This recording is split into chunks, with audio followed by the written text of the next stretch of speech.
Hello, chat. Happy Saturday.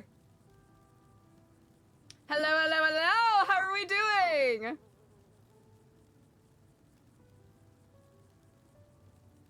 How's it going, everybody? How we doing?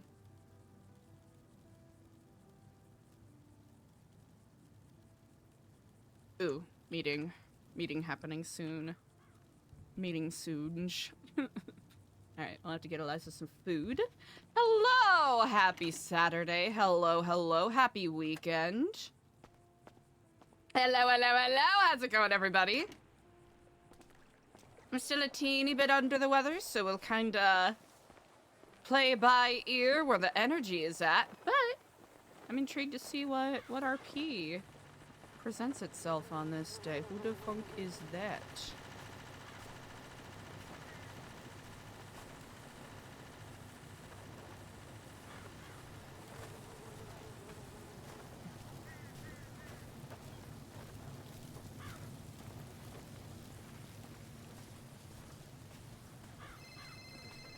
Hello, Regent.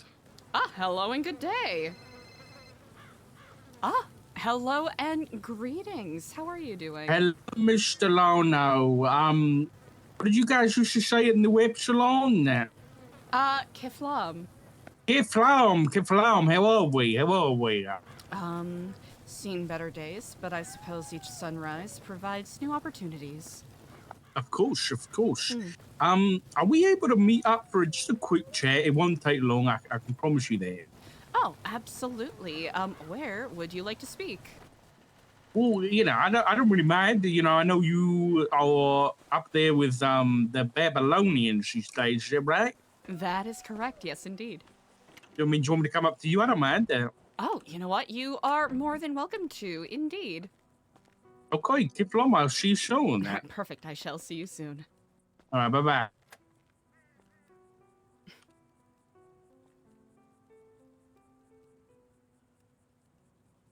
Ah. Oh.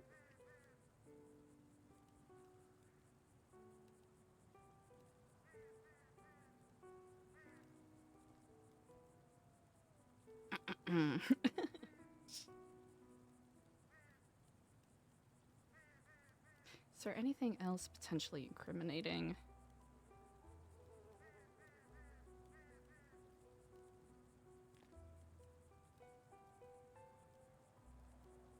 Okay.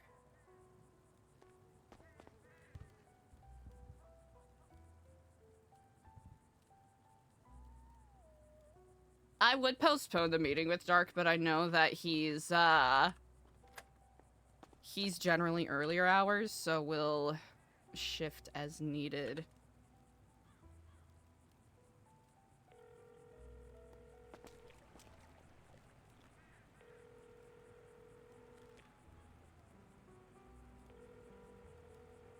Okay, everything should be good.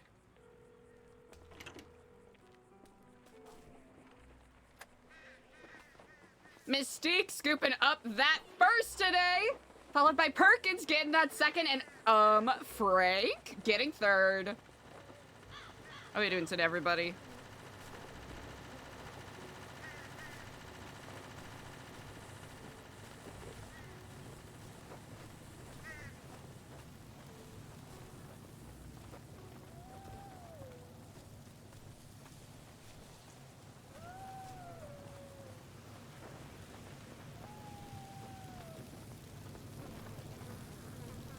Ooh. I'll have one of these. Excuse me. Hello and good day, all. No, that is quite all right. I believe Richard Dark will be here shortly to speak with me, so I will be at the front if anyone needs me. All right. I was about to ask the peculiarity of everyone's fashionable garb on this day. What we look like? You look like Sandy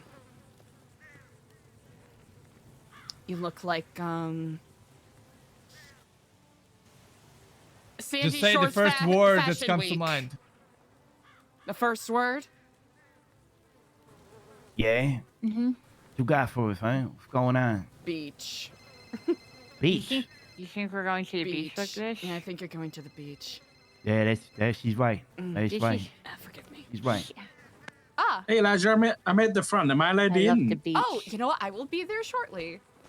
Okay. Oh, can I Of drive course. in or no? Oh, yeah, I can show you where to park. Okay. I see you. I'm driving in.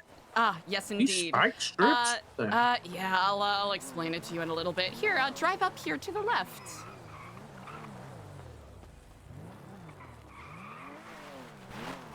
Oh, okay. I Feel see. free Yeah. to park betwixt these fine orange cones here. Thank you very much. Of course.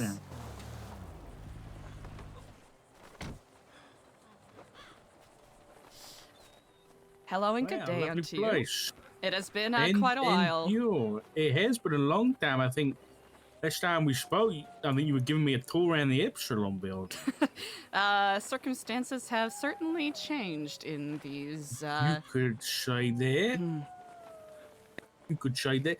Well, if you got somewhere private, we can have a quick chat. Oh, most certainly, indeed. Do you prefer more of a scenic view or more of a interior sort of private? I'm not really in the mood for scenic, given your friend. Yes, that is. They've been mostly, I will say, polite in regards to the celestial neighborliness. Partial explanation for the spike strips at the front, as we have seen many challenges to many see. degrees. Okay. Mm. I see these guys the lost for these young people. So we do sort of, for lack of a better phrase, we are roommates, I suppose, with some of the members of the Lost here. They've been incredibly generous in sharing the space and being thoughtful. They just simply don't aspire to nor share the same self-sufficient lifestyle we aim for by any means. Oh, okay. Here, we have a suitable place in here. That should be perfectly fine for a private chat.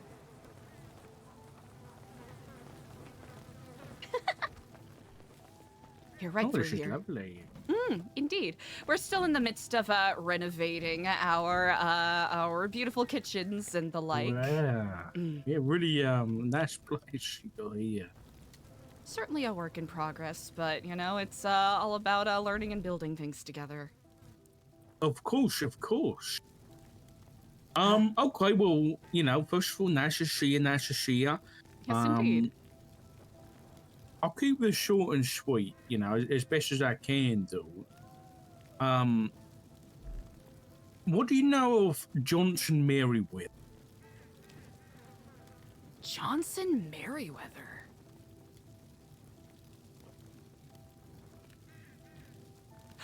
Johnson Merriweather. From what little I know,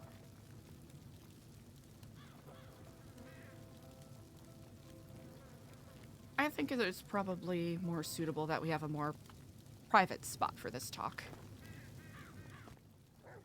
Oh, I hope you can forgive me for changing locations. I did not realize or even consider the depth of what this conversation would entail. Oh, shit, Eliza. Hold on a second. I need to check the radio. Oh, no worries at all. Things are popping off right now. And Give me 2 seconds. Oh, Take your never time, of mind. course. I think we're good. Ah, good.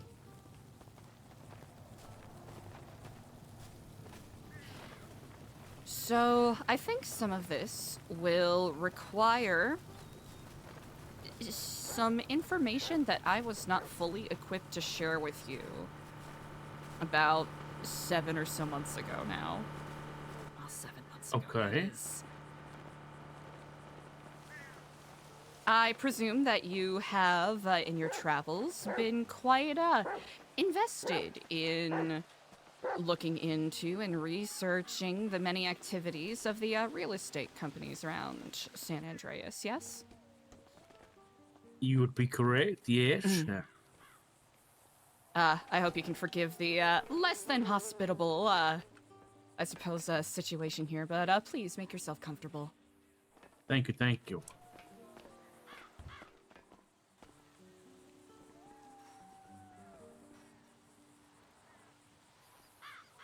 So, I am finally, to some degree, equipped to finally answer the question that you asked me those months ago. How, in the blindness of the many gods, did I get access to that Epsilon program building? Especially since it had been condemned by the state and sealed by virtue of a litany of, financial crimes. I promise this will lead to an understanding of who I think Johnson Merriweather is. Long story Okay. short, I had been, I came here to Los Santos with the express purpose of reviving the Epsilon program and creating my own chapter of it, hoping to steer away from the proclivities of Chris Formage and the sex, drugs, rock and roll sort of lifestyle that he promoted. After several months of what I felt to be thankless work, I received, early April of last year, an envelope. Black, embossed with white lettering, with my name on it. On the inside was a key engraved with the address, 1 Strangeways Drive, and a note card, or a business card, I suppose.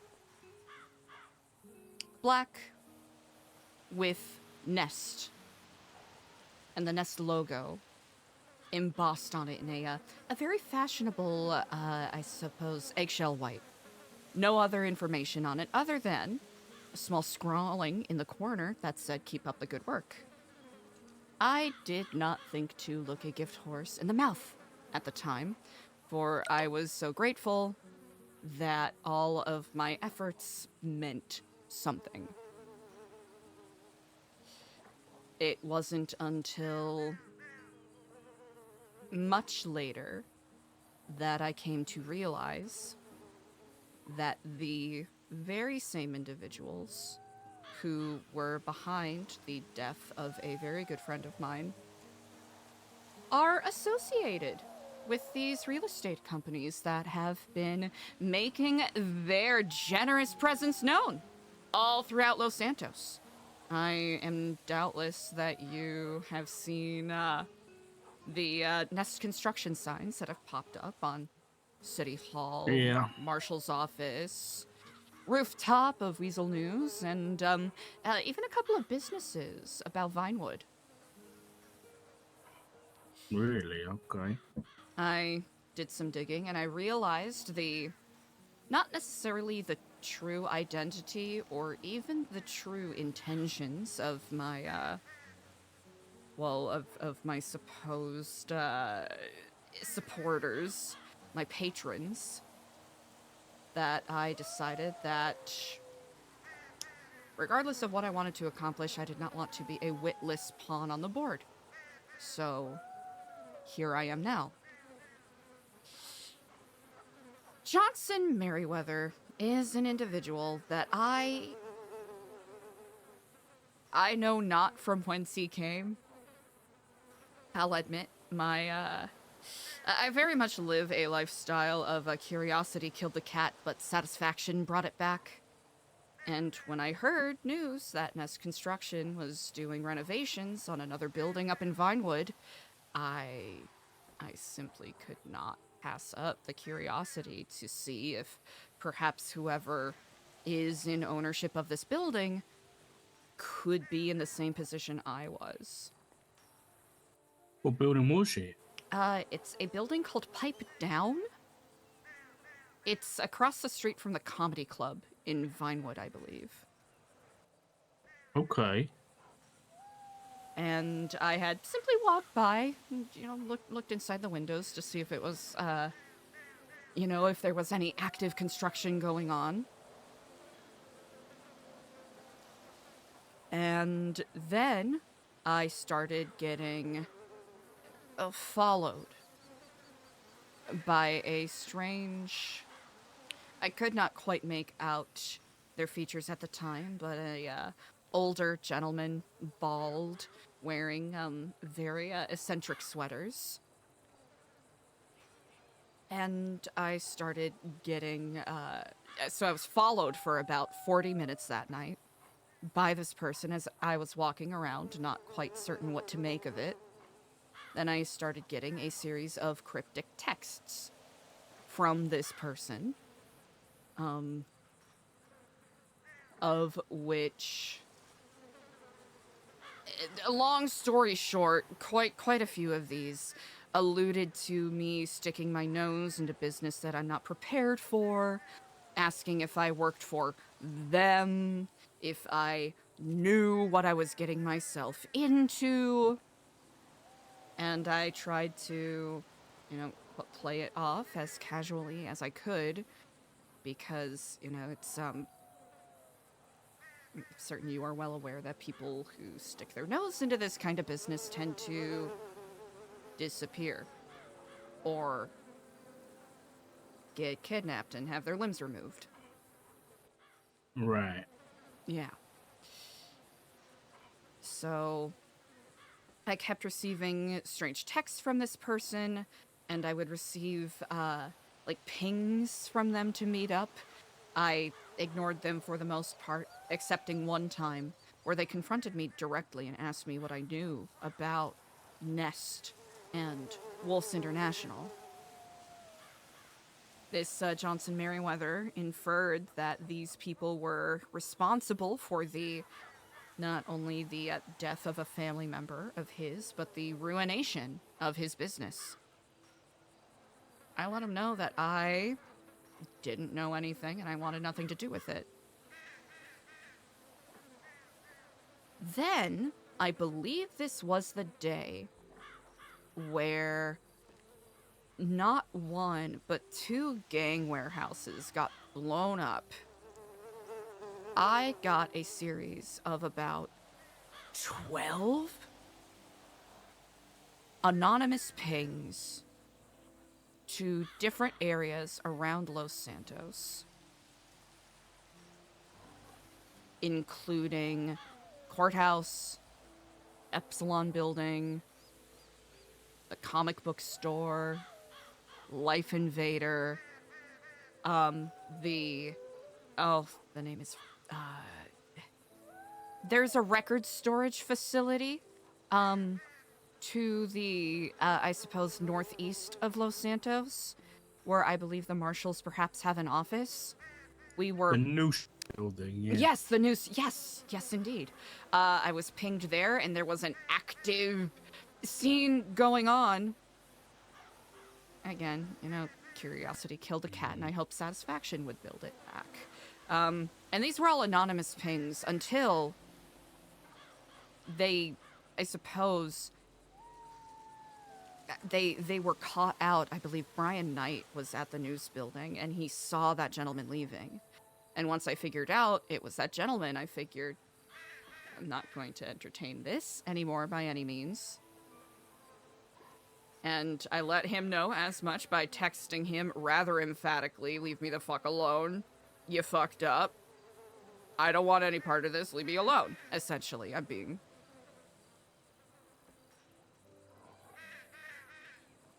addending it a little. Sure. And then the final ping I got was... I hope you can forgive me. It was a location close to where the material hub is, on Power Street underneath Olympic. There is I suppose, an alleyway that leads to one of the, I believe, Bestie's warehouses? That was the final pin I got from him specifically, not anonymous. And it seemed as though there was either, a raid or something going on there. That's when I sort of decided it wasn't safe for me to chase this.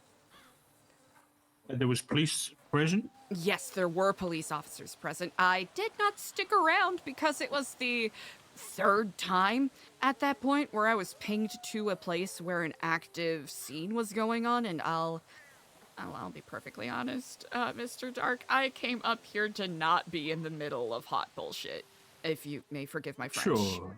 No, it's okay, I understand. Was there rubble on the scene in the alleyway? Yes, there was. Interesting.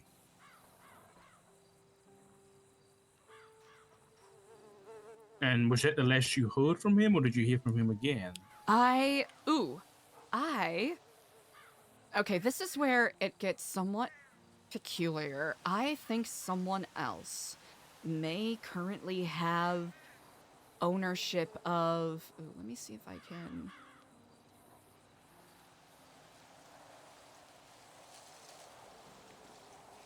Alright, this was a little over 2 weeks ago.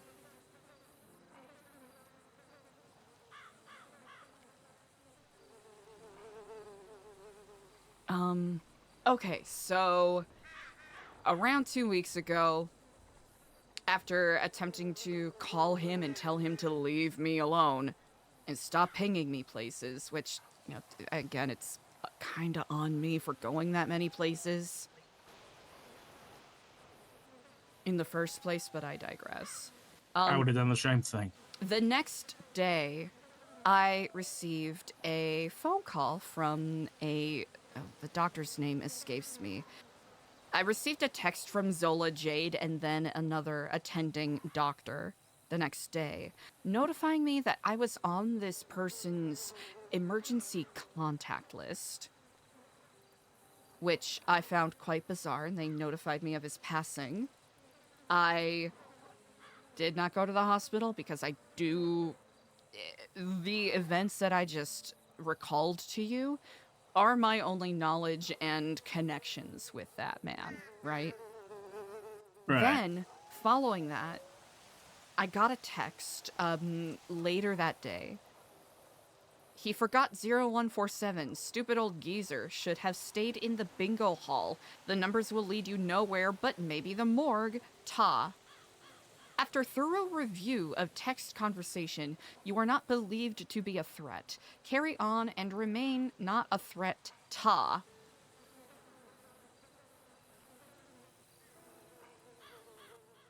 Interesting. And as I briefly mentioned before, my curiosity was pulled simply by virtue of the strange path that led me to this point. Okay, so you suspect that the text that you got later that day was from another individual? I believe such, only because I had gotten not one but two correspondence from doctors at Los Santos Medical that he had passed. Mm-hmm. What number do you have from Mr. Merriweather? I have...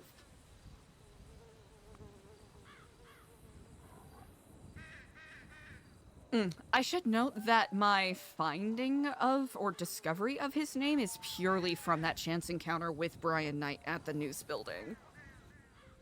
Okay. Before then, I did not know this person's identity at all, and they were very... I'll have to say the best phrase to use is coquettish about it. But I can read out the number presently, whenever you are ready. Please, yeah. So, of course, 420-299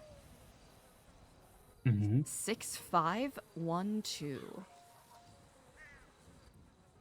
420-299-6512. Yes, sir. Okay. I'll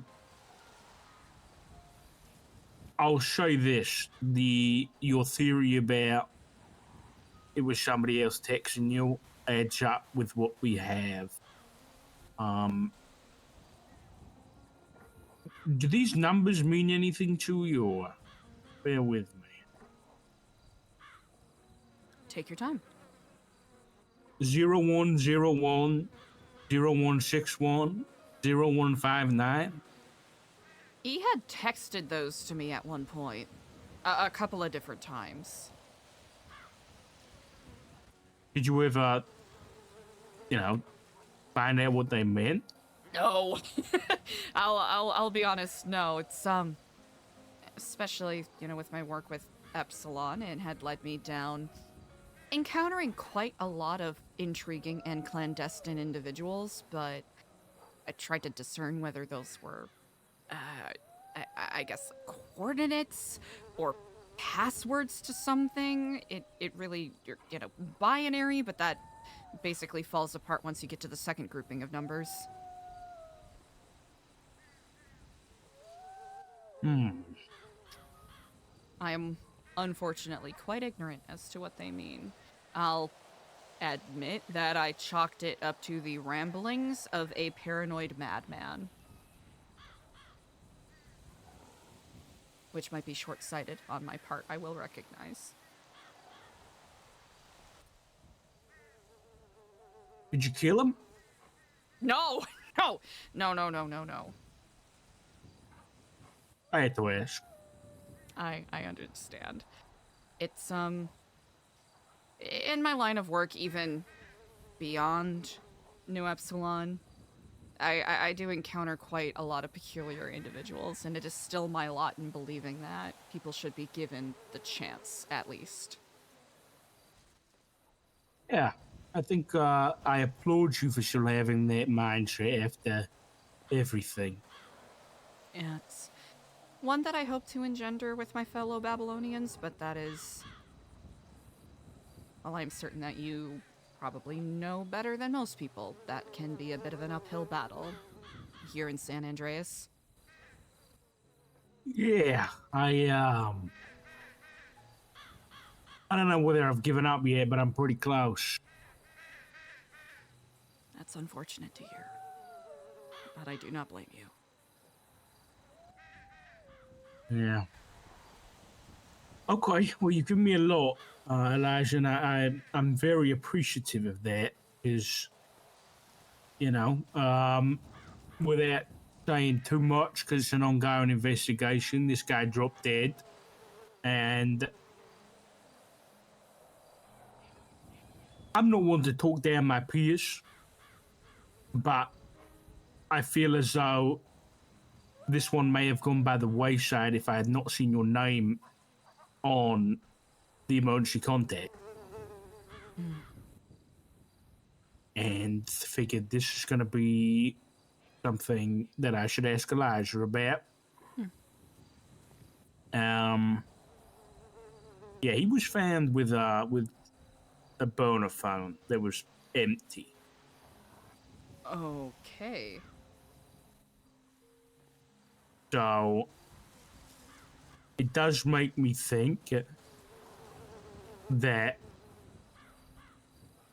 for that to have happened, that for him to buy a phone, that someone either robbed his phone or he gave it away. Did he ever mention a family member name? Like who that family member that died?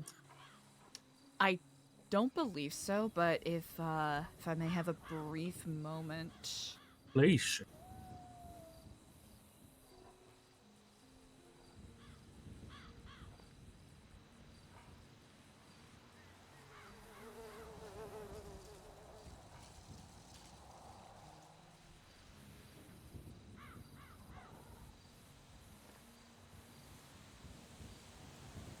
I don't believe such.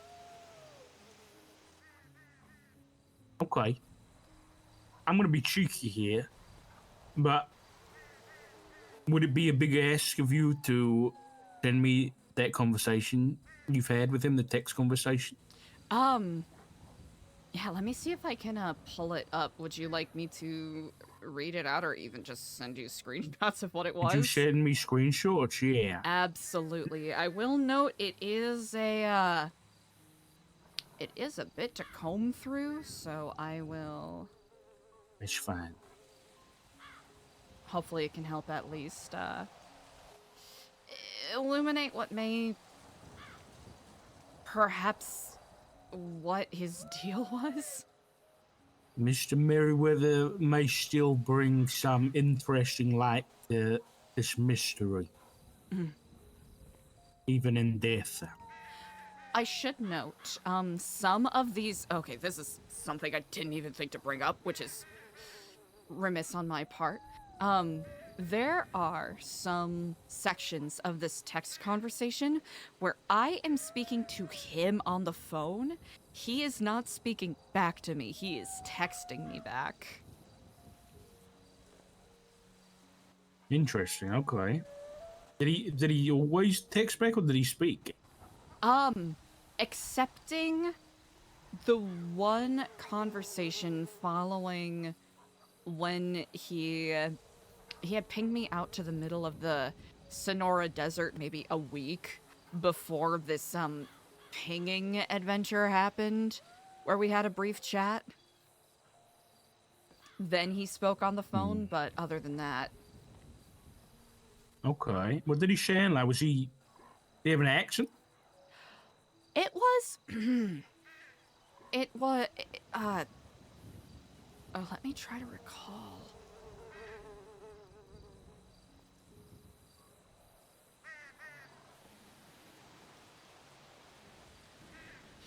It almost seemed Georgian?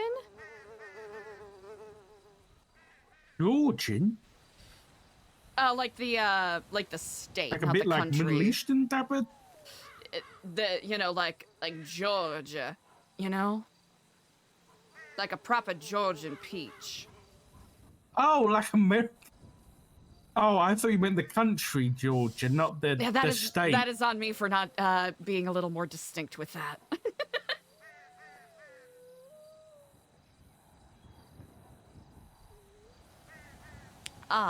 Also to note, there is a location that he had sent me a picture of on the map that he had pinged. If memory serves me correctly, and I think you might find it recognizable, a place called the Echelon. This guy knew a lot. Huh. It appears so.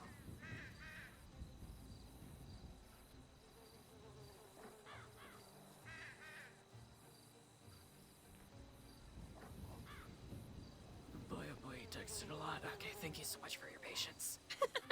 Absolutely fine. To be transparent, we've already subpoenaed the number that was on his person, but like I said, it was a boner.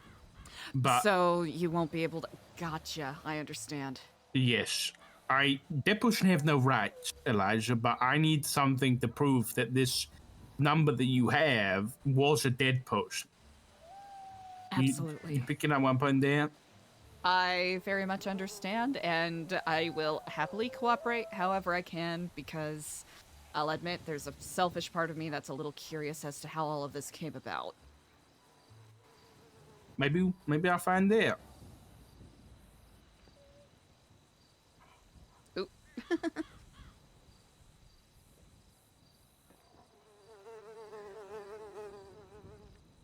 Especially with the, I suppose, connection to certain things. I feel like this is one of those threads that can't really go unpulled. Need to just yoink. Good yank. Especially with everything going on, I wholeheartedly agree. Yeah.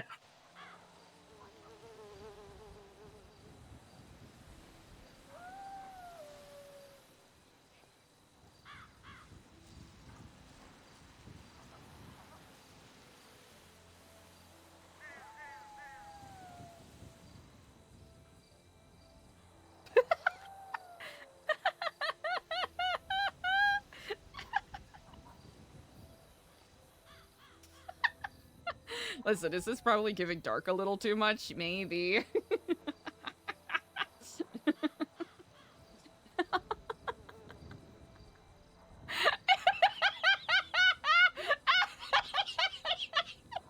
Right? Yeah, no. I think Sock is such a great role player, so even if it makes Eliza look bad, it'll be worthwhile to...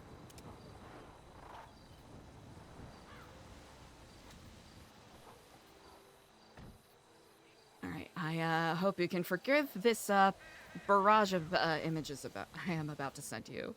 I'll That do my is best absolutely to fine. make sure they are in chronological order. I really appreciate it. While you do that, is there any questions you have that I might have the answer to?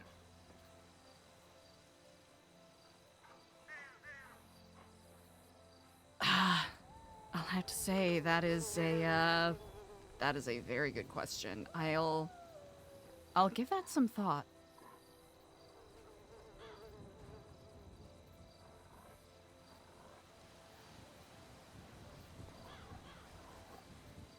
How many images can we put in here?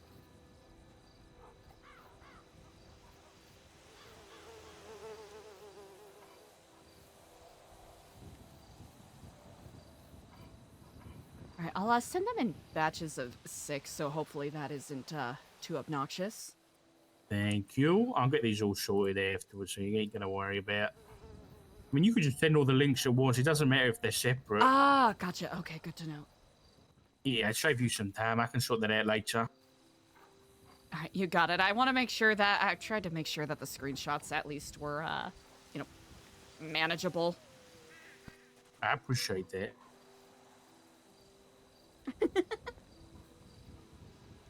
Good guy, Richard Dark. Good guy, Sock.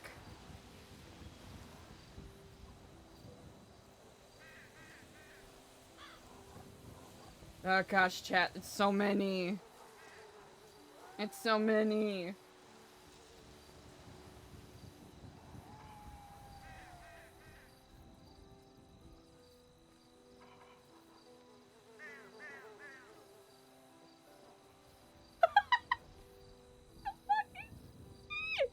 Oh man, I do not.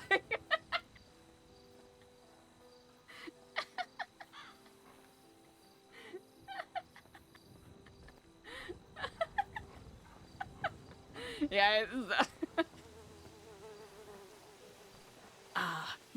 it appears there is a limit to how many you can include. Oh, is she? Please, Oh, no. No, we're about to find out. We're about to find out. Let's see. 1, 2, 3, 4,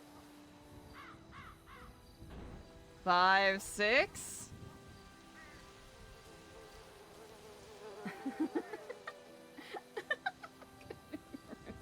Okay, hold on.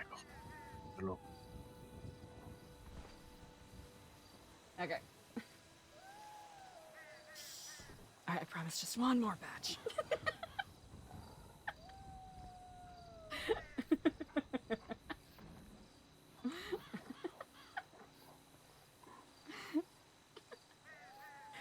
Chat, I'm glad that I have fucking Sharex set up, otherwise this would be a nightmare! Alright, that should be all. Winner ass. I will wholeheartedly recognize that after about 3.5 hours of basically getting jerked around, I most certainly lost composure. I assure you that is not a commonplace in my lexicon.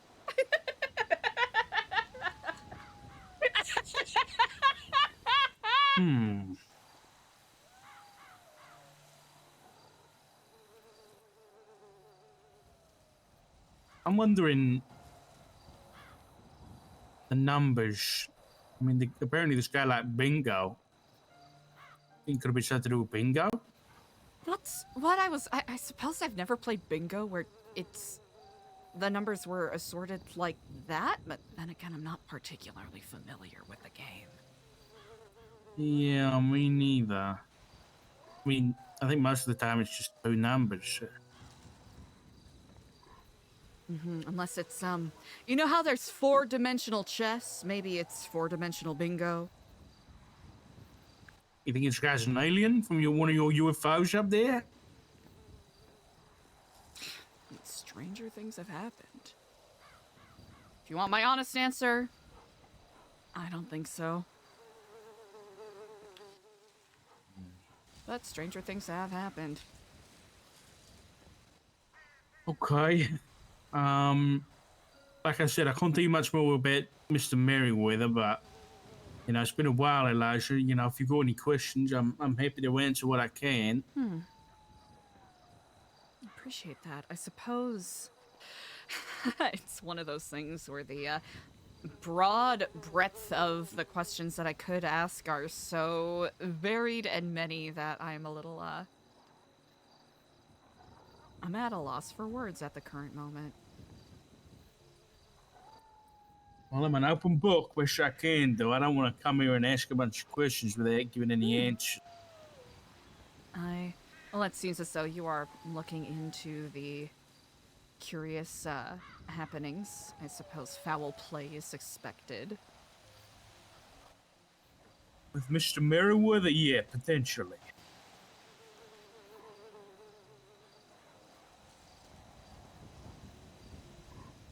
I mean, we didn't even know, this was anything, The fact that this guy's tied in with, Nest and you and the Faceless is... Well, I guess my hunch was right when I thought I should reach out to you about this guy.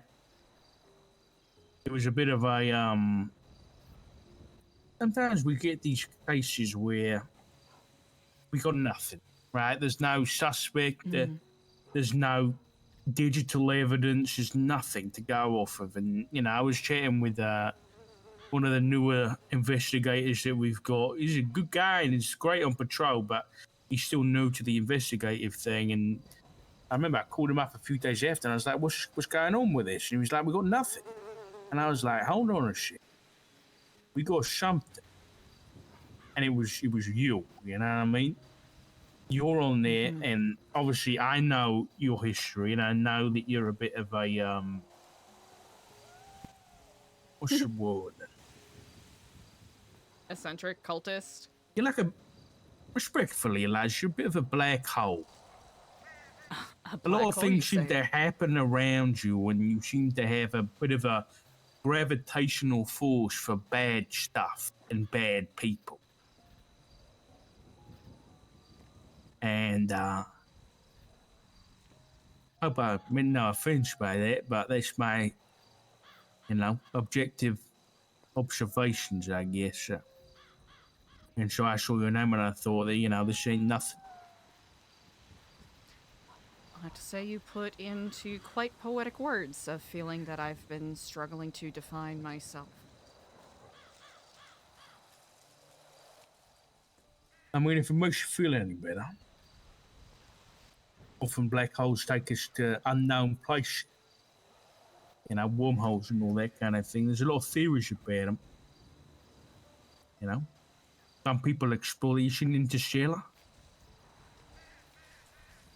Good movie. It's Explore some theories, and in a roundabout way, it's a happy ending. So you never know. Maybe you go through the black hole and it's oblivion, or maybe it's something better. That probably isn't any nice words that you want to hear, but don't look too hard on yourself.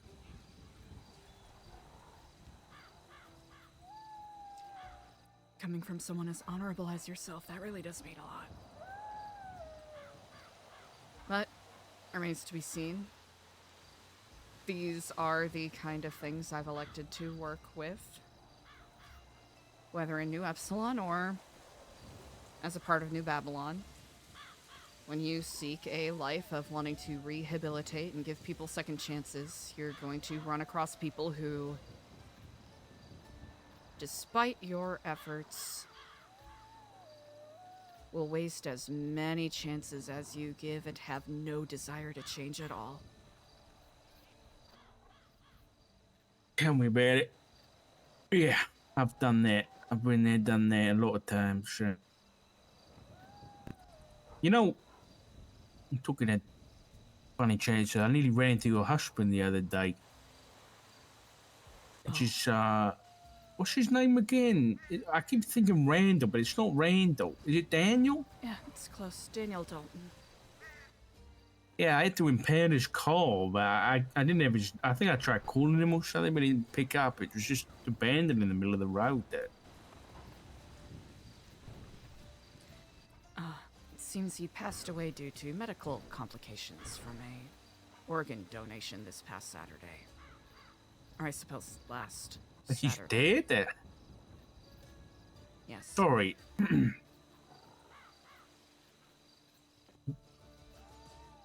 When was that? I ended up finding out about it on Monday, I think. But apparently there was a surgery where someone needed a donor. Apparently, Los Santos Hospital accepts living donors for lung transplants.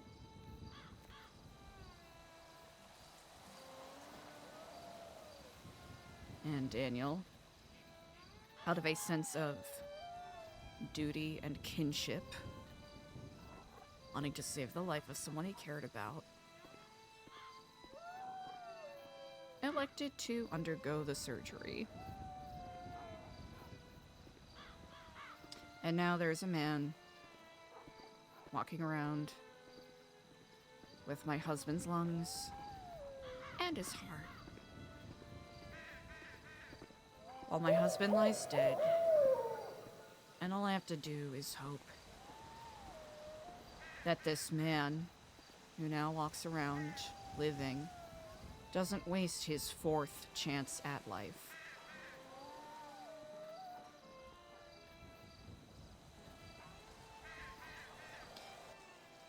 Sorry to burden you with those emotions. No, they're not mine to bear, Elijah. I'm very sorry about what happened. I appreciate the sentiment, but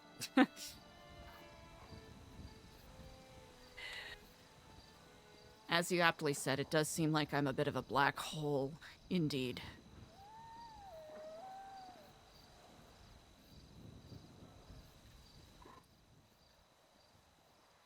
I mean, maybe, but sounds like your husband was a very honourable man. So, whether we agree or disagree with what he did, he saved someone's life. That I can at least take comfort in. He's spent the past couple of months really deep in the philosophy of forgiveness and making amends. And regardless of the way that his friendship with this fellow had ended, I don't think he ever considered it truly ended. He still wanted to do right by those that he swore by. And I think I agree with you, there is no dishonor in that.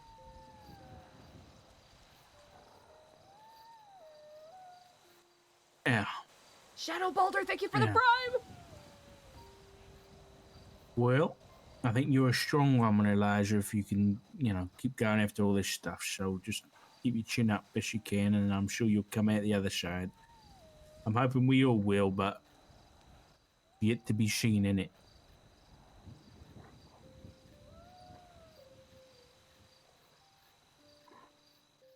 Indeed. If I'm gonna be honest, you've been on a roller coaster before. I have, yes. You know that feeling in your stomach as you're going up and up and up, and it's slow, and all you see is the sky. And you don't know when that dip is coming. You don't know when you're going to go over the hill. And then chaos ensues. You don't know when that's coming, and then the tension's building, and it just keeps going, and you never know when it's going to stop. I feel like we've been doing that for the past year. And I don't know how much longer it's going to go, but I feel like we're close to going over the top. But we've got to be. That's not a good feeling.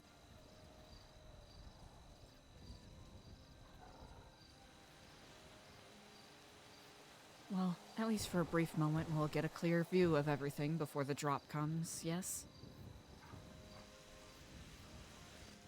So I've been told, and yeah, you're probably right.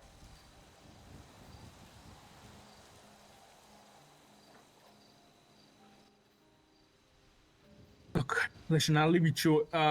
If I get to a point where I can talk to you about Mr. Merriweather and anything I find, I will be sure to do so. I appreciate that. I appreciate you speaking to me today, Eliza, as always. Of course.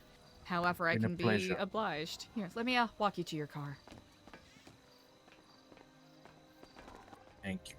Hey, Davis, we're just bringing him back. Place brings back, I want to say fond memories, but memories nonetheless. Spent far too much time up here dealing with the Lost MC back in the day. They certainly are a most rambunctious bunch. Oh, yeah. Yeah, back in the day, I took them to trial for weapons manufacturing. Really? Oh, yeah, they were making guns and putting their own little markings on them, you know? Oh. Actually, Yeah. I'm not gonna lie, 'cause I think I heard them bragging about it the other day, but very much in a, oh, those golden days kind of way. I mean, they look. Looking back, even though I may have been shot by them a few times, it was nice when they were the enemy and not, you know, Yeah. everything else. Manageable, I guess might be the right word there. I very much understand your meaning. How's Mr. Lang? He's, I think, doing well. He's a complicated man, I've come to find. Hey, Eliza, you listen to the radio a lot? You know what? Whenever I can catch it. Indeed. You ever find any weird channels with just a Actually, lot of buzzing? yes. Oh, yeah, there's one that would, pop up sometimes on reception. Back at the Epsilon building. It was, Los Santos Business News. That would pop up quite a lot. Talk about, you know, market fluctuations, futures forecasting, or, you know, like bonds and stocks and all of that. Gosh, I'm trying to think. The most recent one I heard about was, about a potential market collapse. It's, most of the time they would report it in a very cheery voice, but the contents were dour, I will have to admit. Interesting. Actually, Corbin Ashford from LSBN had actually interviewed me once for, Yeah, me too, funny enough. What was he do for you? He interviewed you about New Epsilon? yes, it was, indeed. About our outreach programs and all of that. My new motorcycle is amazing. You're goddamn right. Rude. They would Yeah, okay. report on a couple of different things. You asshole. He was a busy guy when I saw him. Tommy, calm down.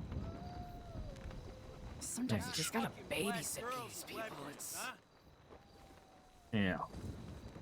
Yeah. Well, Eliza, I'll get you here, okay? I appreciate it though. I'll be in contact. indeed. I'll just say you'll want to exit through this tunnel up here. That way one? you're yes, indeed, so that your tires are properly protected. Okay. Well, thank you very much. You have a pleasant day, Mr. Stellano. I'll do my best. And thank you for the kind words. Anytime. Right on.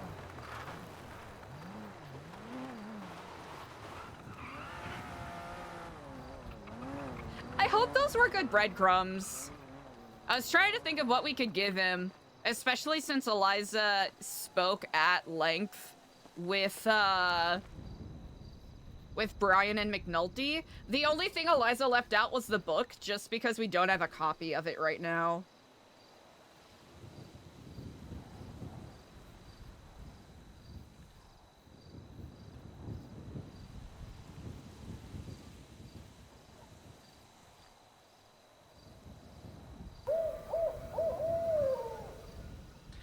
Mayliz! Thank you so much for the prime! Thank you, thank you! Okay. Yeah. I think doing that, like, just sending Richard those screenshots is better than just, like, getting a subpoena. Because you can ask them to subpoena your phone records for a specific thing, right? I think I'm just exposing how little I know about these things.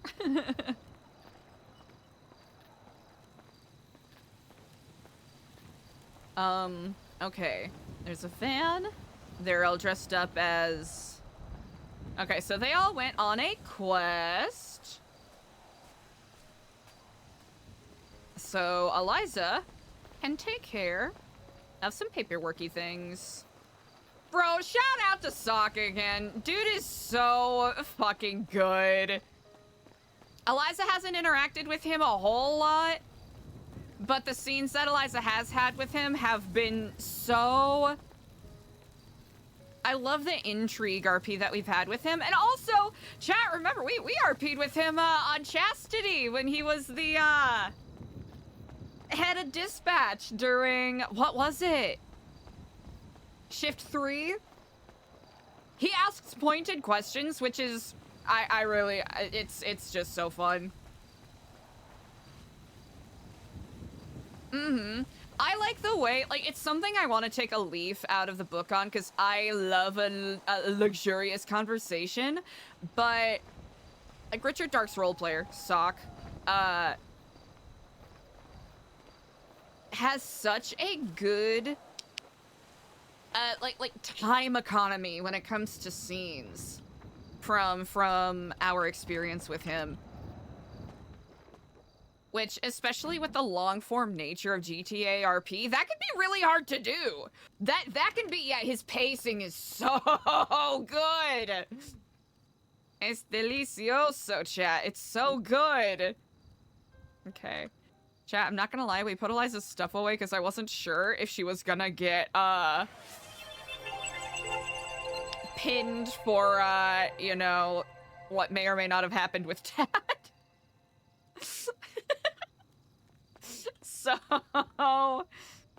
So that's that. Okay, that's a plant. We give Nancy a key. I believe Quentin has a key. We're gonna have to talk to Alfonso about ordering more keys. CA, everyone else is running a quest. I think we saw someone running around on a phone before. Mystique! Oh my gosh! Thank you so much for the 500 biddies! I don't know why the alert isn't popping up, but I very much appreciate it nonetheless. Thank you, thank you. Look at that cute-ass unicorn. Okay, what are a couple of things that they have to do, right? Eliza, Eliza still has to map out Liquid Library. Whatever. Man. Does Sock still stream on Twitch, chat?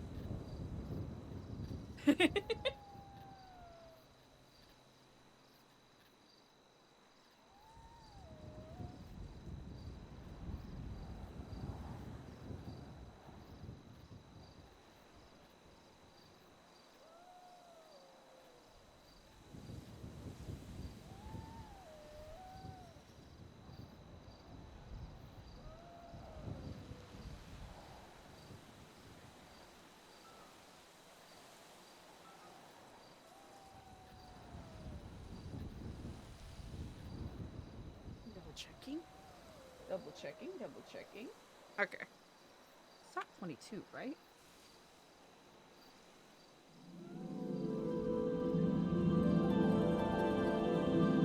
Ah, Mystique! What the heck? Mystique, thank for the 5 gifties! I really, really appreciate it. That's so generous. Chat, if you're not already, make sure that you give Sock22 a big ol' fucking follow. He plays Richard Dark. Okay. Iconic. And if you got a gifted sub from Mystique, make sure you send a fuck ton of love to Mystique. I will be conductor of this train. Excellent train conductage. I really appreciate it. That's really generous. Thank you, thank you. But yeah, make sure you send those good vibes to Sock. He's great.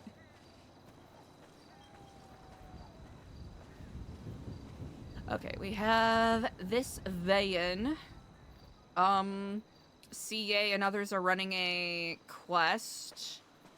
It seems like a pretty quiet day in Babylon, which means potentially, ooh, we should actually grab an application to put up front and some more application booklets to score up. And, ooh, I don't know if, the food situation is still, in a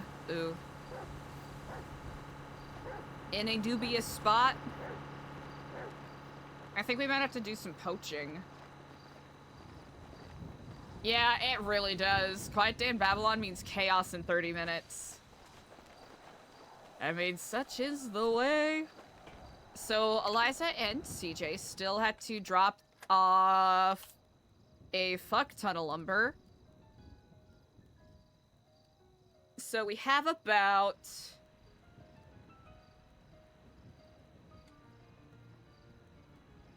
Okay, we have about 495 bits of lumber to drop off. So, including what we have already. 1370. So we would still need 630.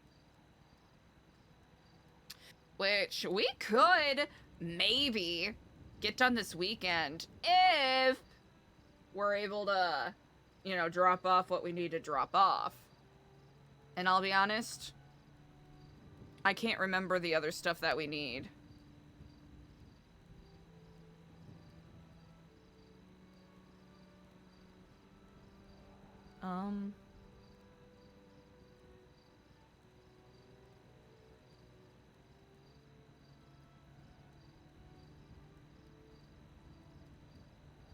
Oh yeah, this is the thing that... I like that this notebook is either very incriminating or means absolutely nothing. Just the ramblings of a madman. Okay, we'll take a look at these. Hubert, Leno, Luis, application list. Ooh, okay, they've been taking them. All right, we'll drop that one off up front, and then we will make some more copies that we can make into it. This is that. That is this. And do we just... I think we already took all of the exile. Ooh. A couple of them we did keep. Delver, no! Can't believe it, man. It's fucked up.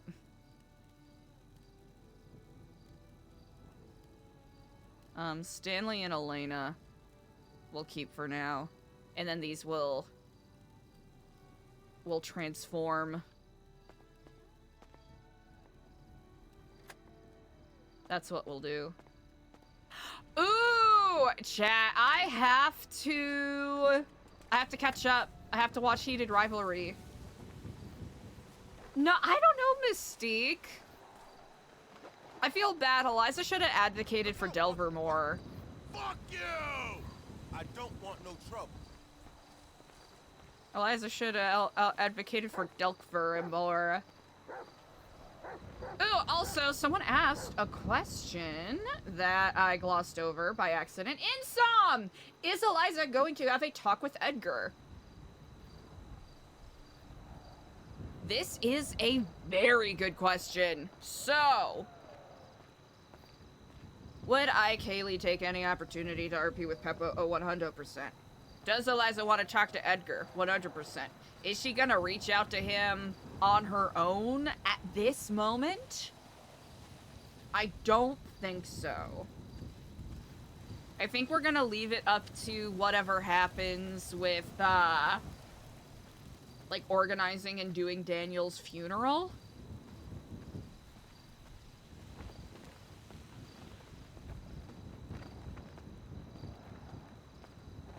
Because I kind of want to let the RP breathe a little bit. You stupid motherfuckers. And I haven't decided if it's something that is, you know, making a single phone call, saying something, and then it ends there, or if, like, let's say, I don't want to self-direct this too much. I honestly kind of want to leave it up to the RP gods and see if they ever, you know, like, cross paths by happenstance. You know what I mean?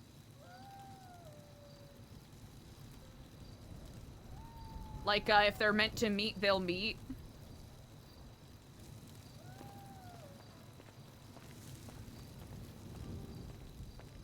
Like, I'm thinking of a, what is it called?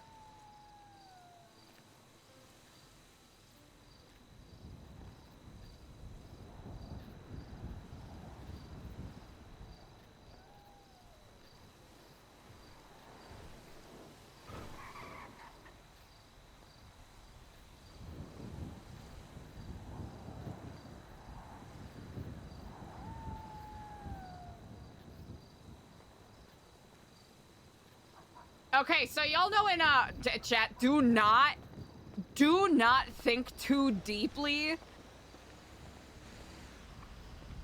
Do not think too deeply.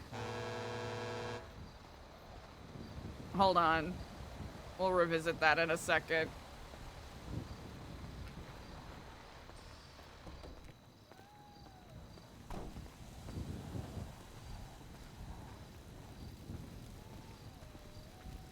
Hello and good day to you. Howdy. I hope you are well on this day. To what do I owe the honor? I just noticed that you had a sign up that says gas for less. And I was wondering if I could, if there was a way for me to procure such gas. Indeed. At the present moment, our attendant is not around, but I can give you his phone number if you want to reach out to him directly. Okay. Sure. What's their name? It is Luciano DiCenzo. Is that the guy who was freestyling yesterday at the show? That is a very good question. I regrettably was not present. Oh, it was amazing. Oh. There were dogs barking in the crowd. It was crazy. Really? Yeah. I do not doubt it. Okay, what's the number? It is 420-100-5629. Okay, got it. Thank you. And what's your name? Oh yeah, my name is Eliza. Eliza Dalton. I'm Eliza Dalton. terribly sorry I'm not able to oblige and assist you, but I'm gonna be honest, I'm not strong enough to lift up the lever to pump the gas for those, so but I promise I'm working on it. You know, I've been doing my curls.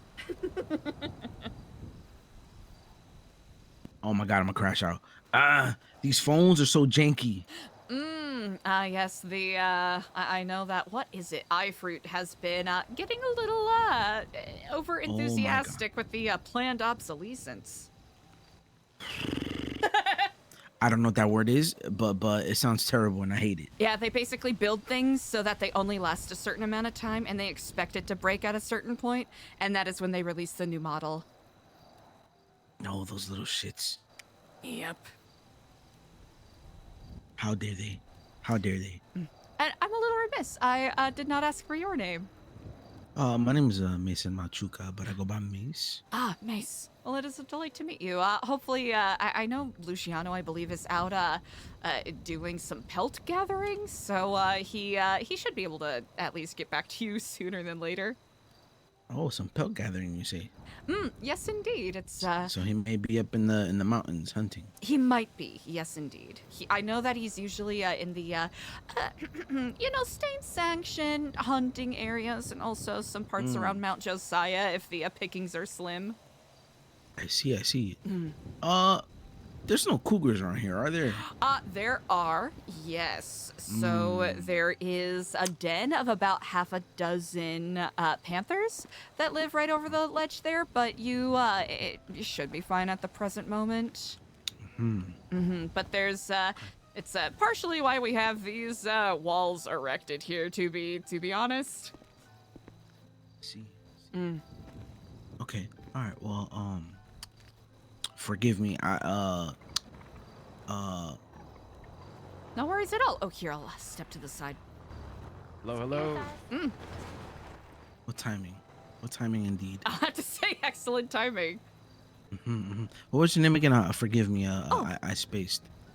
It's quite all right. I'm having one of those days. It's Eliza. Eliza Dalton. Eliza Dalton. Well, you know what's crazy? I said it the same exact way the first time, and I forgot. That's okay. No offense Eliza taken. Dalton. We'll find a way to remember that so I don't forget it.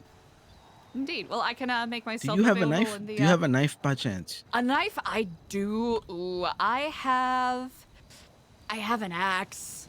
I know not if that'll be what you're exactly looking for.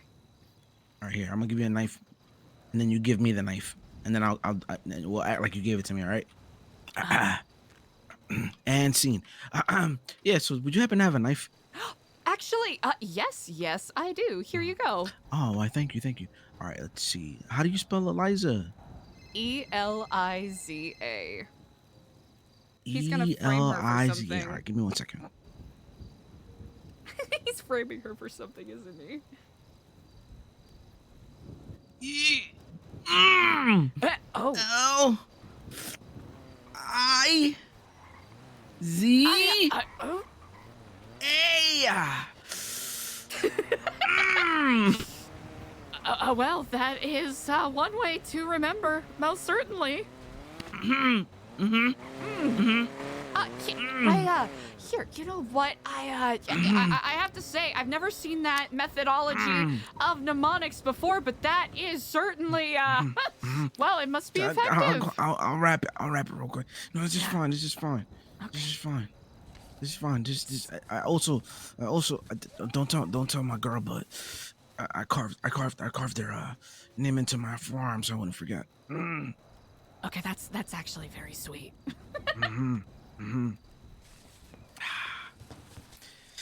Okay. I'm gonna go now. I'm gonna go. Well, you drive safely. Yep. I appreciate you. You take care I'll of talk me. to you soon, Eliza.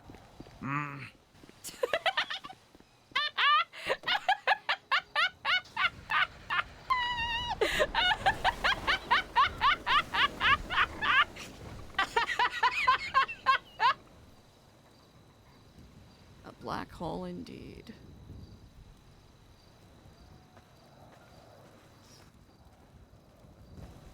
Jeez, chat, the Dark Eliza aura might be a little too much for me. I don't know. Compelling people to cut her name into their own arms?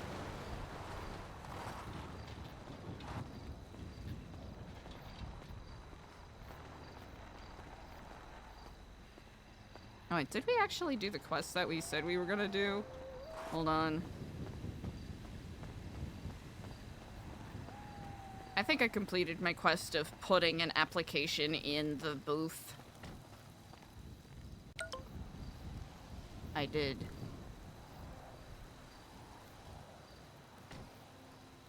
Ah. Oh, weather.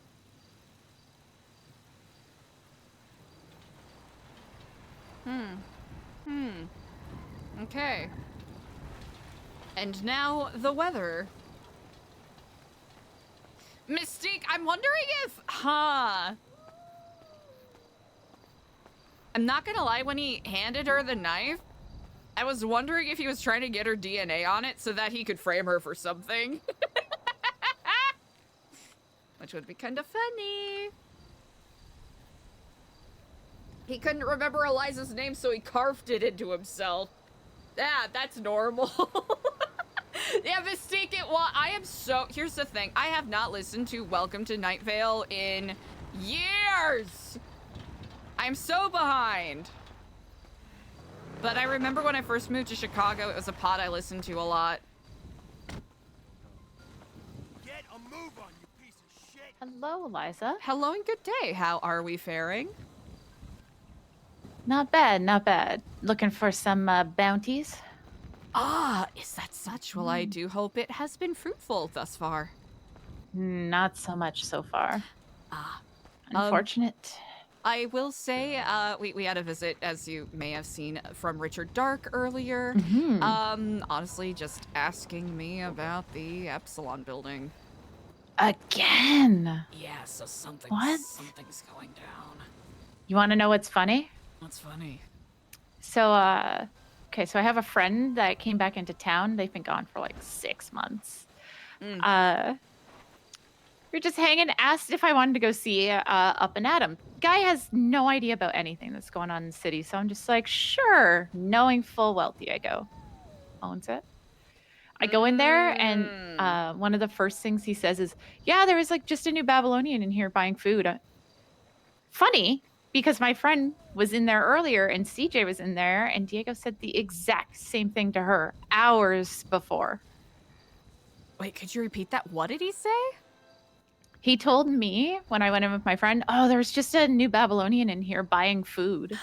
Oh. But he doesn't know that my friend told me that he saw CJ in there hours before, and Diego told her the same thing. I'm like, okay, that's cute. Cute attempt, but I played into it because I'm just like, if I just act like I have no idea who he is. It's interesting.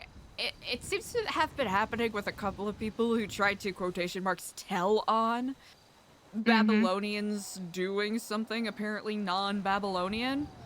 Like, let's give us a little bit of credit. Are we that stupid if we were going to do something, right? And even if it's the case, it's not like we're so draconian that we're going to immediately... Okay, well, sometimes we are. Sometimes we are. Yeah, sometimes. But also, people get carte blanche to do what they need. So yeah, I thought that was funny that he's trying to stir. Now, Diego's stirring with potentially false or incomplete information. Never heard of that before. Yeah, shock peaked. I just played into it. Like, we'll find them. We'll figure it out. Well, you think... I guess that does mean there's something going on there. I don't know what. And that's not good. Thankfully, thus far, it seems to have only been, at least in regards to New Babylon, been pointing attention my way, so hopefully no one else has to deal with the, oh, you have a former Kiflamer in New Babylon. We'll figure it out. La la la la.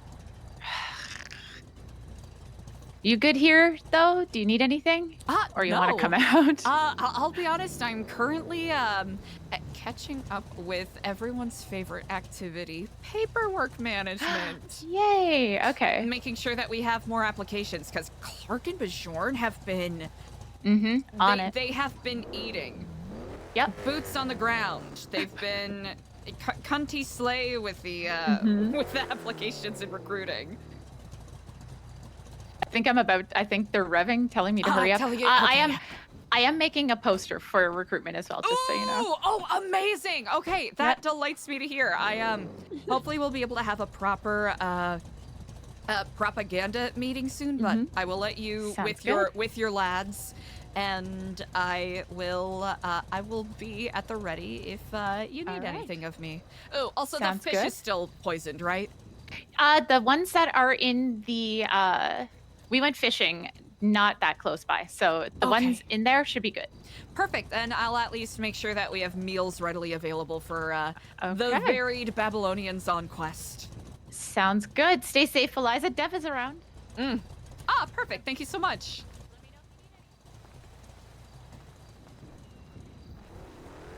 Cormorant.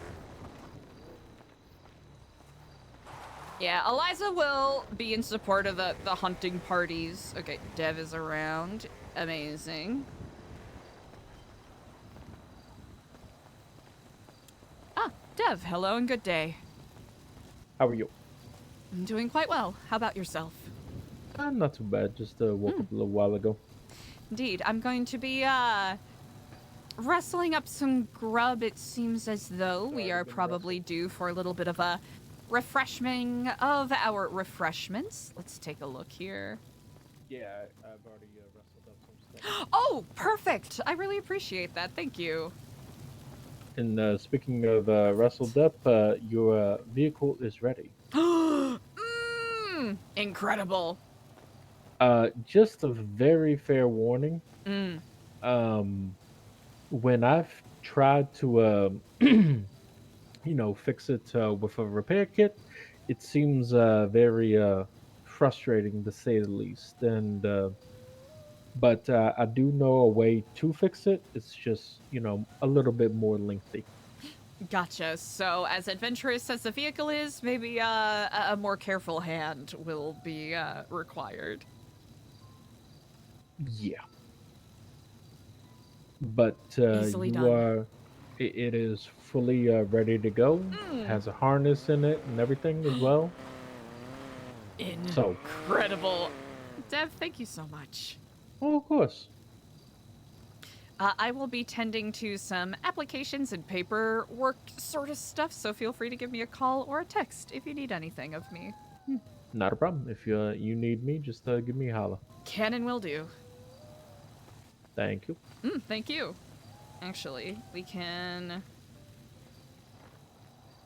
I think we can actually throw... I think we can throw this where the pirates are. That should work just fine. That'll be fine. Excuse me, chat. Happy Saturday, everybody. How we doing? Wow, great scene to start off the day. We will update... We'll update CJ when CJ's back. In regards to the...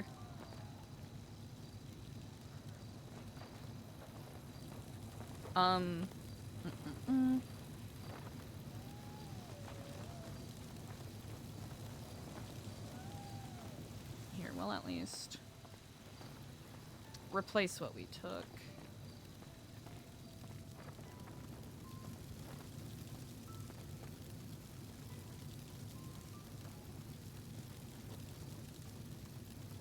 Many herrings.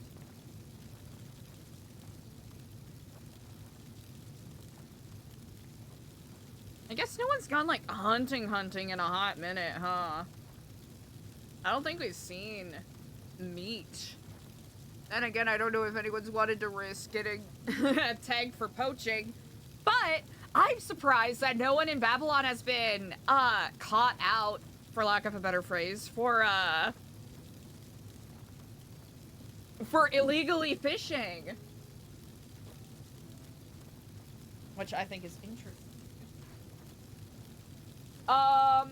Okay, there's that. Eventually Eliza should catch up with Kyle. What was I talking about before I got distracted? Excuse me.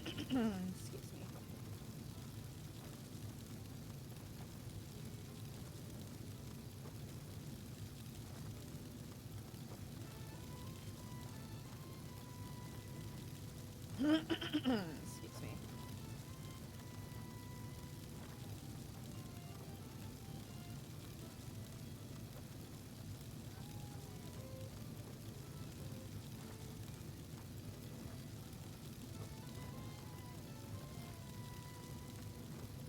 Oh, okay, chat.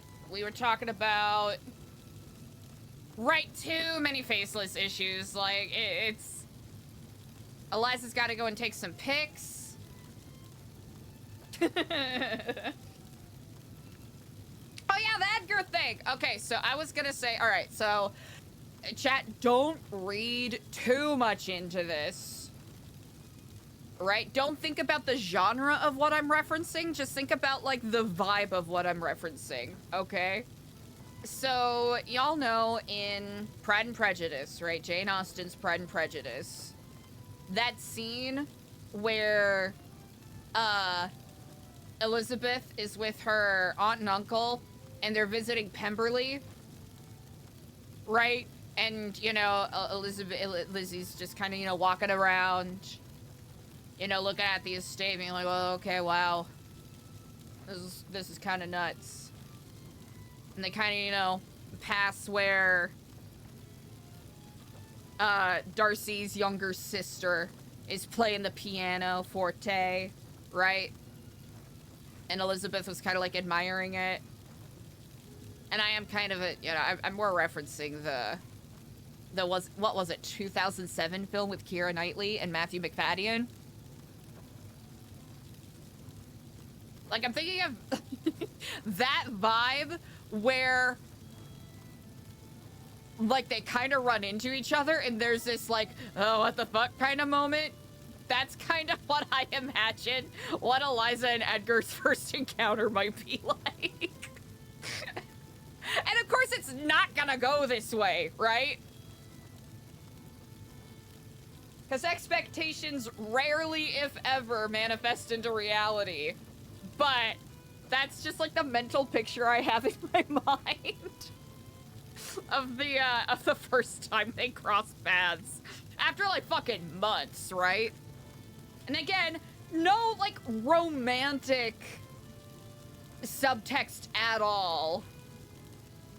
Just the awkwardness is what I'm trying to imply. And I can't think of a more awkward scene than that.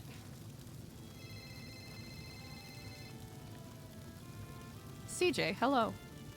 Hey, how are you? Quite well. Had a very intriguing conversation with Officer Dark.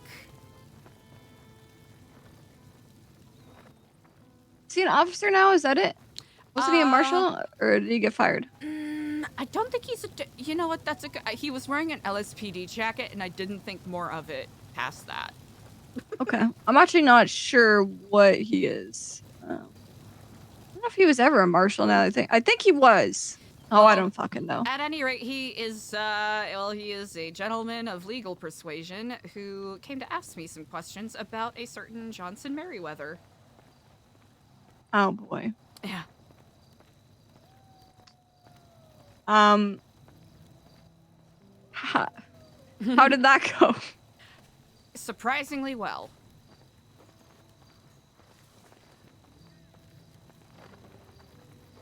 Think you, gained any clarity from it on why the fuck this man was, like, obsessed with you, or? A little bit.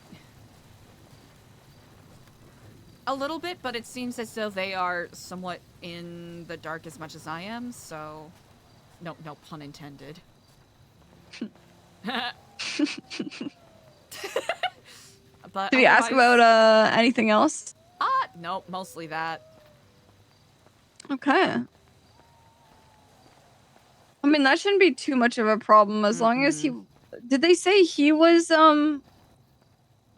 pinging any police or anybody else to locations? Ooh, he did not mention that, nor did I think to ask. I feel like he may have, mentioned if that would have been the case. Also, I mean, we didn't see anybody every time we went somewhere, so should be alright.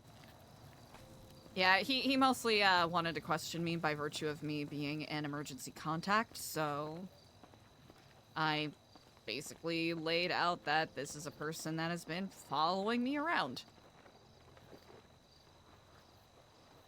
Perhaps under the suspicion that I was involved in certain business activities that I am not in. Okay. But yeah, honestly, nothing too much to worry about. If anything, he might come to ask me more questions, which I'm more than happy to field. Okay. Do you want to talk in the library real quick? Ah, Maybe not over the yes. phone. Yes, I was actually on my way in that direction, and I'll be there presently. Ah, I see you. Okay. Okay, wait. I don't see you. What? Okay, never mind. I do see you Oh. now. Okay. I'm not the most observant today. Probably. Probably not the best, given the challenges afoot.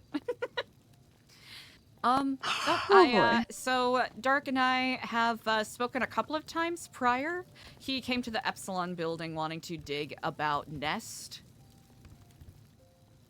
Interesting. Okay. So that was that connection was primarily why he wanted to talk to me.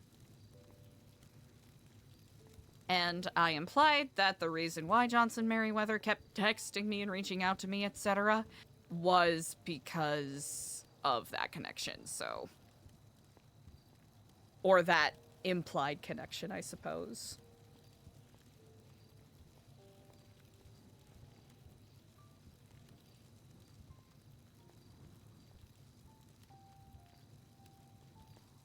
Okay. Yesterday. Ooh. Yesterday, Luch, Clark, Skipper, Sab. I think that was it. They all got pinged to the chicken factory or like a prank call or something. I don't know. No, I think it was a prank call saying like they had Lang there held hostage, blah blah blah. But I guess a bunch of people got calls about that. So they went up there, went through it, didn't find anybody, and then some police showed up and other vehicles. And my assumption is that somebody like was fucking people. Anyway, as they're like leaving that situation, they spot two blacked out SUVs headed towards the What? kind of like the water. Actually, let me get a little bit closer. Been really paranoid today. Oh, I understand all over my tone. So, two blacked out SUVs headed down like a path towards the water, kind of exactly where Lang was off the shore of in Pluto. Excuse me. For the whole situation that he explained to us. Yes. Now, as they were going towards this these black SUVs, a bunch of people hopped out of them, all blacked out, and held them up. These people believed to be Ray Romanov, Brandon Valentino, just a bunch of faceless assets. Okay. Yeah.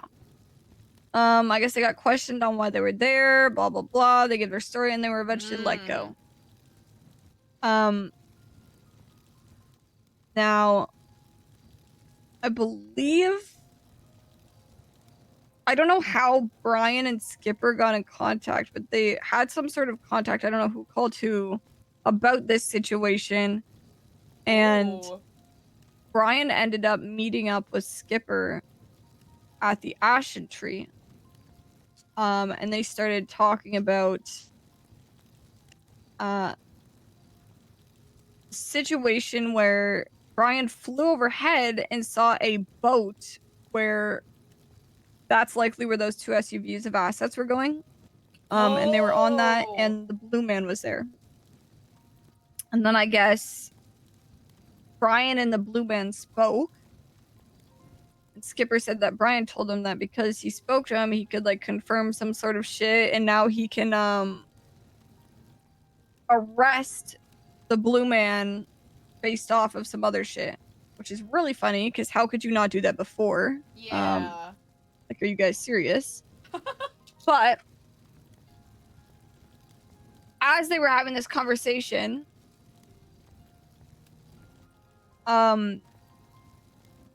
Charlie was up on a hill watching them with binoculars I think he like flew over in a helicopter.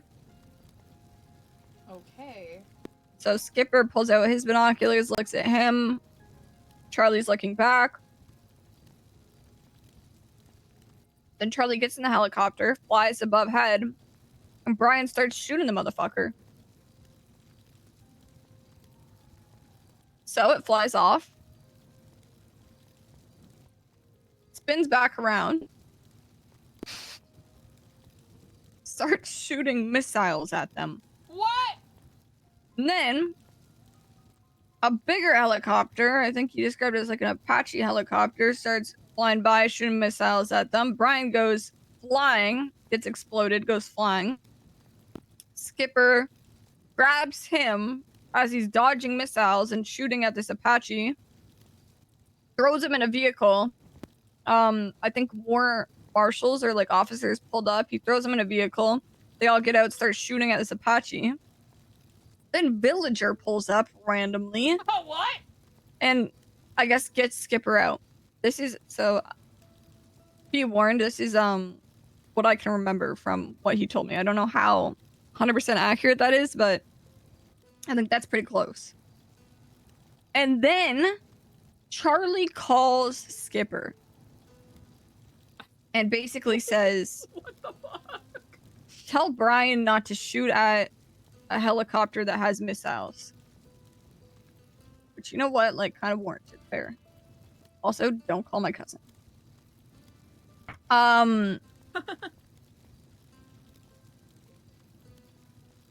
That's not good.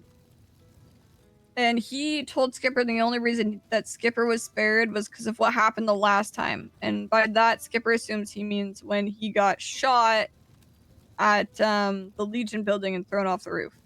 Yeah.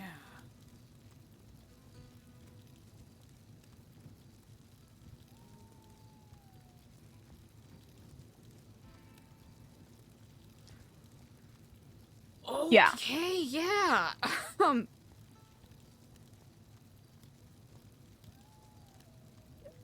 Yep.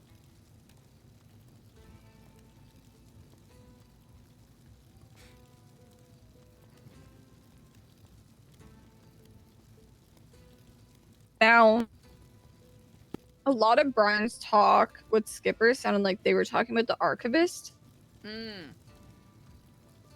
And the here's why. Brian got a call from the archivist and told Skipper and told him that he was going to try and repeat a bunch of shit so that Skipper could listen in. And I guess the archivist's alias behind the archivist is Lucian, and something about Lucian being Lucian Lullaby. like an alias that could be used for multiple different people or something like that. What else did they talk about? Oh, Skipper brought up that Brian was feeling as if the next big move by the Faceless would have something to do with the financials, which we have, confirmation of, essentially. And I guess Brian really wanted to tell Skipper something, but said he couldn't, but kept it very general and broad and said it had something to do with LSPD and BCSO and like something in between them. I have no fucking clue what that means. Something in between them. But I am concerned that this talk between Brian and Skipper is going to ignite interest in Skipper from Charlie. A little bit of obsession. Like, I know he... Yeah. I'm very worried about that. Oh.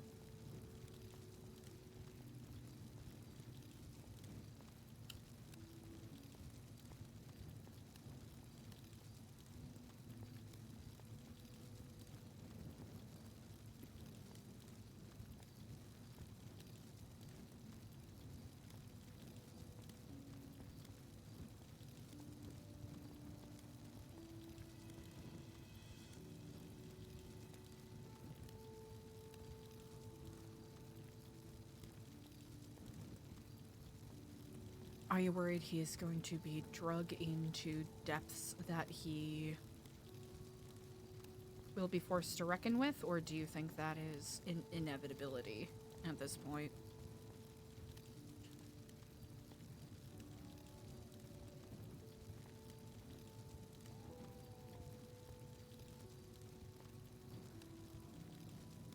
I think when it comes to fighting something like this, Skipper is entirely capable of making his own decisions and knowing when something is dangerous or not. I don't necessarily like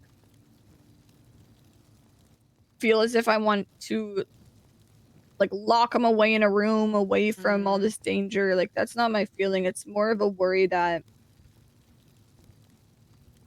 it's one of a very few select things or people that the second it comes into play, I lose my ability to be purely logical or rational when thinking things through. That's very scary.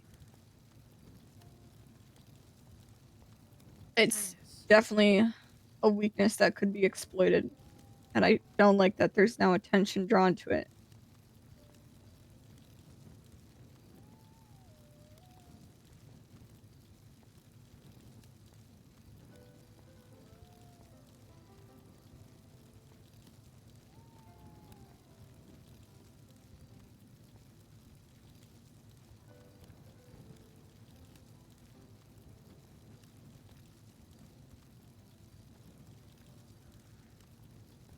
What do you suggest we do in the meantime?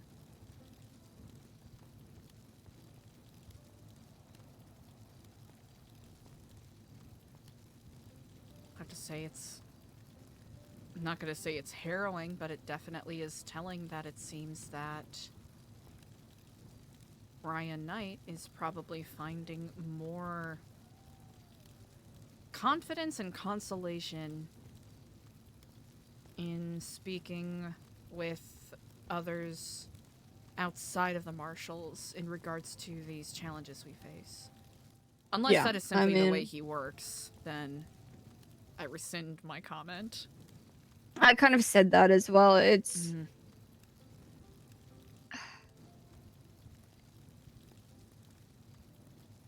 I don't know if it's him attempting to get outside perspectives that he and the rest of the Marshals wouldn't have, or if it's a lack of confidence in the people that are meant to protect us. I mean, I think it's safe to say that a lot of people. How do I put this kindly? I have a lot more faith in the two of us in this room than the entirety of the Marshals combined by a large margin. And I don't even think it's capabilities. I think it's just actually giving a shit. Granted, we have a lot. I was gonna say we have a lot less to focus on, but I don't even know that that's true. I'm compelled to agree with you. Now, they're obviously restricted by certain legal measures that we are not, but it's not like they don't bend those all the time. I mean, listen, if I'm Brian Knight and I'm in a helicopter and I'm flying over a boat with a meeting with all faceless assets that I can see and the blue man, I'm not letting any fucking badge stop me from grabbing some missiles and sinking that ship and making sure nobody surfaces.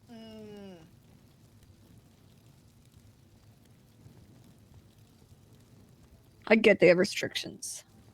And it's easier for us to make moves that maybe they would have to go through different routes to do, but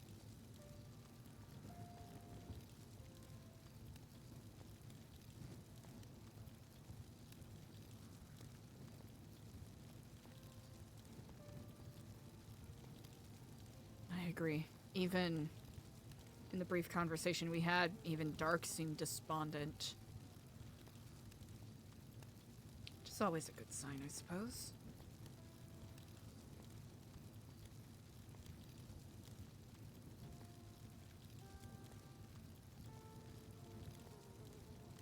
God, it's tough to even know what to do when you have so Mhm. much to do.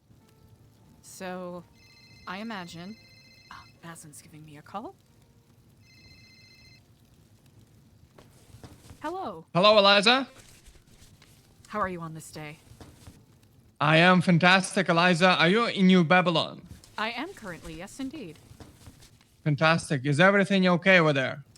Yes. I am tending to application paperwork, while Dev, last I spoke with him, has been attending to the machines and doing some upgrades.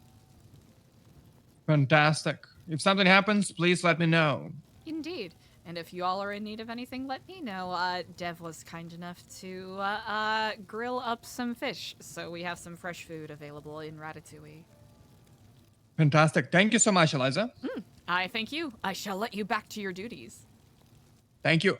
Have a good day. You as well. Bye. Just doing a check-in call. Okay. You do that It- often? Sometimes he does. I imagine he did it at the behest of Andy and Luciano, since they are currently bounty hunting. That is my guess. Okay. So, alright. We have quite a lot of lumber to drop off at Roosters, but with Up and Atom as close as you say it is, and the fact that it is currently actively open, that might complicate what we do. Even if we went in a disguise as, you know, I don't know, renovators or whatever, that could potentially still draw suspicion and attention to a place that is already under a lot of scrutiny.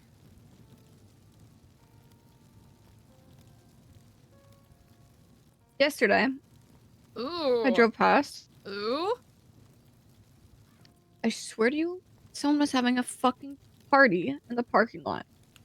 Really? Like 5 people just standing in the parking lot for over an hour. Really? I'm like, dude, come on. That's gotta be ridiculous. maddening. Like, oh god. Okay, so drop off lumber and other supplies when able, but I suppose Hold on, I'm gonna make a list. Mm-hmm.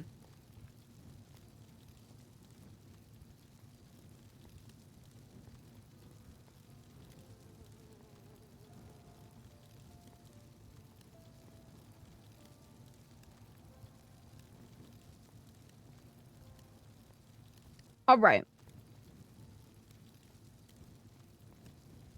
Drop off lumber, get metal, get cloth, get paper. Combined with the 2 trucks in the lumber yard and the vans that I tossed some logs in up in Polito, we have 495 logs yet to be delivered. And once added with the 875, we will have a grand total of, let me double check again, 1,370 logs prepared for renovations, with about 630 to go. Damn. Mhm. Okay. Which, if we are so moved, and if we are able to, we could knock out at some point today and tomorrow, potentially. I think you are right. I will not be around tomorrow, unfortunately, but we could definitely get through that today. Especially Okay. if the bulk of our conversations are going to be theory crafting and planning, for lack of a better phrase. Exactly, yeah. Especially with thinking about theoretical setups for the safe zones or meetup spots. Yes, I found another one that we can definitely take a look at.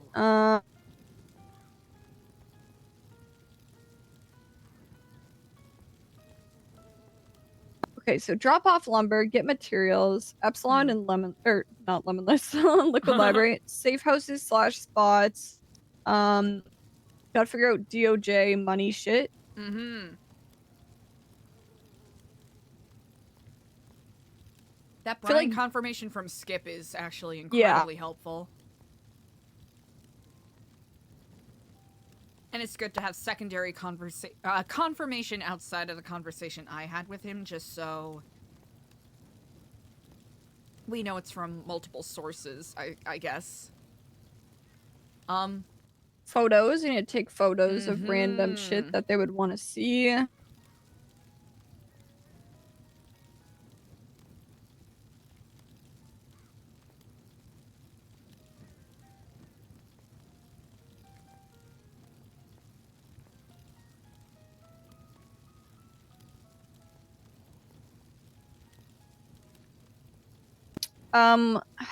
Fuck. Potential satellite upkeep. Mm-hmm.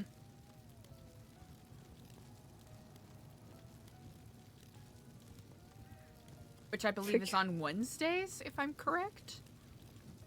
But they might even expect more, depending on where in the operation they're at. Yeah, we should review and see how often they were doing it. If the 7th, the Wednesday, the 7th, that's like, what, a week and 2 days ago?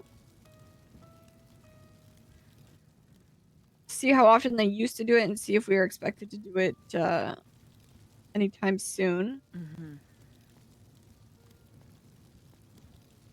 I could check that right now.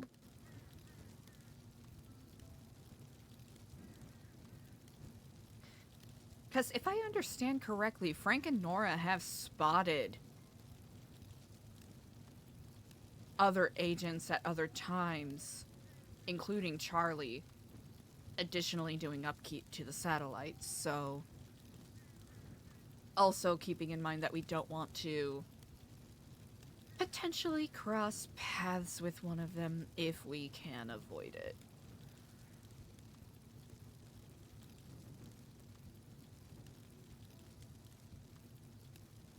It does look like Falcon's upkeep of the satellites was very sporadic, almost monthly. So Okay, I think good to we know. should be okay.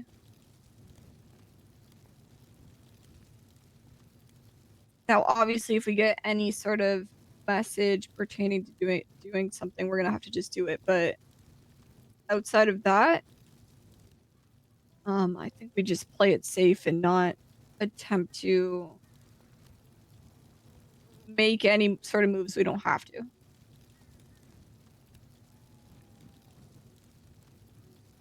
Agreed. Just because it's all gonna be under so much scrutiny. And the last thing I want to do, and I think you already wholeheartedly agree on this, is overplay our hand and fuck up any opportunity to get Denzel, especially if Falcon is the one that's leading the next package transfer. I also want to check out the house that Ming was transported from. Oh, we have that info? In Grapeseed, yes.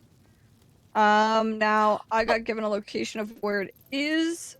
I also have a good cover story for us being down there, which is I spoke to Dawn today. Very much just politically motivated, vote for me again for sure, you know. Said like, oh, you know, I'm working on conservation thing that we talked about with the Rangers, if I am to be reelected.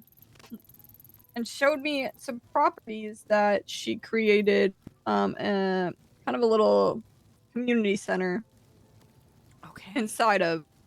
And those are just down the street from the house in question. Okay. So we have a reason to be there. Is it different from, I might have misunderstood what Lang said. Because he said something about like the second house on the right. It's not the house arrest house, right? No, it's across the okay. street. Yeah, it's across the street from that. Interesting. As we were driving by, because Dawn invited me to see the community center, I took a look at it. It didn't look like much, but I definitely didn't have a chance to like really pay attention. Now, the worst part about all of this is, I'll let you take that. Thank you. Andy. Hi. Kyle Pred is here at New Babylon to see you. Oh, Kyle Pratt is here. Mm-hmm. Oh, yay. Oh, brilliant. I will be up there shortly to speak with him. All right, we dropped him off, but The fuck? do you want us to hang around, or you think you good with? He's not going gonna do shit. Yeah, we should be good with him. Honestly, if you want to, it might be in regards to the proposal he wants to make. So He did I say would he had some say ideas. if you want to Definitely be there to you. hear it out. Yo, I would, Definitely you handle that. I would actually love Over to be anyone here else. to hear it. Right, perfect. I'll be there shortly. Okay, Okay. bye. Do you want to hear out a business proposal?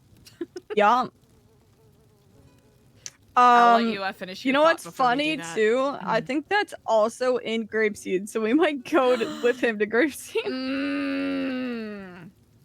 I was just gonna say, like, while we're doing all this, especially with the attention that's been drawn by Skipper having that conversation with Brian Knight at the Ashen Tree, I mean, it's almost Yeah. laughable the fact that I can open the Falcon tablet and look at a photo taken by Charlie of Brian Knight meeting with Edgar at the Ashen Tree. And clearly that's something that they felt the need to upload onto Skynode, and now we've got Yeah. that going on with Skip. So, like, that Yep. brings me a lot of concern. We really have to seem incognito without going incognito, almost. I think it would be foolish for us to expect the Faceless to not already be watching both of us like a hawk, but Oh, 100%. we need to be ourselves looking into things. I think they would expect that already without being Falcon looking into things. So, like, when we take photos that Falcon would upload, maybe we make sure nobody's watching us. Take those pictures. I wholeheartedly agree with that sentiment. Okay, I'm really fast. Gonna go grab something from my desk, but I will meet you outside to talk. Perfect. I'll be out front. Hooey! All right.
Yeah, we drove by him on the highway, and he's like, "Hey, give me a ride.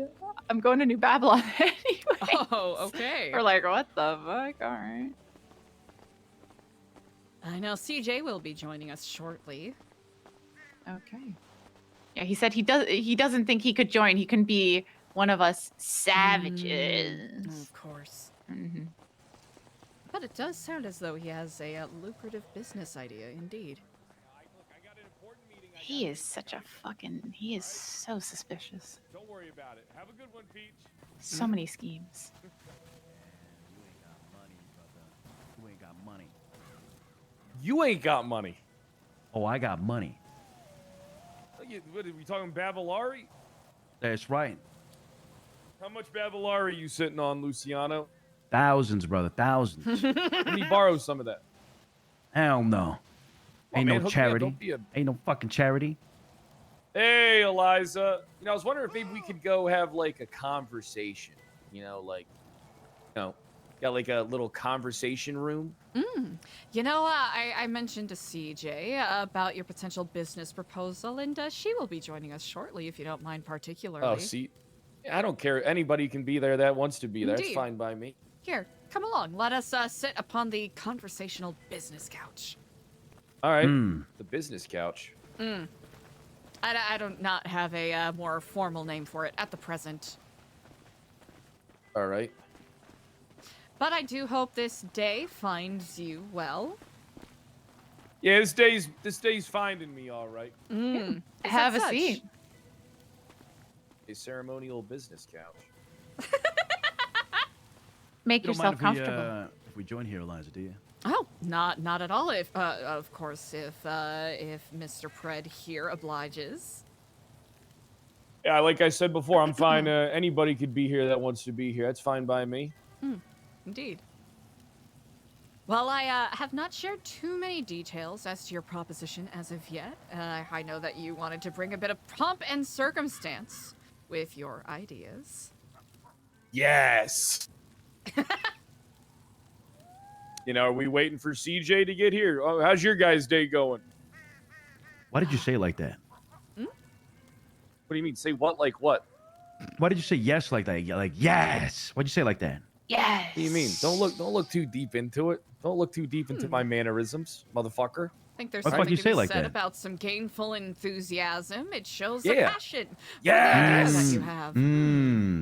Not Sounds evil. sounds Yes. devious. Sounds Not devious very at all. devious. There's no Oh. deviousness here. You know, There's nothing. Luciano, I did not sense any deviousness until you had pointed it out. I didn't even consider that subtext. There's Until you no mentioned. devious. Could you That's say right. it again? Simply, Yes. so I See it now? There's You a see how you little, smell it? there's a little cumin in there. There's a little fennel seed in there. I see it. I Hold see on. it. Can I Fentanyl say in it there. again? Can I say it again? Of course, most certainly. Yes. Oh, okay. All right. Okay. Oh, that just seems like Checks you're out, bored. right? Yes. It's straight to Yeah. the point. Oh, there you go. All right. Yeah, I'll wait. Yeah.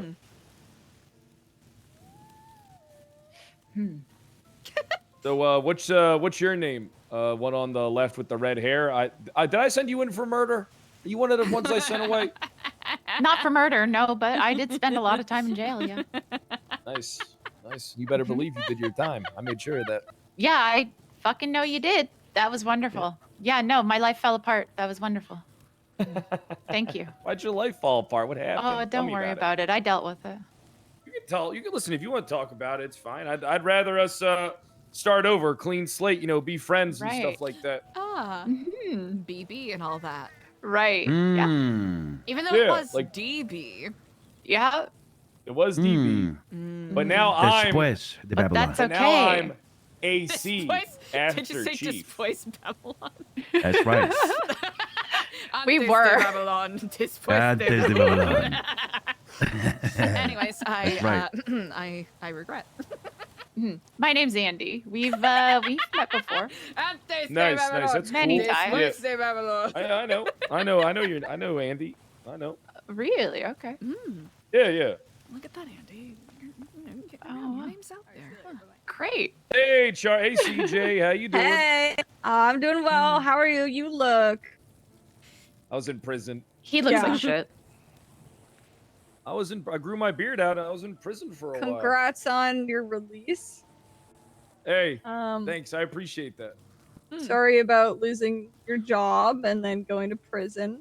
Well, it's all unjust. I mean, I'm gonna win the appeal, but I don't think I'm going back to being chief anyway. You're gonna win the appeal?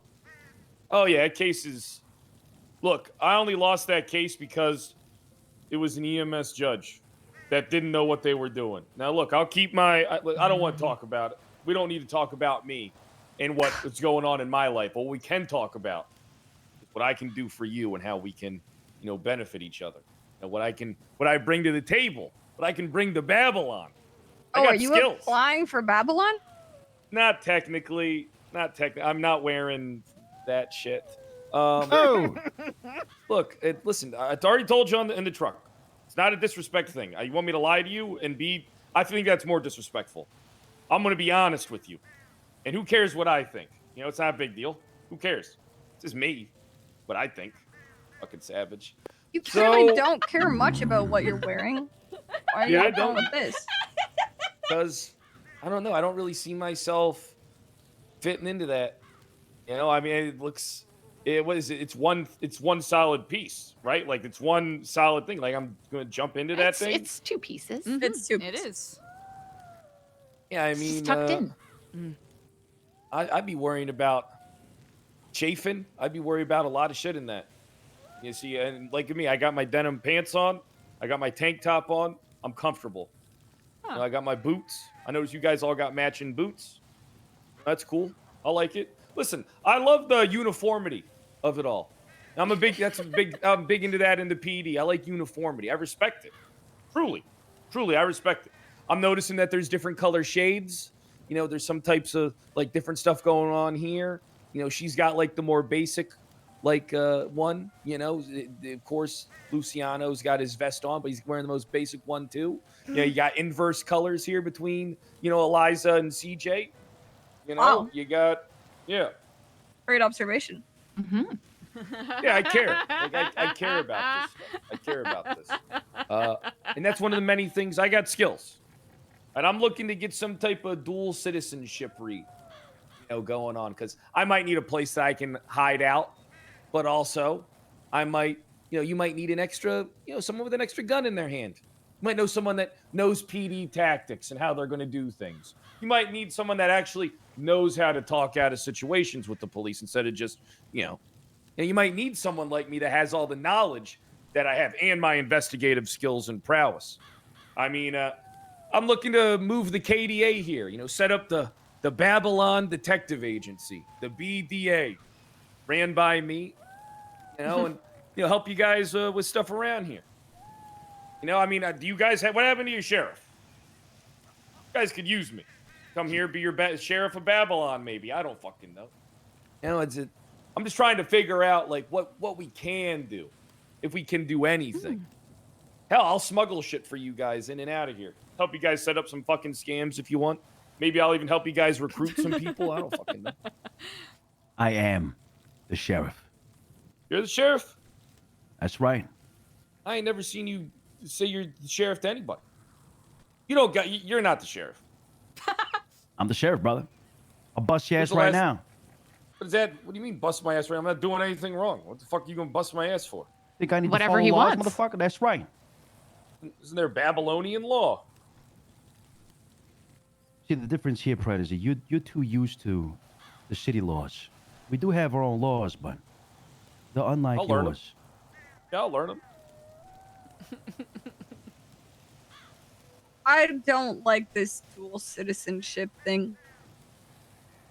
And the reason being is it kind of directly contradicts what Babylon is about. This makes isn't sense. like some halfway house for get out of jail and just Fired want police some chiefs. yeah. We have a lot of core values that we are very dedicated to, and one of those is being self-sufficient and living off of what each other can provide, supporting one another and creating things that makes it so we are able to live without running back into the city whenever we feel like it. That's not self-sufficiency, though. How would you define self-sufficiency? Well, what you just defined is communism. How would you define self-sufficiency? Self-sufficiency is being able to do and acquire and utilize everything around you to this amazing degree. I mean, self-sufficiency isn't just about getting by. It's about excelling. It's self-over-efficiency. It's the preservation of you, but also the evolution of you. All right? That's what it is. Okay, well, I really enjoy that spirit, and I think it's beautiful and also something we strive for. Also, no, That's good. Self-sufficiency is just being able to provide for ourselves every need that we have, which is what we do.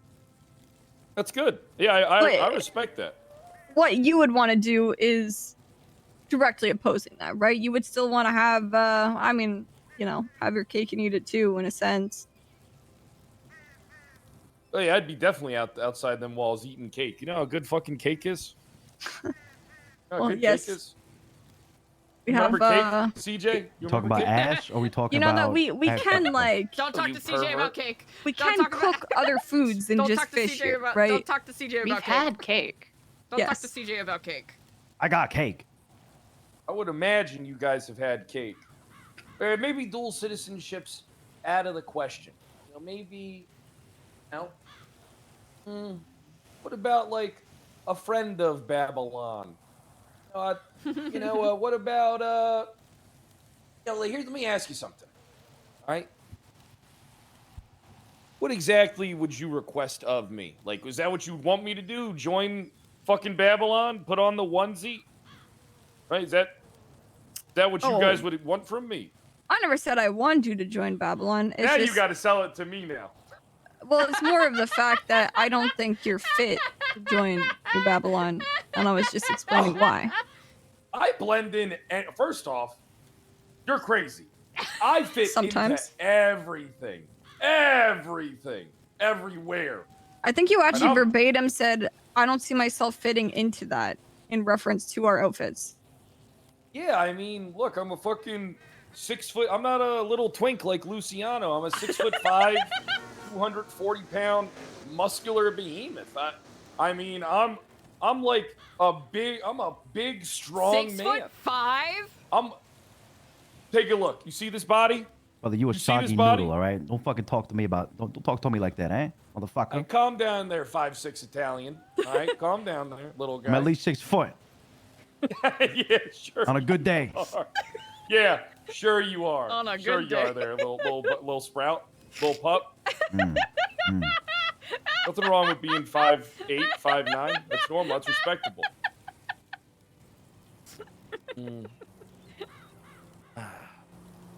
It's tough. I mean, okay, you know what it seems to me? It seems like when you had all the power in the world, you did. decided to utilize that to absolutely fuck with us, to piss me That's not off true. on countless occasions, to throw That's me not in true. jail for a sentence that you yourself knew was bullshit because you thought it would bring a reaction. You thought you'd be the villain and everybody would be like, oh, we fucking hate Pred, and that fuels your fire because you actually had the power to do it. Now you're sat here, fired, just got out of prison, you have nothing, and now Been out you of want to prison a couple talk to us like kind, civilized. Oh, what can I bring you guys? I want to be a friend of Babylon. Where the fuck was this energy 2 months ago?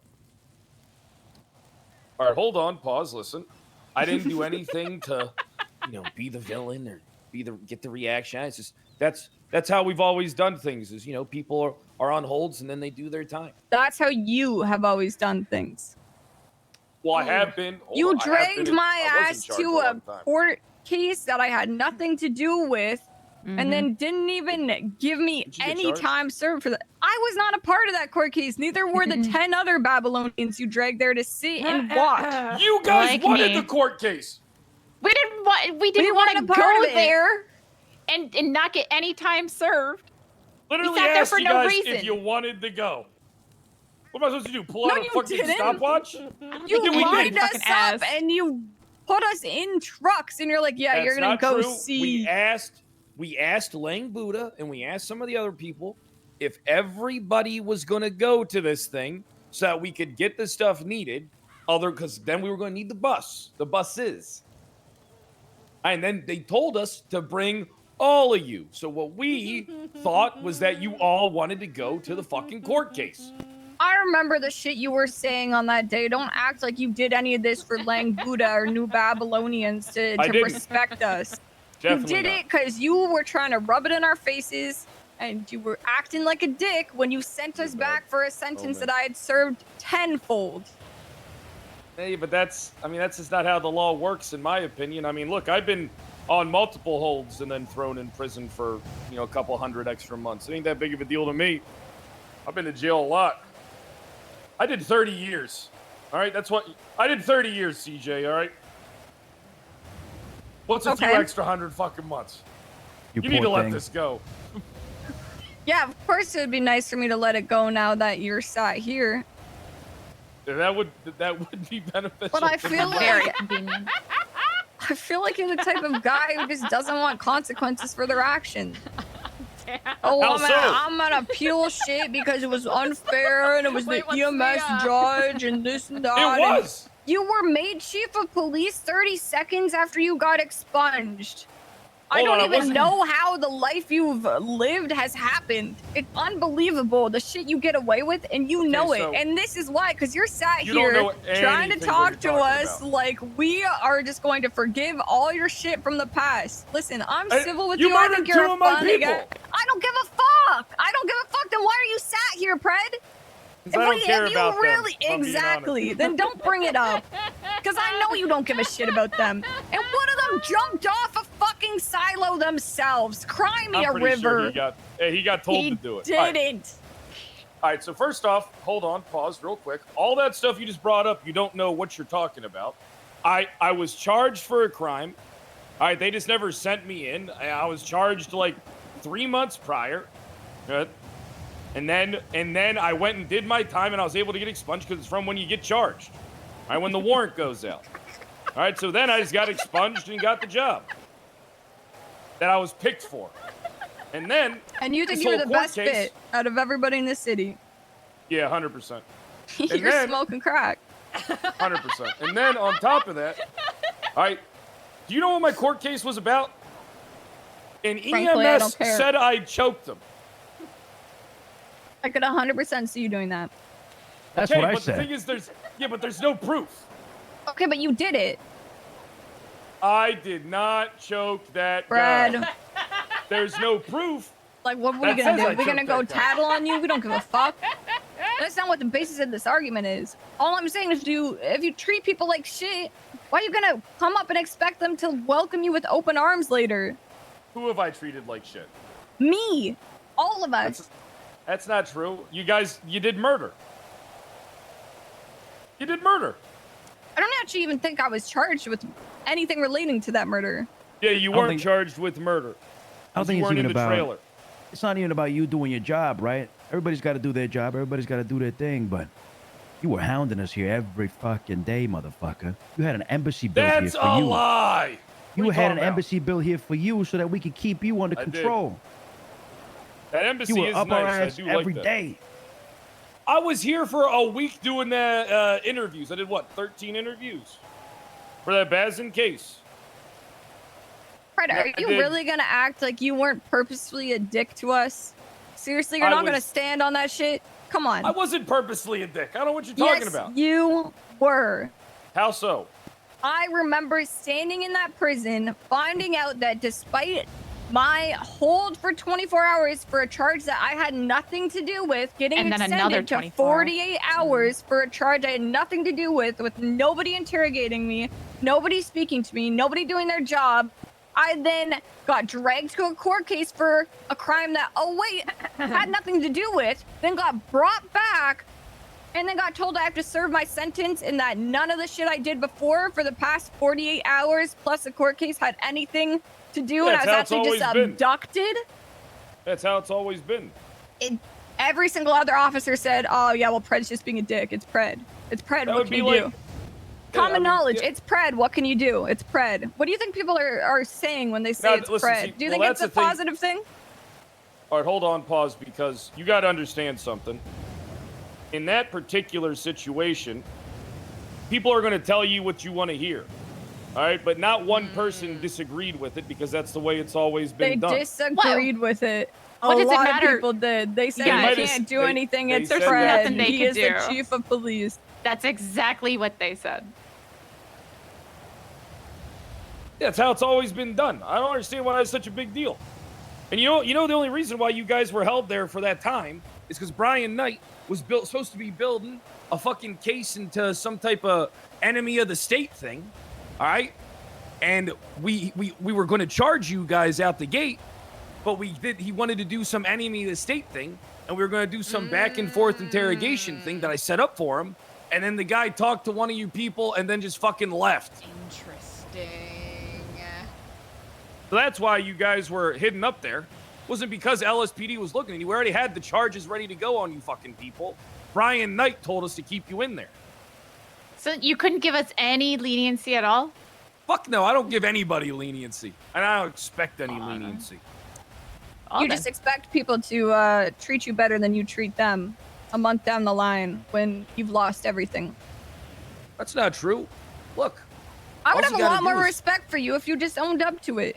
You know I'm not that? owning Like, up to it. I wouldn't give a fuck if you're like, yeah, I was a dick in the past because I had the power to be. Now I'm at my lowest, and yeah, I want to be friends now. I would have respect was for a that dick. shit.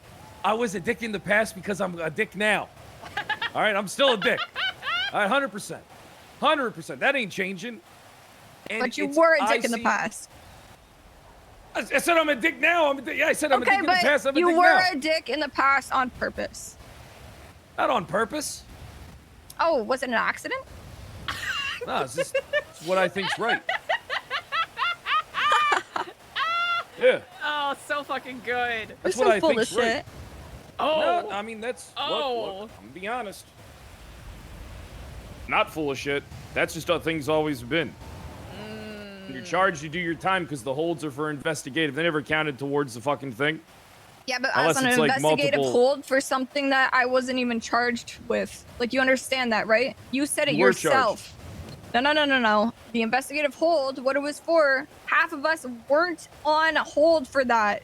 They just didn't want to do the work of actually sectioning out the people and charging them with a different time. They That's didn't want not to do the true. work. Yes, it is. That's not true. All right, so the case was very simple. All right, the case was everybody was getting murder that took place at the fucking town hall, the hostage incident at the town hall, because the way that we were fighting the case was that the people there who went to the town hall took the hostages and went back to Babylon, knowing that they were going to I engage read the cops. through So it, those were the Fred. main It was perpetrators. people in the courthouse and people in a trailer. I get it. Yeah, that's the verdict. That's what the verdict was brought down to. Yeah, to the people in the trailer and the people outside of the trailer. But the investigative So you're hold. saying it took 48 hours and talking to nobody, investigating nobody to decide not to charge the people that weren't charged with murder? We interviewed 8 people. What are you talking about? Oh yeah, Who were who did you outside of the interview? trailer? Why would Because we I talk to you? guarantee it was no. Exactly. Then why the fuck are we on hold, you dumbass? All right, listen. Did you not pay attention to what I said earlier about that? You were on hold because Brian Knight I wanted don't you guys on believe you. hold because he wanted to look into you guys for enemy of the state. That's why you guys were on hold. I don't believe it took 2 days for you guys to go back and forth being like, should we charge them with enemy of the state and make the whole Do you thing? know how hard Actually, no, we listen, shouldn't. You talk Eliza like you can. know a lot about shit when you don't know dick about shit. Oh, you know how guess hard it you is and to I get a have, goddamn the court same- case for 23 people? We got that shit up in. We got the whole thing Exactly. going in 4 days. Exactly. It 3 had days, nothing to actually. do with us. It had nothing to do with our charges. It was It you did. guys and being shit at your job.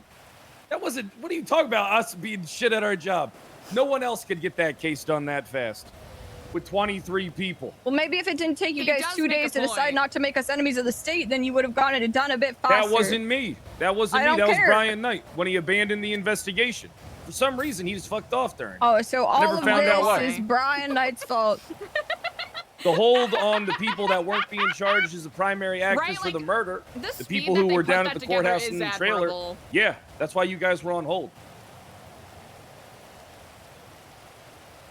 Otherwise, you guys would have just been charged. 'Cause we knew we wouldn't get no fucking accessory to any murder charge. We weren't even going after for the people that were on the outside in Babylon. I know, Yeah. that's my point. Yeah, and I'm telling you that you were on hold because there was some enemy of the state thing. That's Do you think why the you. hold That's why was everybody the was on hold. problem? Not really. I mean, I love I've the been way on she hold a just said, couple times. It's not I'm that not big of a mad at the problem. hold. I mean, I was mad at the hold at the time just because I wasn't spoken to, and I'd rather be on hold for investigation if I get investigated. That would have been nice. But what I pissed me can't off help it if was the your investigation was decision. dropped. Yeah, I know. It's I your know. decision that I have a problem with you for, and the fact that now you want to be best friends all of a sudden because you got jack shit. I don't want to be best friends. I I got a want lot to be going a friend on. of Babylon. What do you have Yeah, going on, Fred? What do you have going on? I can't tell you. Mm-hmm. You're broke. Okay. You fucking I'm not broke. broke. I own that. So fucking I got good. that $7.5 million land. All right, I got millions of dollars cash. I got tons of assets. Yeah. What you talking about? You still owe Peach money you can't pay her right now. Oh. Yeah, because I owe people about a couple $1 million. I gotta take care of that.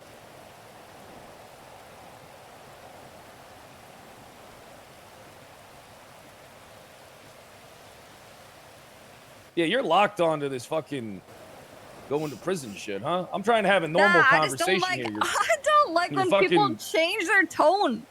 I ain't changing tone. It's the same tone. What are you talking about? I just think you're fake. I not think you fake, want I'm- shit from us now because you don't have the power to fuck around with us. I don't want nothing from you. Okay, then why are you here? I'm here to build towards a new. Mend bridges. See if we Mend can work bridges. towards something. Yeah. What bridge do you think is burnt? Well, shit. My bridge with you definitely seems like it's seen better days. Who burnt Kyle's that? so fucking good, man. I mean, it could be argued that it was both of us. God damn it, Brad! Just say you burnt the bridge. Look, Admit it. did I help burn the bridge? For sure. You burnt it yourself. I was in don't think- handcuffs. You had a fucking gasoline and a match. Like, you burnt that bridge. I don't think so. You're I think we so- both kind of burnt it. Honestly, I think we're both to What blame did I here. do? Chat, can I just say You've been this locked on this. You know what I mean? You've been locked on it. I was really... I've been watching This the is bridge great. burn. That's all. Well, you know what? That's why I'm here, to rebuild the bridge. Okay, admit you burnt it down. And apologize. I definitely helped burn it down, and I'm not You burnt apologizing. it down. I didn't do anything wrong.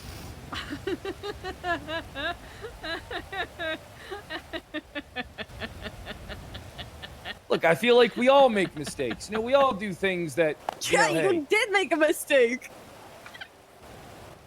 look. We all make mistakes. We all, things happen. Hey, water under the bridge. Look, I can forgive you. I think you should be able to forgive me.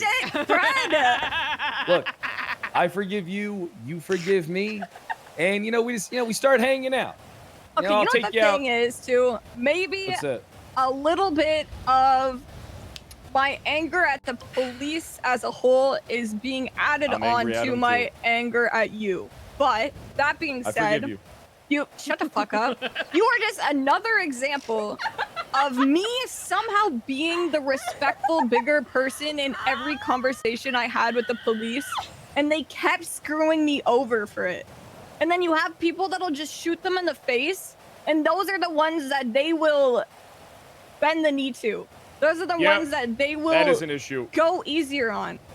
And I agree. I stood there and I was respectful to you every conversation we had. And you I lent you fucking my jetpack. screwed me. You screwed me in that prison for no reason at all. And you know you did. And you won't fucking admit it. No, because, that's the way. All right, look. You don't know procedure, and that's fine. I don't But give normally- a fuck about your procedure. You had the decision to make there. I heard every single person leave it up to you. And you made that choice. Yeah, because that's how it's always been. I believe. Look. I believe that when you do the crime, you do the time, regardless of if you've been on a hold or something like that. Me, that's how I was always treated. Maybe the system. Maybe I'm the way I am because the system. Luciano. Oh, wow. I forgive you for all the stuff you did to, against us when we were at Sanguine. And I just- Sanguine. I did do 30 years. It's a long time. I don't need your forgiveness, Pred. That's good. You don't. I know. I didn't give you my forgiveness. I said I accept yours. I ain't asking for a fucking apology. Good, because you wouldn't get one. Oceana was I at don't even Sanguine. need an apology because I think, like, you are who you are, and I've always known that. I just want you to admit it. That's it. I am who I am, and I've always known that. Yeah. You Look, said that procedure is procedure, right? And if somebody commits a crime, then they gotta serve their time or whatever the fuck. Sure. Okay, agreed. I can see that point of view. All right, throw me in the pit for 72 hours. Let's get this over with. I'll live in the pit for. Look, do I got? But Listen, I you're don't care. willing to sit in a pit for 72 hours rather than just admit what you did was fucked up after I was Look, nice if to it'll you prove every it to single you- day. Just it- admit it. Just admit it. If it'll prove, you just throw me into the pit You're for so 72 stubborn. hours. Just fucking admit it. I'm not stubborn. I'm just saying I'll get into that pit for 72 hours. All right, no food, no water. I'll be fine. All right. You would rather potentially die, starve to death in a pit, than just admit that you burnt the fucking bridge. I didn't burn the bridge. I lent you the jetpack, and it was the accelerant. You know, hey, how many times did you blow up that jetpack? And then I went and rescued you. A lot. That is not. How is that even remotely equivalent? Well, I think it's pretty similar to me. All right, All right, what'd you you got come me. here Listen, for? throw me in the pit. All I'm right, not and I'll throwing you in serve. any pit. Why not? Because that's not what I want. Because you like me? No. Aww. You burned that bridge. Nah, I can tell. You still like me. You can hear I still that like you. shit-eating I like you grin. a lot, It's CJ. so I always Yeah, like you. I'm likable, Fred. I'm likable. I'm lovable. Everybody loves me. Everybody. Get that right, Luciano. Fuck you, You're- Pred. You're questionable. What do you mean I'm questionable? Yeah, I didn't stutter. I'm palatable. Right. You know? So, look, I'm trying to, I'll be honest. I don't know what lays ahead. Got a lot of things, a lot of doors, a lot of opportunities. I got a lot of stuff going on.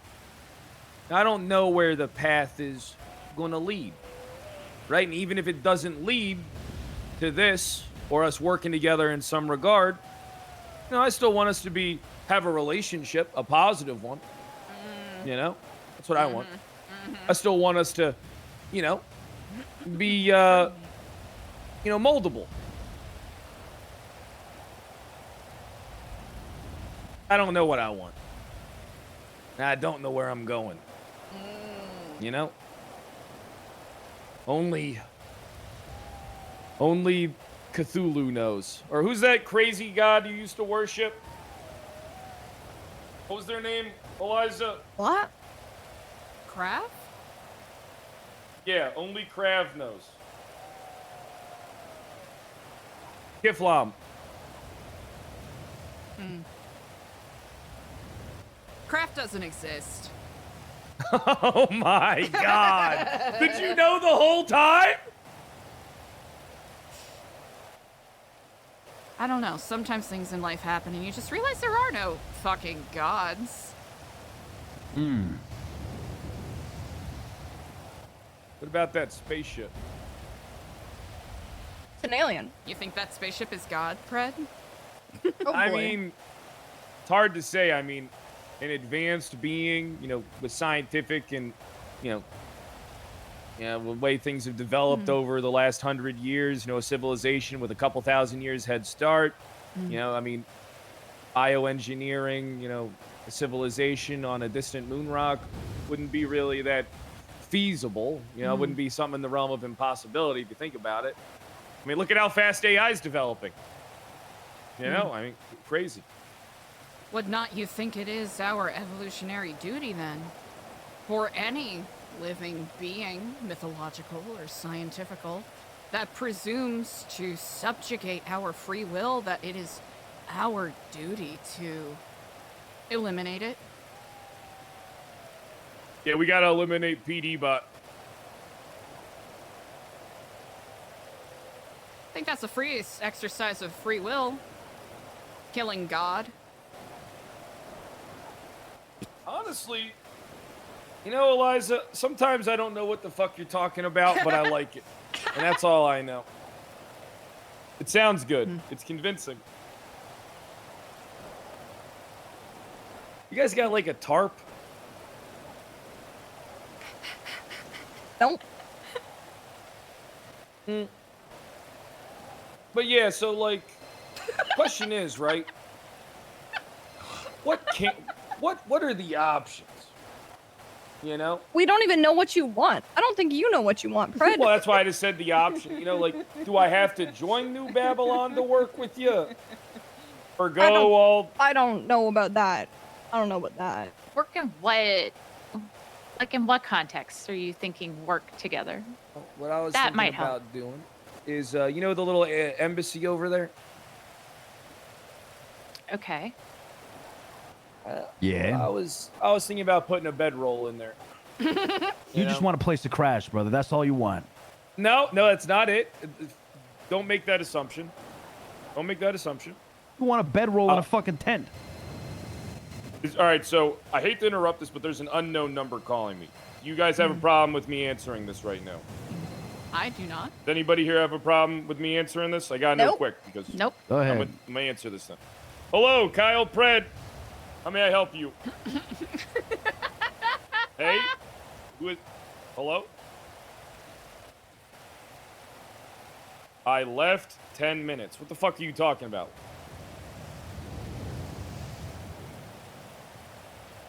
What do you mean I have 10 minutes? 10 minutes for what?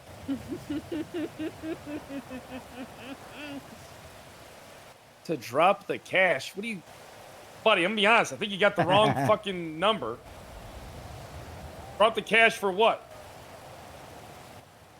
I'm looking behind me. I don't see anything. There's nothing but trash and a wall. I'm not seeing myself. I'm not. And I'm a very handsome man who doesn't look like trash. So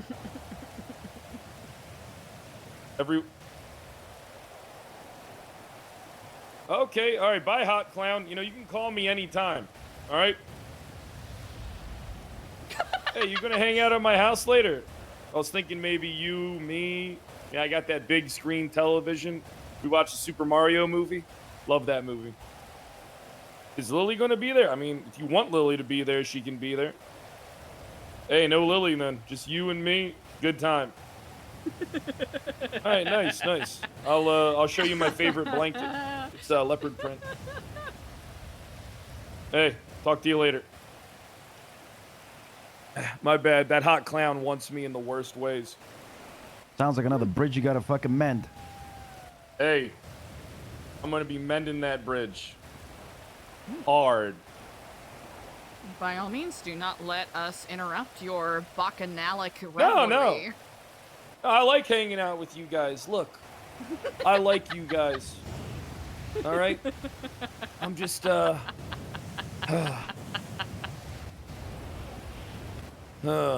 me look those down. You know, I'm just, I'm so unsure what path,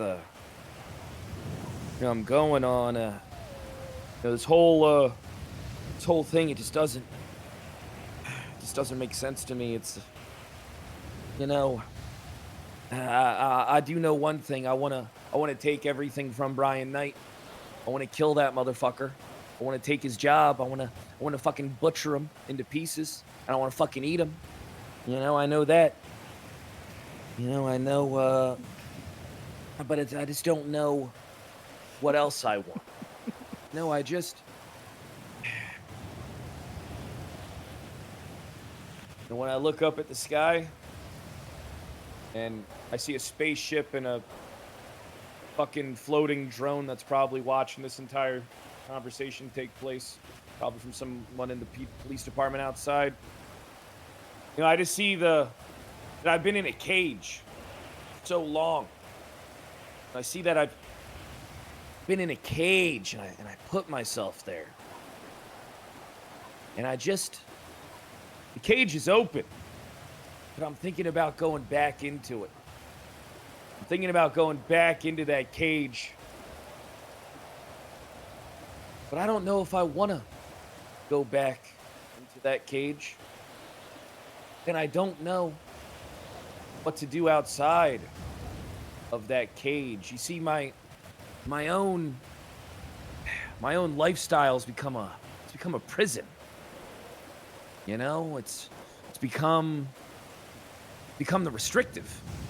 It's limited my power and my abilities and what I want, and you know, I'm unsure what it is that I'm seeking. But I do appreciate you guys talking to me. I know I'm a bastard. You know, I know I'm not. 1 second. Hey, I'm making a fucking speech. This better be fucking important. You got work for me? What fucking work do you got for me? You want me to hunt down mimes? So how much you paying? 20K? How many mimes are there? 20K each. 15K each, done. All right, I'll kill those motherfuckers. All right. You want me to hack them up good? You want me to? Do you want to see the bodies, or do you what? What do you want? I don't do photographic evidence. I'll show you the body parts, but then I'm dumping that shit in the ocean.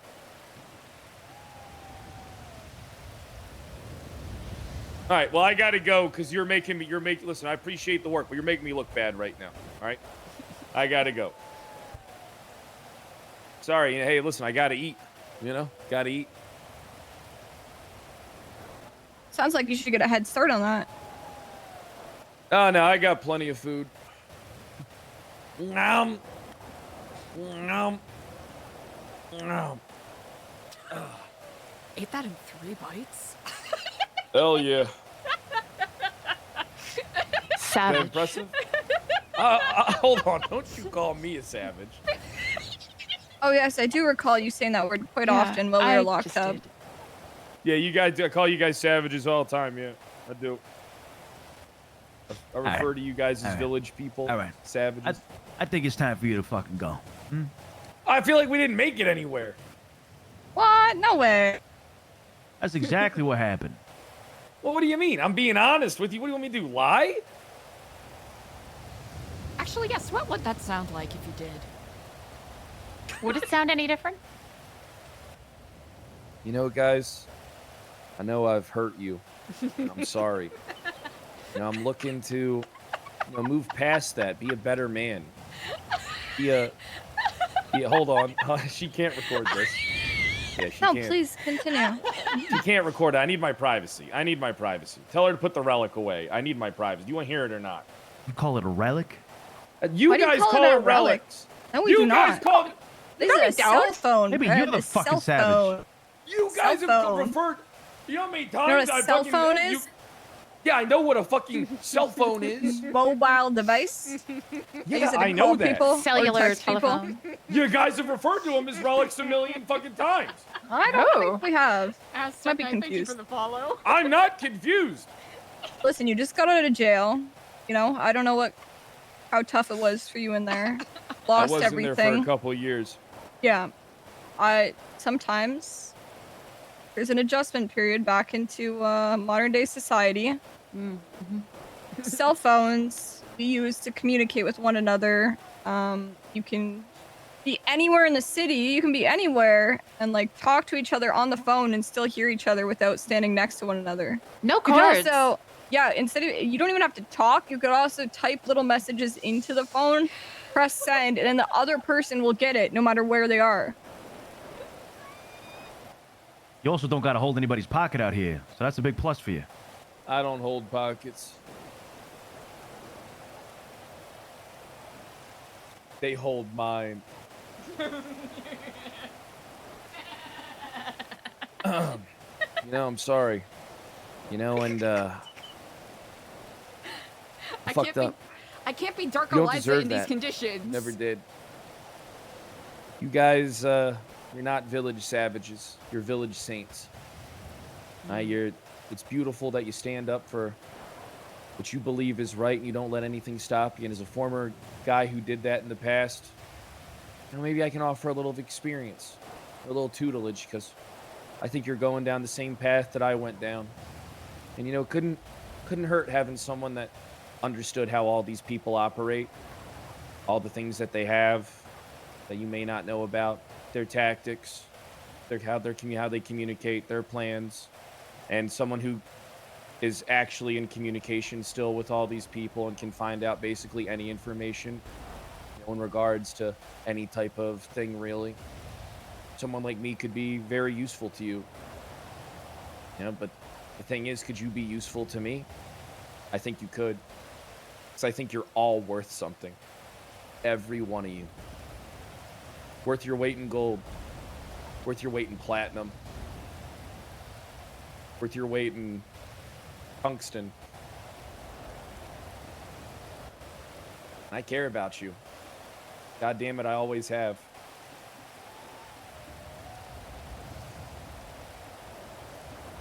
Wow, that It was sounded like touching. that.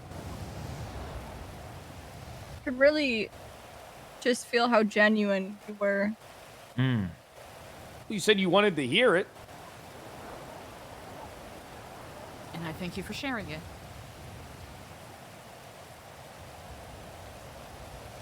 So, you actually don't know what you want, though. In general. Yeah, no, you have no not sure. purpose at the moment. No, I got purpose. I just don't know what it is, where I'm going. No, I got a lot of options. What are One they? of them. I can't tell you. Right. I can tell you one. Okay. I could walk back to the police department and be chief of police right now if I fucking wanted to. Prove it. I don't want to do it though. I don't believe you. Then why do you have an appeal? Because it's principle. Okay. I'm a man of principles. Why don't you just do it and then quit? For the Doesn't principle. do any. No, that's like some fucking you can't fire me, I quit shit. Nobody respects that. That doesn't get anything done. Yeah, but what does get things done is when you slap them across the face, beat their bullshit charges, prove to them they're dumbasses, and then you point at them and be like, hey, you don't deserve me. You know, something like that. No? Something like that. About the showmanship. You know, just taking the job, quitting, boring. Beating their bullshit charges while I do a bunch of crime on the outside that I'm getting away with. And then taking the job back out of spite, looking them in the eyes and saying, you don't fucking deserve me. Suck me. You know, hitting them with that, suck. Oh, and then saying, fuck you. That's different. See that? That leaves a mark. Use something like that. It's hard not to notice it. Well, I am excited for this journey for you. Because I cool. think that you have grown a bit used to having the DOJ on your side. They weren't in on your my side. pocket. Oh, please. They weren't. What are you talking about?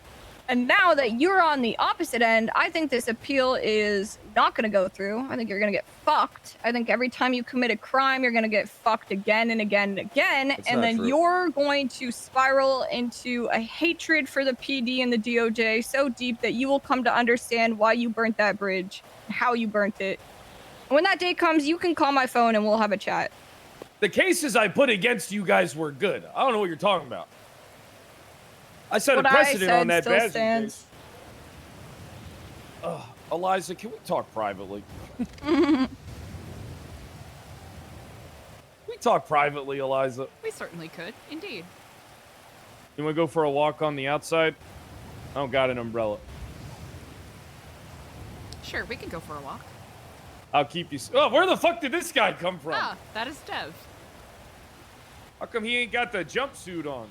He's one of our fair mechanics at Chrome. It's he has to wear specifically heat-treated garments. I'm Chrome. Yeah, I've seen that. It was nice seeing you, Fred. See ya. Yeah, she hates me. Can you blame her? It's really her fault. Well, it's really her fault. She's just so uninformed. I forgive her. Could you educate me on what she is uninformed about? Well, you know, the whole trial process, the stuff with the cases in general. You know, procedure, stuff like that. You know, I don't know your guys' procedure. That's why I ask the questions. You know? Because if I don't know something, I ask those questions. You know? It's nice out here. It's been raining for a while.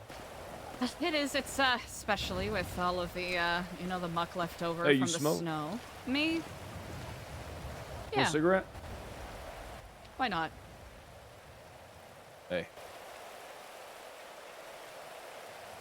There you go. Thank you.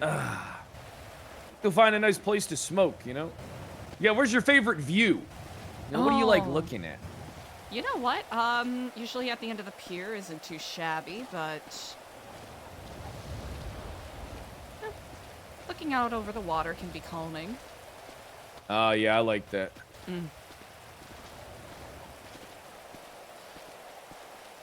You really are in a moment of self-revolution, huh? Look, I'm just fine. I'm figuring stuff out.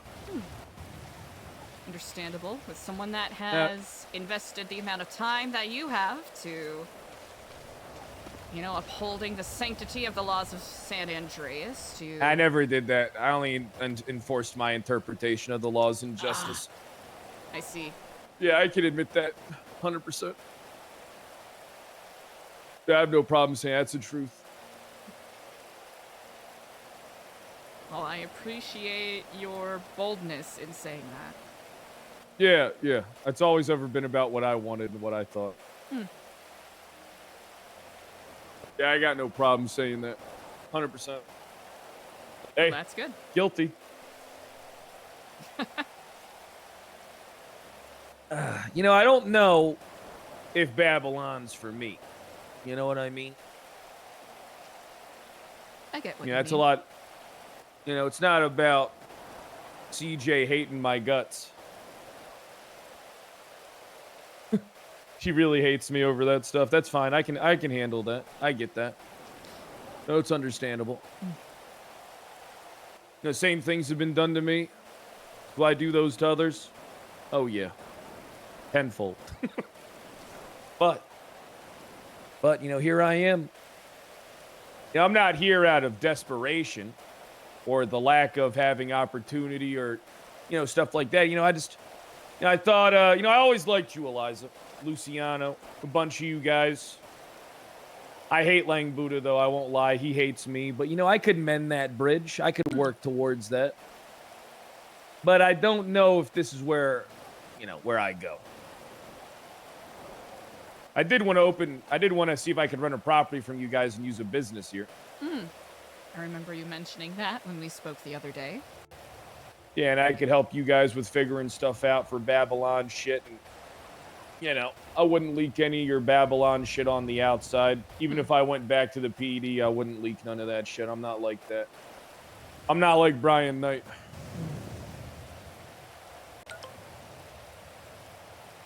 I will But, say... I always looked out for this place. I recognize that. Oh, hope you can forgive me. One moment. Hey, no problem. I took several phone calls. Frank, can I give you a call back? Yeah, of course you can. All right. Ooh, Skinner? That's it. Yes, indeed. He's I consider him a good friend of mine. Hey, he's a good correspondent. It's a shame all that stuff he got on the Faceless got destroyed at the Life Invader. I heard. The damn shame. If You I guys had still my... beefing with him? Oh, Oh, no, you go ahead. No, you go ahead. I interrupted. No, technically I interrupt. I say a lot quick. Bad habit. Honestly, same here. Probably well met in that regard. Hey, you could say we're both regards. To some degree. I was gonna say, if I had my druthers, I would be very amiable and open to the idea of us having this sort of partnership. You having a residency here of sorts. However, and I think that conversation purposefully, or totally exemplifies the barriers that we have in that being successful. There are bridges that need to be Mended, rebuilt, or built, period. Yeah, built period might be a good one. But it's not improbable by any means. And your path did lead you here. For no reason, I do not doubt. Or not for no reason, I should say. Double, triple negatives. Hey, I guess you have to wait to find out. Then, with the number of options you have at your disposal, with your enigmatic personality, I am certain that you will find yourself in the depths of some form of riches, easily flowing your way. Or the same situation that I'm in now. Do you often find yourself in this situation? It happens every once in a while, yeah. Normally I go up just to go down. It's kind of like it's like that seesaw. Mm. Yeah, that's what it's like. My life is a seesaw.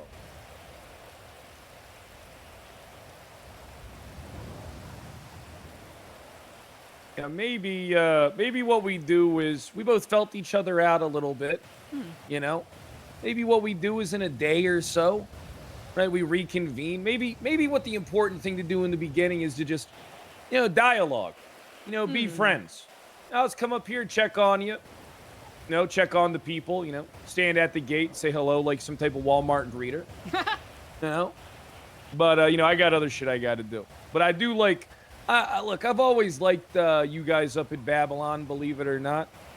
I wasn't the one that was, listen, I was reactive towards Babylon. All right? Not proactive like, a bunch of other shit that I heard that was going on where people were fucking doing dumb shit and sneaking into your fucking compound and blah, blah, blah. Have I snuck into your compound? Yeah, I snuck into your compound a couple times, but it wasn't for police reasons. It was just kind of to fuck with you. Have I flown drones over here? Oh, yeah, I used to fly drones over here all the time just to fuck with you. But that's really the depth of how things went for me. Well, from where I am standing, simply as Eliza, not a mouthpiece for a community, I do not blame you. I appreciate that. Now, whatever you say to me stays between us. You've always been someone that I feel comfortable talking to. Huh. You'd be surprised how rare a person like you is, Eliza. You're a rare diamond. I don't know if diamond really covers it, but I'm honored by the I don't know compliment any other nonetheless. stones. You don't know any other stones? I mean, I know like jade and rubies and okay. sapphires and emeralds, but Yeah, you got a I good don't collection know. there. Yeah, but I know that there's a whole bunch of other ones. You got the basic ones. You're like an amber. In amber, I got prehistoric bugs trapped in me. Okay, you're like insert whatever mineral you think best is the best descriptor for you. Fred, do you mean that? I mean it with all my heart. Well, I am charmed. I appreciate the compliment. Hey, remember I told you I'd take you away from all this.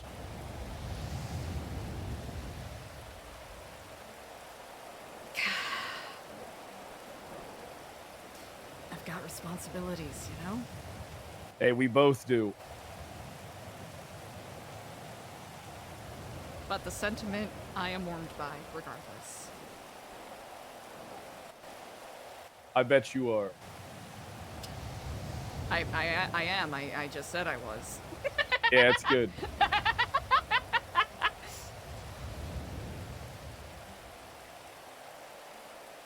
What are you passionate about? Oh, man. What am I passionate about? Well, earlier today, while my friends were being shot at, I told them I'd help them out. And I jumped into the bushes with a battle axe. And I took down an entire street gang with nothing but a battle axe. Wow, okay. I'm very effective.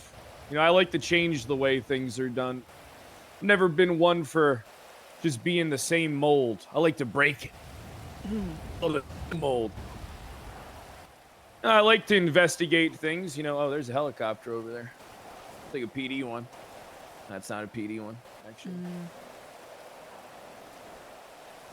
That's why I thought I could help you guys out with stuff. There's probably things that you guys want answers to, need information on. And maybe you need someone outside these walls to, help you get that. Or I could smuggle things for you guys, too, if you need shit moved. From Babylon to the outside or from the outside to Babylon. And I can take care of that shit for you, too. Be like your Han Solo. Okay. What is it? Running the Kessel run in X number of parsecs. You can do that. Oh yeah, I can. Thinking about buying specific vehicles just for transporting. You know, I actually have tons of transport vehicles already, but I was thinking about getting more. Especially with the way that the tides are shifting here in San Andreas, you are likely uniquely positioned for that. Yep, and I can go pretty much anywhere, and the police will leave me alone. You inspire that much loyalty. Oh, yeah. I'm a natural-born leader. It's kind of a detriment to myself at this point, but I can't help but inspire those around me. A detriment how? Sometimes you spend so much time focusing on those around you, you neglect yourself.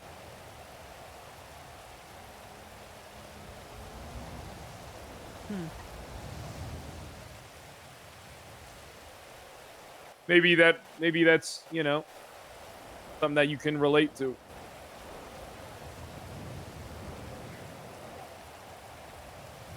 Your insight is uncanny. I'll say that much. I got a lot of insight. Tons of it. Another thing where I think I could help out. I know a lot more than people think I do. A lot more. And it's real easy for me to get more, too.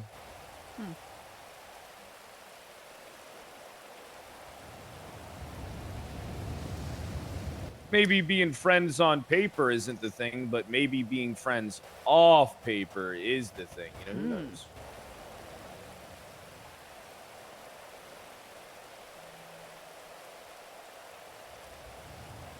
I think I learned something about you just now. What's that?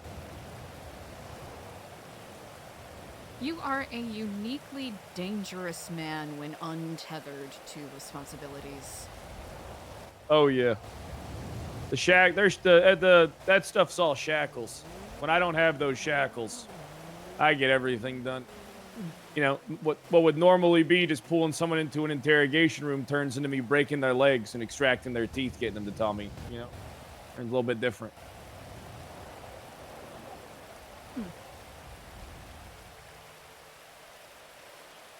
I cannot make any promises in regards to New Babylon being a suitable partner, but especially in regards to helping build a bridge or mend whatever bridges there may be,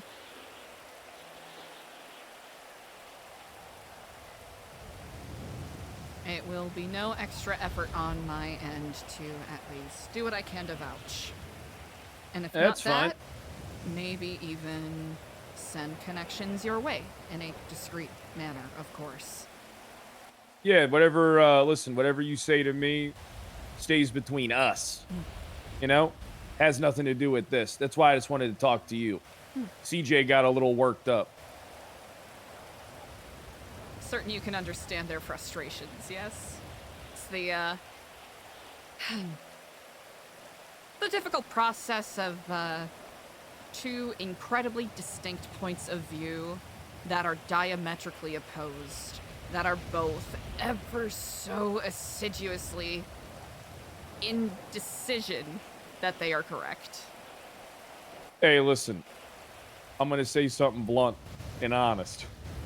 Your boy Lang worked towards getting me and a bunch of other people 30 years in prison. I don't give a fuck about a few Babylonians staying and holding for a couple years, alright? That doesn't really bother me none. But Luciano and Lang worked towards me getting 30. I feel like there's some, you know, wiggle room to be had there because I did 30 years because of that motherfucker. Could I ask how that came about? Listen, that sanguine stuff is pretty... That stuff's pretty far in the past. Yeah. What the fuck did Lang have to do with it? The fuck did Lang have to do it? Lang kidnapped fucking Crystal Clear and taunted me while I was being shelled at the fucking favelas. Alright, Lang was working with the fucking cops back then against me and my boys. Because we was, I'm not sure if you know, it's me and Lang, we was at war for a little bit leading up to that Sanguine stuff. You know, we was actually shooting up his restaurant all the time. Look, there's a lot that went down there. And then me and Lang actually also used to work together with the Cerberus Police Department. There's a lot of stuff there that there's years and years and years of history there between, me and him. Good and bad. I didn't realize, I ought to have realized that there was more context behind all this. Now, there's a lot you might not know about.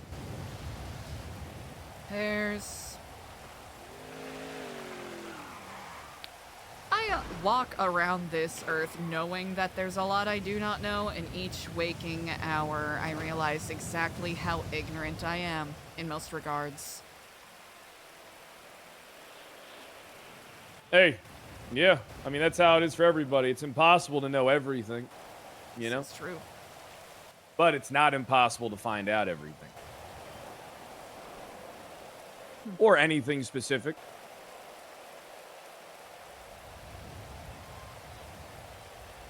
I do not wish to keep you too long, not that I don't enjoy our conversation. Yeah, I always enjoy talking to you, Eliza. And I But it is my bedtime. It is, would you like a vehicle, perhaps, to easily transport yourself? You know what? If I could borrow a vehicle to drive home, I would really appreciate that. And, thank you for the cigarette. Hey, A no welcome problem. reprieve. Hey, you want some cigars? Here, sneak I am some good at Cubans this. into Babylon. Here, sneak some Cubans into Babylon. All right, there you go. All right, Sure, that'll be listen, popular. I'm willing to do business with you, but I do not know if I'm prepared to be a mule. Okay, all right. I was about to say, we could, start sneaking some. You want me to take those back? Here, I'll, just, out of propriety. But do not take that as me being ungrateful by any means. Hey, no problem. Yeah. Here, I'll procure a, are you a motorbike guy? Do you like motorbikes? Yeah, I like motorbikes. All right, here, give me leave and I'll be back shortly. All right, I'll wait at the gate. Hey, Shape Guy! Thank you so much for the prime. Thank you.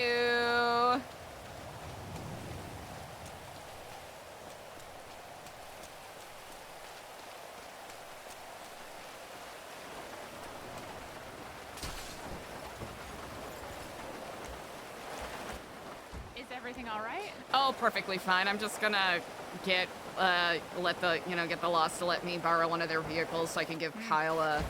Hold on. Oh, wait, a ride back. Ooh. See.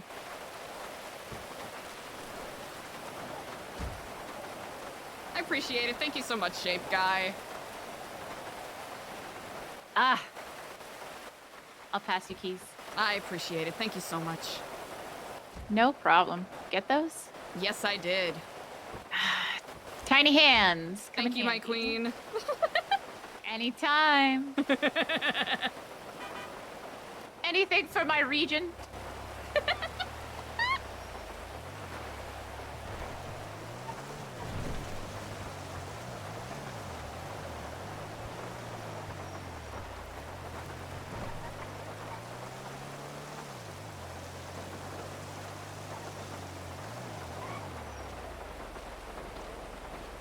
Figured It's a nice ride. I figured you would probably appreciate a nice reprieve from the rain to some degree. You know what? I do appreciate it. Here, I shall pass over the keys here. Right, and Eliza, look, just dependent, things don't. I don't expect, any special favors or nothing like that. But I just want you to know something. I always enjoy working with you. All right. I appreciate that. You drive safe, Fred. We shall speak soon. I'm gonna drive drunk. Hey, you have a good one.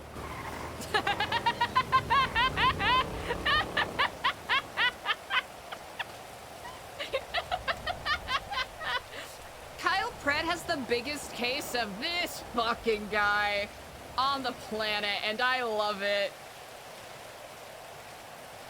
so fucking good. I'm wondering if, you know, I think it'll be fun for Eliza to maybe leverage that.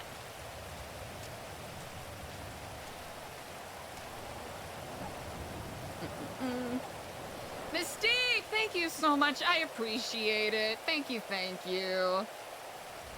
What a treat. What's Eliza? Frank, how are you doing on this day? Yeah, I'm okay. How are you doing? Surprisingly well. Good. I was hoping me and a old friend could come and say hello to you for a bit.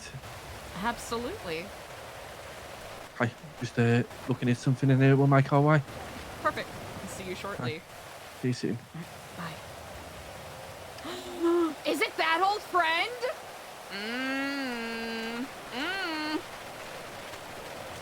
Chat, it's always a fun time RPing with Kyle, so make sure you send those good vibes. Hopefully, I think it'd be fun to potentially see if we can build this to an arc of some sorts, especially with what Eliza's going through right now. Hello, good morning. Good morrow unto you, Clark. I do hope you are well. Oh, I'm doing splendid. I was just informed by Miss CJ that our friend Cade is available. I was gonna give him a tour immediately. Unfortunately, I'm gonna be very narcoleptic very soon for a few hours. Of course, you should absolutely tend to that. Yes, I would love to give him a tour either tomorrow or Monday if he's free. I also don't want to keep pushing him back and make him resistance. It's entirely up to you. Absolutely give him a tour. I am expecting someone shortly, so if I am able to make it easy so he's not stuck waiting for so long, I will be certain to do such. Okay, yeah. Do you have his phone number? Would you like me to pass it on to you? CJ did text it to me, yes. Okay, perfect. I just gave him a call. I just kind of reached out, touched base. He said he was still free. And then I remembered I had something I must attend to, unfortunately. Of course. Well, I shall let you do it. If you're too busy, please do not worry about it. I can happily do it either tomorrow or Monday. It's entirely up to you. Just let me know, okay? I should be able to manage it. It's only a quick interview with the City Chronicle. They want to ask about the alien stuff. They've been hearing about Yag a lot, so I figured, all right, we'll talk about that. Yeah, I've been kind of open about it. The mothership has been a part of my tour as well. So anyone, yeah, might as well lean into it a little bit. I think it's good. I'll be sure to reach out to Cade then and tell him that he can expect a call. But just, be patient. I will try to make sure if my compatriots are taking a little long to get here, I will prioritize him first. The last thing I want to do is keep him waiting. Yeah, I feel you on that. Okay. Thank you so much, Mr. Regent. I appreciate you. If you're around tomorrow, I will happily see you then. Incredible. Marvelous. Also, I heard about Kyle Pred. Yes. And I would love to bring in some chaos, but being anyone's second, third, or fourth option really rubs me the wrong way. Yeah. I know how he is, so he's just doing this because he has probably lost everything and is probably just preparing for the economy collapse that everyone keeps talking about. I believe you have read my mind, and that is what CJ voiced as well. I will, for preparedness, he doesn't want to be a community member, but he does want to set up a way to do business. I'm hoping maybe, if I can, maybe set up a meeting with himself and Alfonso, and maybe they can strike a deal of sorts with, because at first he was pushing for dual citizenship, but I think we've, convinced him away from that. Okay, I like that. But we'll see. There's potential there, but like you said, chaos and being someone's fifth option isn't always the best start for a partnership. Yeah, amen to that. I hope. Oh, I have 3 books for you. 3 application books for you. Oh wow, incredible! I meant to leave them in the admin room, but I failed to do so. So I apologize for that. Would you like them now? I will happily take them. Yes, indeed. First one, well, I'm going to set them on the ground for you. The first one is Miss Goldie. She's very kind, very sweet, but also very, very smart. Holistic medicine is something that she takes pride in. Second one was, I believe, Glenn Cooper. He is Benji's boy, as he described it.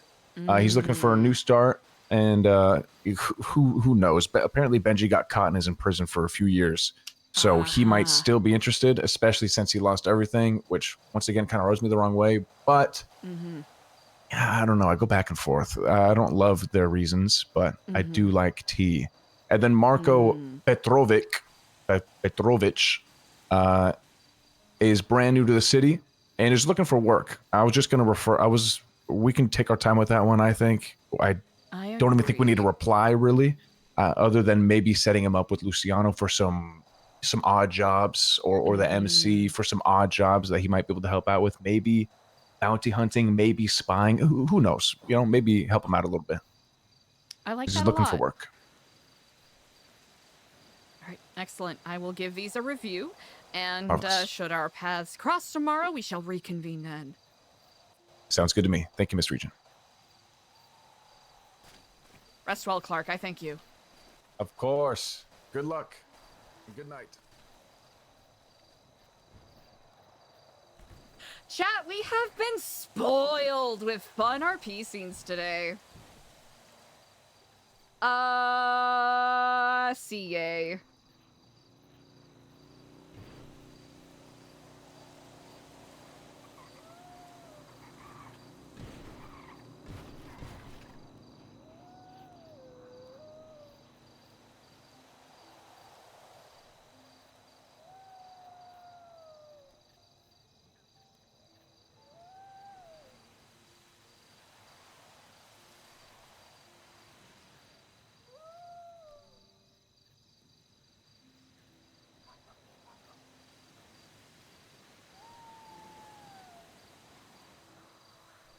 Chat, you want to know my spicy take? Greetings, everybody! Hubert is back in the camp!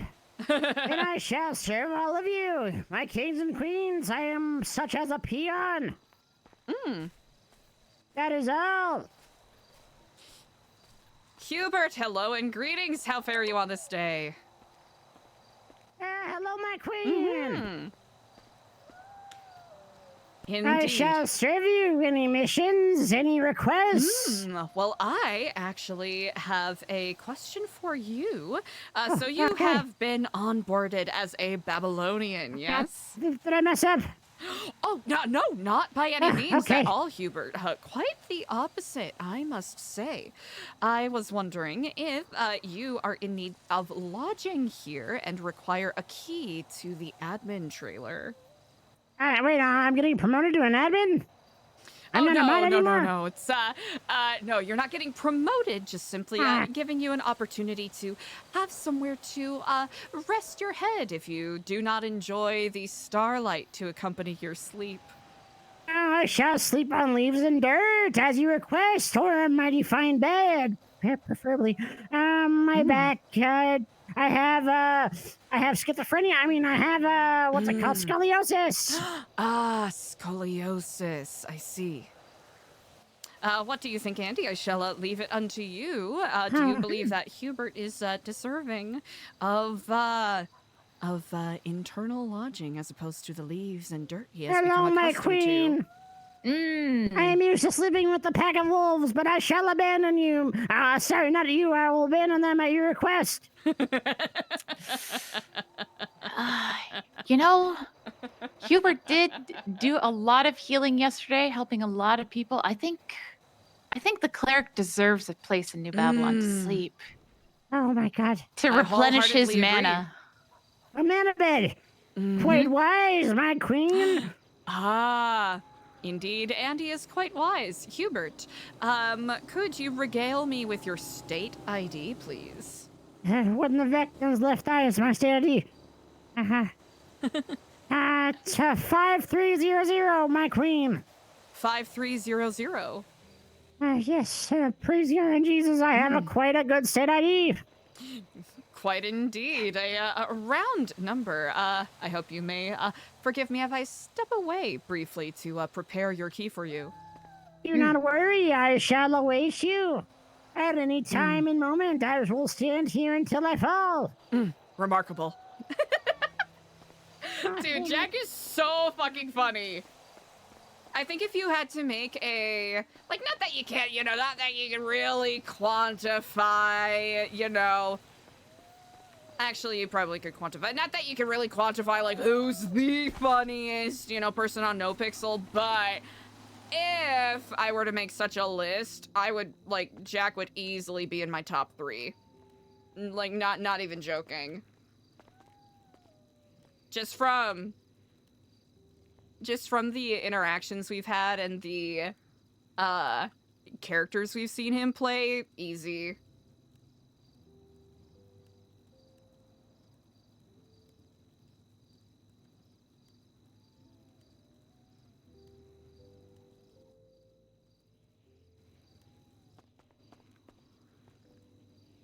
Okay.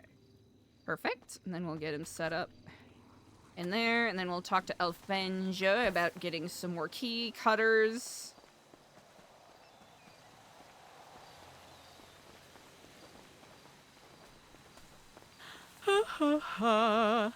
Okay, I was yapping a little bit earlier, chat. I think it would be very funny if Clark, like, usurped Eliza as the regent. Especially with where Eliza's kind of heading.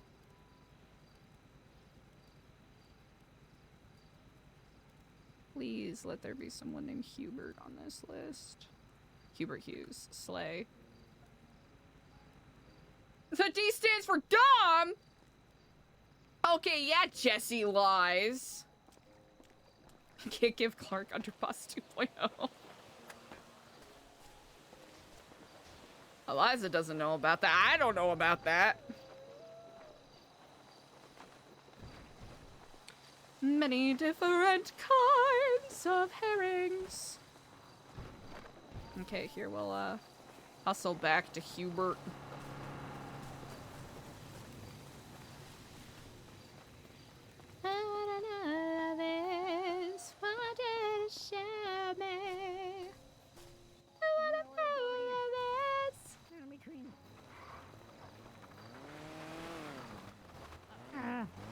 Death by koalas. I'm not gonna lie, that's what I love about his it. request or polish his boots. I shall eat every chewed piece of gum he may request me to. Nobody should be bullying you in here. Everybody is my Morpheus. I am their Neo. Ah, indeed. Well, let us open your eyes to a new part of the world with this key. Downloading, loading, executing. Oh my Jesus, I'm an admin now. There you I are. must have hit a nat 20. Most certainly, indeed. You know, once you beat a DC of 25, it must be rewarded thusly. And Hubert, your accomplishments have preceded you in the most magnificent way. Oh my gosh, I'm not even sure what to tell you right now. I'm at your request, as always, but nothing has changed in my faith. Indeed. Well, I shall let you to your work. I will be awaiting company shortly, but do not hesitate to let me know if you are in need of anything. Maybe just some mana pots.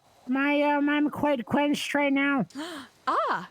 Oh, well, that can be easily arranged. Here, allow me to furnish you thusly with your very own flagon.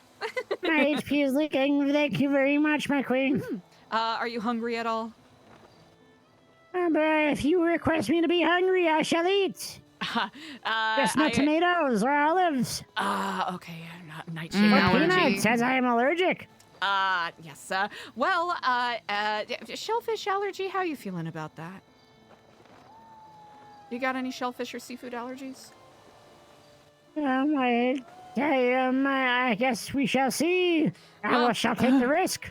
I Hope suppose not. such. Hope not. Well, here you go.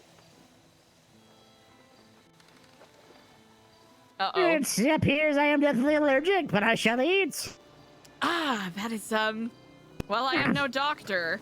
I'm the cleric. I'll perform some sort of spell. Debuff that. Debuff that allergy. For 24 hours What is until it? I reach a Yes. doctor. How to set up protect from poison or whatever, or purify. And that's pretty Well, good. you shall I guess not it die in the depends on- sanctuary. I shall live. Ah. Well met indeed. To it, I shall take my leave here. I thank you both. Queen Aunt, have I upset you? Are you leaving so early? Oh, you have done nothing wrong. I am simply expecting company, and I do not wish to. It must be. Let me, as I will, tip you my fedora. Of Clark course. also did say if you have too much to do, he will be around much earlier tomorrow and can help out. He did mention that. I should be able to speak with Cade shortly after I finish Okay. this meeting. Well, let me know if you need anything. I'll be around. Indeed. I'm gonna work on the ad for you guys. I'm so excited! You're gonna love it. Hell yeah. I love it too. I'm sure that. Holy shit. Is that who we think it is?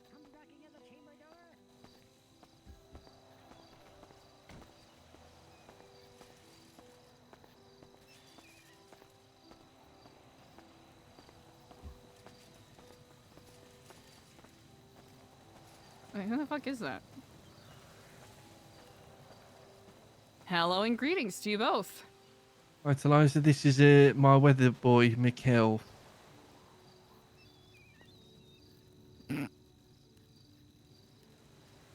Nice to meet you, Miss Stellano. Oh! Hoping we could get some time with you, Eliza. It's okay? Are you busy? Not busy at all. I'll have to say, quite a sight for sore eyes. Here, come, let us take a walk. Between you and me, Eliza, I really miss Mr. Waxford, but yeah. I don't know who the hell that is. Holy shit. It did not click in my mind until right now. I think he's had a crush on him. Really? I think so. That is quite surprising. Have either of you had occasion to check out our Isle of Shumash as of yet? Not in a little while, just for the trading days. I've not looked at it properly, though. Yes, there has been quite a lot of renovations made. I think we owe you all an apology, Eliza, for something that happened yesterday. Oh, is that such? Yeah, I think we accidentally slow-rolled New Babylon in a boat. Shit.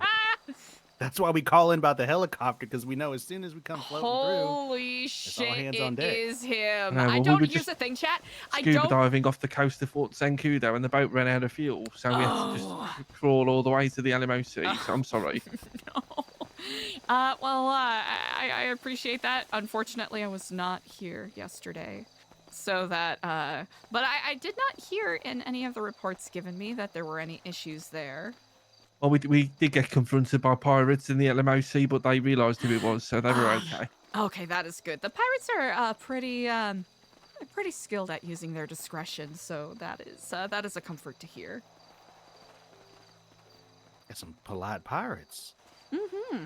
The skeleton crew are definitely more of the mercantile focused sailors as opposed to the rummaging and pillaging types. A bit closer to the privateer. Yes, that honestly that is the perfect word for them. They may Well, work they're very outside good the bounds singers. of the laws sometimes, but more interested in a grog and searching for treasure. Merrymaking, as it were. Yes, indeed. Chat, I miss Mike Stargazer so much. These renovations really are something. Cry, I've never been over here. Have you not? I'll have to say, it's a perfect time to see it because the renovations that Alfonso rendered, I think, are an excellent update to our trading post here. Mm-hmm. Yeah, Mr. Speedy took me to a very special room down the back. Ah, yes. I do not doubt that. We should be, well protected here from any, curious onlookers or the like. Whew, okay, holy. Wow. Good to see you. Eliza. Holy shit, it's good been... to see you, Eliza. It is a comfort to see you, friend. A lot has happened. I've been caught up on bits and pieces of it, and it is, I think I've gotten maybe a half of it. The worst half, probably. Hopefully the other half's better, but. Trying to even recall the last time we spoke. Been a few months at this point. Probably around not the Mm-hmm. last holiday, but the one prior. Yes. I've been working with the news, sending out weather broadcasts lately. I think the last couple weeks I've been around, and then just recently sending out the news broadcast and whatnot. And if you look this gentleman up, I was lucky enough to be with Frank and Nora during a job. The Kappa virus. A lot of the older documentation is still being refilled. And thanks to the vouch from Frank and Nora during an attack that we were covering on the the observatory. Yeah, the observatory. Yeah. Yes, a new profile picture for this individual was taken, added to the MDT, possibly even a note that I'm working with the Chronicle. So for all intents and purposes, this individual, they are me and I am them. I see. Now that I can fully put face to name, I can truly rejoice in seeing you well and healthy, I hope, my friend. Likewise. So I know current events have been less kind. But, I believe a member of New Babylon made our friend here in about 0.2 seconds, didn't they, Mikey? Yes. If Really? like I said, if they haven't told everyone, then they forgot. Probably 2.5 more seconds later. Luckily, their brain runs a mile a minute. That would be Quentin Quantum.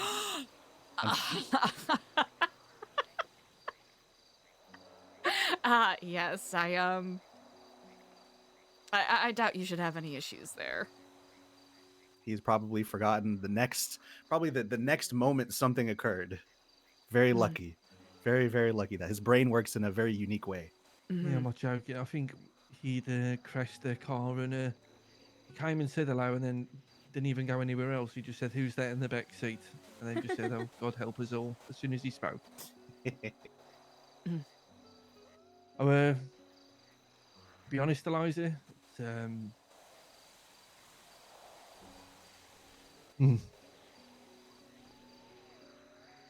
we are just here as your mates, to be honest. Of course. Seemed like you're going through something pretty bad the other day when we spoke. You were always there for me when I needed you most, so tell us as little or as much as you want. It's up to you. Just wanted to be here with you, that's all. It really means a lot. I appreciate it. But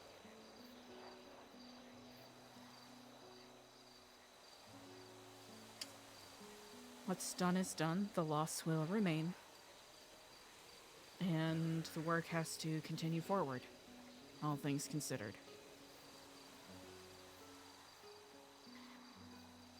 If you want, I can tell you the, I suppose, shortened details of everything, but I also do not wish to make too dour a reunion that I'll have to say has lifted my spirits quite a bit. Okay, in that case, you don't have to tell us anything, Eliza, honestly. I can be upfront. I don't know how much you know already, but the long of the short of it is Daniel, upon finding someone that he considered a very dear friend, was in need of an organ transplant, offered himself up to be tested to be a match for a lobe transplant under the parts of his lung, with a caveat that if there were any medical complications, how his other organs would be attributed. In conversation with Dr. Stacy and Dr. Jade, they both emphasized that they did everything they could to convince him otherwise, while also stating that it was a perfectly normal surgical procedure to have. While the exchange, I suppose, was happening, there were complications. He passed. And now the recipient has his lungs and his heart.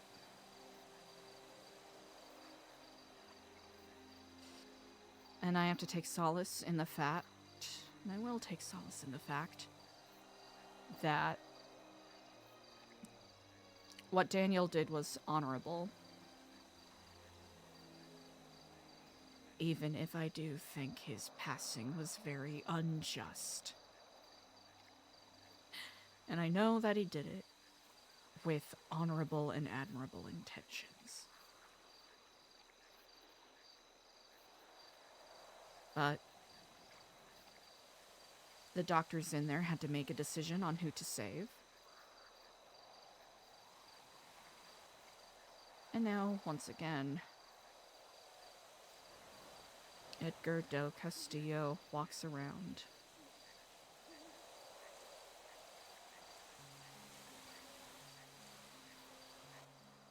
Breathing, heart beating, alive and free.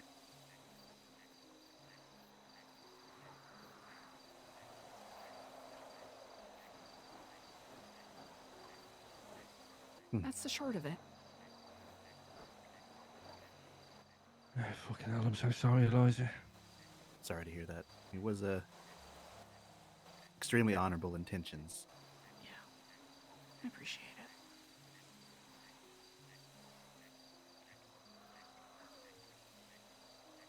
I hold no resentment for Edgar at all. I don't think. I will if he dies again, though.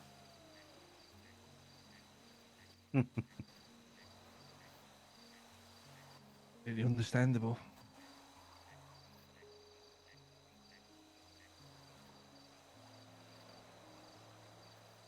I don't know how to feel. There's no right or wrong way. I've cried more than my fair share of tears this week, and I do not wish to make this reunion too dour. But it means the world and even more. That both of you would be here to listen to me in this moment. Especially with everything else going on. And truth be told, basically the moment we heard, I think we hopped and started to mobilize. Just glad we could be here, even though it seems we're a bit, I guess, late. It's quite alright. I didn't even find out until Monday, so... Still working on funeral arrangements. That might take place sometime this week, so... Hey, let us know. We'll be there. Thank you.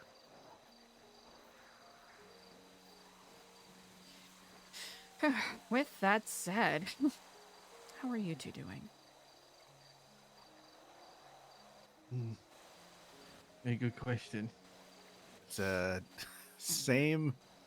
What did he say? What did Scotty? Same shit, different toilet. We are. It's like nothing's changed, but everything is different still. Yeah. We're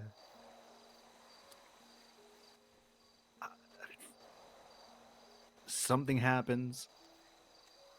We're spiraling over it, trying to figure out the pieces, and it seems like, well, as they say, 10 steps ahead, right? Yeah, I think we're still looking for our place. Yep.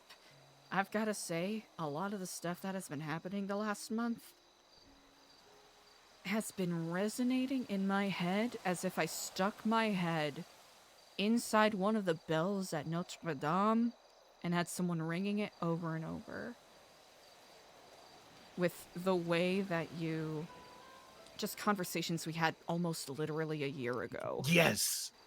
Frank and Nora and I Literally a about the year ago. same thing. There's some things happening where you were just now feeling the wake of them. Yep. Frank, Nora, and I were just talking about something like that Mhm. a couple of days ago. Probably today, every Well, day now. even today, I think you made a very similar comment with what I brought up to you before. It's like everything has a meaning. Obviously, that's a fairly plain statement, but it's like there's no wasted movement, not None. even a little bit. I mean, It all somehow leads to something. with the actions of the collectors seemingly putting, the marshals on edge, and then the, Los Santos mayor's office on edge, it appears. There's definitely rumors going around about the banks failing, or if not the banks, at least the state's accounts getting drained, which is something you specifically, I know you pointed out, like, if not a year, at least 10 months ago, as being a possibility. Yes, it had to do with when you were talking about a what was it, like a loan or defaulting on a loan. It's like, well, the only place that money could come from would be the state account. In the state account, at one point, we determined, I think it was either leaked or subpoenaed. It had something of like 500 million in it, right? Mm-hmm. $500 million. And if that's not enough to cover quite a few things, and it's being drained by these loans and whatnot, which I'm sure these grants, I'm sure that has something to do with it too. But we were talking about this. It's crazy. Months ago, almost a year ago at this point. No, it's maddening. Of course, we have a little more context on what the methodology might be. Mm-hmm. But what to do about it, that's a whole other thing. That's always it. What to do about it?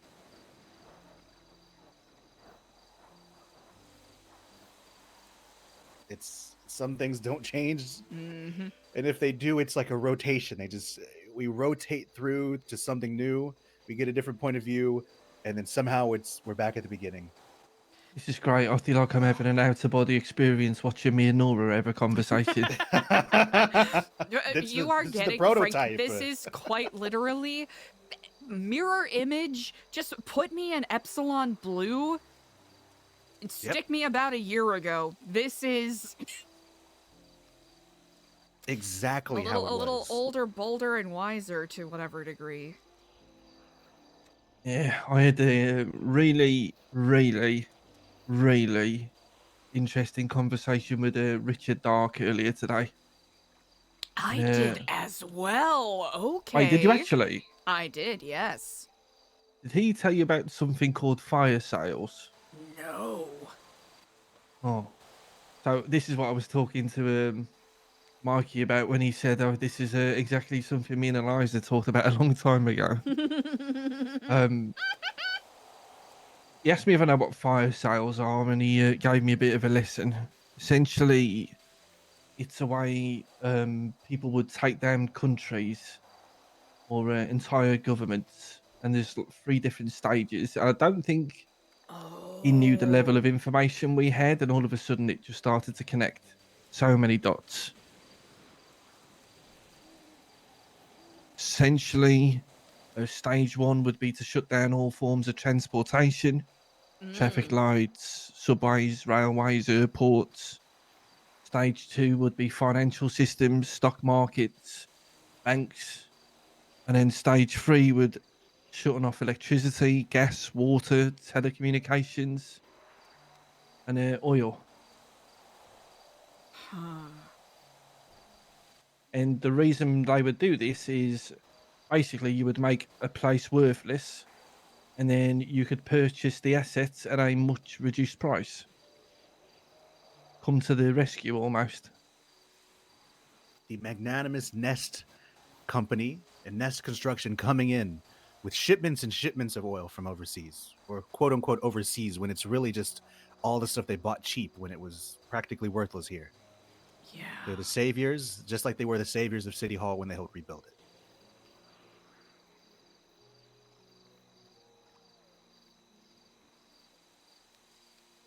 It's all just been a staging ground.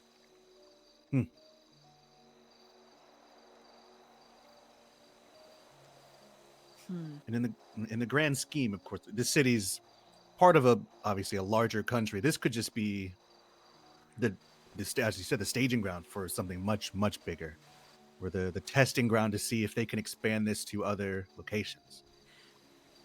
It's interesting you say that because are you both familiar with Omar Khalil? Oh, we've just been talking about him. Mikey, I'm just going to say this. Mikey hates him, so. I cannot stand him. Understandable. Nora and I, we were onto something, and I don't know if he's suspicious. It is hard telling, I guess, from the outside what side the news is on, or rather, if you have the suspicions about the news, they would be almost founded. But he stonewalled us on something that was involving the Oracle. And how long have we been looking for the slightest crumb of a fraction of a crumb of a clue from the Oracle, Eliza? He shared with me the coordinates that apparently the Oracle twatted out the other day. He said he went to the spot and saw Frank, Nora, Brian Knight, and can't remember who else he myself. said. At that location, yes.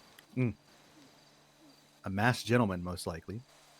Yeah, Blake Cole, it was. And was that? I've never got the chance to ask because New Babylon and then my Exodus. Have you met Blake Cole before? I don't believe I have, no. The gentleman that you met, or I suppose you didn't meet them, but you witnessed them a few times when the Oracle twatted out Kiflan. What do you remember what they looked like?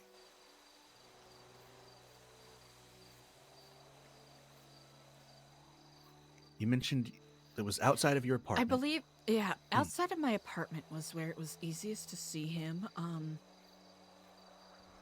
Dark, tattered clothes, it seemed, and then, I couldn't tell if they were bloody facial bandages or a bloodied and dirtied white mask. I have to say my adrenaline at the time sort of, has made my memory a little fantastical. Of course, that is what I recall. Interesting. That definitely doesn't match Blake Cole. Most interesting thing about that rebel radio station was that Blake Cole said he didn't know the Oracle was going to post that, and he didn't know why they did. And he apparently works for the Oracle.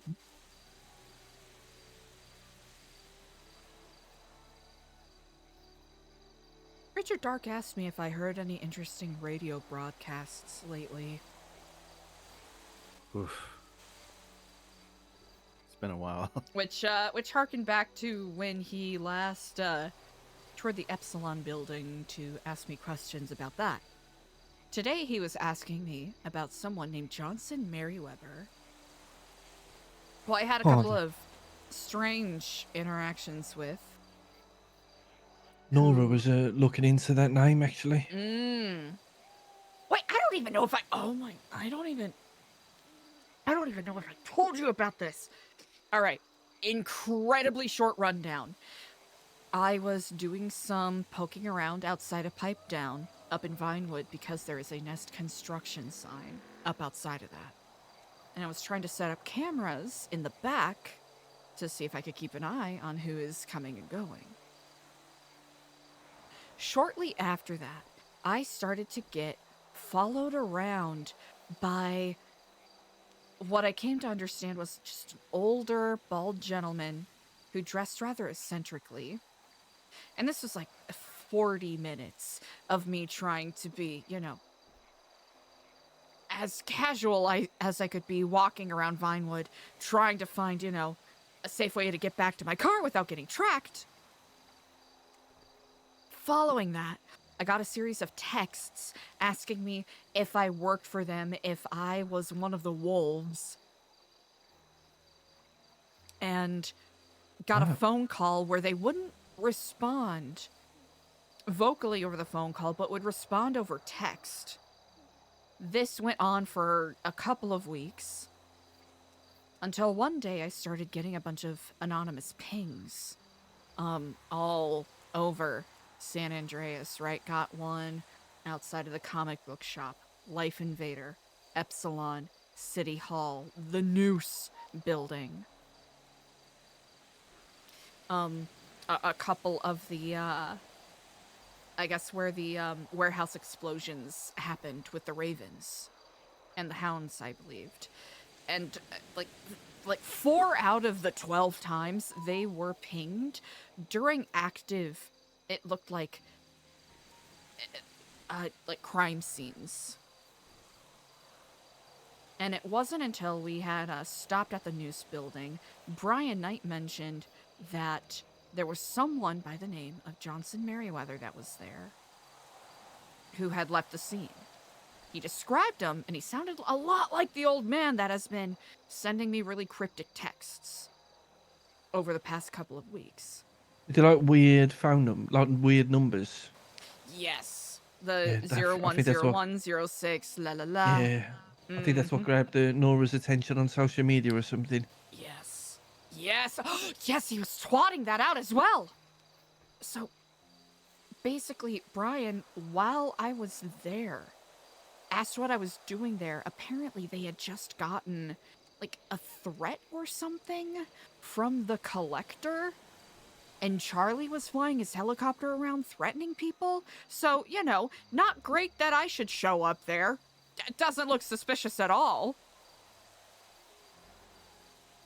And then it wasn't until, like, I don't know if he accidentally pinged me with his own name or did it on purpose. Regardless, at that point, I figured I was getting led on a wild goose chase, or I was getting, you know, gonna get incriminated at some point because I went to these pings at these kind of suspicious spots. The next day, I get contacted by 2 different doctors saying that I was on his emergency contact list and wanted to see if I wanted to come by to, you know, give my goodbyes, last rites, because he had passed. Which I found very strange.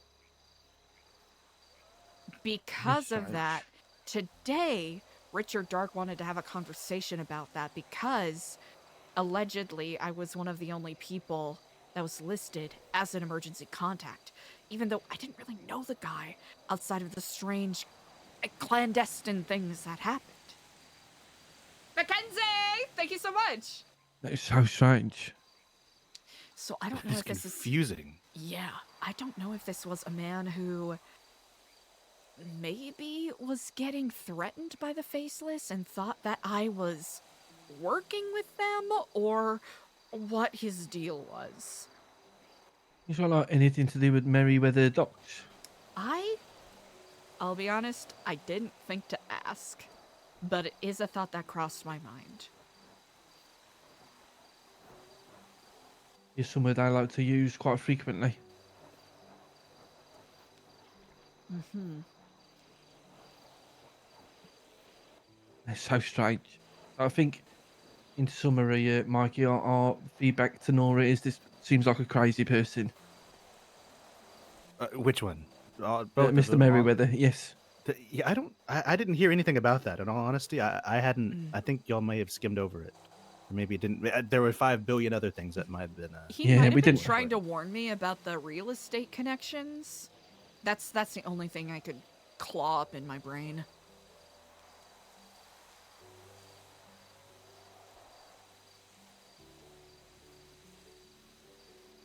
That could be it then. Okay. With that said, it appears that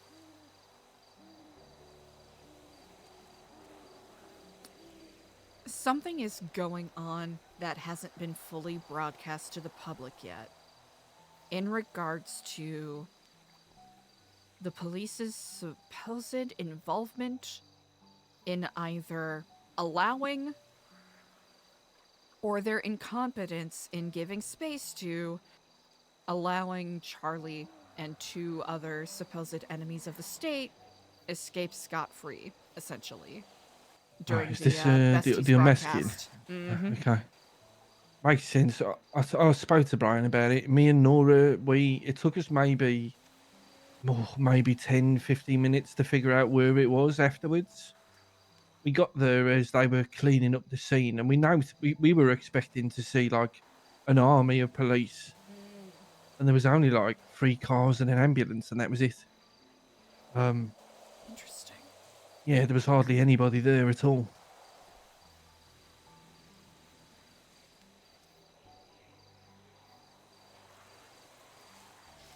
Especially Yeah. with them getting more bold with their operations, not really caring if they're being spotted. Apparently, Mr. Blue and a couple of his other associates have been seen meeting by the, or at the Legion Square building recently. Oh yeah, Skipper told us about this. Okay, he did. Okay, good. I got a tip off that someone wearing brown pajamas was seen in the area. Yeah, he, basically, it sounds like he either tried to confront him or they caught him kind of watching them. They shot him and threw him off the building. So that kind of boldness is something. Yeah. I said to Skipper, it sounds like potentially that person wearing all white that he saw might be, I don't know, the investor, maybe? They were carrying like a briefcase, he said.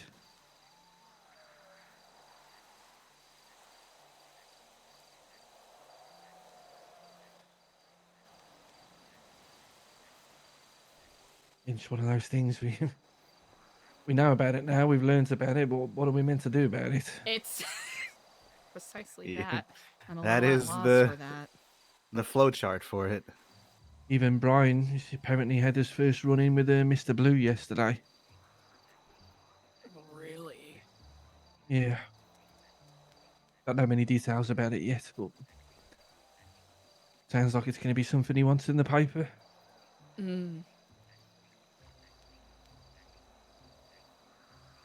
Charlie has been really bold as of... Okay, we've somewhat spoke about this before. Do we believe that there are multiple Charlies? Or is it still just the one guy? Because I don't know how I to think that was feel. a body double. No, I'm convinced that was a body double. let me tell. I've got new news. Just realised I haven't told you this, Mikey. I have always been pretty confident that that was Charlie in the video, but I kind of got confirmation from the besties.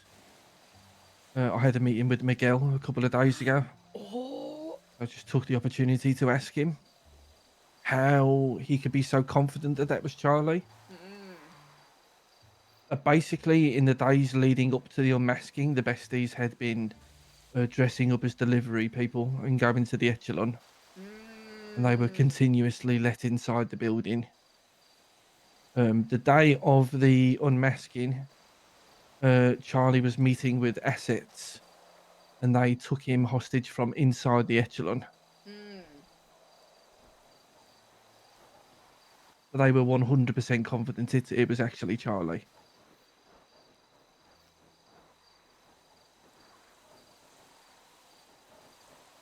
Interesting.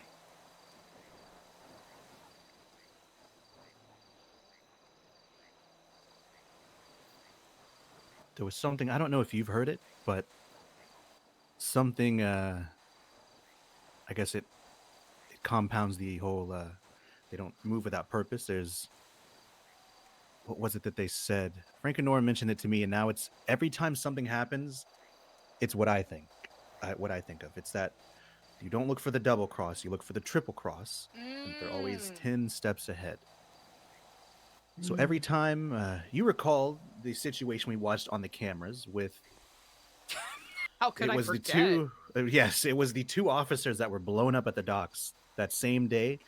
Or I guess a few days or a week after they had a $500 million bust of rifle bodies. Mm-hmm. So supposedly, I still don't 100% buy it, but it does align with other things that have happened. Supposedly that was, it by intent, just to get back at two officers. They were willing to spend $500 million. And then there was obviously the newspaper incident with Brandon Valentino, the encoded message that Brandon was potentially a fake snitch. Thanks for reminding me. Well, I mean, it's. Oh. I think if you spoke to anybody, they could have told you Brandon Valentino couldn't have written that. It would have, if he handed you a piece of paper, it would have been full of typos. Okay, all right, but carry on, move on. Okay, Next subject, please, Michael, thank you. So, This is a fun dynamic. any, and I'm sure this has shown up other times that just don't come to mind, but anytime it seems like, oh, this is it. We did it. It was like you were allowed to do it, I suppose. So I would try to keep that in mind whenever something happens. I'm trying to think what's the most recent thing to happen that would have been like a quote unquote victory against them. The unmasking, right? Mm-hmm. That had to have been on purpose. I'm convinced it was either a body double now, or it was supposed to happen. Because where were everybody's eyes when Charlie was unmasked? They were face deep in a tablet, Mm-hmm. On the video. listening, their ears blown out by a radio signal broadcast across the city. Anything could have happened during that. Someone could have waltzed into your home and just, taken anything at that time. They could have waltzed into any building in the city. In a New Babylon, potentially. I'm not sure who was watching the broadcast, but they could have gone anywhere they wanted and taken whatever they wanted without anyone so much as noticing. And all it took was either Charlie's real face, which, what value is that, truly, or a body double.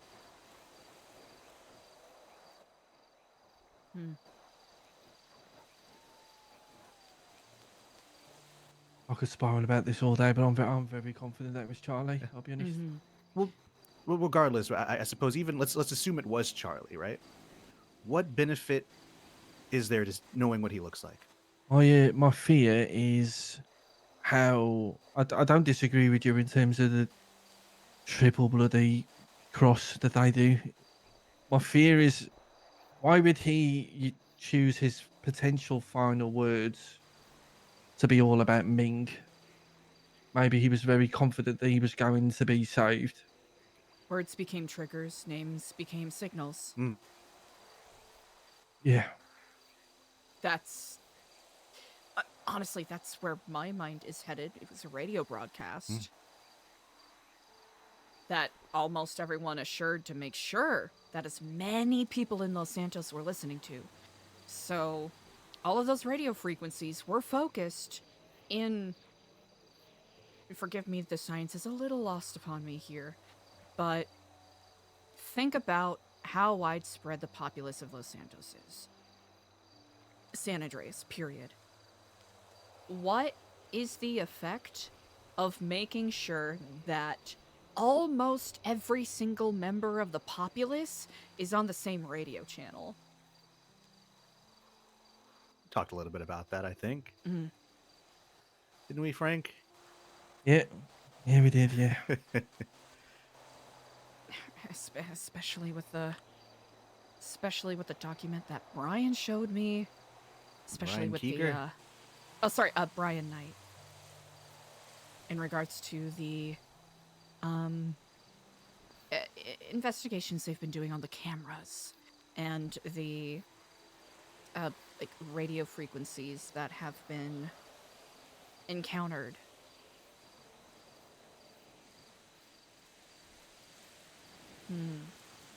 I find it very interesting with Brian. It's just a little side note. He's definitely talking to a lot of different people and then giving everyone different pieces of information so that he can learn everything. Essentially. Essentially. I mean, it's I guess if Good he's strategy. who he really is, it's kind of what we need him to do. So.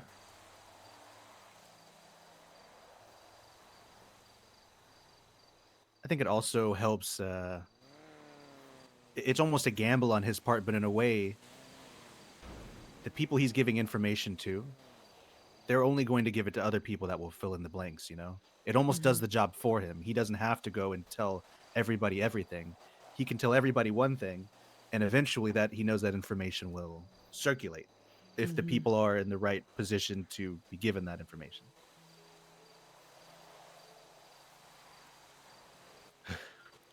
I'm convinced that I'm convinced Charlie was a distraction, regardless of if that was him or not. Even assuming it was him, there's no loss to knowing what he looks like. You know, there's no downside, but there is an upside to everybody being so focused on that they can't see something else. And the where is Ming? I think potentially they had Ming, or they captured him that day. So I don't actually know how long he was missing, but they captured him that day, maybe even right before Charlie, right? And Charlie was unmasked and about to be executed. He was going to die. But Ming was that ace in the hole. Ming was, well, you kill me, Ming's gone. Where is Ming? Look around, you know? Where's your boy? And it was also, it was a message to them and maybe even the people that were coming to get him, right?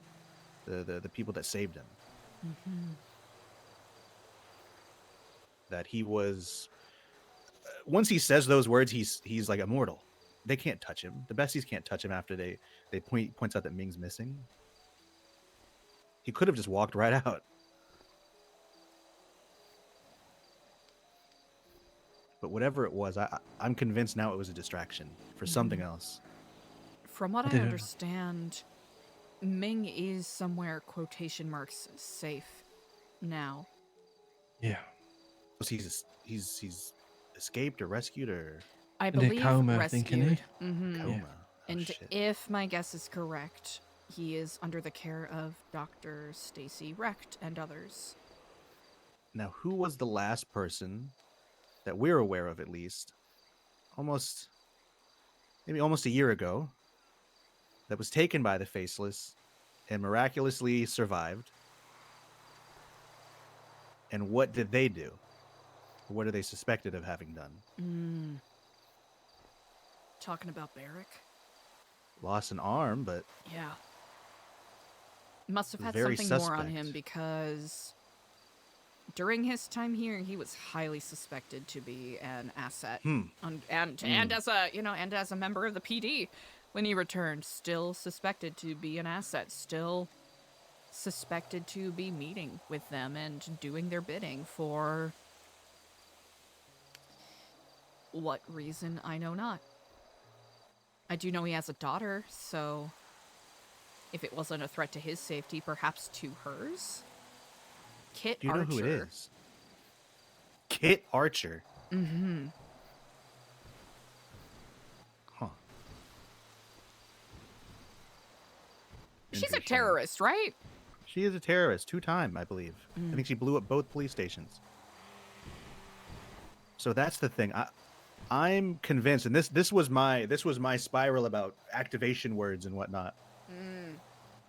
Let's say Ryan Keeger, the video, he talks about the way to control people. I genuinely think that there should be a study against Ming Jingtai's his biology, his nervous system, whatever we can do to see if there's something off on his brain chemistry against maybe like 10, 15 other people. Set a baseline and see if he's been altered, because there's the first person to escape from the first person to escape is suspected to be an asset to this day.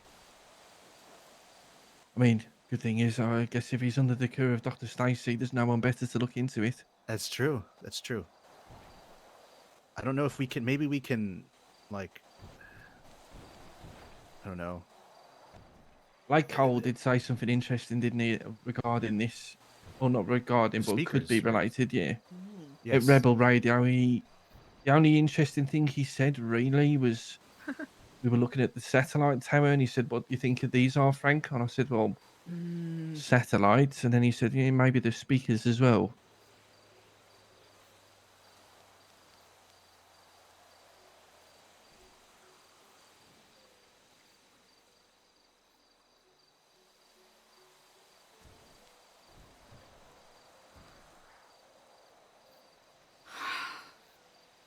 This is a bad spiral, this one. That is the I think it's opposite bad of the because way it's that one I've of the been most thinking. realistic spirals. I think I don't mind funding this. I think there's legislation for clinical trials. I would not mind funding a clinical trial under, or rather, a guise of a clinical trial. I do happen to have a fake side company for that specifically already made from months ago. To determine to determine anything really, just to see if we can get a baseline level of maybe 10, 15 individuals to compare against Ming, Skip boy. because he's compromised, just the normal way with blackmail and threats against his gang, or he's compromised chemically through whatever it is Ryan Keeger was working on. I'll tell you one of the points you just made, a really bad thought that I had, and there's always a point to what Charlie says, right? He always says things. He says things more confidently when he feels like it can't be stopped. He tells you stuff. And one of my thoughts was when he said, "Where is Ming? Where the fuck is Ming?" I kept wondering whether one of those people in the red mask was actually Ming. Oh shit. Oh! One of them didn't have the logo on their vest. Thing is, I don't know if you've noticed, like, if you go to either City Hall, Eliza, there was a incident last week which was on Substantia Road in which a large amount of these red mask people were killed. If you look on the MDT, it's interesting. They're almost... Ryan didn't really respond too positively when I questioned him about it. It's like their identities were almost being hidden because they're using the same picture for all of them. Normally when someone passes, they take off their masks, they put a picture up so we can see who they are. But those people don't have a owl on their vest either. And we've seen more and more of them now. We saw some at the hospital. One of them, he definitely had an owl. But it seems like there might be some sort of, if they are like a military, some sort of ranks. We think the red scarf is a rank. The two people who came in on the unmasking have had them on actually. But then the person who was negotiating with Brian Knight had a red scarf around his neck. But some of them seem to have the owls, some of them do not. Almost if maybe like, I don't know, maybe they're like a low rank. If it's some form of military. It could be other people that they have a lower ranking, but in the sense that they're not, I suppose, even an asset. They're more like conscripted in a way. It could be more people. Like it a could be more people like traineer. Barrick. Well, it could be more people like Barrick. Their role, they're compromised, but their role is more useful just as a guy holding a gun than somebody ingrained in the government. That is... yeah. And have you seen any of the pictures of this incident in this week's paper, Eliza? I don't think I've had a chance to see as of yet. Oh no! Frank, Are are you you hiding? stuck? Oh God, no! Should we? There's a problem. There's a problem with your floorboards, Eliza. I think Mr. Alfonso hasn't constructed it properly. Here, yeah, just stay where you are right now. Marco? Oh dear. Marco. Polo. Okay, all right. Marco. Polo. Okay. Can you come to the sound of my voice? Polo. My name is Eliza. Polo. Okay. Polo. Oh, he's like. Hold on, I'm gonna run around real quick. Don't follow the sound of my voice. Following the sound of your voice. No, don't follow the sound. Oh, sorry, Polo.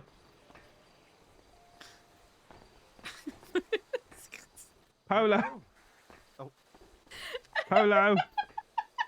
He's like right here. I think he's right in here. Polo. I can see a bit of sunlight in the corner. Okay, all right. Oh, okay. Polo. Polo. Polo. Got so scared he decided to hide under the metal sheet. Oh no. The bunker. Polo.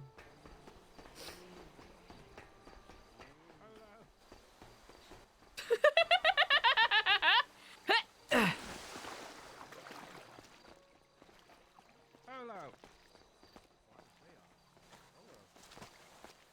Got him. Oh, you got okay.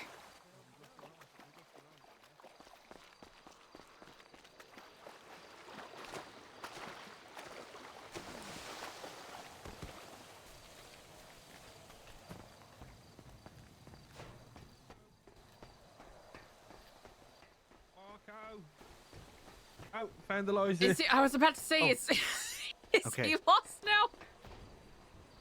No, we thought you were lost, so we were doing mark out for you then. Oh, no. Oh, sorry. I was seeing if there was maybe a tunnel underneath. It most decidedly is not. Might need to fix down the floor over there, Eliza, to be honest. Man. Good to know. We'll stay over here.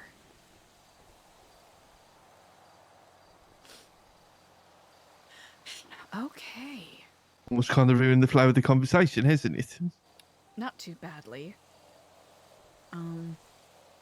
Just, oh,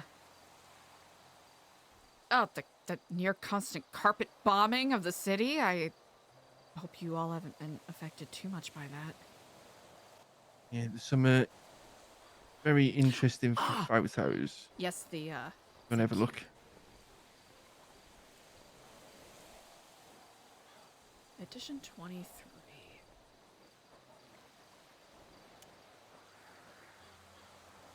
I didn't notice the scarf guy that you mentioned, but to you. Yeah, if you see him, he's negotiating with Brian. They were negotiating for about 30 minutes with a attacked helicopter just lurking over the shoulders. Right above him. Yeah.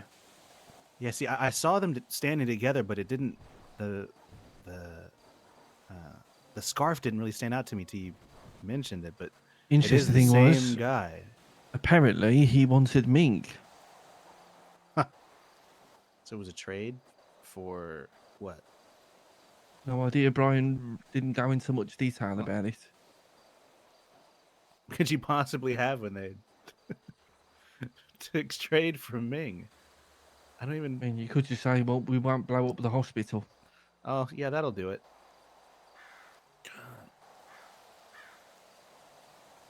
They'd really blow up an entire hospital for this guy.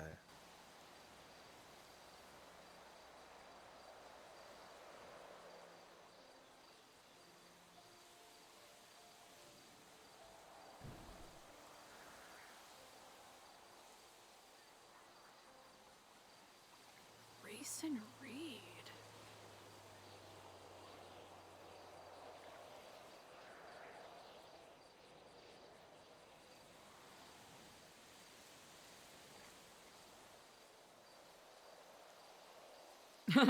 Super villains.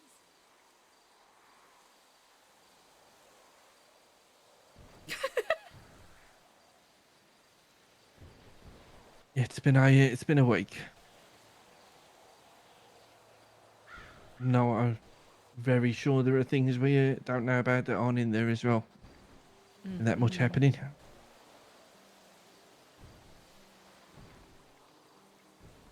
Yesterday there was some sort of a faceless meeting or something that Brian and them broke up, which we had no idea about.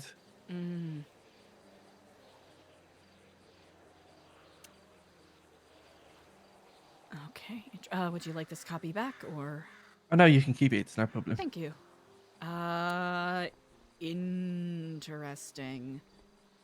Yeah, apparently the whole thing with Ming in total lasted around 10 hours. 10? Yeah. 10 hours. Wow. Okay. They really wanted him. What the hell? What the? Okay. I know. Don't know how Brian does it, to be honest.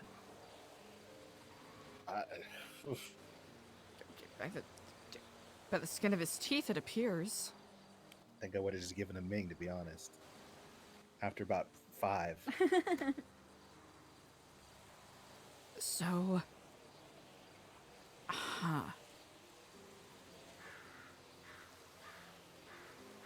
So it's understandable why they're hyper-targeting members of the besties.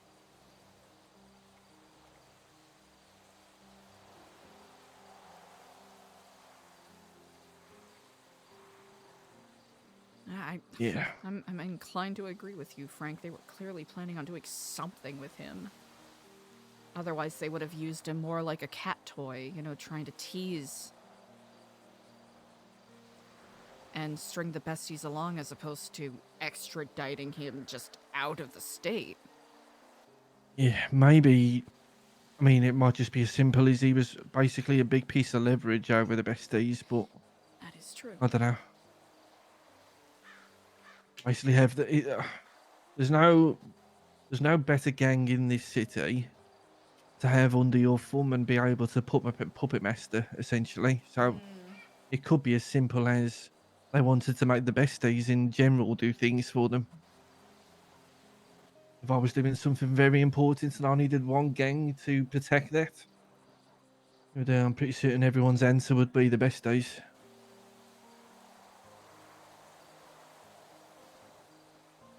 That is a terrifying thought. Yeah. I'm not going to lie to you, Eliza. I keep coming back to the fact that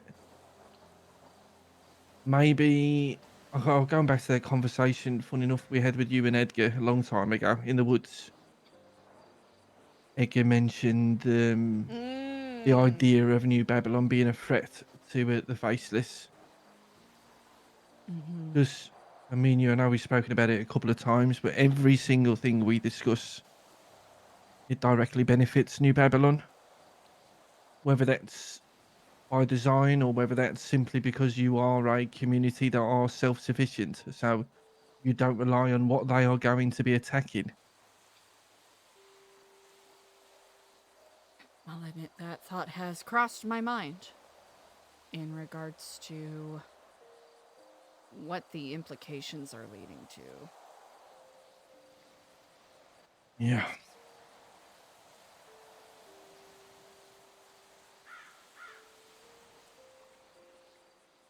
Oh, if Charlie was true to his word when he told me all of the answers I've ever wanted, I will have them in a couple of weeks, then that means the next 4 or 5 days we'll have some more answers, unfortunately. Well, that doesn't sit well with me, given curtains and all that. Yeah, I mentioned that to Richard Dark and he was concerned for my safety. He doesn't think the Faceless will reveal all their answers that quickly. He said, Frank, if they're going to give you your answers, that might mean they're going to do something to you afterwards. Charlie said he wants to be the one to kill me himself. Hopefully that's not the case. I won't let him, Frank. Oh, I'd rather have Mr. Waxford defending me than you, to be honest, but yeah, okay, thanks, mate. I don't know what it is, he just makes me feel safer. Don't worry, Mr. Skinner. There he is. Thanks, Mr. Waxford. You know I'm the same person, right? Just you know, it's all me. I'm not like I don't have multiple personality disorder. It's all just one singular person. I know, but Mr. Waxford never sent annoying weather reports to the entire city that I get text messages about every day. Then text it stop. People text me. Frank, is this you? And I'm like, yes, that's my weather boy. Yes, it is. They never texted stop. All you have to do is text S-T-O-P, stop. And nobody does it. What do they complain to you? Oh my god. I think it's just because you never predict the weather, the rain. We'll talk to the faceless about that. They control LSBN. Oh, They control the old- weather practically. good old LSBN. Very interesting conversation with Ursula about that, Eliza. Really? Yeah.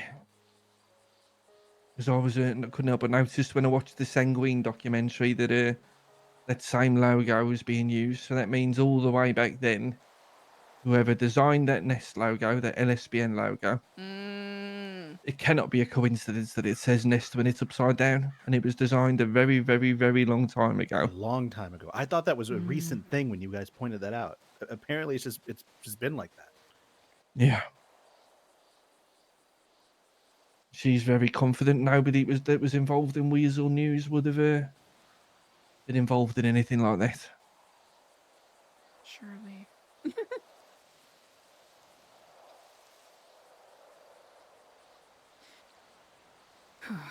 Many to be answered questions. I've definitely been getting a lot of questions about the Epsilon building as of late, so... Of course.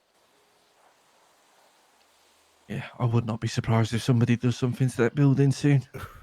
It's inevitable. I think more and more people are becoming aware of the satellites, and it's a matter of time until someone with a little bit less tact starts to look at it. Mm-hmm.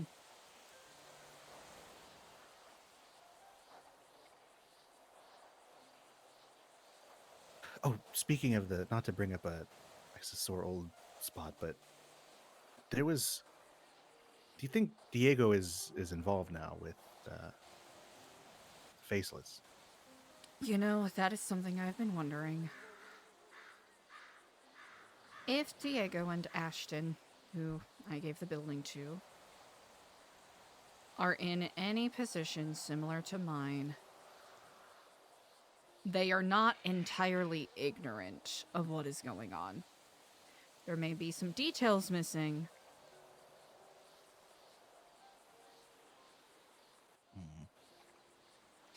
What were we talking about, Frank? I mentioned it to you and Nora that there was something that made it seem as if like I was sure about it. Was it the fact that they were using the building? It was Charlie had been there.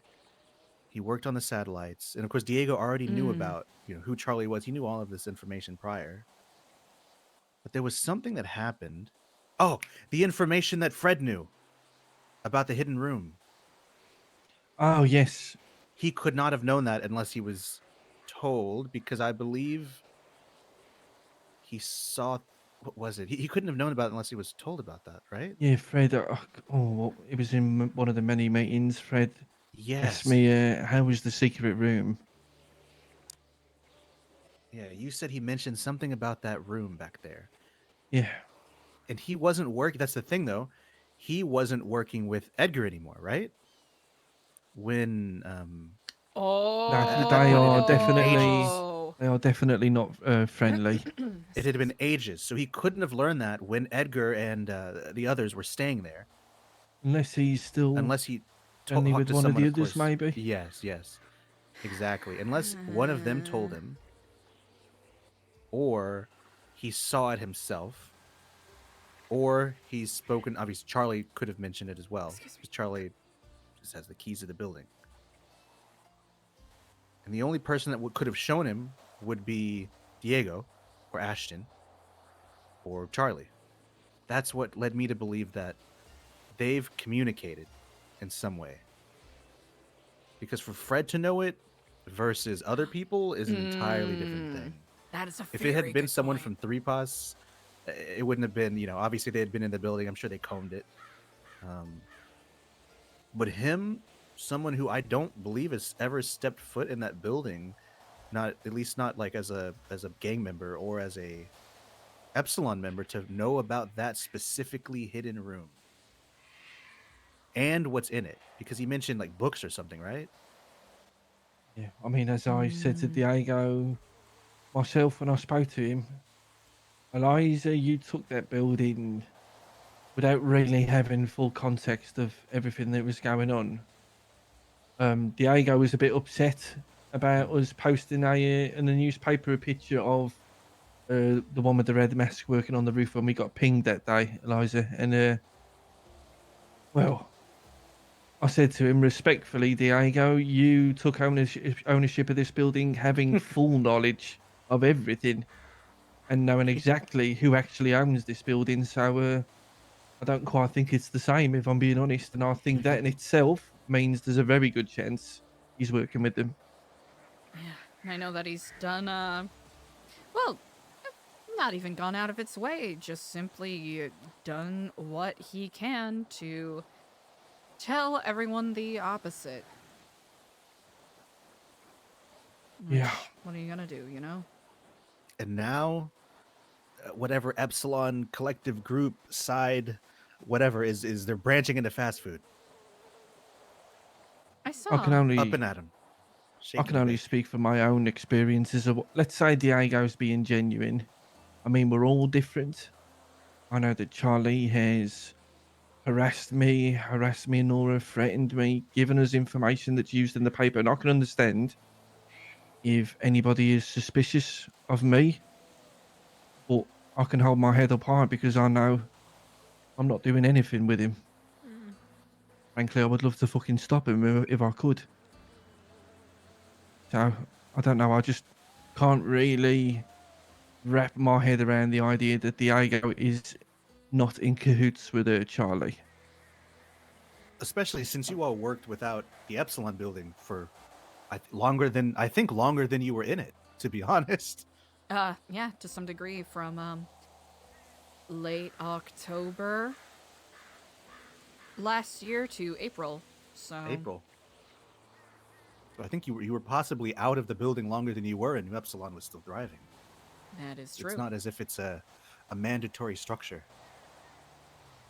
Though you're right, he could be in a position where obviously he can't refuse. But yeah, we still don't really know what their role for Epsilon was, what that stage was, or anything like that. Based off of things I've been hearing from other people about Charlie bragging about things, whatever curtain that they are holding the rope to sounds like it's going to be drawn pretty soon. Maybe in the next few weeks, like yeah, Frank's answers. I'm convinced that maybe this is Frank from Frank's, my old naive self. I am convinced that whatever they're doing can be stopped. Charlie speaks to me regularly, but he gives me a lot of information about things when he knows it cannot be stopped. It's been 4 or 5 days now. I always feel like he doesn't talk to me during periods where he doesn't want information being out. It's my gut instinct with him. I mentioned this to Brian earlier, and he also agrees.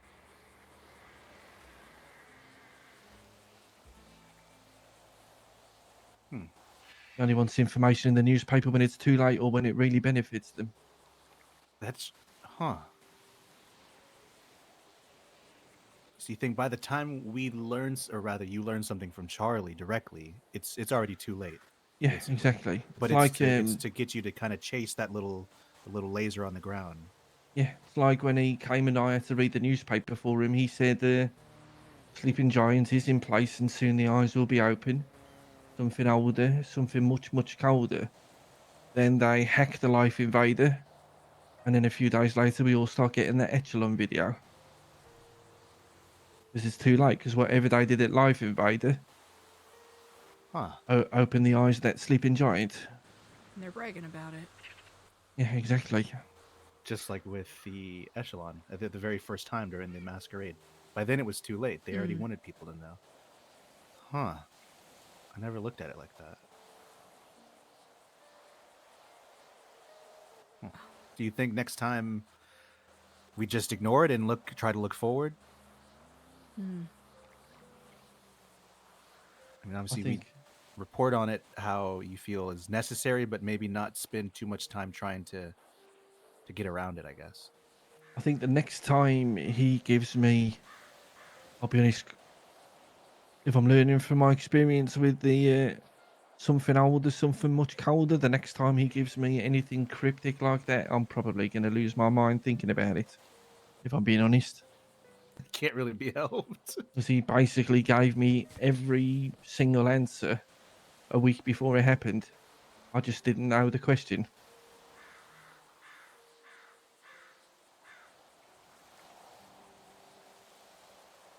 Again, I'll keep going back to it. I'm just getting incredibly frustrated because there are a lot more people now who are openly against him, but everyone's doing it for their own fucking reasons.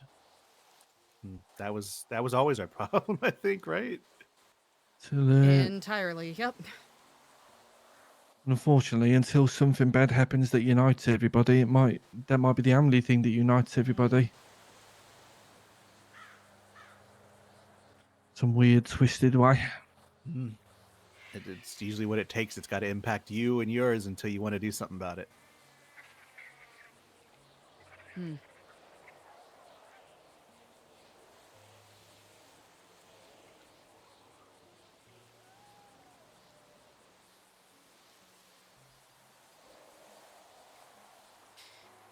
Well, much yet to be revealed, and each of these, I suppose, answers continue to give us our spiral of questions, as is customary, I suppose.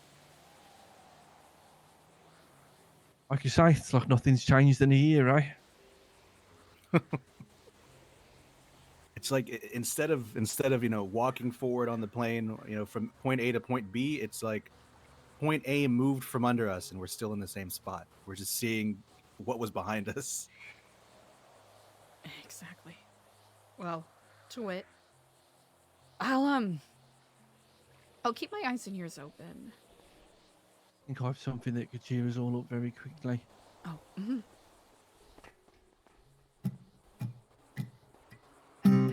Ever since I was a young boy, I only wanted one thing.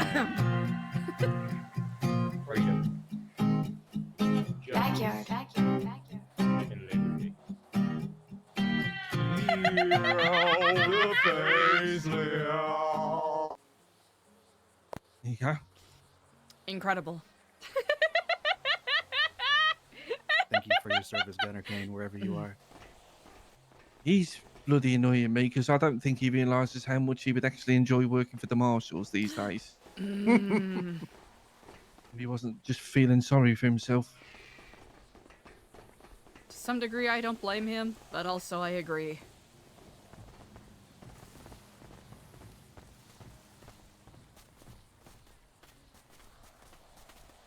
Glad we got a chance to catch up. Me too.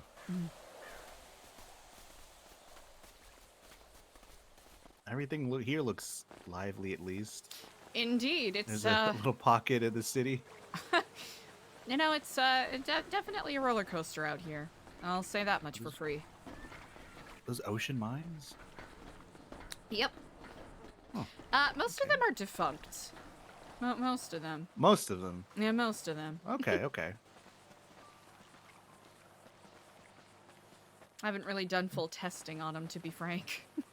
How do you test those? You like throw a couple rocks at them and hope that's the one? or- Apparently, you get a you get a magnet. Allegedly, that's how you can tell. Magnet? Yeah, it's whatever the contents in there are. I don't know. I'm a little uneducated in regards to that. Yeah, I'm not a landmine expert. That actually might be what sets it off. You know what? Ignore me. I don't know. I don't really know about that kind of explosives.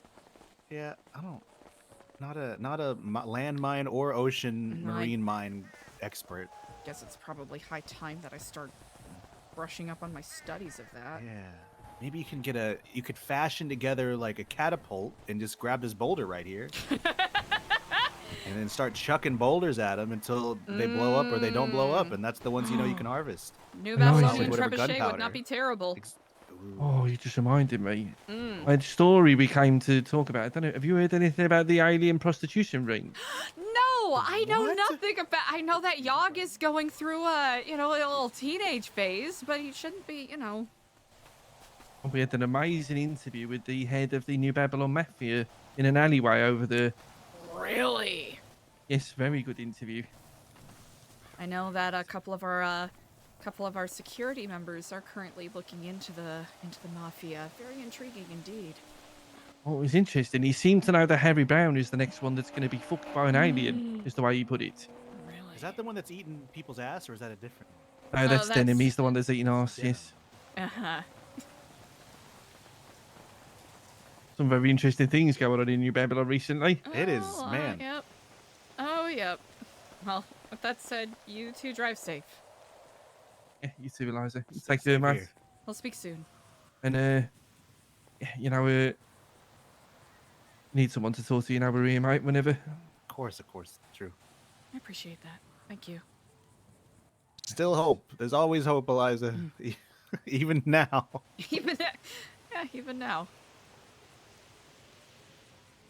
Just going to fly my helicopter and go really high. Oh, yeah, perfect. I can't believe Did I- Omar just you upped the Oracle. Oh, what? I'm getting the hell Well. out of here. Right, see you later. Bye. All right, we're gonna take a quick little break. I'm gonna step away real quick to take care of something.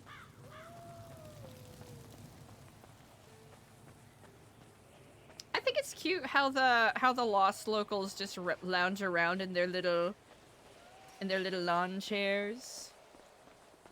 It's fucking adorable. Kill the faceless.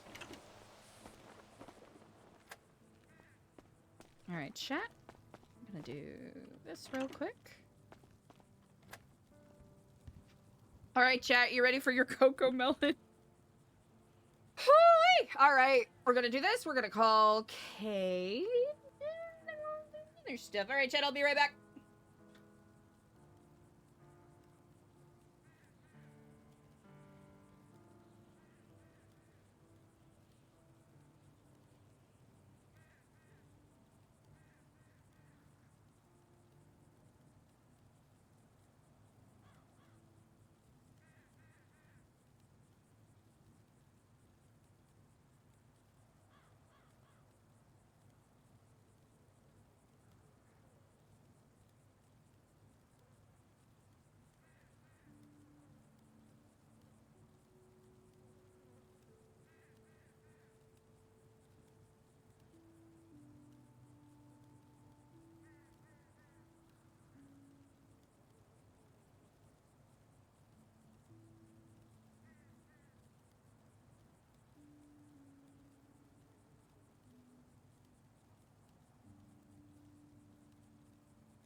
I have returned.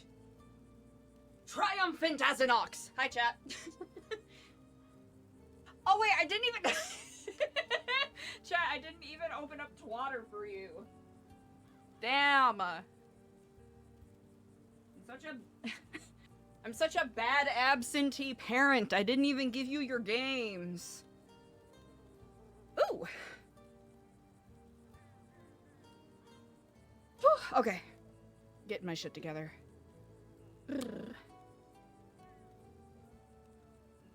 Well, howdy! Hello. Hello.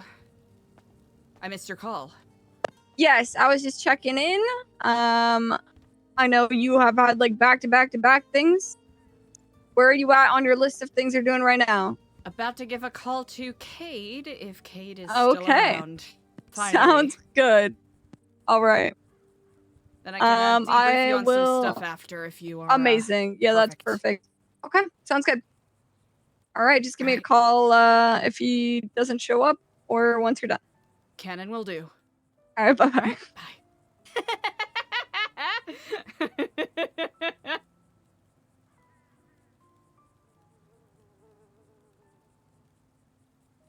This is so good!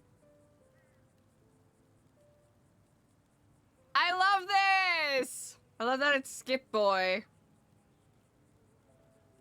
This better captures the vibe than the stuff that we cobbled together.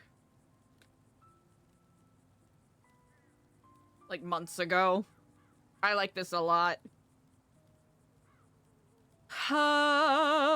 Okay. Cade. Can I...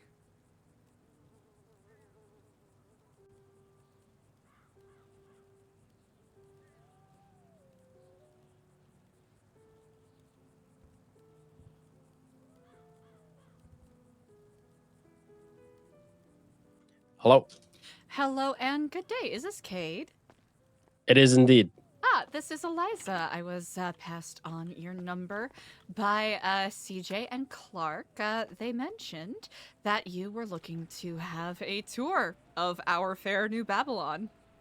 Oh yeah, that's right. I've been waiting. My apologies for keeping you waiting. Let me know. That's no problem. When you are available, and I would be absolutely delighted to show you around.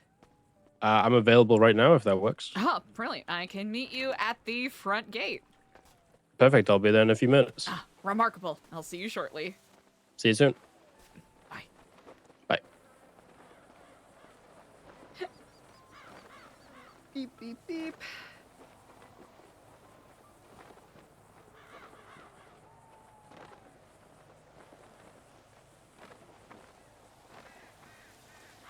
Might as well, just in case.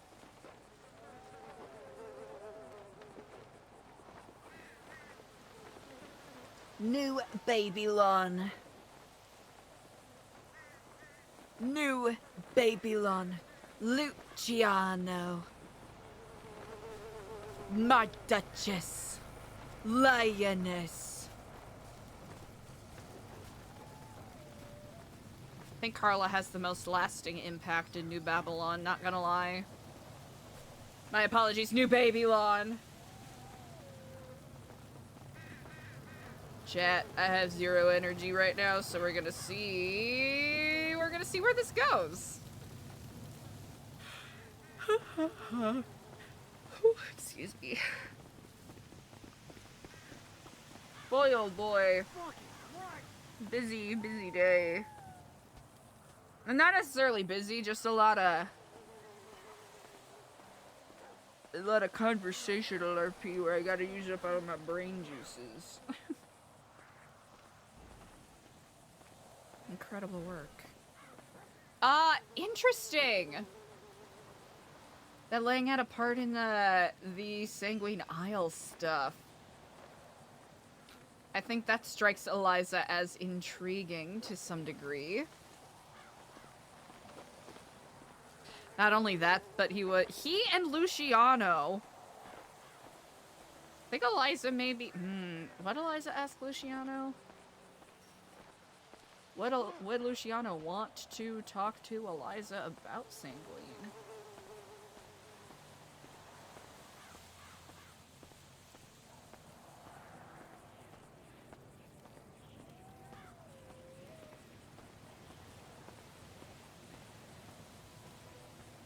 Find it very intriguing.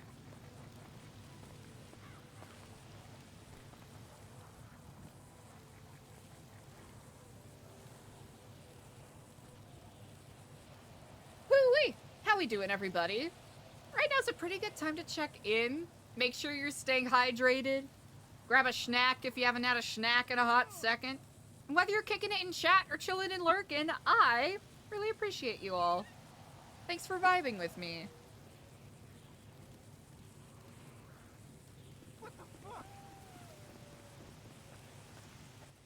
Hello. Hello indeed.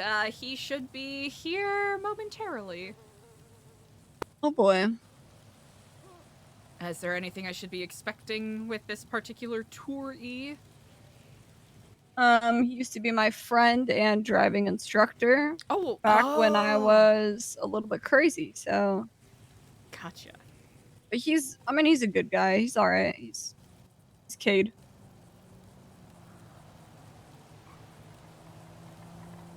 Good to know. Well, do feel free and emboldened to interject whenever you wish during this walkabout.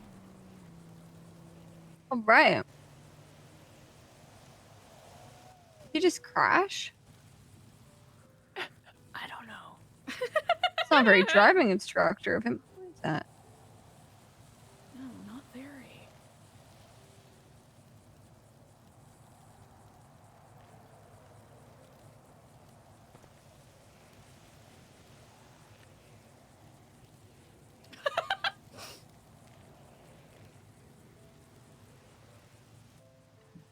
Would they drive a pink or a car with pink pearlescence? Is it pink? Kind of. I have no idea.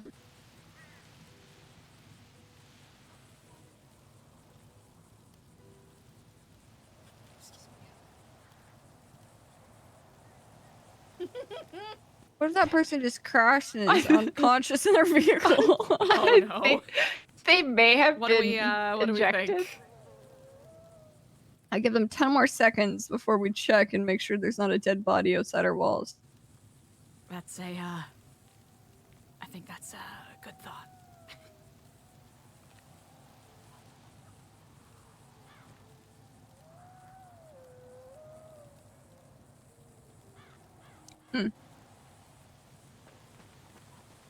Oh no. CJ's Oh, little God. dog. That's one way to arrive for a tour, if that is the person we are waiting for. Here, we'll start the tour in our medical facility. I mean, it's a pretty good example. Take care of people. Yep. Oh my god.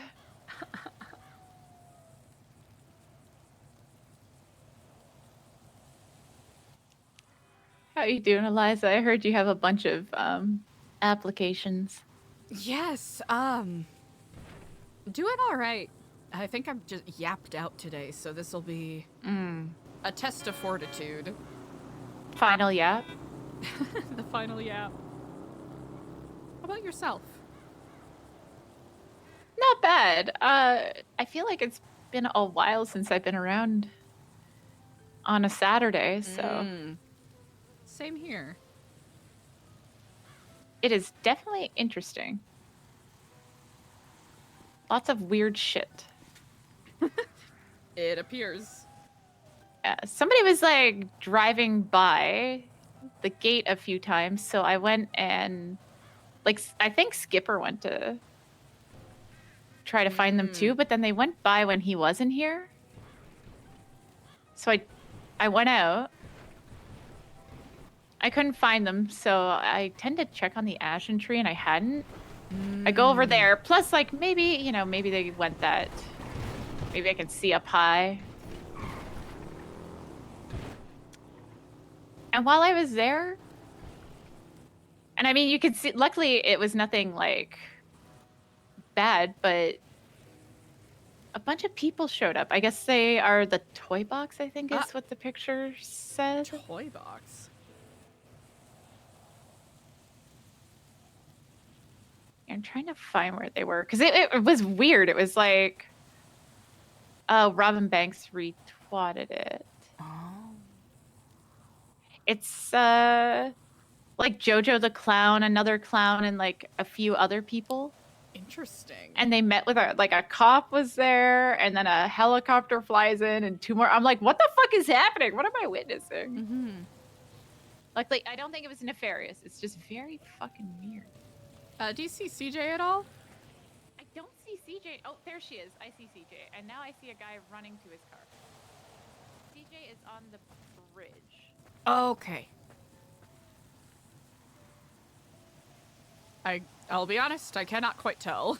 Then again, She's you like are the one with right. the binoculars. She's right in a bush.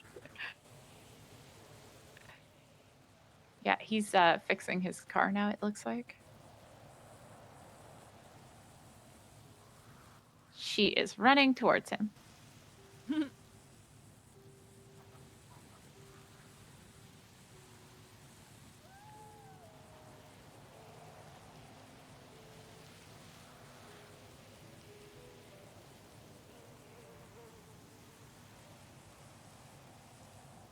All right, here they come. Perfect. That poster really is remarkable, I will say. Oh, thank you. Mm-hmm. I made Skipper look cute. You I'm really kidding. did, Skip Boy. My girl always looks cute, but had to go for that Fallout vibe since we hear it all the time, anyways. No, it's perfect. Yeah. I saved a life. Just hell yes. Incredible Good deed work. done. Hello and greetings. how we Come doing? on in. Excellent. How are you doing on this day? I'm not too bad, thank you. I must apologize for the way I sound. I'm a little bit under the weather at the moment. No worries at all, especially with the change of the seasons. I know I certainly have my own sinus limping that I have to go through, so no worries. I think it's the city flu. Most certainly. Indeed. Cade, yes? That is correct, yeah. Indeed. Well, welcome to New Babylon. I understand you are looking to get a tour, so let us tarry no further. Sounds good. Feel free to interject with any questions that you may have as we walk about here. I understand that you're already acquainted with CJ and perhaps Andy, yes? CJ, definitely yes. Andy, I don't believe we met. I'm Kate. Nice to meet you. No, nice to meet you. Yes, indeed. They'll probably, we'll probably run into them a little bit on the tour, unless, if you all want to join us, you're more than welcome to. I must go check on something for approximately 2 minutes, and then I will join you guys. Ah, brilliant. I'll join you for now. Brilliant. Andy also has a lot of insight here in great. regards to, Andy is one of the community members that has been here longer than I have. So if you need anything of the earlier days, Andy's a perfect person to ask. I mean, I would love to know as much as I can.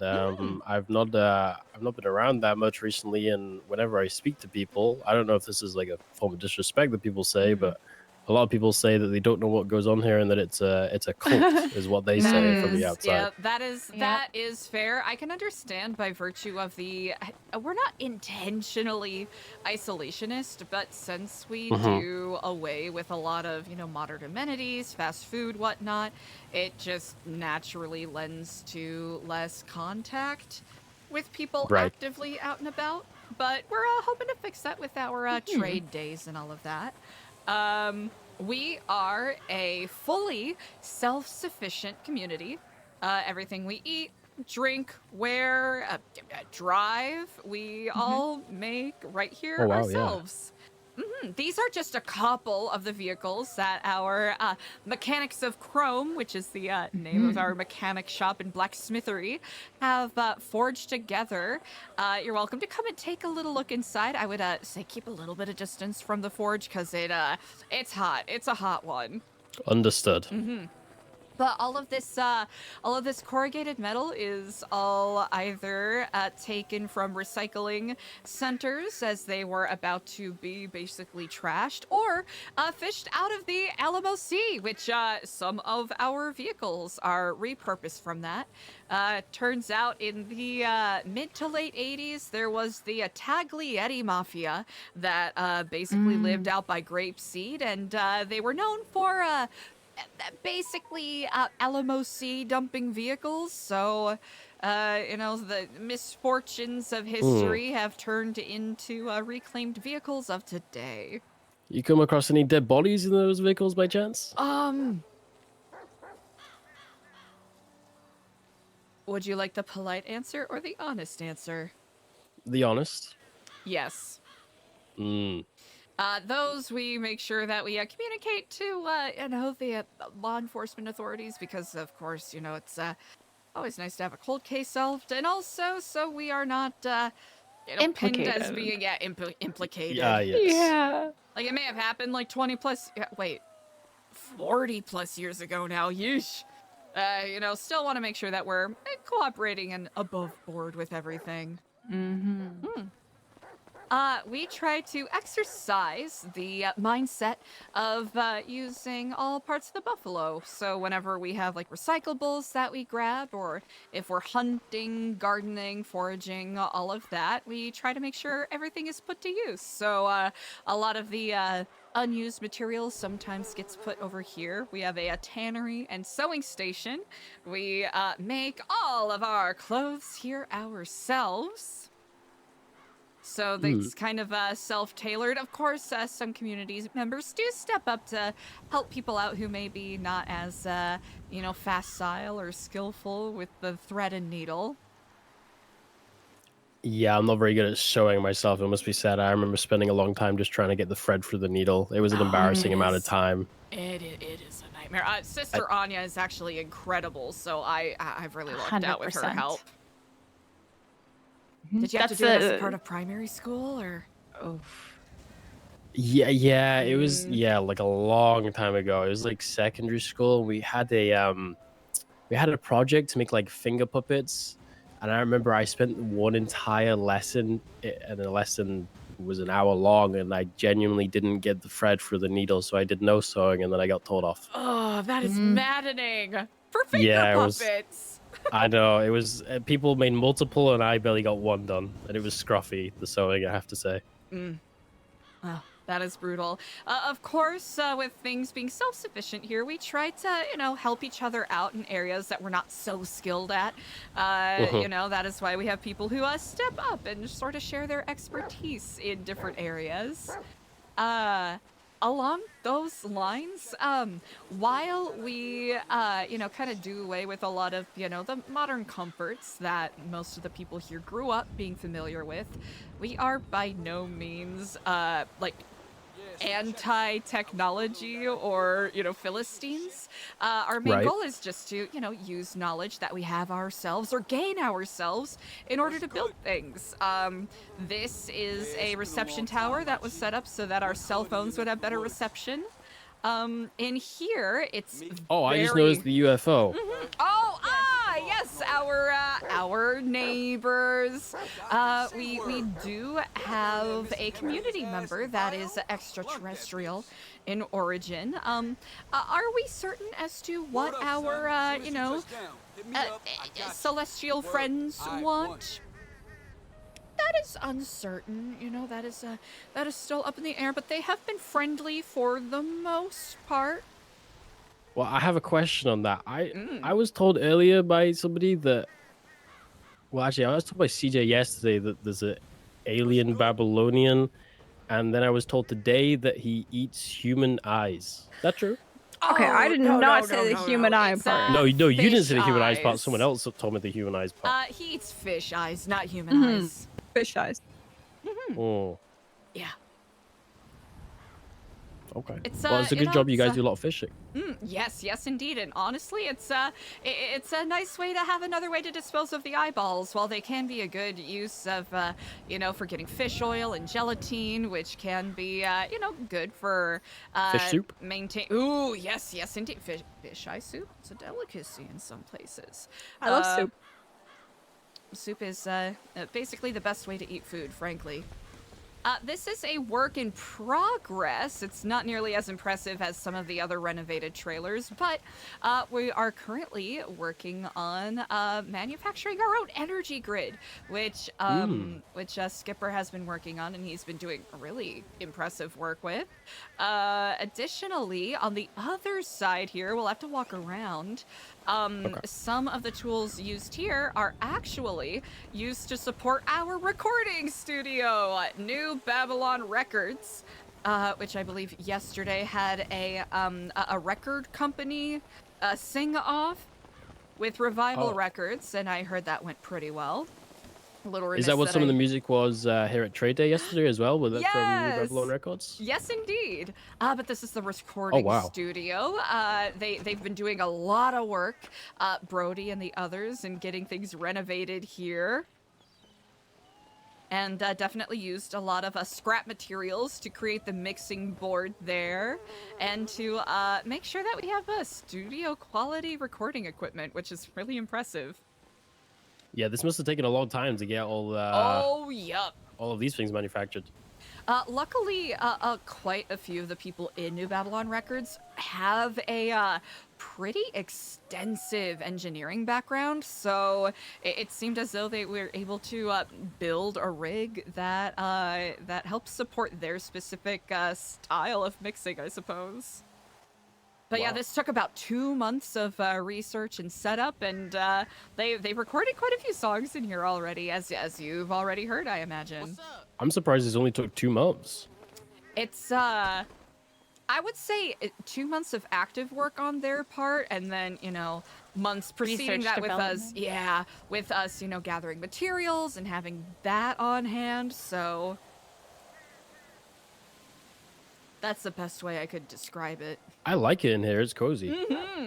It's and I know they're just getting started with everything too, which is incredibly impressive. I think a suitable next stop here is one of my favorite places, to be honest, to visit. Who is the pride and joy of CJ here, who I think would be better suited to tour this particular aspect. Don't mind the palmas cacti around here. We just have little barriers set up around them because we are not sure if, we haven't been able to do proper testing. Yeah, they're very strange. I know that Gigi, our community doctor here, along with a couple of our environmentalist supposed investigators are testing to make sure that those are safe to be in proximity of. What's good? What kind of cacti do you say they're called? I believe they're palmas because they're not the Hoya, because the Hoya are the ones with the hooks, whereas these are just the flat palms. I believe that's what it's called, but Jimmy told me that it might be a mutation, which is actually quite curious. Oh, it certainly looks curious enough. Definitely, indeed. But that's the interesting thing about here in New Babylon, also affectionately called a Stab City by other people around the state. This place is, funnily enough, the breadbasket of San Andreas. We have, Chiliad to the north, Mount Josiah to our west, which is the most vegetatively diverse area in all of San Andreas. And then I went hiking there recently, actually. It is quite nice, isn't it? It is. It's very nice. Until you get interrupted by people, that is not so nice. Oh yeah, the tourists for wildlife, Yeah. This is my library. And it is one of the most beautiful places in the world. Prepare yourself. I'm mentally prepared, I think. He's not. Oh, wow. Yep. Oh, wow. I know. What? Wait, this place is... Wait, why... Wait, CJ. It's the coolest thing ever, right? Okay, I would agree with you. However, do you know what? Yeah? Do you know what the date is? Today? Yeah. No. Is it What- opposite what's day? the- January Right, January what? 17th.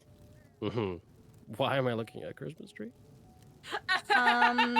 Well, we need our professional Christmas tree removal service to be removing that. And You need a professional Christmas tree delivery service to remove a Christmas tree. yeah. Because otherwise, all the little things, they fall into the cracks in the ground because of the planks. And if they go down there, they can get moisture into the wood, and then it can cause a big issue with the wood rotting. Book mites too. You try calling them on the 1st of January? Don't. Oh. I let people have yes, vacation time she's with doing their it. families. Because I'm kind. No, but it's really nice in here, actually. I like this. I Can I have a know. look? Can I have a look around? It's okay. Yeah, absolutely. Yay! I don't know why. Cobwebs. There's a part of me that feels so I like spiders. like creatively juiced up when someone's like, "Hey, explain this world building thing," and then someone's like, "Ah, yes, world building Like, explanation." it's not anything like Love it's that not like shit. massive spiders. Like I don't have a problem with spiders, but like the tiny ones I can deal with. You know, put that in a cup and throw it outside. But like the big ones, you know, I'm not sure to deal with that. Biggest one is like size of an ornament.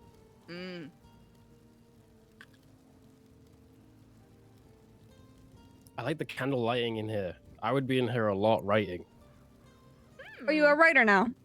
No. I mean, like, if I was a writer, I'm definitely not a writer. I don't have the punctuation or the literature to be a writer. But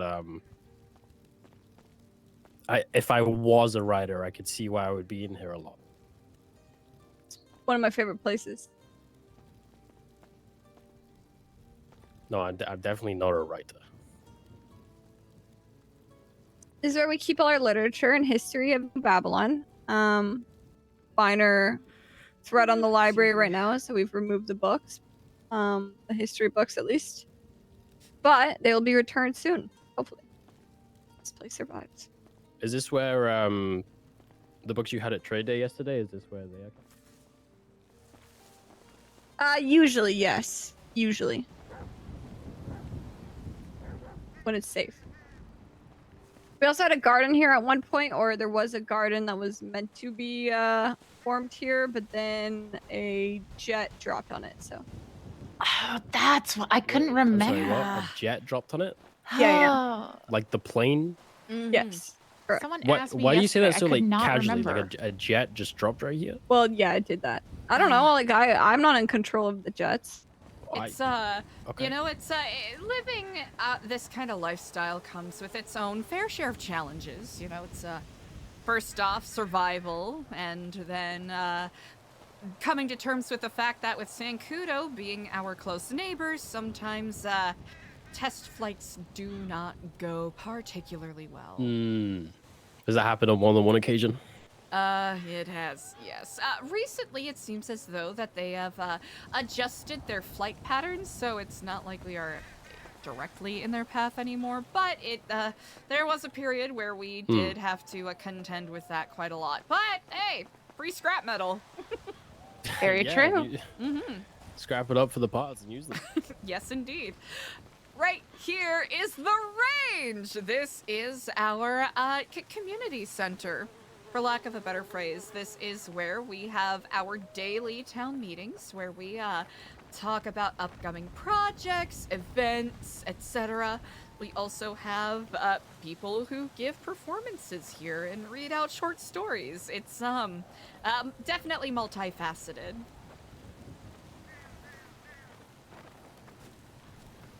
Are those toxic barrels? Yep. Okay. You know, I will ask.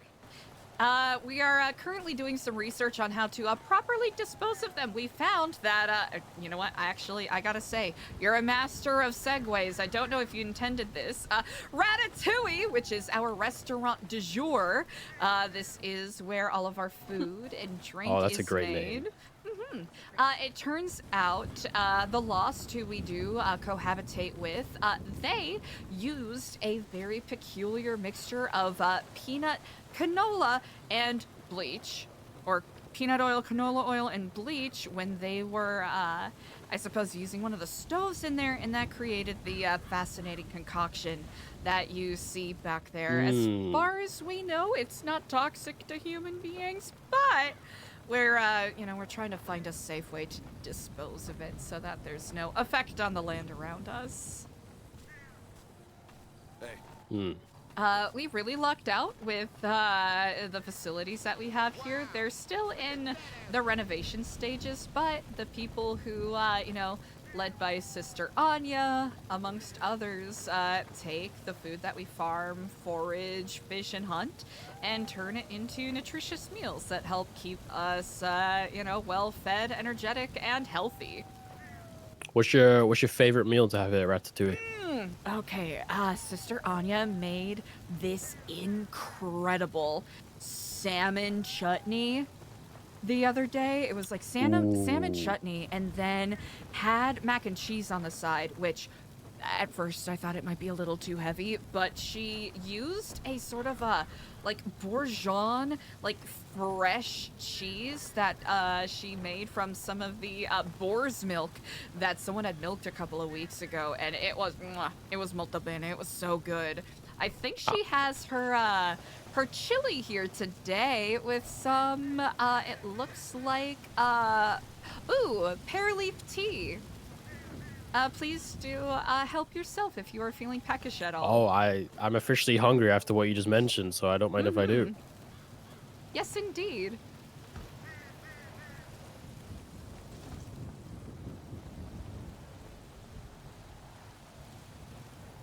No, it's the first couple of weeks I lived here, the meals were very simple, but as we, as a community grew, so did our knowledge of how to really take advantage of the farm to table aspect of the kind of cuisine that we could have here. No, it's definitely good. It's very nice. Indeed, I believe who was it? Dev actually made that earlier. He's actually turned into quite the chef himself, following Sister Anya's recipes. I think I met Anya yesterday, actually, at the trade. I was looking for some food then, but I didn't have any babulari at the time, so unfortunately I couldn't have any. I see. Broke. Excuse me? What? What'd you say? I was eating. Oh, and then she Oh, sounded like she right. was eating. I must have just been hearing something. Maybe it's the aliens from the UFO above. Might have been some of the breeze blowing through here. Well, in the wind. We do have a couple of medical bays here. Of course, this lifestyle lends to, possibility of facing accidents or the business end of less than pleasant wildlife. So this is where we go if we ever need to be treated. And Dr. Gigi and the other medics have done a lot of research in regards to holistic medicines, which has kept all of us pretty well put together, all things considered. Yeah, I would imagine that's quite a priority with the things you have to deal with out here, making sure there's enough medicine for people and the correct medicine. Yes, indeed. It's a shame she isn't here anymore, but Elena, who was our, herb expert, did some pretty interesting tests in regards to trying out which mushrooms were edible and which were not so edible. So definitely the research led to us having a pretty robust understanding of how to handle food poisoning and the like. I'm sorry, did you say that she ate different mushrooms? Yes. And how did that go? Did she end up in the med bay over there a little bit? Once or twice, I know that. Oh, I'm trying to remember who actually volunteered. A couple of people volunteered with her to test them out. Some of them were psychedelic, so it's not like it was, healthy or poison. It definitely had a had a spectrum of effects, it appears. Anybody turn like blue or anything? That's a really good question. As far as I know, no. But that is possibly likely, especially if it has like a what is it, like a Nicolette effect? I'm trying to remember what it's called. But I there are couldn't some tell you. things that I could don't know what the scientific make word you is. like turn blue in a non, like suffocation way. Nature is strange. Like It a Willy certainly is. Wonka way. Violet is turning violet, indeed. Yeah. You don't have to do it Oompa Loompas here, do you? No. No. We do have Yogg, but Yogg is most certainly not an Oompa Loompa. No. Not orangey. Quite decidedly green. Right here is so we're all about trying to push forward, looking towards progress and challenging ourselves with new opportunities. This structure is one such place. I know a couple of people are hoping to use it as a place for spiritual reflection, meditation, a church, if you will. We've been doing some research on stained glass, so we're hoping to make it a remarkable structure, indeed. Especially for people who may be, a little tired, a little wary, and would like some, I suppose, spiritual support of some kind. So what's the vision here? What kind of stained glass aesthetic are you going for? Ooh, okay. So what I have been discussing this with CJ and with Jesus Lord, who is one of our community members here. We're going for like a Baroque gem tones, sort of stained glass. Ideally, if we can pull that off. If not, we will try to use the naturally occurring minerals that we can find around us. I know that there was some like jade and opalite, so we might be able to do some variations of like a green and gold, which wouldn't be too shabby either. Oh, I think that look very nice. But it's definitely been a work in progress, one step at a time. And it'll be paired very nicely with our tavern over here, which is headed by one of our members of the skeleton crew, which is our crew of pirates. Pirates? Yes, indeed. They are very much the mercantile, fun-loving kind, as opposed to the pillaging and burning down kind. I know they. I'll take your word for it. I know they intend on opening this to the public. Quite a lot of the pirates actually, one of the pirates that helps run this place also is part of New Babylon Records, so they definitely have that on lock to some degree. Well, I do like the occasional drink. This place is very nice for that. By the looks of it. I know that. Ooh, it's a shame Artemis isn't here because she has this grog on tap that is actually life-changing. I will have to say. Ooh. Right. Everything tastes better on draft. This is very true. Right over yonder. I don't know if it's done being renovated yet, but this is going to be the New Babylon Casino as a part of the motor club that a couple of people have put together. We can at least take a peek inside here. Pirates and motor clubs, huh? Yes, indeed. One of our goals is to help people feel empowered to basically chase whatever they feel passionate about. That's always a good thing. Help people strive towards what they want. Indeed. Especially when, some people come here feeling as though they had dreams and goals in Los Santos and weren't able to really, I suppose, get the, reach the apex of what they were hoping to achieve. Fulfill them. Yes, exactly. This here is our recycling center, also managed by one of the Pirates of the Skeleton crew. They've really done a lot in helping us, sort of reimagine the way that we've been looking after goals and whatnot, which is pretty fun. What do you mean by goals? Sort of breathing new life into what we can do, right? Not just renovating trailers, but finding ways to really build upon existing projects that were happening. Okay. So like the church, for example. Yes, exactly. You nailed it very much on the head. Quick learner. You do strike me as such. So I had how long is this place? How long have you been? I mean, maybe not necessarily you yourself, but how long has this place been built up? I suppose. I think around 7 months now. CJ might actually have a Oh, better right. idea of that. Yeah, I've been here for about 5. But yeah, this place has been around. CJ, how long do you think New Babylon's been up in about like 7 months? Hold on.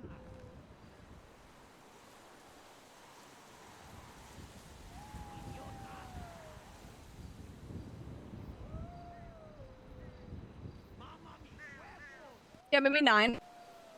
Wow, yeah. Okay, it's been that long. Yeah. I mean, That you've is built wild to a think lot in about. 9 months. Mm-hmm. And it still sometimes feel as though we are just getting started. Especially with the renovations that recently happened at our trading post over on the Isle of Shamash. Is that what's over there? Is that what you're saying? That part over there? Yes, indeed. So is the trading stuff like a recent thing? Not the trading stuff specifically. The way that the trading post was set up was pretty different. It was just a, I don't know how to describe it. It was just a platform with a, I suppose, I don't know how else to describe it, a covering on top, not as intricate as what is set up there right now. Hmm. You could maybe fit, like 2 or 3 folding tables in what previously was there, as opposed to the bona fide booths that do sit there Oh, now. really? Mm-hmm. Yes, indeed. Quite the expansion then. Quite. But that is, I'll have to say, this is the chief of the tour, but if you have any additional questions, I'll be more than happy to answer. I'm not sure. I mean, like I said, people on the outside have a certain perspective, and I was speaking to CJ yesterday for the first time, so I was just curious what this place is and what's here already, and just try to get a feeling of what it is myself. Of course, it's to some degree, I can understand why people might have a certain perspective of us here, especially if it's, like, this kind of lifestyle is not going to be for everyone, and that is perfectly okay. Yeah. And I think some people are expecting us to shun or look down upon people who do not wish to live this lifestyle, and I think, it's a little counterproductive, right? Yeah. So, I mean, so you guys have like your own currency and everything. Do you is there kind of like, do you each have your own role in a certain way? Like, does everybody like have their own, I guess job in some sense? In a way, yes. There are some people who kind of contribute to the community in different ways. I myself, I help give tours, and I also kind of serve as a representative sometimes, if and when called for. Yeah, it's not like we have singular titles. It's just, wherever people feel moved or inspired to, either explore their passions or contribute to lifting the community upwards, that is where they tend to gravitate. So what kind of things do people like gravitate towards while they're here? What, like, do you have do a certain amount of people like go and gather food and a certain amount of people build, or? That you've hit the nail on the head. Some people, like, the people who work in Ratatouille tend to, be more focused on, like, cooking and making sure that we are prepared for, like, weather disasters and, like, colder weather, making sure that we have dry stock on hand. We all try to chip in one way or another when it comes to fishing or gardening or farming, but there are a couple of people who have found that they simply, prefer that kind of activity more. We have, of course, the pirates who dabble in a couple of different areas. We have our aviation expert, Pilot Jimmy Jones, who is not only an accomplished, scientist of the, I guess, what do you call a botanist? He is also an incredible, aerospace engineer. So he's been making, or not aerospace? Is that what you would call someone who does planes? I have no idea, to be honest. Is aerospace not more like Space, rockets? yeah. Like Aviation, I should have Aviation said. engineer. Aviation engineer. So he's been crafting blueprints for gliders and the like. One of our the captain of the pirates crew, excuse me, has been working in regards to like building boats and making blueprints for jet skis and the like, and even fashioning oxygen tanks so that we could do some more deep sea diving to find some treasure. So I gave some hyper specific examples, but it's it's a wide swath of what people tend to kind of gravitate towards. I know one of our members, Bajorn, has a gym. So he definitely runs physical fitness classes and the like. So how much treasure have you found in the Alamo Sea here? Actually, quite a ooh, I would have to say, I suppose, treasure's in the eye of the beholder. I know that we tend to fish up quite a decent amount of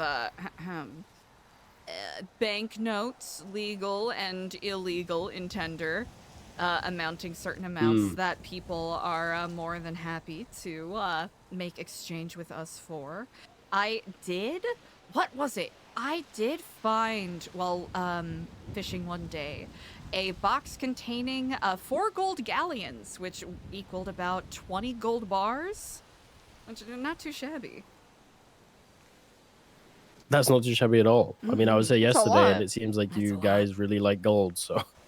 It's it's a good I guess it's the best basic way that we can ensure I guess standardized trade. I'm not an economist, so take what I say with a grain of salt. Gotcha. So what kind of people are you looking for when people like apply to this place? That is a very good question. So, of course, we do want to give people the benefit of the doubt and give them an opportunity for, learning or experiencing a new lifestyle. But if people are simply coming here to get away from their problems, I wouldn't necessarily say that's an ideal community member. We generally hope to welcome people who have a passion about something and have an idea that they want to see through, or a goal that they want to achieve that they think that they could do here in Babylon. We have a newer community member who just joined us that wanted to take advantage of our proximity to the Alamo Sea to do some testing on, mercury levels in the fish here, and use that as a way to develop a broader encyclopedia in regards to like nutritional sciences, which could not only improve the health of people here, but also greater San Andreas as well. So how would that work if that was kind of like successful? Would you then like trade with the city on trade days, or like how would you strike up like a deal like that? That is an incredible question. So let's say, for the specific example of like the study on fish, right? If that was successful, then we might reach out to either Sloan Monroe, who works with the Neon Jungle, who are the, I suppose, de facto, like animal advocate and nature research group here in San Andreas, and maybe get those results published, or even find a way to work with whoever the mayor of Blaine County, currently Don Hart, in getting those results recognized by some of the fisheries around here, so that the restaurants can have higher quality, have a way to advocate for higher quality ingredients, as opposed to getting 12 boxes of rockfish and then everyone goes home with food poisoning. Well, that'd be a good idea. I got some tacos earlier from the food stall, and my stomach is not sitting right. That's I've been hearing that they've been getting a lot of rockfish and like fugu in there, which generally isn't ideal. No, it's not feeling too great. I'm sorry to hear that. It's okay. I got some churros though instead. They're quite good actually. Mm. Especially like a chocolate sauce. They smell really good.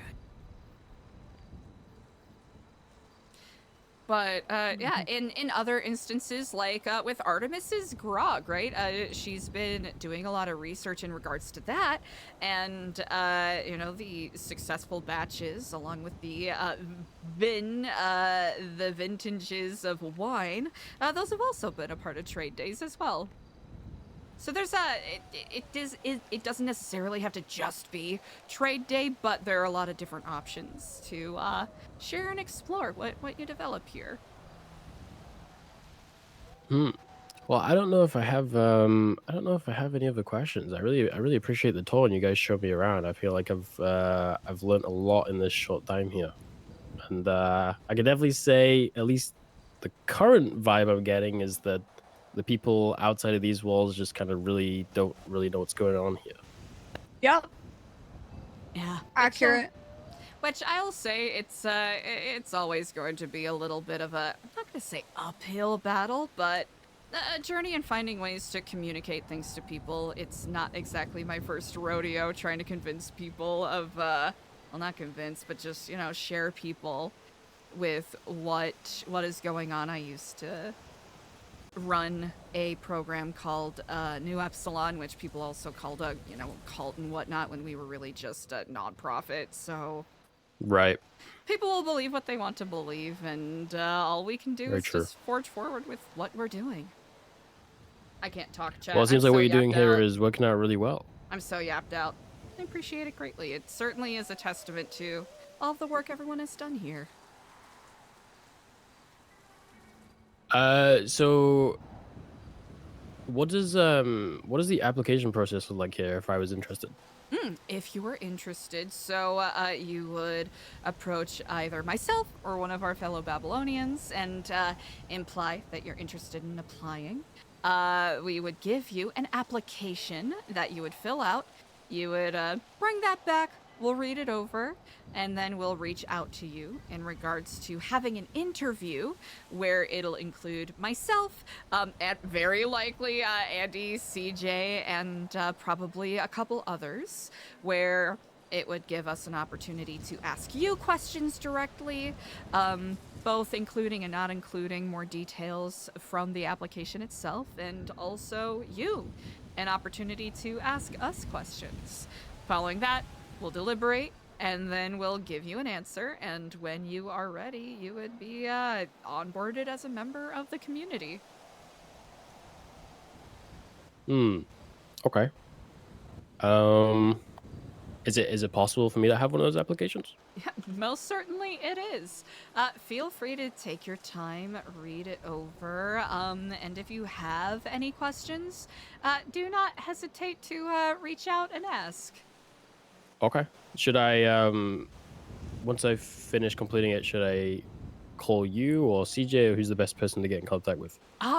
You know what? Yeah, I am usually the one that is the I guess first stop with the applications, but if Okay. you cannot get in contact with me, as sometimes my meditations do call upon me, feel free to drop it off with any New Babylonian. Okay. That sounds good. Again, I really appreciate the tour, guys. Thank you for showing me around. Yes, No problem. It was nice to meet you. Likewise, nice to meet you. Mm. Okay, you don't have to do that, CJ. Very hospitable indeed.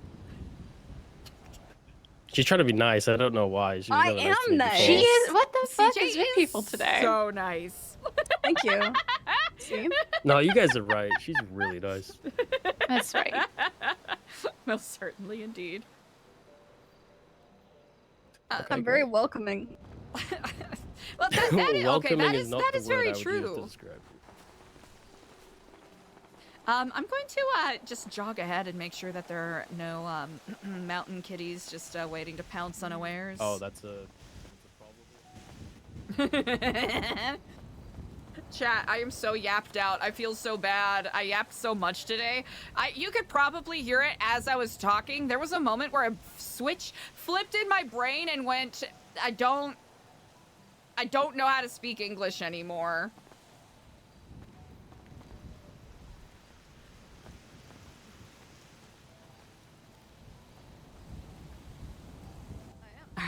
all seems to be clear at the present moment.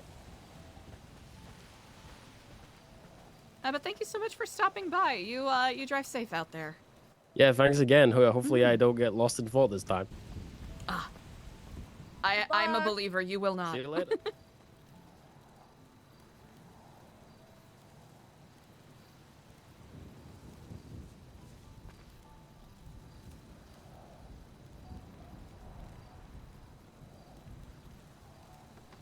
People are judging you today. What the fuck? Oh yeah, is it National Guys. Give CJ shit day? Yeah, I I'm was not aware. telling you, I my was not aware. like so many people from my past have just appeared out of nowhere, and I used to be like absolutely just a very bad person. So now they're like, Oh. But they were all still my friends, and they chose to be my friends, so that's on them. That's actually pretty nice.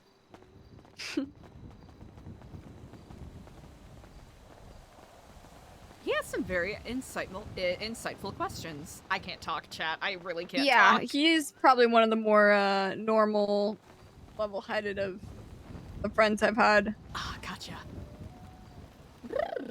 Wow, what's that mean? I'm kidding. I'm kidding. Oh, I see.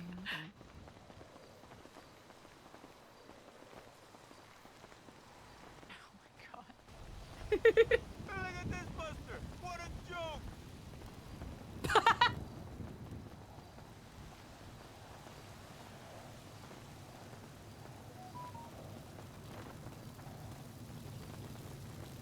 Ah.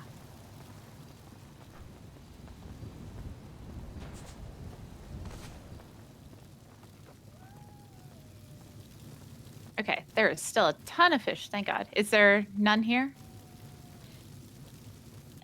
There is one left. I am going to fashion us some nice fresh drinks. Fair, okay.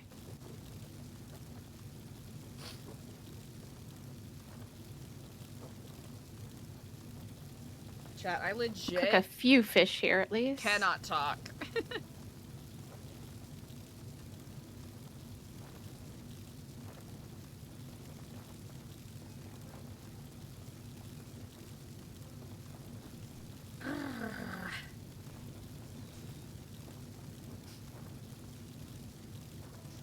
Might have to go full silent tomorrow, chat. So much yappage.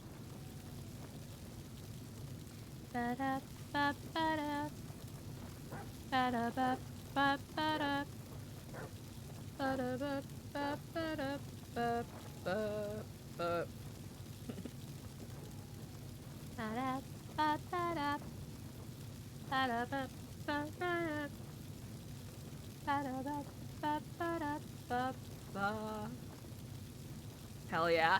Yeah, really fun scene. Yeah, chat, don't let me, don't let me discount the really good fucking scenes we've had. I'm just ready. I'm cooked. Nope. Not what I meant to do. Not what I meant to do. Just gonna cook a few just in case. I don't know if Skipper and Bajorn are just like out.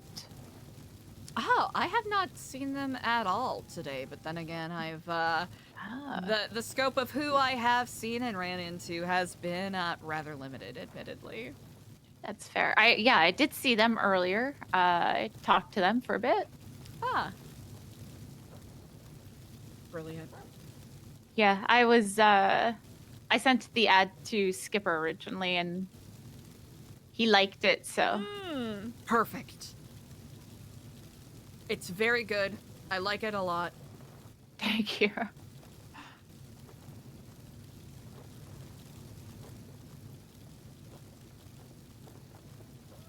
I feel like I need to make a matching one for trade day now. That's really good. You Should I just have do to one of- shave the afro down a little bit for Alfonso. Yeah, maybe make him a little bald. Balder? Yes. Oh, Sab. Oh my god.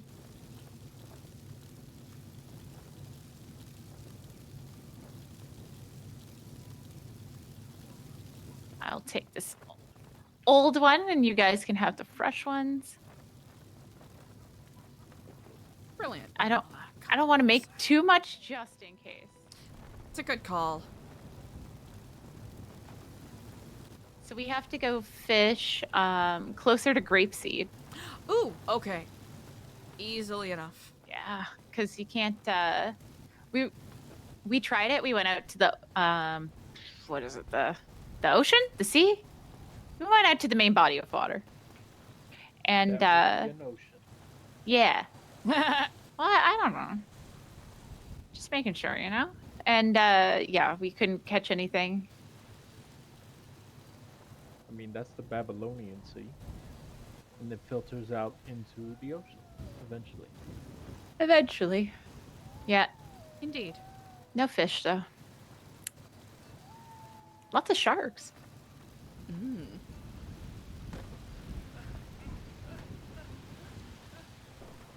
Baby shark. Hey. Hello. Did you still wish to chat? Yes, I think we should yap and drive and drop stuff off, etc. I like that a whole lot. All right. I'm making my way to the garage. Sounds good. See you soon. Making my way. I had to stop myself. Making my way over to the garage so we could drop off stuff at Roosters. I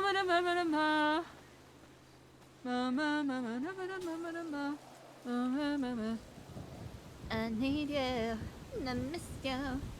Now I wonder if I could fall to the sky.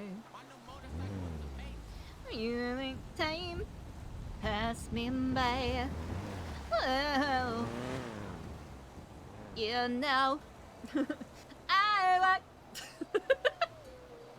how I felt the most. I can just say you tonight.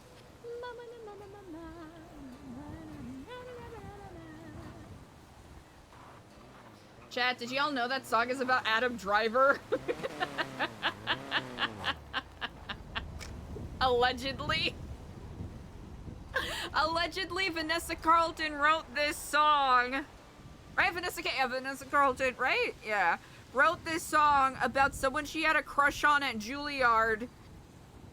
And allegedly, she and Adam Driver went to Juilliard at the same time. So allegedly... Allegedly, it's about him. Allegedly. Wait, let me double check. If I'm gonna spread rumors, hold on.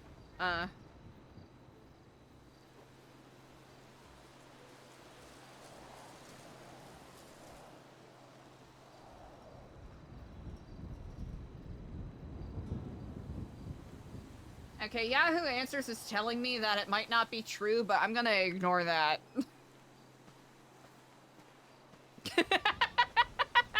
Yahoo Answers is saying, this is likely not true. And guess what? I am a creature of belief and balance and facts.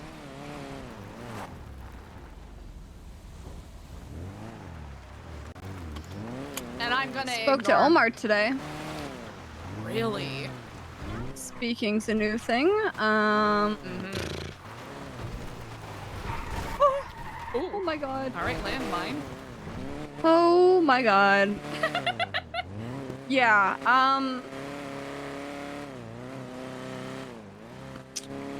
that situation is strange. I know he's a nosy guy and he likes to spy on shit and just know stuff.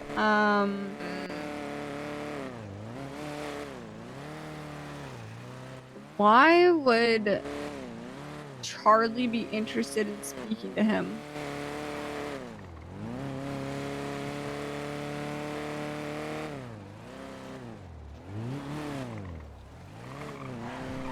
I'll admit that's what I've been wondering. When I asked him, he said that it seems like Charlie just wants to brag to whoever will listen, but I don't know if that is necessarily the case. Me neither. Now, I do agree. I think Charlie is like a yapper from what I've heard. Just runs from me. But it's like, man, Omar's just, maybe he was just looking into things too much and got noticed.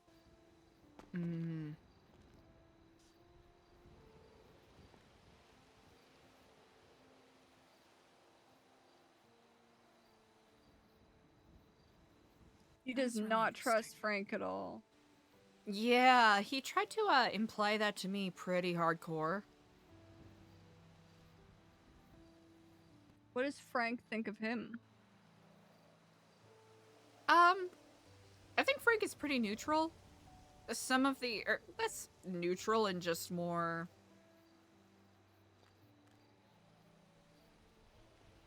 I guess neutral to apathetic. But some of the people around Frank do not like him.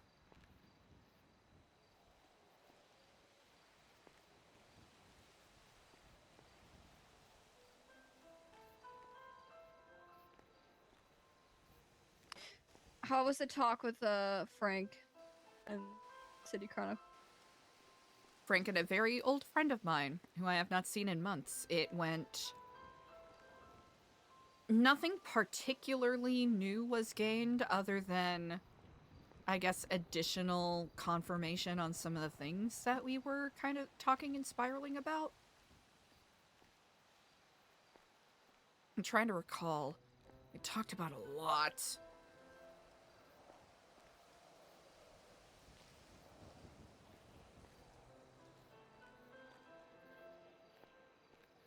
A lot of the usual, which I suppose this is all too familiar a subject to me now, but knowing that we have puzzle pieces, but knowing not how to put the entire picture together, nor how to play a role in stopping what is happening.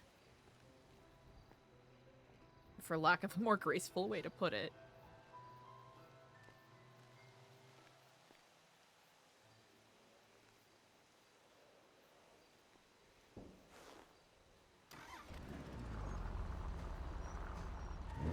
Yeah, I understand that perspective.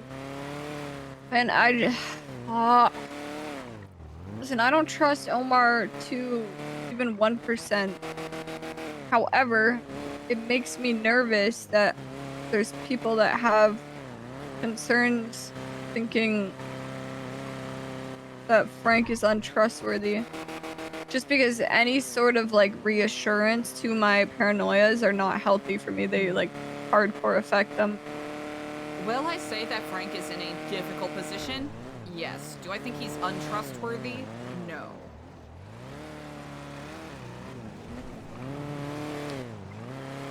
I do hesitantly believe that he is fighting against the Faceless, but he is very familiar with his enemies and friendly with his enemies. And while that may be out of self-preservation, it is still something that is worrisome. I don't know if this is helpful, and it could be me.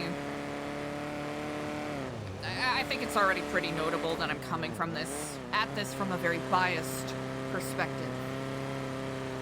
It seems as though it's less friendly and more enforced politeness because he's not the one initiating the contact. That is what I get from it.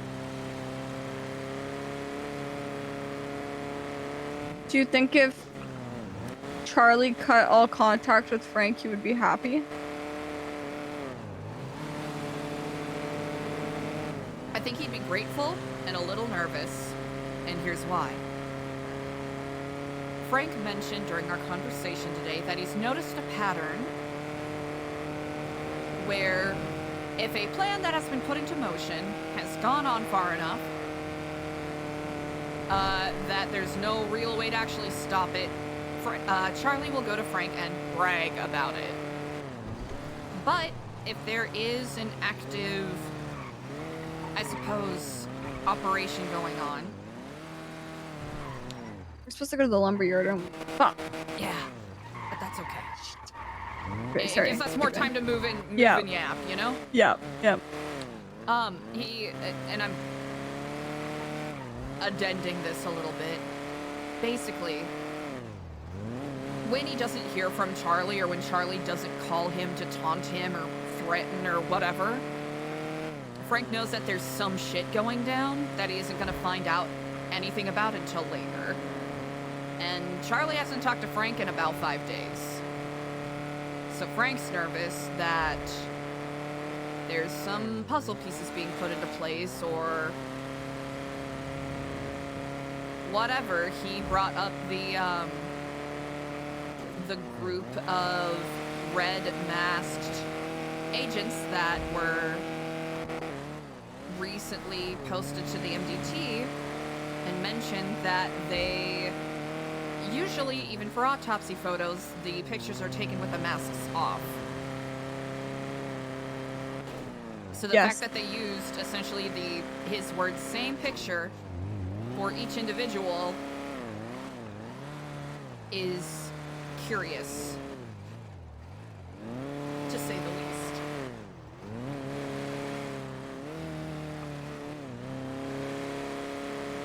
And honestly, probably to our benefit, you know. Yeah, fortunately.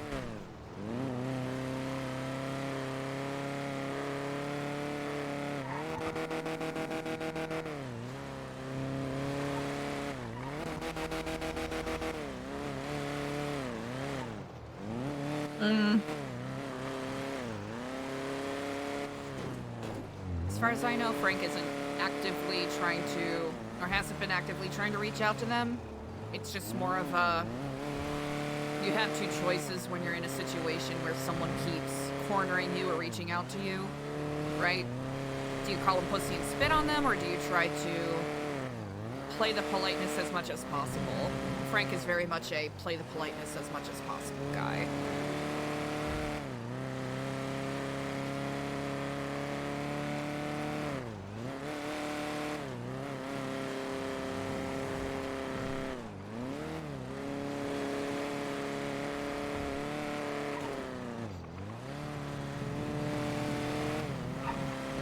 With that said, I do agree that it puts a bit of a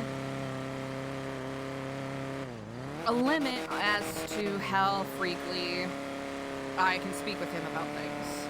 Not that I think he's gonna blab about it, or I guess, you know, yap about it freely.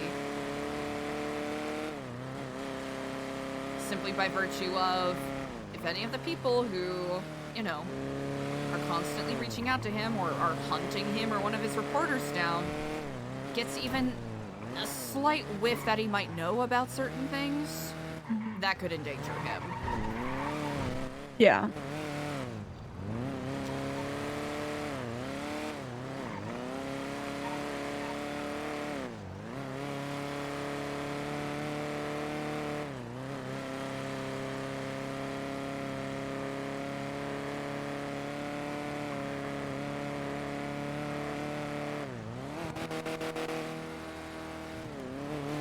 I wonder what they're meeting about out on the water. And why meet out on the water?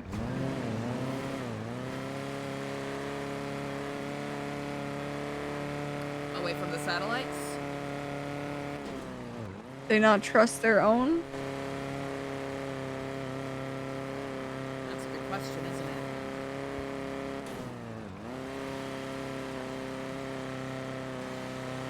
I can't remember who told me this. Months ago, I was told to have important meetings or important phone calls out on the open water. Which I'll be honest, gave up on pretty quickly. Yeah, well, I had a conversation with somebody on the water once, and they made it very clear that they knew about it, so.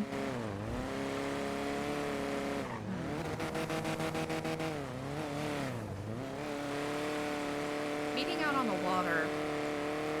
Another maybe package transfer situation? Now, if it was like the first meeting with Falcon, understandable.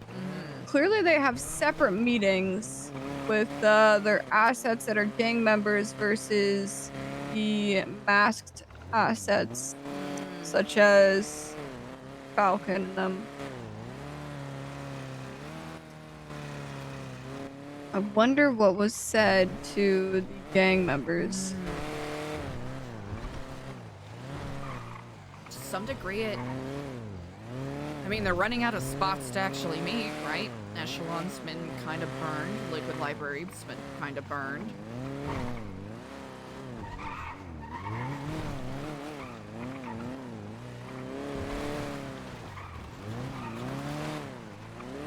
But want it to be hard for them to hide in the shadows. Yeah. There's been a good start to that already. Whose truck do you want first? I don't think it matters. I'll grab mine. Okay. Axel!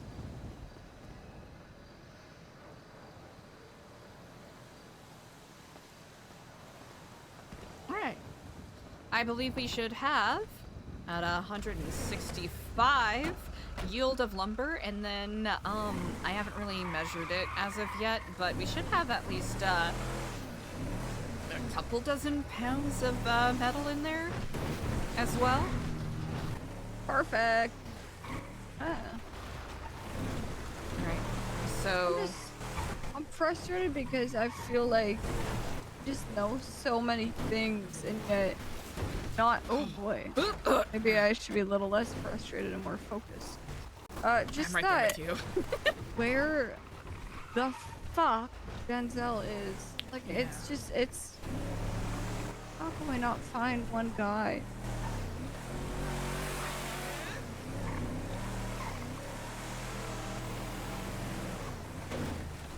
And it feels like they were more willing to drop us hints when they had him farther away, because they just knew we would never be able to get to him. And now that he's likely closer to us, they've just, I mean, they refuse to give us anything. So fucking with morale, basically. I mean, if you want to make your enemy waste their time, give them books full of riddles and treasure hunts that will lead them to nothing they can actually find. It's a good way, but then you move that thing they want to find a little closer by, you can't risk it.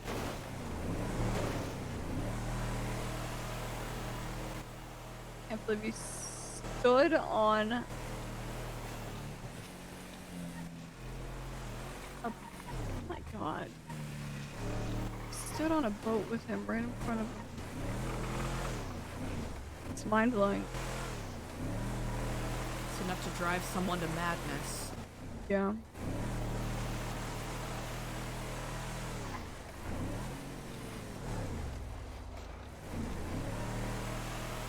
I wonder if there was a way to let him know, Denzel.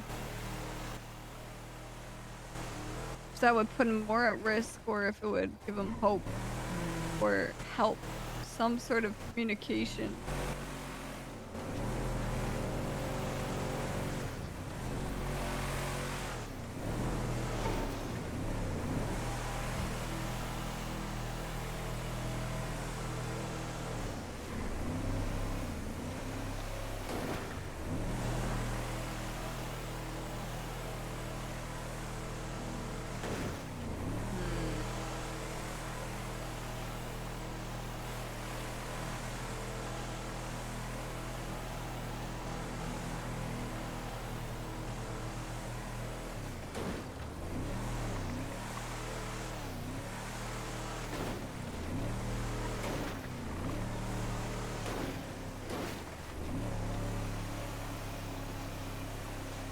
That's funny.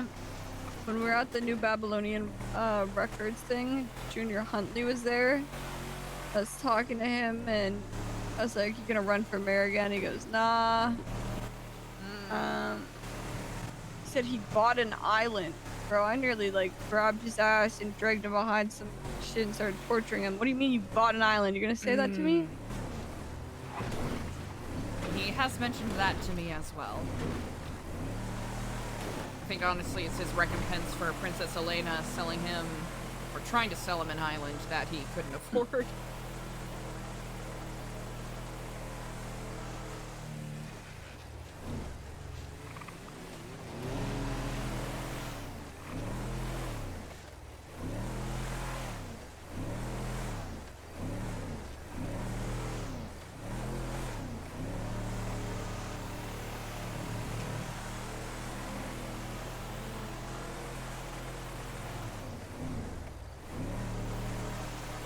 Alright, we'll do a drop off. Then on our way back, we'll go buy a grape seed and take a look at that place. Good call.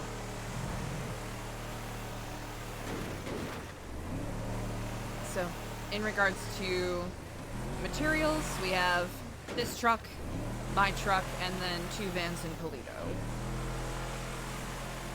So we could probably just load the 2 vans in Polito back into this truck.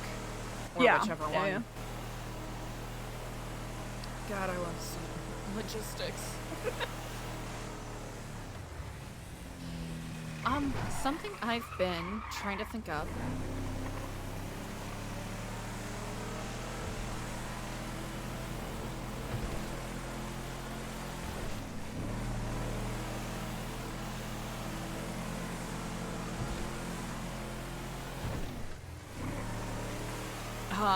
Is what kind of materials we should have on hand. Yes. Definitely, I would say, like, you mean on us or at a secure location? At a secure location. I imagine, depending on what is needed, potentially additional melee or, you know, ranged ammo. Oh, yeah. I mean, in an ideal world, suppressed guns, lots of ammo, medical supplies, bandages, tourniquets, medkits, splints, binoculars, cameras, extra tablets, cameras, remote monitoring devices, food, water, oxygen tanks, parachutes. Yes, Ideal for world. sure. Grapple in an ideal world.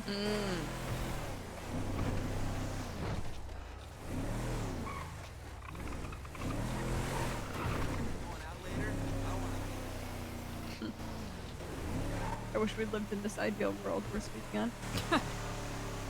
Don't even have a property to put this shit in. Maybe we don't need a property. Maybe we just need a vehicle. That can be easily arranged.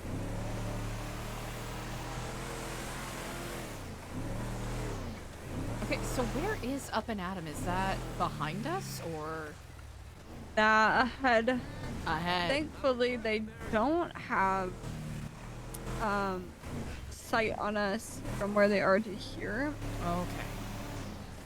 Oh! Yes, it's right Okay, I up see. there, yeah. Uh-huh. Okay. Interesting. Of all the franchise locations. Yeah. I know.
All right.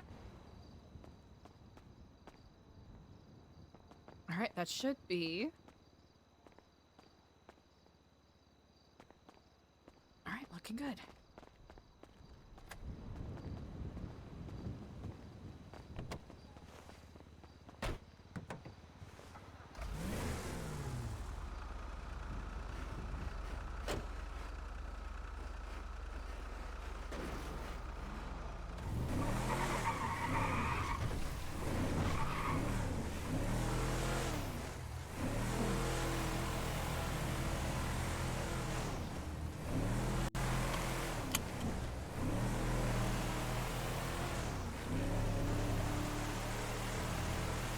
My take on Diego is that the things he does, such as owning Up and Atom, communicating with the people at Epsilon, I don't think he's inherently fully lying when he says that he does those things because it's something he wants to do, like a passion of his and whatnot.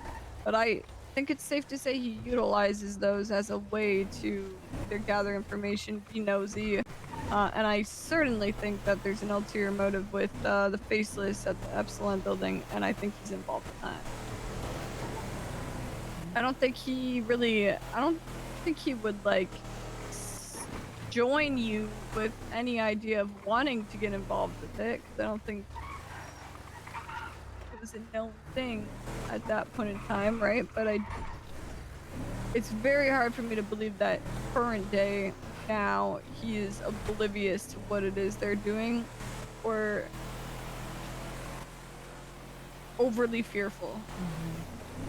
At the time, he and Ashton, and eventually EJ, were basically the only ones that knew almost everything about what I was involved in, which makes his lip flapping even the more disheartening. But even at the time when we were debating what to do, when we weren't 100% certain as to what the Faceless's goal was, both he and Ashton were pretty jazzed at the idea of working with them. Yeah, it shocked me. Which, I hope that's not the case, but I can't say with full certainty that Up and Atom is very likely just a passion project of his, because he's worked so long trying to, you know, get funds to open burger shop back up. Do these deer not see you're driving here? I just don't think they give a fuck. Actually, dude, wait. like, get off the road. Oh, it's because of the headlights. I was about to say, it's actually, yeah, they actually can't see.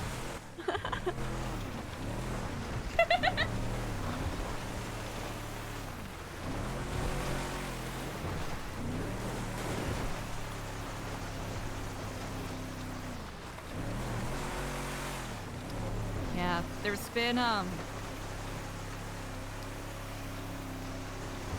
growing attention in regards to that building.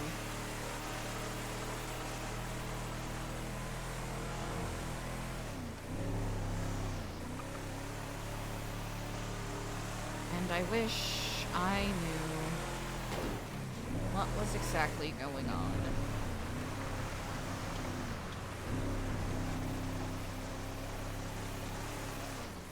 Do you think he knows anything beyond extreme surface level? That's a really good question. In my conversation with Frank today, he seemed to imply that Diego probably knows a lot more. But I honestly don't know enough to be certain, right? I was kept majorly in the dark. Other than, you know, quotation marks, someone is gonna come and check on the security features on the building.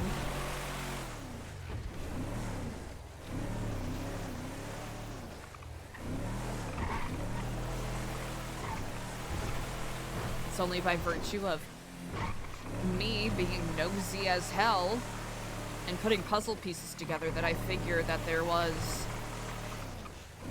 a wider plan put in action that I'm expected to play a part in. Or I should know. Expected to play a part in. I don't know if either Diego or Ashton are now expected to carry that same role in a way. Of just operating a proper Epsilon program. That's the maddening thing. I don't even know what they want. I mean, there's ways of finding out information from Diego. I just don't know if it's worth it. I don't know if he is a big enough fish to even waste our breath or time on. I see where you're going, and I'm thinking that there are potentially more dependable ways to get the information we're looking for.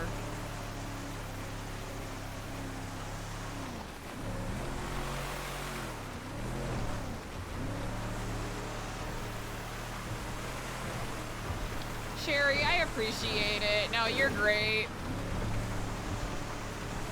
OCA. I think more dependable people or more dependable methods? Dependable people. Diego has been through some pretty fucked up shit. And I doubt that implications of violence or torture would really move him that much. I don't know how much of an implication it would be.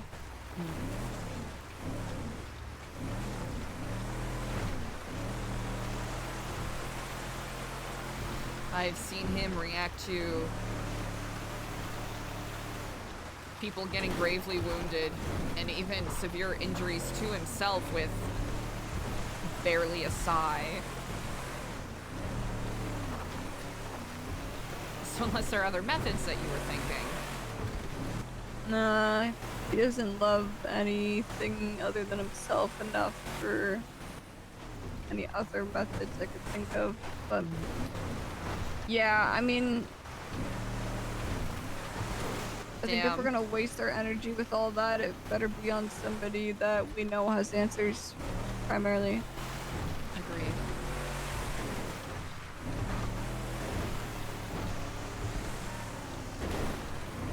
Everyone's just got their trucks out this morning. Okay. It works out well for us. Yeah. Blends in. Just didn't know it was Truck Ride Saturday. So dumb. Okay, so second house on the right.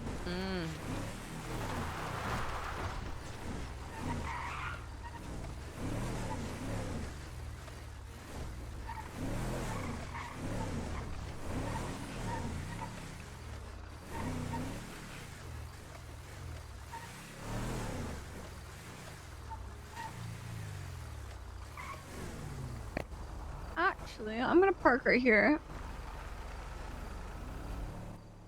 This is where Dawn showed me.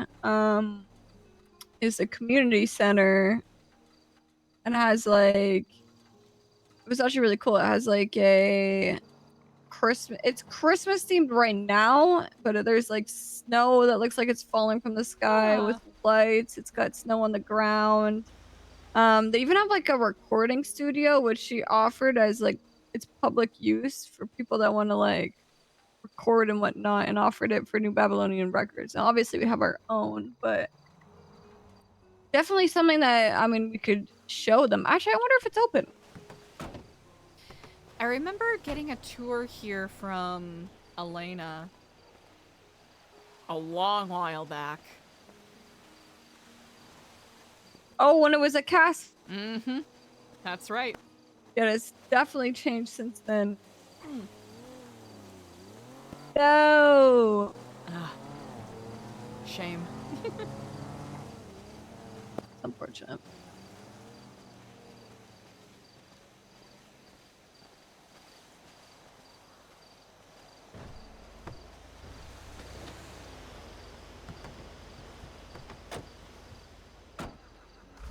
That is a matchbox.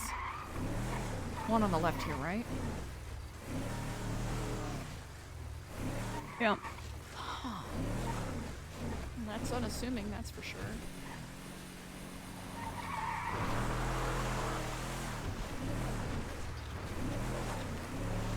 Now, do you know about, obviously you have some degree of knowledge of Lang's,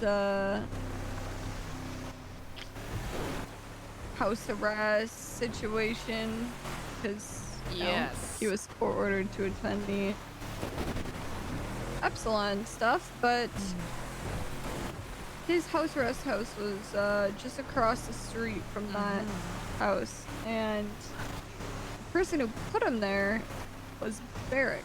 Yes. Judge Barrick at the time. I remember that. Something He with stayed there that- with with Edgar. That's right. And I fully believe that was set up by the Faceless. It's interesting that that's now 2 buildings they've held people in that area.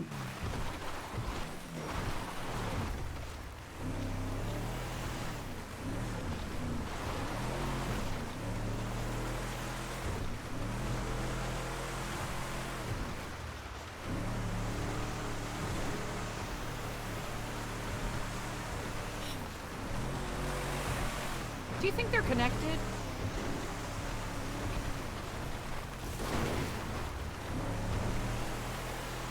In what way?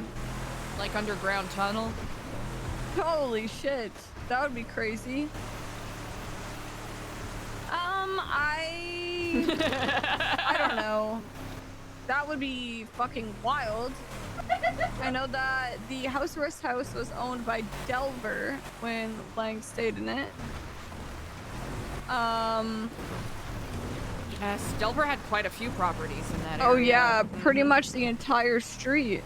Now when he was in Babylon, said he was pressured to give them up to somebody, but I don't know who actually got them. I think it was like a member of the DOJ or something like that. I would have to look into that.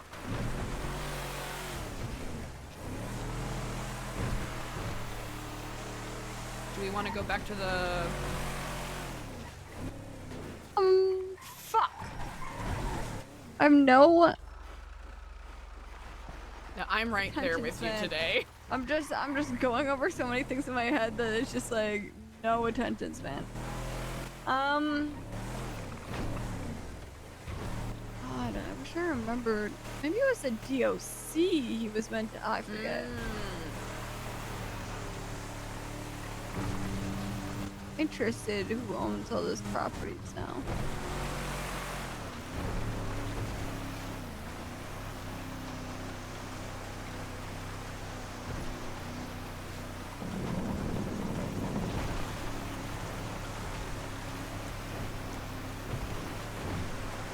Also, I tried to do some snooping into MDT profiles at the city hall today, and primarily I was going to look up Lucian after my conversation with Skipper and hearing about the archivist.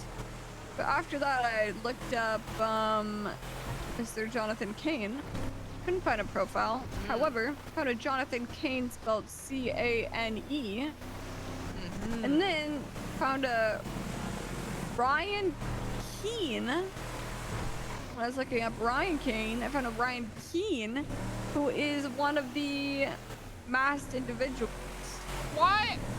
Yes. Very confusing. There was another one that was just like equally as confused, but no Jonathan Kane, no Ryan Kane. Yes, Ryan Keene and Jonathan Kane spelled C-A-N-E. They're yoinking us. Yeah, I don't know what the fuck is happening, but... Oh. Where are we going? Perfect. Exactly how I planned to get down here. This was the route I intended to take this whole time. Honestly, the smoothest one you could have taken, so... Look at that. Do we want to swap trucks or get the lumber from the Polito garage? Let's swap trucks. Might as well since we're already here. Perfect.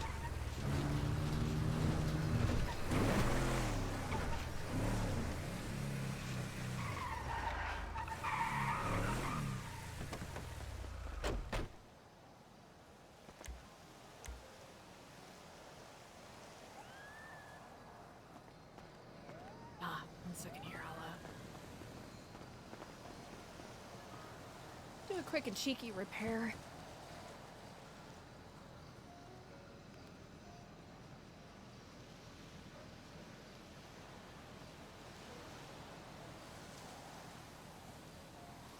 Alright, perfect.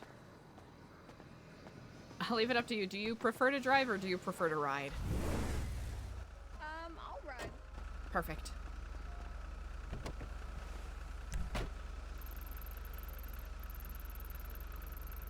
Where the fuck am I going? Okay.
Just gonna take a look at a camera here momentarily. Of course, take your I'll time. be silent.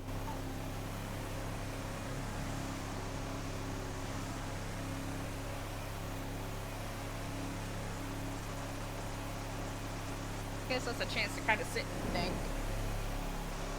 Chad, I feel so bad. I'm so yapped out today. I need to recharge my yap battery.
I was talking to Andy, and Andy was talking about how everybody in the city seems to be saving up gold because they're worried that the economy is going to collapse or is already collapsing. Really? Okay. So I word's can't getting press around. as to like why people would think that, and she was just saying that that's just what people's thoughts were. They're all saving up gold, and that the welfare checks have taken a hit, and people think it's due to the government handing out too much money in grants.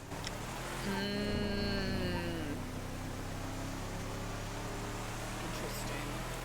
Makes me curious how many people know that it's potential for the accounts to be drained. No.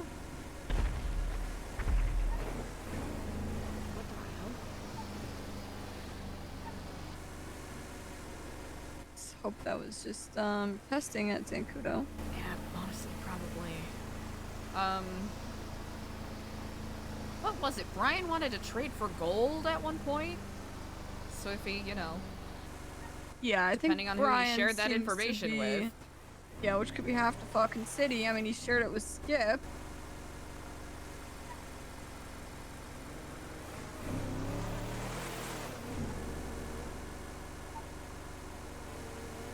Ma'am, you're gonna have to go around. I'm over encumbered. Oh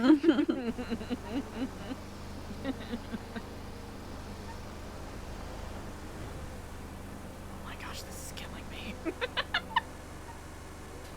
we could run faster than this. Yep. At least we're not being chased. You know what? That is small blessings. That's right. Small blessings.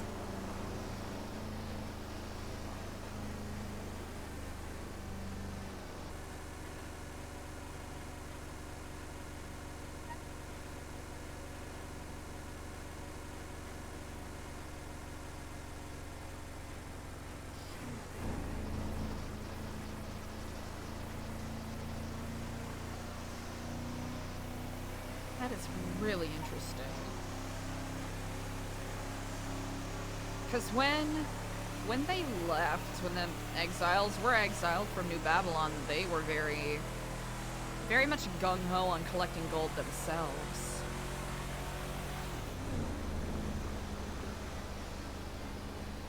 But that was months ago. I mean, so when I spoke to Hassan, it almost sounded like he wanted to make his own New Babylon outside of New Babylon.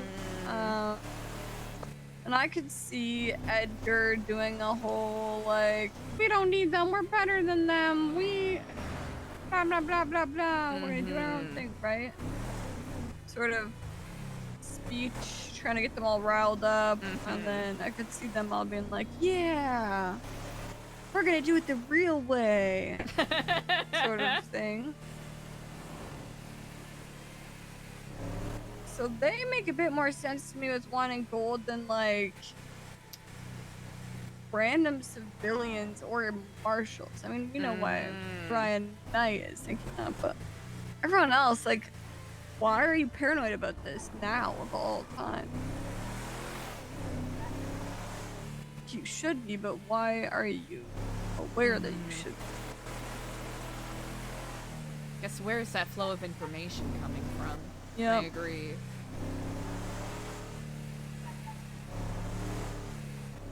Charlie probably yaps his fucking plans off to half the gangs. And then if any of their, you know, hang-arounds or the like catch word of it, then of course... that spreads and... Yep.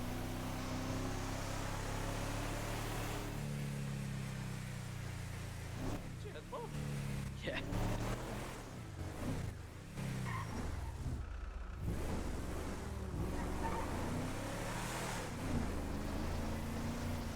Interesting. Completely forgot that Gentry Manor wasn't going to be the best entry point. It's not usually busy. We're No. populated. Might be having an event. That could be a part of it. gonna do a little cheeky go around.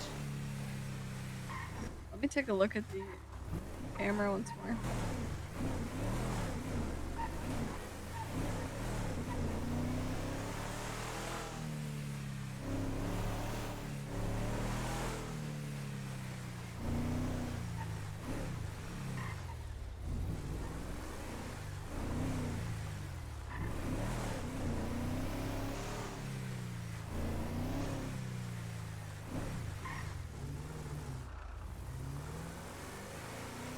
Alright, it does seem like they just took off from entry, and the front area is clear. Okay, brilliant. I don't know why I keep thinking that there's a throughway there when there 100% isn't.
Last little bit there? Mm-hmm. Yep.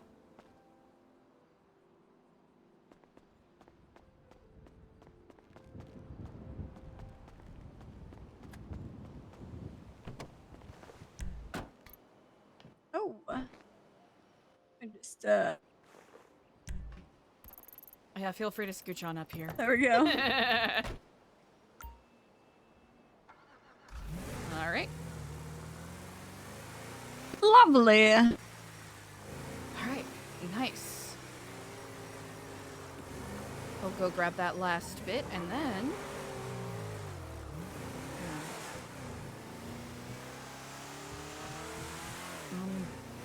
I'll leave it up to you if you want to gather some more wood, or if you feel compelled to lay your head down, then perhaps you can lend me your truck so that I may fill it up first.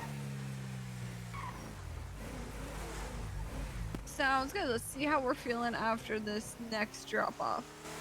Perfect. Oh, I'm a little bit cooked today. I don't know why. Oh, there was a very specific moment during Cade's tour, and I do feel regretful for this, where I could feel my social battery completely drain out.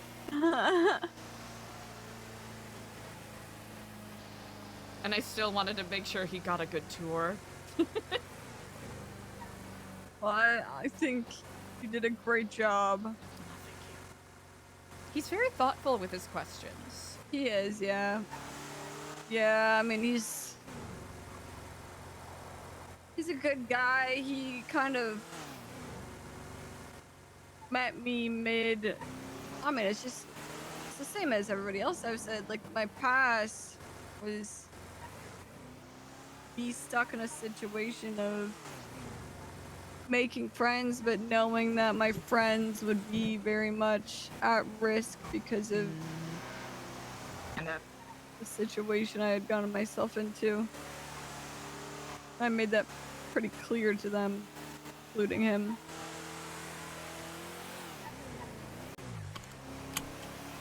It's so hard. Bit harder on them than me, I suppose.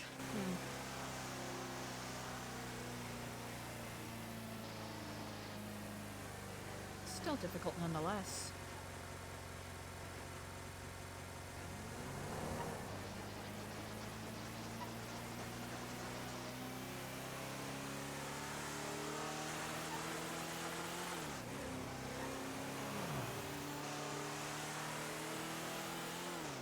Well, I guess if he does end up joining, he'll be able to see how much I've changed.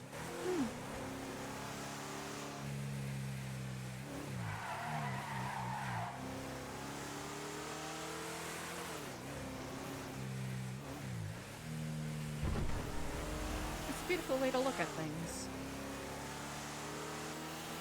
I've got so much negative, we gotta find positive somewhere. This much is true, yes.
When you were, like in kindergarten or first grade, what was something you wanted to be when you grew up? Well, first I wanted to be a vet. Because I liked animals. And then I had a quick realization that I'd have to see animals hurt, and then I was no longer interested in being a vet. Then I wanted to be some sort of forensic scientist. Shut the fuck up! Particularly That's in crazy. genetics.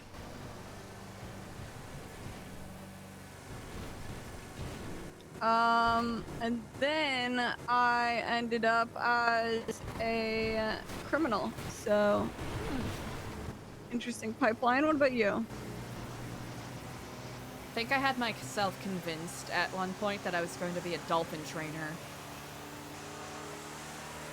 That is very obscure, but I also love that. Remember going to on Ocean Beach, there was a Ocean Universe where you could go and see like dolphin, whale shows and all of that. And I thought that the dolphins looked so happy doing their little tricks with their trainers. And the idea of having a dolphin best friend was a very enticing idea to me. What changed your mind? Have ever read up on dolphins? There was this doctor who, in a disgusting way, ironically, his name was Dr. Love. And he did a series of experiments on dolphins, microdosing them with psychoactive drugs to see if they could have a part of their brain awoken to basically learn and imitate human language, English specifically.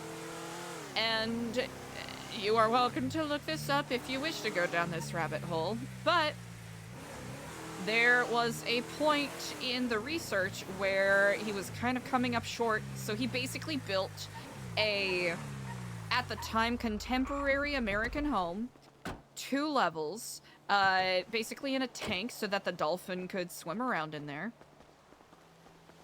And he had one of his research scientists, I'm forgetting her name, regrettably, basically live with the dolphin as if they were husband and wife.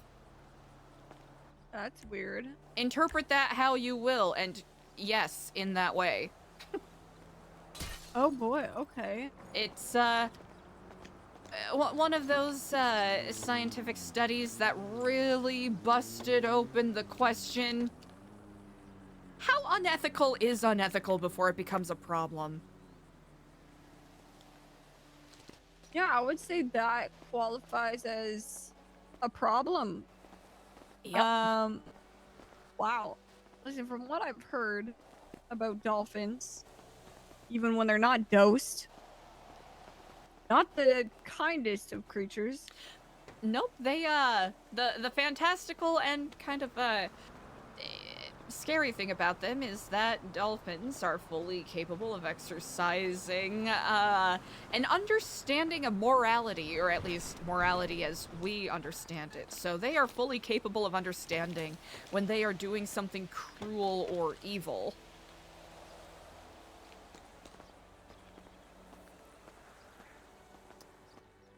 Yeah, that's harrowing to think about. Indeed.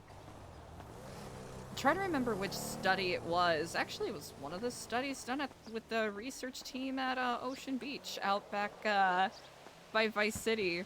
Basically, they would measure dolphins' responses and willingness to eat after performing certain activities, especially activities that would affect the ability of other dolphins to eat.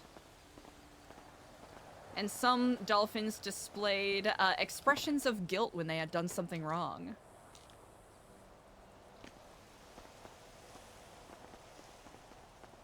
But in different situations, if they were paired up with a dolphin that they generally did not get along with, those same dolphins that previously expressed guilt at the act seemed to celebrate when the dolphins they did not like suffered a little bit of a, pain or starvation.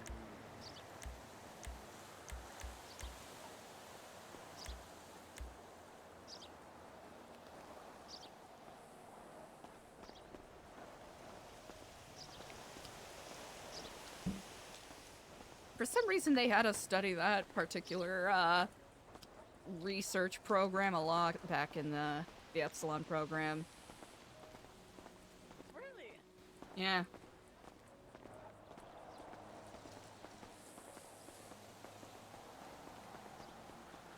It's strange to think of animals having a sense of morality.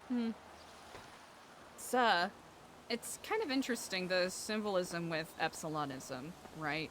Trying to imply that almost all creatures are neutral in some way, but there are...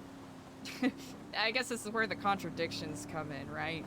Most creatures are neutral inherently until human emotions are pushed upon them. But then you have, the parable of the dove and the eagle and how they are givers, providers, and fighters, and one would say those are generally good virtues, or at least they are seen as such.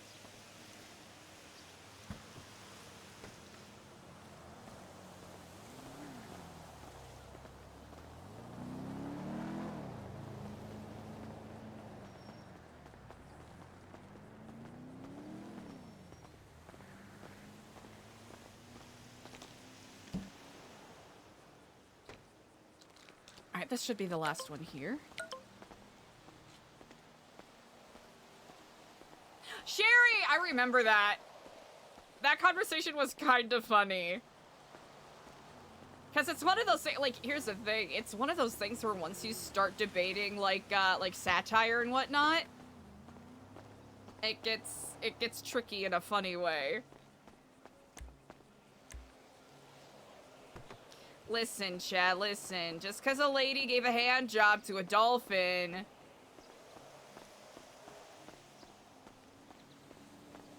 Did you want to drive? Yeah, I got to drive. Might even go faster. Okay, what about nature versus nurture? Where's your stance on that?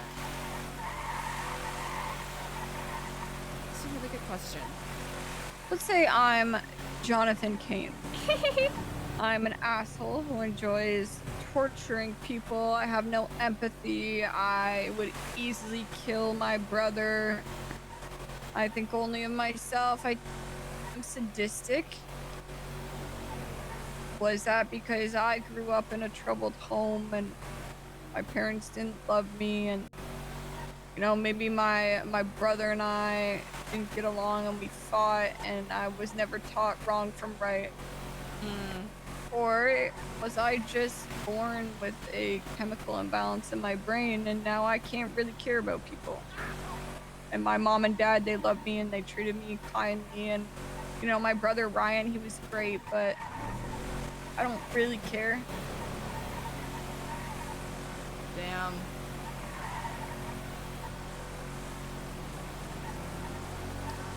For the longest time, I purely thought in terms of nature. You know, we are born into the lot that we have in life, and sure, there may be external things that happen to us that may form our opinion about the world. Who we are fundamentally is still the same. I cannot believe that anymore.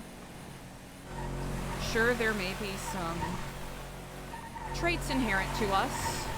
Like you said, it could be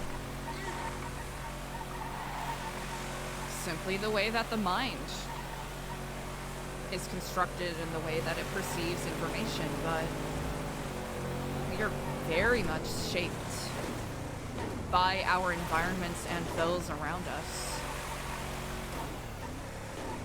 And shaped by our choices in turn as well. So do you think everyone could be saved?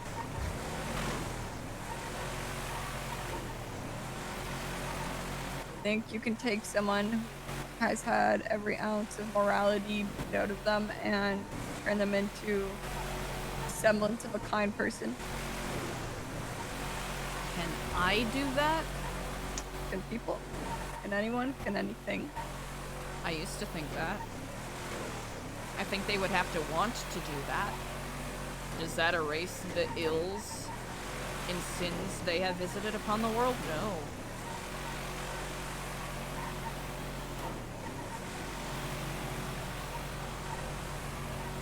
But is there always a possibility of someone making a different choice? Doesn't mean that they're immediately a good person. Do not walk through the pearly gates or wherever based off of one singular good deed.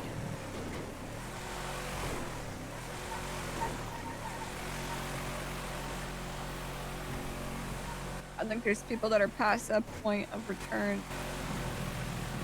I think Jonathan Kane is a shell of a human being, and the only thing that could come out of his death is good.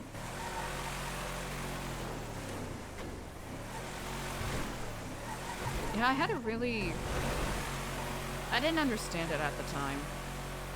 A really strange conversation with Edgar, where he tried to justify to me why he blooded out half of Treepass before coming to New Babylon. Oh, is he on his philosophical kick? He does wax poetic at times, I Yes. have learned. And he basically said, and this is me giving an incredibly shortened synopsis, those people had elected consciously, with their full will, to be a part of gang life. Gang life demands certain things and expects certain things. And you can't stand there and play the victim when you would have just as easily visited those same crimes onto another person. You're basically signing a contract with the devil at that point. You can't be mad or, you know, act the hypocrite when the devil turns around to collect his pay. In that regard,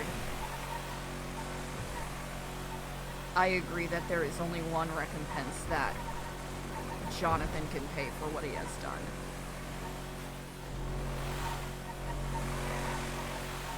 If you're going to be a murderer, if you're going to be a killer, well, violence begets violence.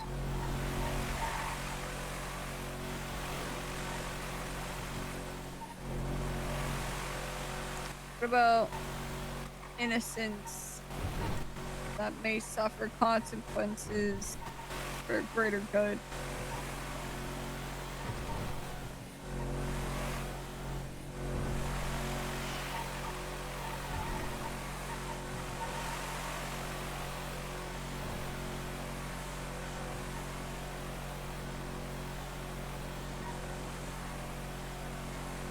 As my first option, I wouldn't take it. But as a last, you would.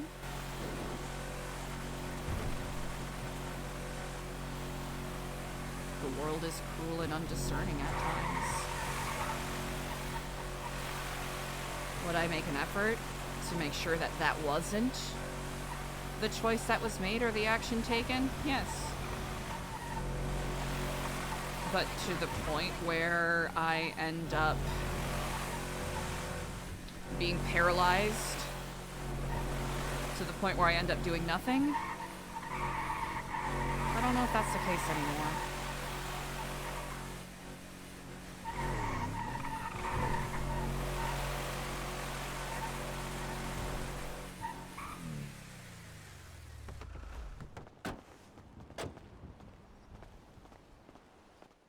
I do think it's Is anyone truly impossible to beat a Jonathan Kane or an Edgar without that mindset or willingness to have one. innocent?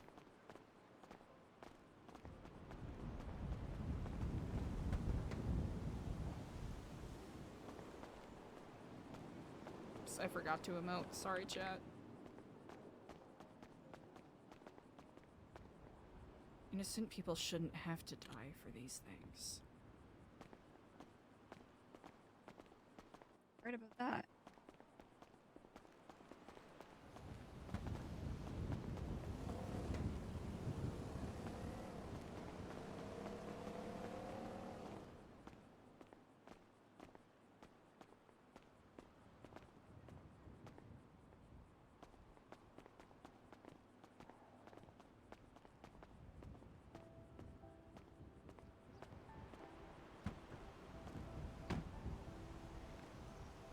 There should be one more after this, I think.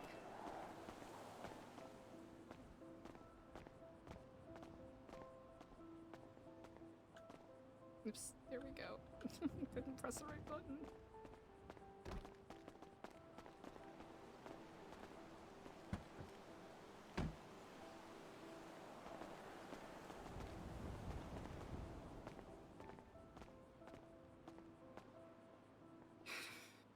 Ah. Okay.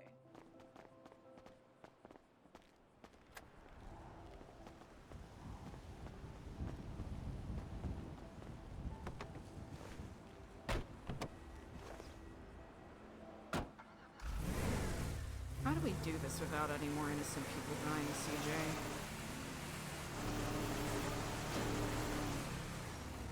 Well, if we turned away, ignored it happening, then I guess in a sense we're not privy to the innocent people dying. That's still a about the choice, best. though, right? Oh yeah. I mean, it's how people misinterpret the trolley problem. They think by not pulling the lever they're good people, but you're still making the choice to not act, so... Absolutely. People I guess think I it's see your do you point. make a choice or not, but reality is do you make which of the two choices? Still making a decision. Not choosing, you're making a choice. Yes. I see what you mean. But I think you're right. I think that there's ways to make efforts to not be as bad as the other side. I mean, if you become them, then what's the point of fighting them? But if you're not willing to do the things that they are, at least to a certain extent, then there's also no point in fighting them.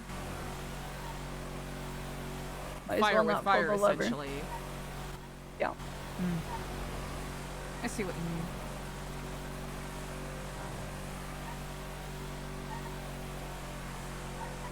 I mean, because you gotta be willing to take that action in the moment, right?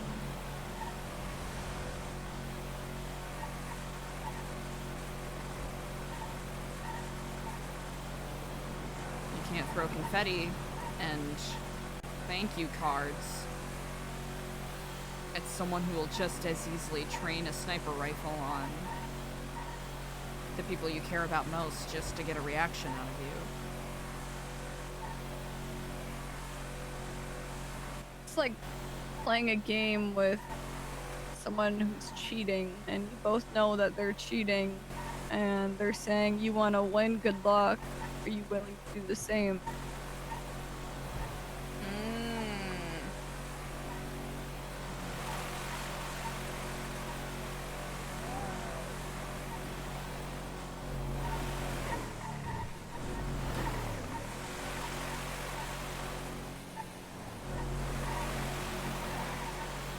Ever think about, like, I mean, we're fighting a war, I would call it, but not in a grand scheme of things. Think about wars. Hundreds of thousands of people sent after each other. Yeah. Just to die or to kill. Like it's nothing. All of these people. And then the people that are sending them there are sat in a room, their life intact, and it's like they're moving chess pieces, strategizing, and the people getting moved on this chessboard are real human beings with real lives. So the people moving those pieces, they're nothing but a number. A number in a number. Position. Play.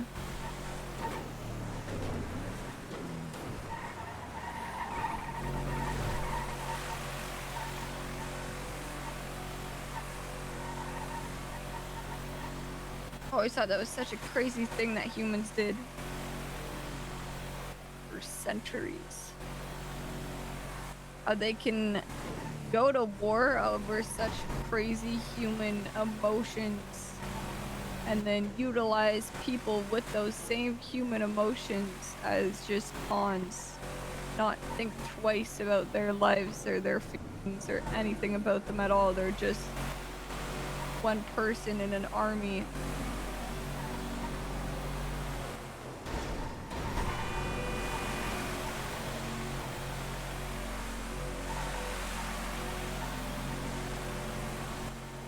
Shouldn't be so shocked thinking about the faceless and the way they look at people. It's nothing new.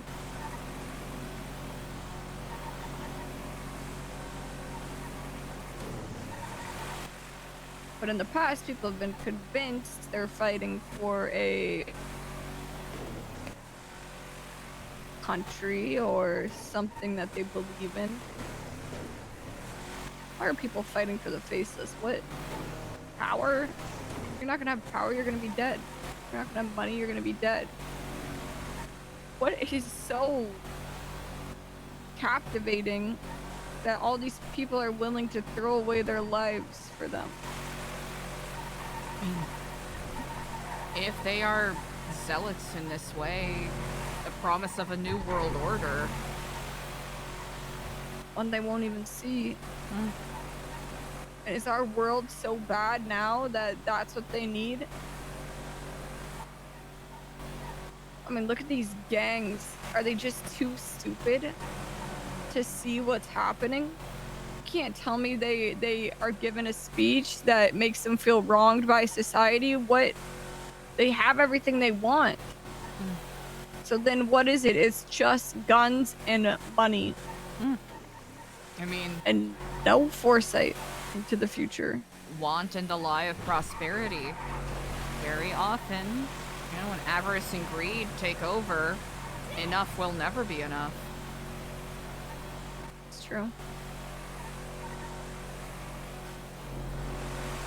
Even if it means losing everything, apparently. Yeah. Unfortunately, too true.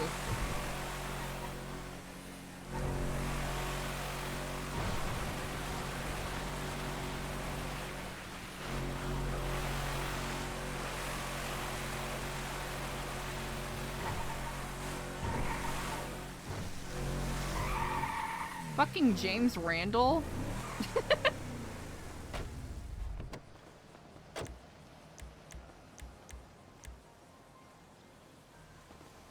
I will pull out my vehicle. Or do you think you're going to chop some wood, or are you planning on sleeping? I'll chop some wood for a little bit. Axel! Hi. Quick question. Do you got any more of those really nice axes? Yeah, I really appreciate it. Thank you so much. Hey, Axel. Now I am absolutely exhausted, so You I'm should get all the gonna rest get you some need. sleep. But good luck with the wood cutting, and I will see you on Monday. Rest well.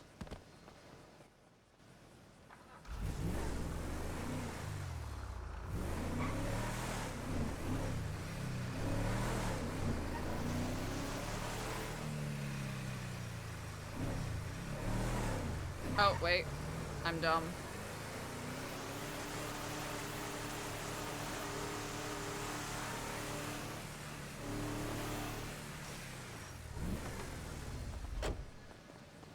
Whew! Damn, seems like Eliza and CJ are kinda going down like an ideological kind of tango, which is interesting.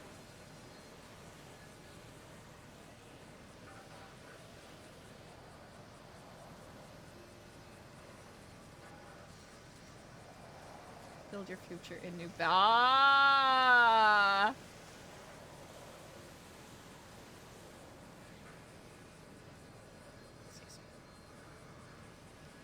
New baby lawn.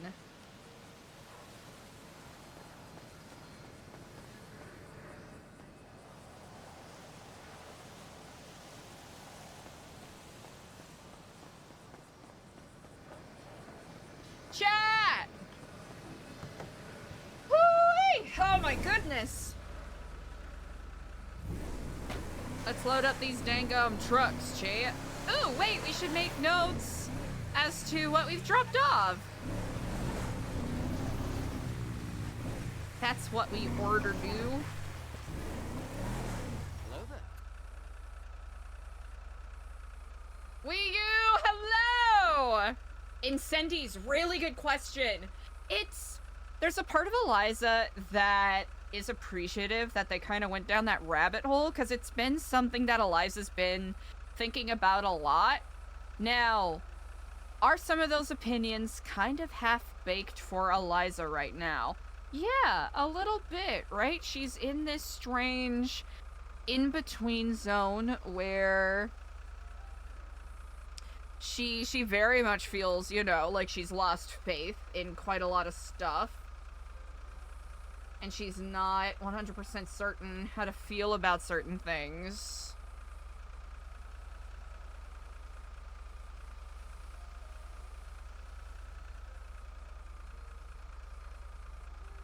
But she does feel as though you might have to make, you know, less than ideal choices or painful choices, right? Like, Eliza wants to give people the benefit of the doubt, but if it's gonna be to the point where more people get hurt or more people suffer, sometimes you just gotta make that difficult choice, right? Yeah, can't fight fire with a greeting card. Exactly, Extra Garb, right? And I was trying to think of a good equivalency, but I didn't think it would be appropriate for me to have Eliza quote the, Chat, do you know the Steven Universe meme? Where it's like Steven Universe versus, you know, a Nazi? And Steven's like, oh, we can solve this with the power of friendship! And then Garnet, the one taller character is there, is like, Steven, we're gonna have to kill this guy.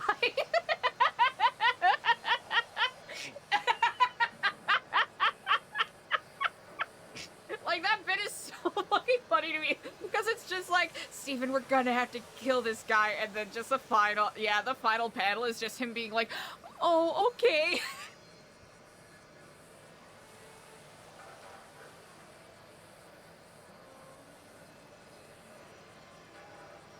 I think given the right circumstance, and if it was a different character, it might have been a good thing to reference, but it really didn't feel fitting. Yeah, right, that's where Eliza's at. Eliza's like, the power of friendship isn't gonna solve this. It might even actively make things worse. Alright, what are we thinking, chat? I'm thinking maybe...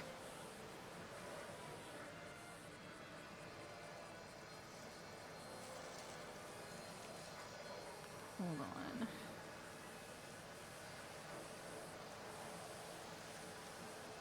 I gotta find...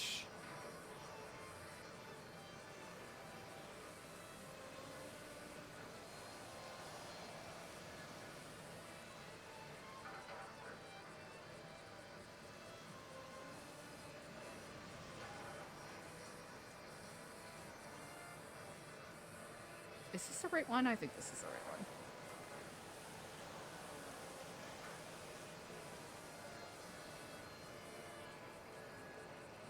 Chat, can you hear that?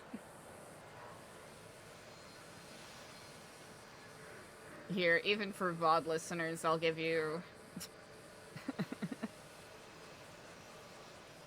It's time! Yeah, can you hear the music? Are we doing non-stop pop again? Is that the vibe? Hell yeah, hell yeah. We're flying first class, chat. Living a life.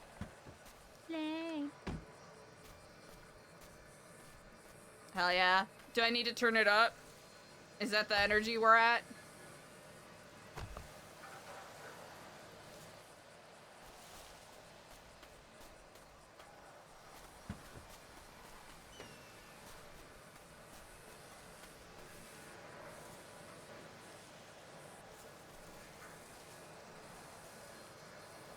Limousines. Here, I can turn it up a teeny bit.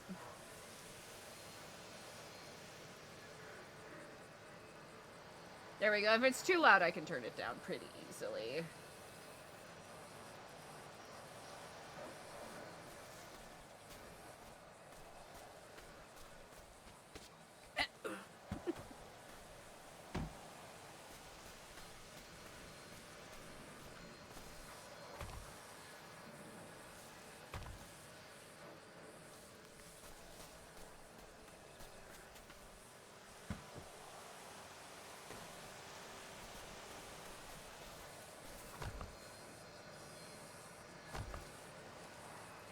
Lemeros.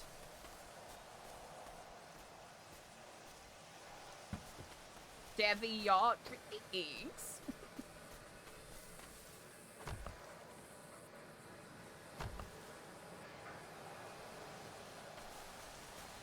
For the two of us. Hoo-wee! Chat. What a bananas fucking stream today. Holy.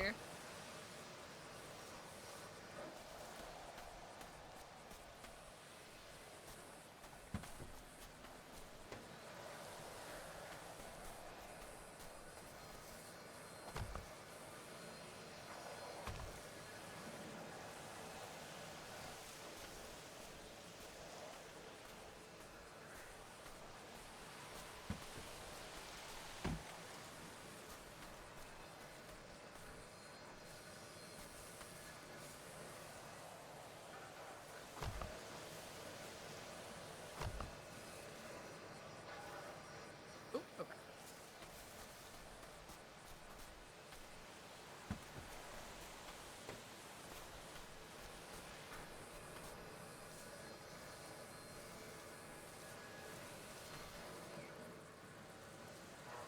There we go.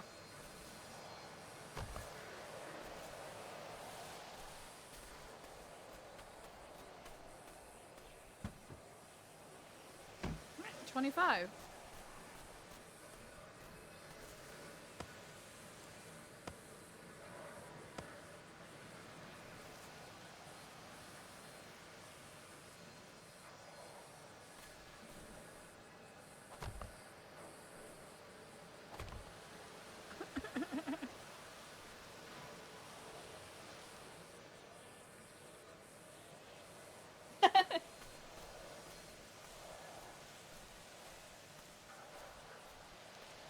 True. Oh, sorry, man.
actually drive this over through, sure.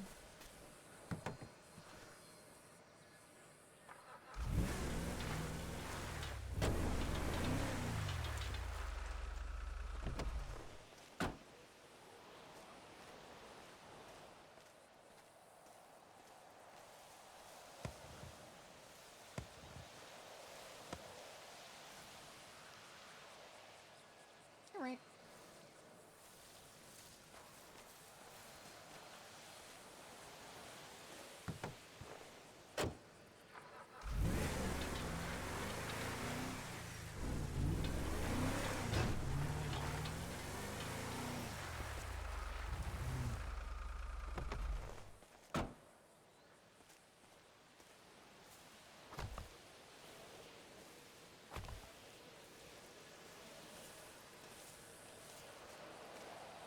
Hell yeah. This is it, chat. This is the vibe. This is our Saturday vibe.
Chat, we're lucky that Speedy and Apple did not shoot Eliza for making them collect 5,000 wood. For that one punishment. We are so... Chat, they had every right to fun. Like... Bro... With that context, that shit would have been impossible!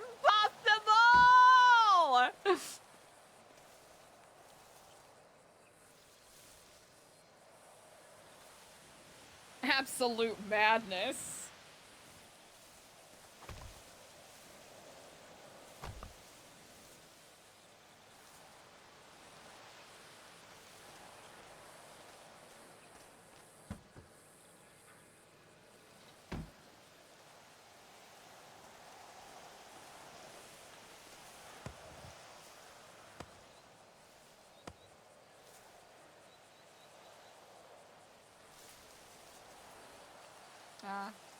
I see.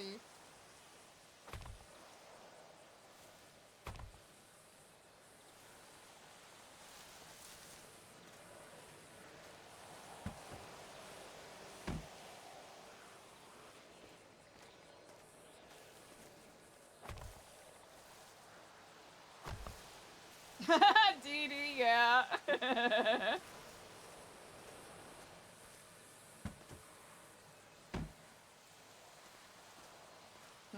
Weird.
Oh, that works.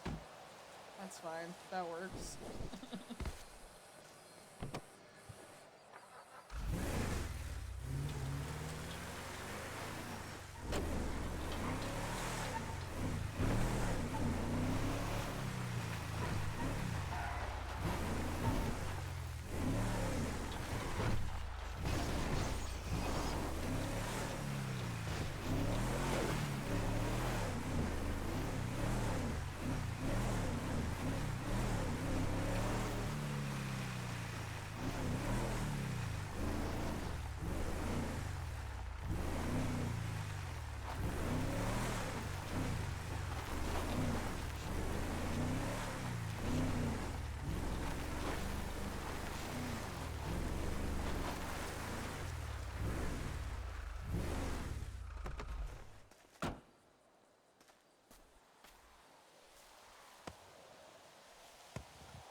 Ah.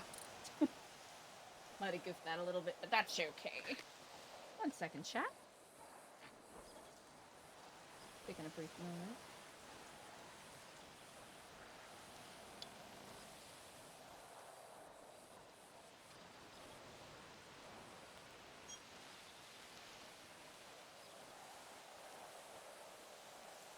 Chat, we are chilling so hard right now. You have no idea. Chat, this is a vibing Saturday night. Eliza's had a tough week.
Oh.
Oop, careful.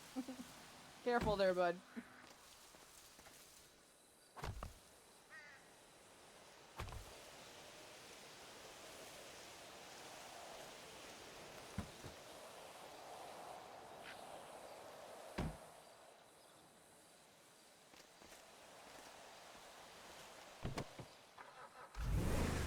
I also wish she was real, Sherry. I wish she was real.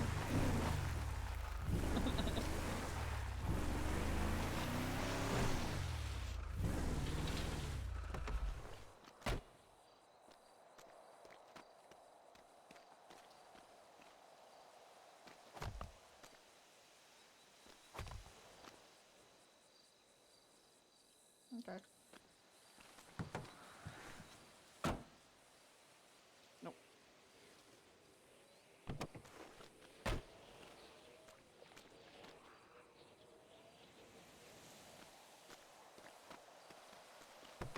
Yeah.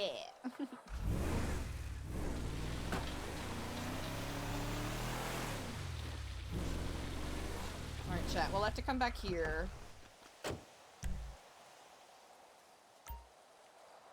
Tired believe when I say I want it that way, and we are two worlds apart. Can't reach through your heart when you say I want it that way. Tell me why it ain't nothing but a heartache. Ain't nothing but a mistake. Tell me why I never wanna hear you say I want it that way. Am I your fire? Yes, I know. Bro, I was a whole NSYNC shill when I was younger, and now I'm kinda... I've come around on the BSB.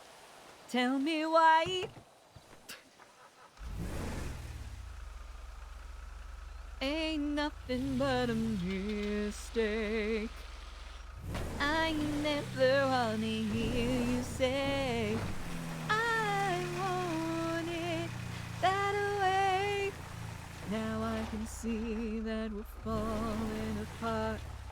from the way that he used to be.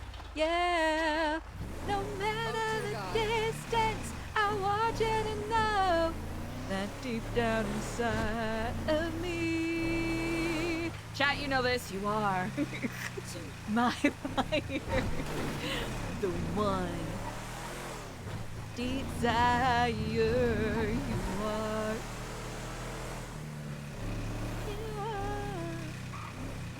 Come on, you know it. Don't wanna.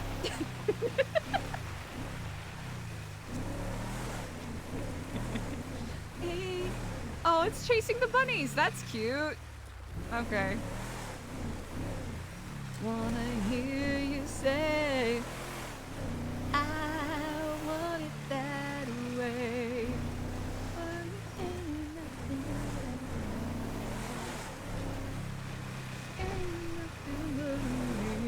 Stay, tell me why I never wanna hear you say, I want it that way.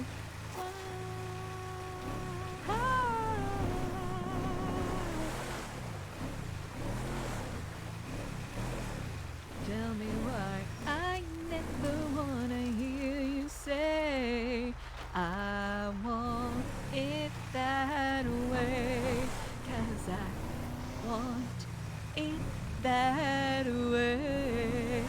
Hey, I was off. Sorry, Chad, I was flat. Ew! Flat!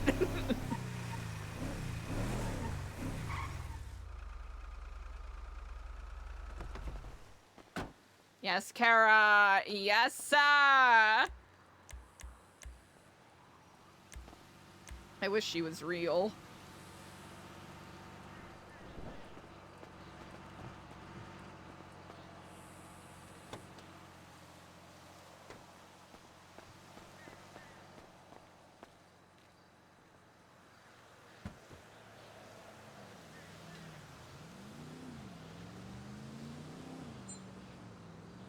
The fuck? Well, shoot.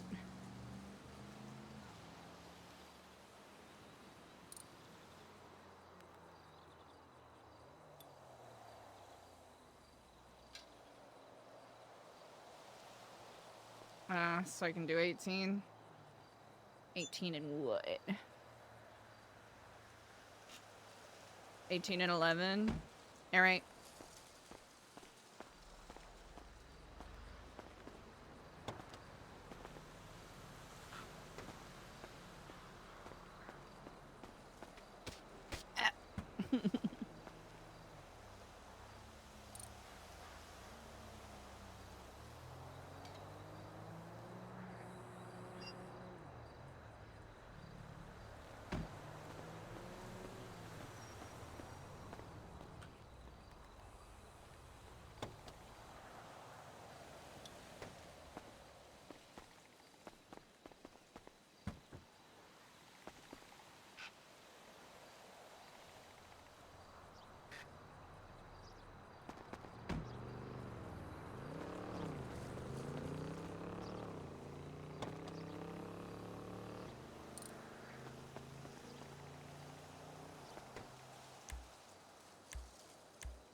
So close.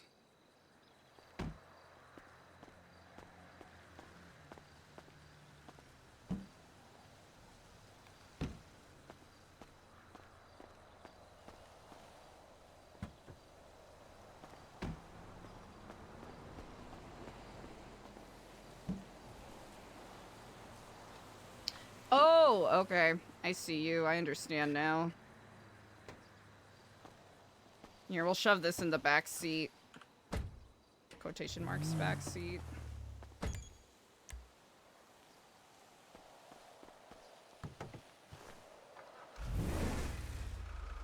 Sherry, no! That's brutal.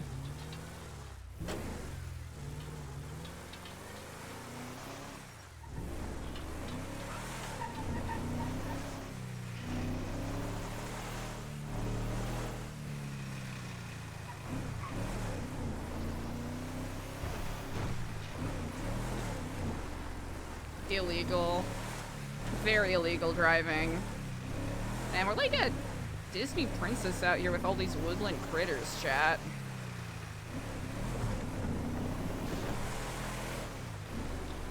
These woodland critters are really out here scrittering. Actually. That might be the fastest way to... No, we're not gonna do that. We're not gonna do that.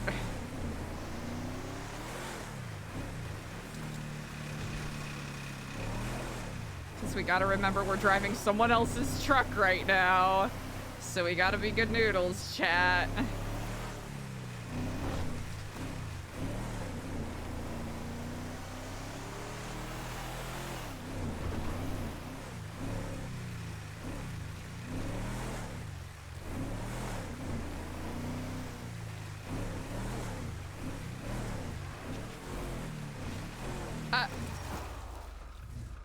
Did you just fall?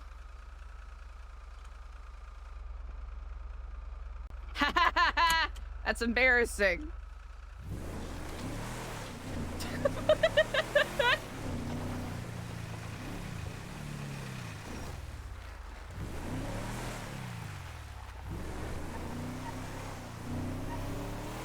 Tony Hawk ain't real. It's not possible. You cannot tell me Tony Hawk is real. I can't believe, I won't be able to believe it. He is an ancient being. Don't be out here telling rumors and fibs. Don't get my hopes up.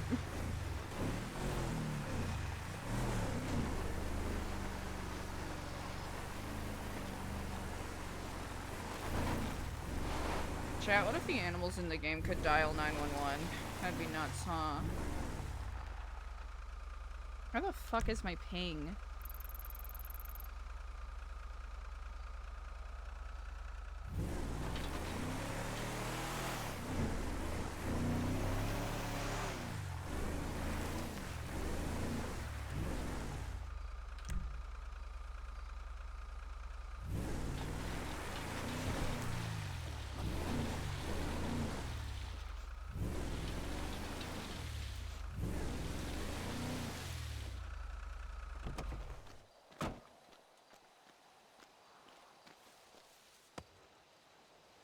You crave that mineral. You crave that mineral too much, chat. Here's the thing, you gotta exercise some personal responsibility when it comes to craving that mineral. No, put that away. Come on now. 1-800, come on now.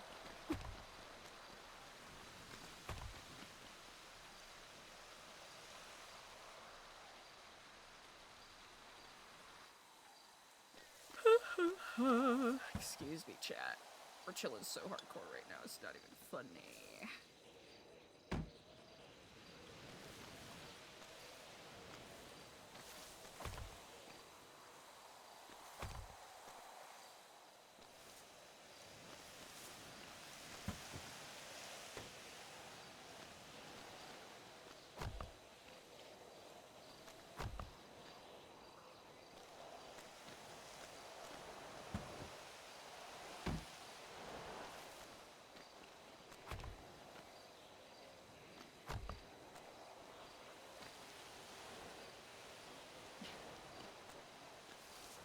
Here's the thing, I've never been on Tumblr.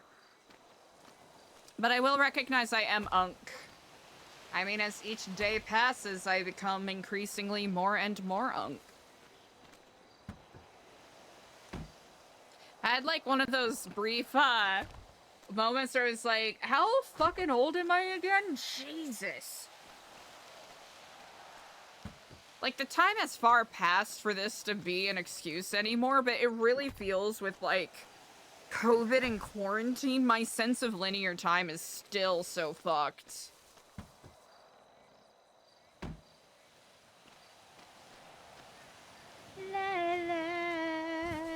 No.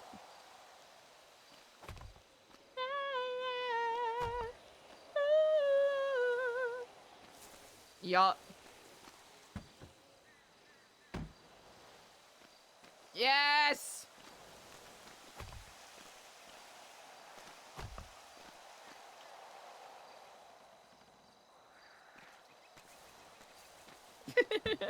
Real VOD watchers, you're not gonna understand what's happening right now. Ugh. Medical horseshoe bat, what a mood. And I'm, like, very resigned. Like, there was a time where I probably would have been panicking more about, like, I need to accomplish XYZ in order to XYZ. Or I need to be able to do this and that and this by the time I am this age, or I am flop, you know? And now I'm very much like, am I enjoying myself? Am I happy? Am I doing my best to be healthy?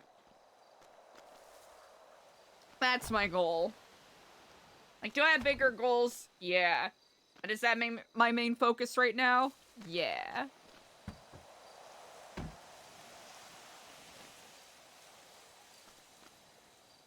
I think that's the good thing about being someone in, like, the performing arts. Is it's kind of like, okay, I get to, because, like, I've never been, like, the ingenue type, so I feel comfortable and confident in my ability to kind of, like, grow into, like, the different niche roles, I suppose. Or, you know, like here, what we're doing right now, I get to have, like, almost complete creative control over, like, what I'm doing as a performer and stuff, which is pretty cool.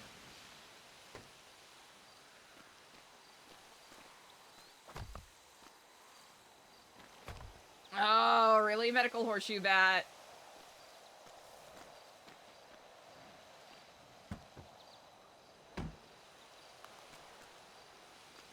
Yeah, like, would it be nice to own a house? Yes. That would be, like, I feel as though, like, even in college, I had resigned myself to, like, home ownership has been so outside of the concept of reality for me that would it be something incredible and amazing, and would that be a fucking delight to have? Yeah. Is that at the top of my list of things to do? No. No, it is not.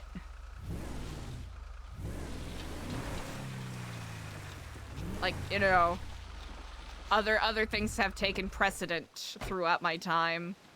Again, would it be nice to be a homeowner? Because I know that is usually a landmark thing for being an adult. Yes. But I also recognize what I am.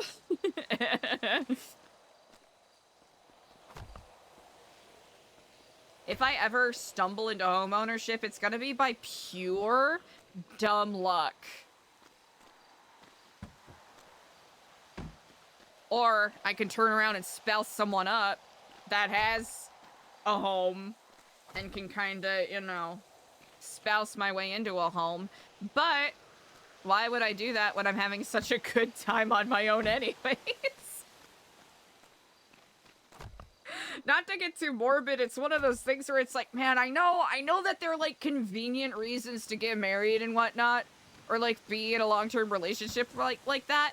And I'm not even saying that in a, I just want to be free and explore the world of dating, la la la. No, I want to be alone. I want to be left alone. Do not touch me. Do not perceive me. Do not talk to me.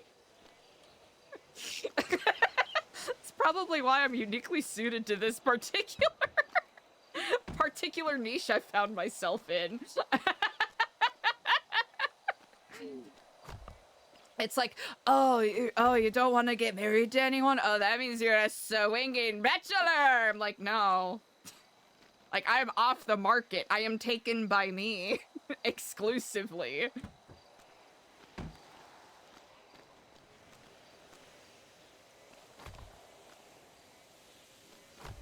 Sherry, the concept of anyone in my mutual living space where I have to live at too? Get out of here. Get real.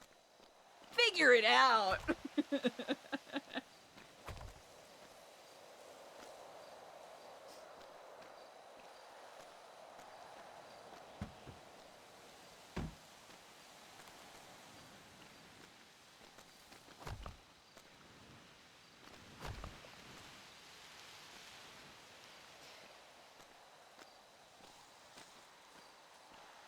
Some I've gotten a couple of times when I've expressed that sentiment. It's like, ah, Kaylee, what if you find the one sparkle noise, sparkle sound effect? My answer, honestly, now that I am more sure of myself and wiser and older and all that jazz, my sincere answer would be, okay, if I do find the one, they will understand that I was born a hermit, I will die a hermit. The one for me will understand. Any partnership will be wordless. I will be absentee. I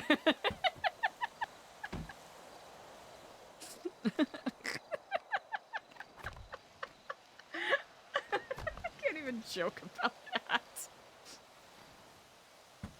I will be emotionally, physically, and mentally unavailable.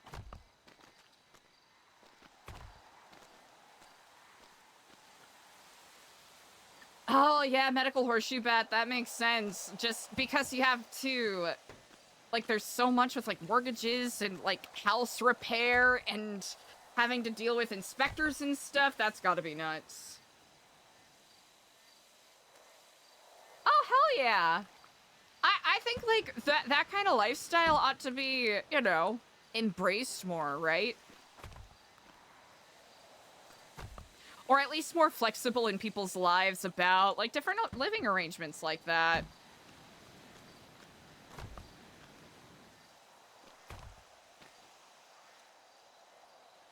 Yeah, Liz, the number of times I've gotten, you'll change your mind, and I'm like, listen, I've been hearing that for a hot fucking minute.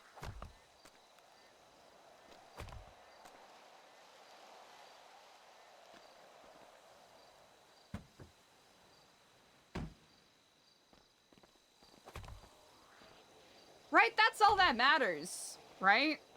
You're happy, it works for you. Why does it matter to them? You do not fit my micro niche perspective of what a nuclear family, a love life looks like. But my traditionalist perspective!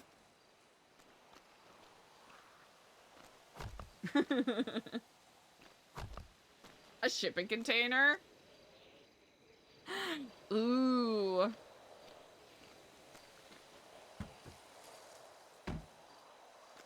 I have been getting a lot of the capsule home tour videos from, what is it, Fang Tokyo on my YouTube recommended. Chat, I am so sorry. I really can't. One moment. I can't. I cannot. What we're not gonna do is ruin my day. Hey, fundamentally, what we're not gonna do...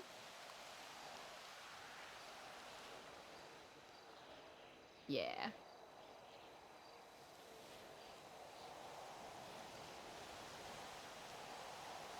Alright, the vibes have been rescued. No disrespect to anyone that enjoys Christina or Maroon 5. There's just something so... When I say I can enjoy any kind of music, know that I am a liar, and that song is one of the examples. Yeah. Medical horseshoe bat, that's dope as hell.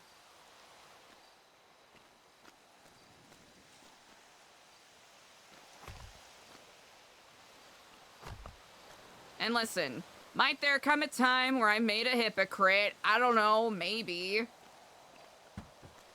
Don't put money on it. Don't cast any bets.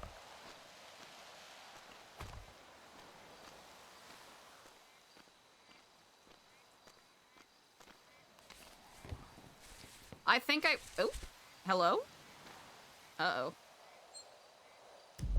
Oh, no! Uh-oh. How did I fuck up this bad? Okay. Hello? Thank you. Okay. That was so goofy.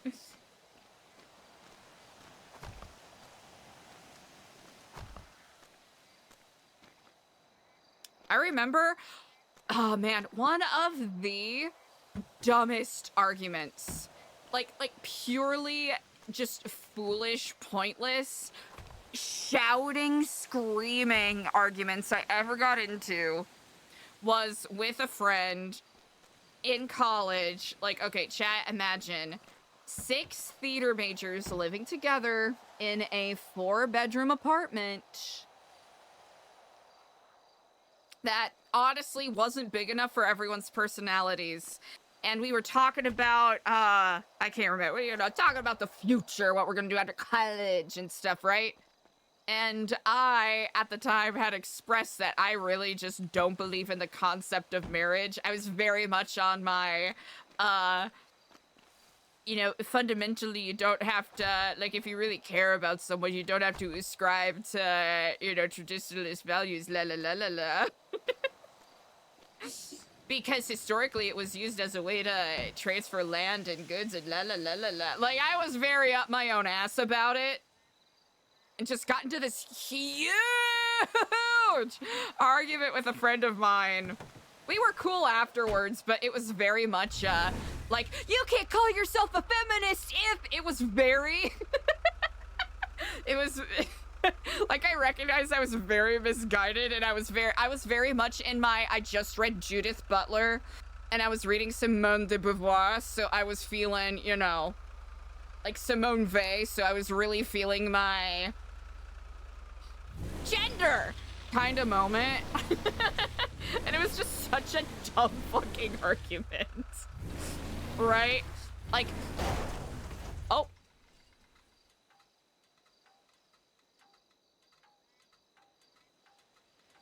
Now there's no way.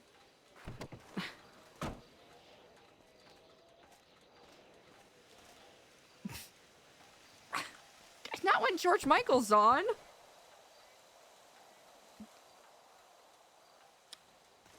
Chat, something seems to be damaged.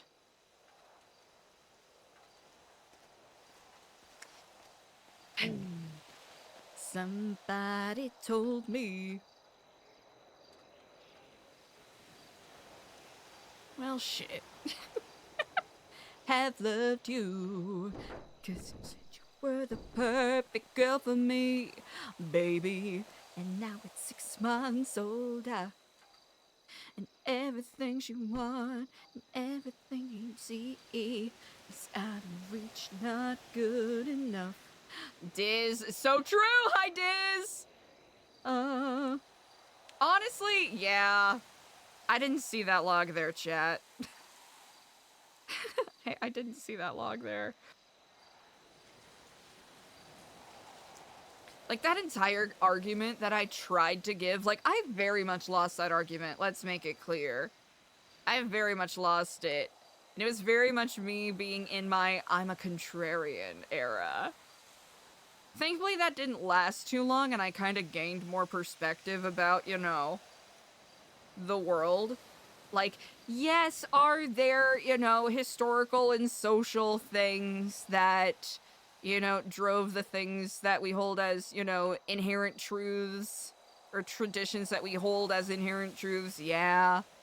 But do you gotta make your friend who wants to get married after she graduates feel bad about it? No. Like, I didn't have to be like that. I do it again! Show me you can take, you've got some giving to do. And now you tell me that you're having my baby, that I'm happy if you want me to. But one step further and my back will break. If my best isn't good enough, then how can it be good enough for two? Fucking George Michael!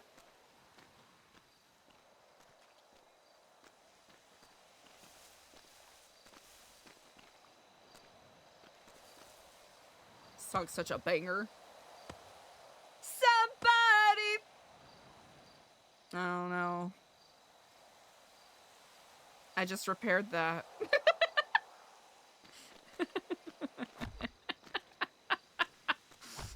Fuck, dude.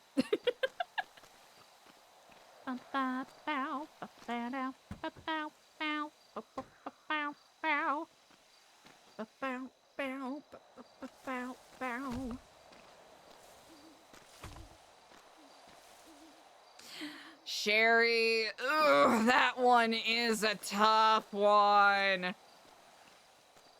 I was very much and I still am, and it's probably a little over-exemplified with the way that I roleplay sometimes, but my brain is like, I need to fix XYZ thing.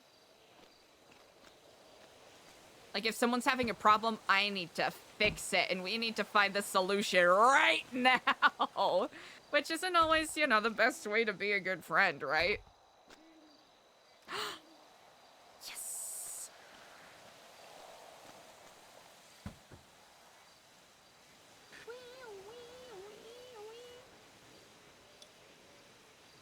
Oh, man.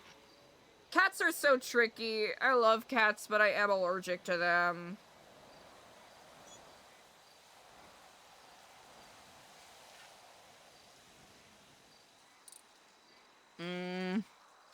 That's a tricky thing, right? Because you want to be a good advocate, you want to be supportive of your friends, but sometimes, you know, sometimes people just need an ear, or maybe there's missing context that makes it difficult to fully help solve the problem.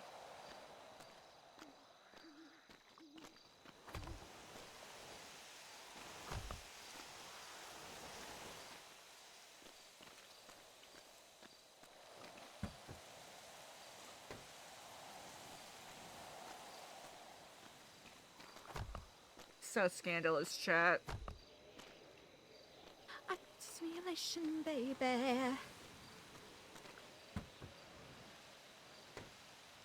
Cause you're my baby.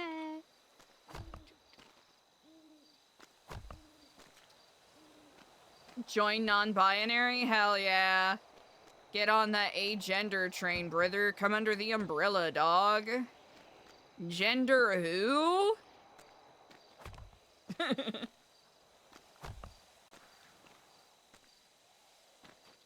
Mm-hmm.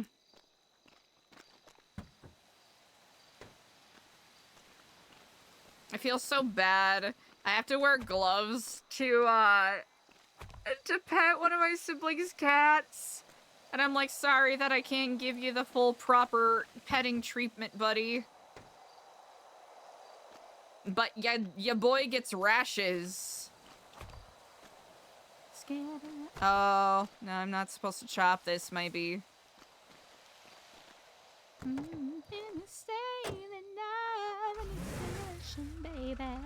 Here, let's fix this.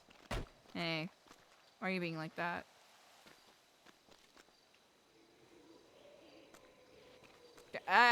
Nope, bye, go away, thank you. Okay, that one, right? Sensation. Ooh.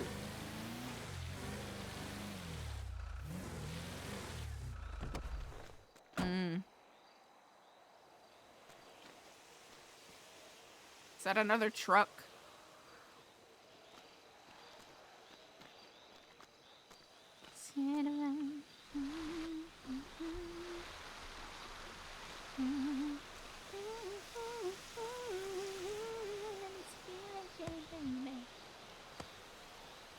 Gender, I hardly knew her. Ooh. Hello. Here, I can drive this a little closer.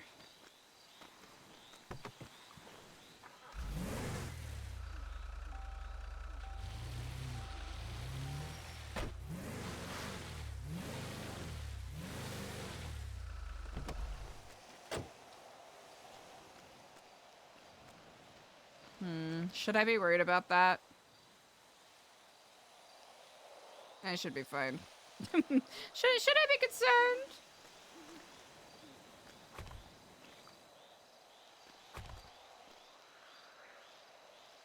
Yeah! Catherine Reel is so good. Catherine Reel is so ridiculously good. Already have you right in my arms. I heard that you like this. They probably won't. You think you're cooler than me. Hide your face and bear around like you're cooler than me. You never say hey or remember my name. It's probably 'cause you think you're cooler than me.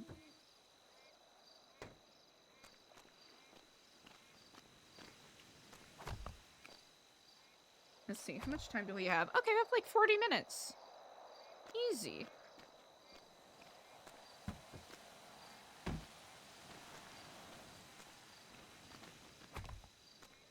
You have shoes on your feet? Fuck you. All I want to do is just try to get as many people to interact with Nancy as possible.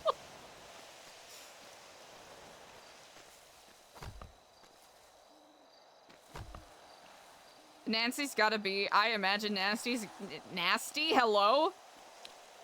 A little Freudian slip. Nancy's gotta be so disgusted by all of the absolutely insane stuff that goes on. Hide your face and wear around like a cooler than me. Never say hey or remember my name. 'Cause you think you're cooler than me. Is that all of it? When you pass by.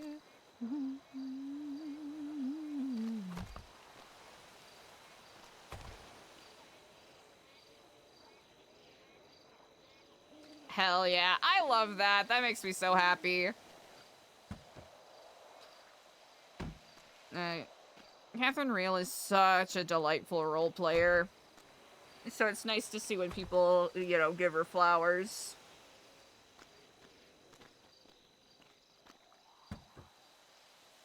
You got no doubt. Off key.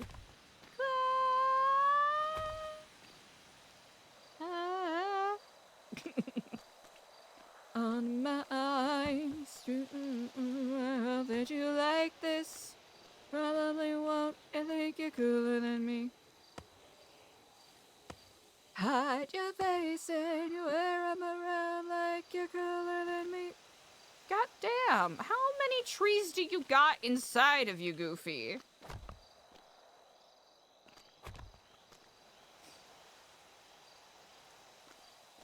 I think that's all I can shove in here, right? Yes, sir. All right, shove me in the back.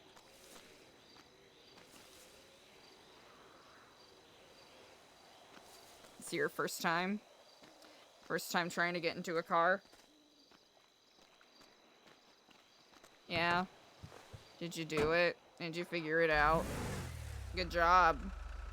Stop doing that!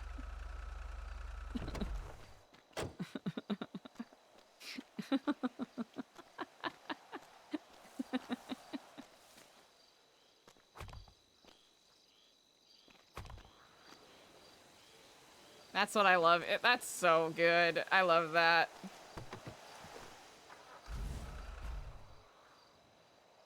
Hell yeah. Chat, where are we at?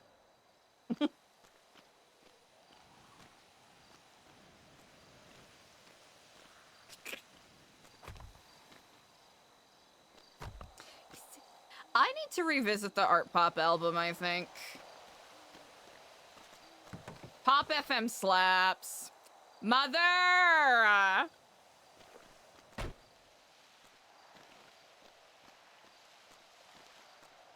Applause, applause. I live for the applause, applause. Chat.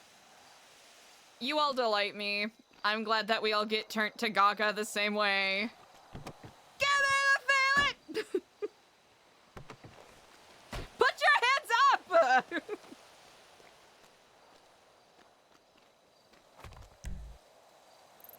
Make him touch, chat!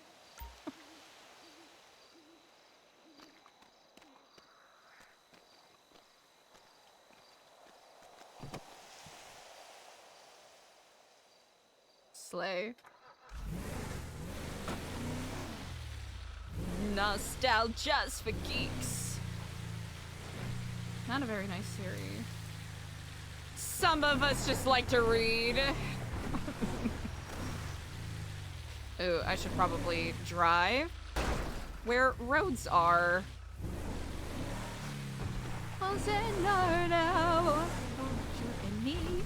I did not remember the fucking lyrics at all. Where am I going? This way. Children scream for me. The applause, applause, applause. Give me the feeling. Another lights on. It's a solid argument. That is a solid argument.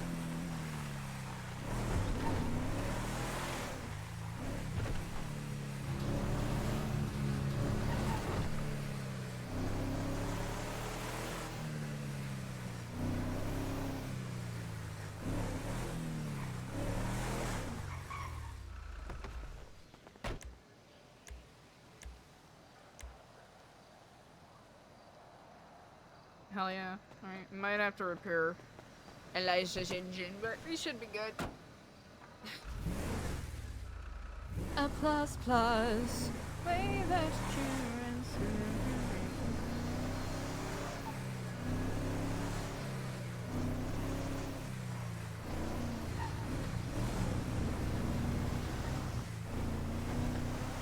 Chat, we're making some good. Oh, sorry, Coyote.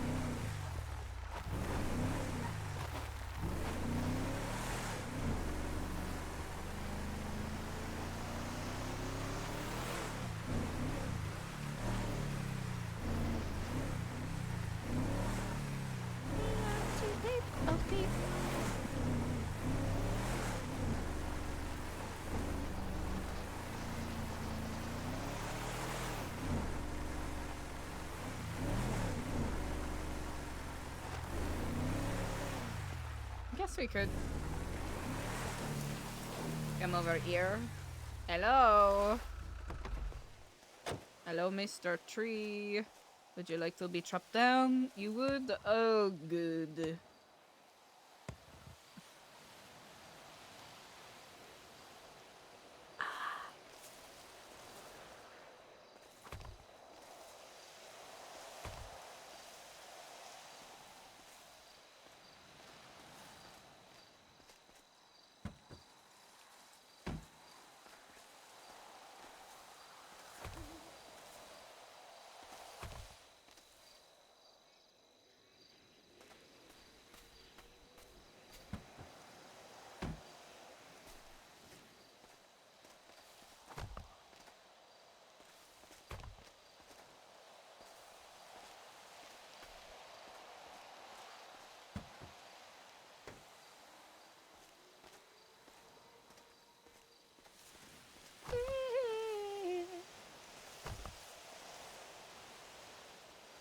Oh, medical horseshoe bat a while ago. Oh my god, man, I miss the wizard.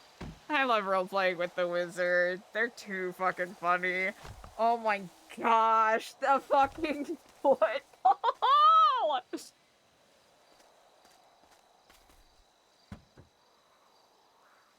There was a period with the new Epsilon group where it was almost non-stop abject insanity.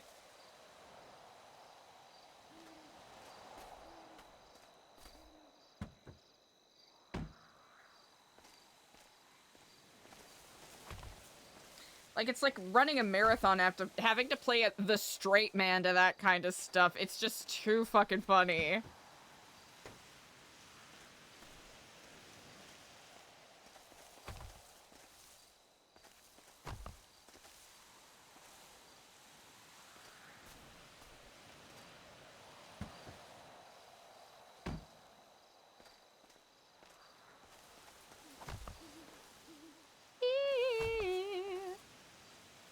Really? That's pretty good. That's really funny.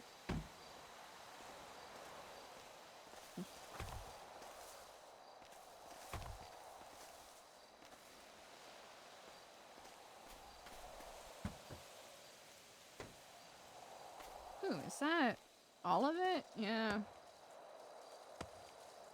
Closer to you.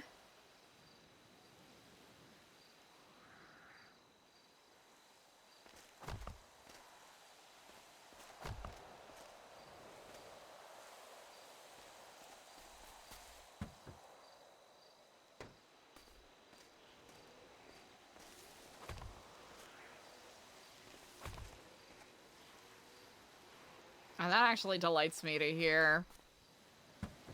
Man, I wonder if air conditioning is... Honestly, if air conditioning ever comes back, oh my gosh.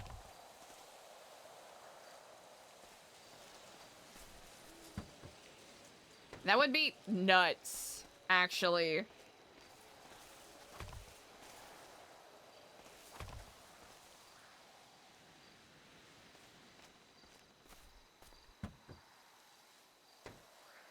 Oh yeah, I almost forgot to... Did we do our notes?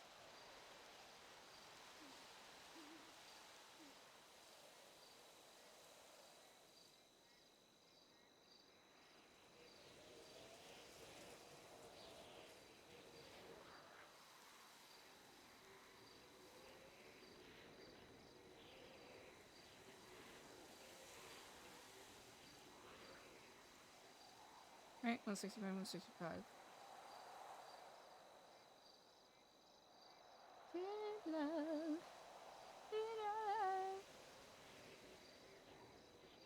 I feel like I need to go on another Jamiroquai kick. I think that's what I'm feeling right now.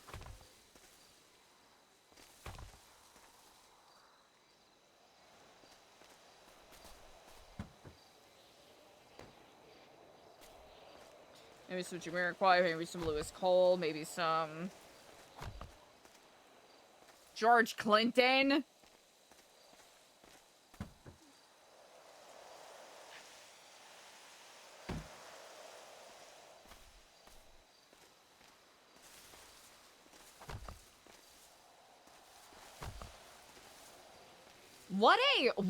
What a fucking situation flip, huh?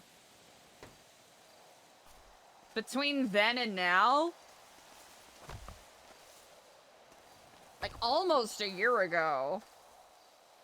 Of course, you know, tack a couple months on there, but it's kind of nuts to think about, huh?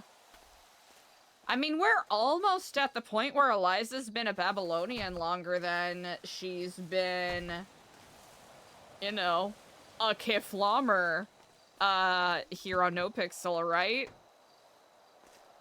It's kind of interesting to think about.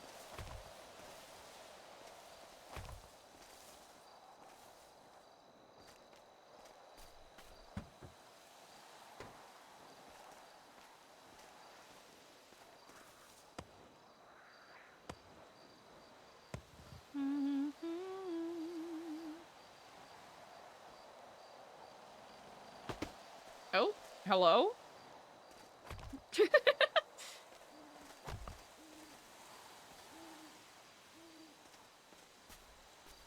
And the amount of, I imagine, mutual paranoia between the groups is so funny to me. And thinking about how everyone danced, but like, just danced around stuff with each other.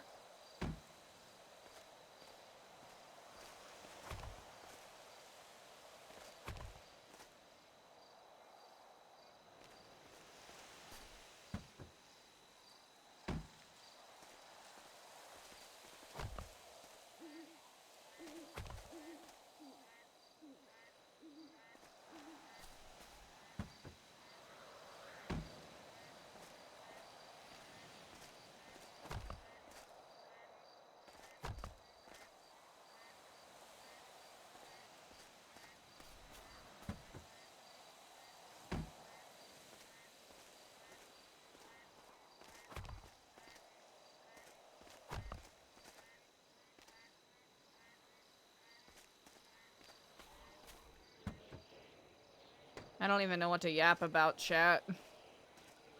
I'm debating whether or not to take tomorrow off just to get my voice back. Because this past week, while the RP has been so much fun, it's just a lot of emotionally heavy stuff for me to play out.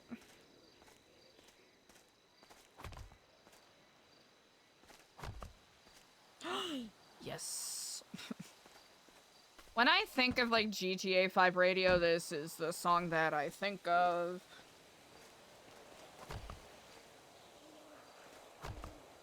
That and that little lizard gif where the lizard's dancing, the gecko's dancing to it. Is it a gecko or a lizard? I'm realizing I don't know. I'm recognizing that right now in this moment.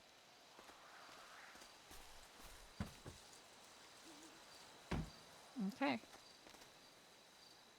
Lady. Donde? Where are we going? Dude, Luciano killed me earlier. The character was so fucking funny when it was like, antes de Babylon, después de Babylon. I don't know why, that just tickled me so fucking much.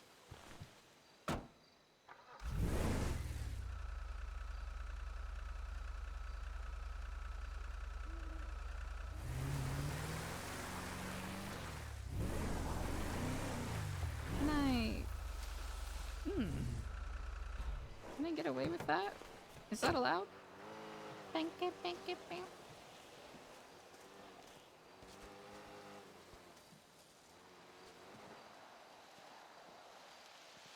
Is he gonna fall again? Okay. They figured it out.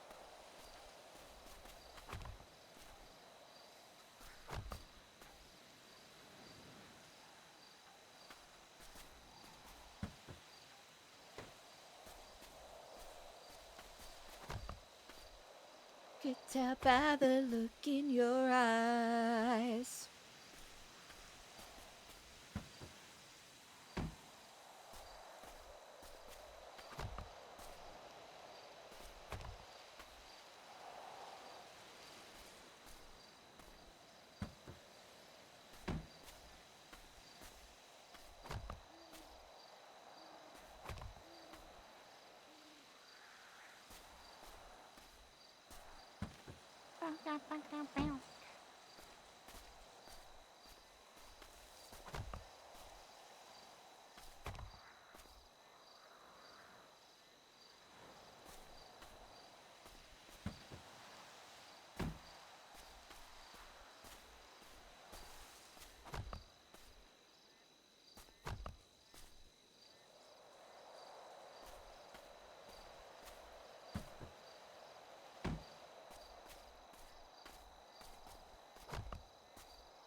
Oh, medical horseshoe bat for sure.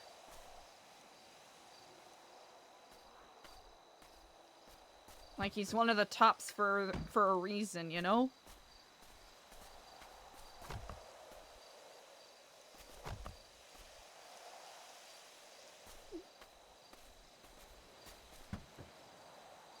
I keep forgetting people call the 2000s the naughties.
Careful now.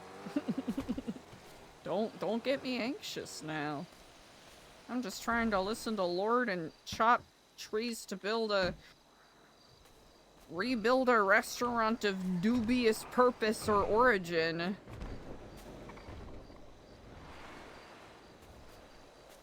Hmm.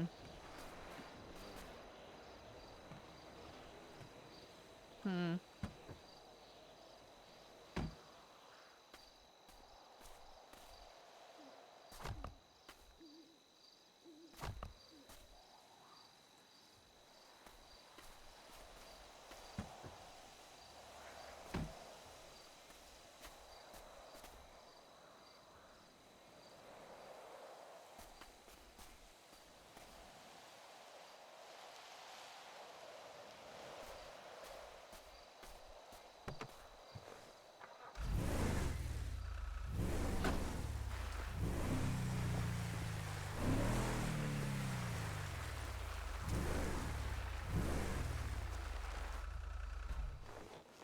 Oh, I kind of did that to myself. That's fine.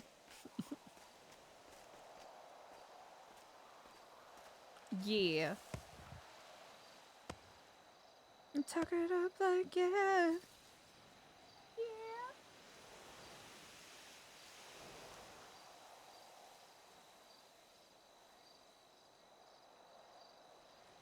Yes, Kara.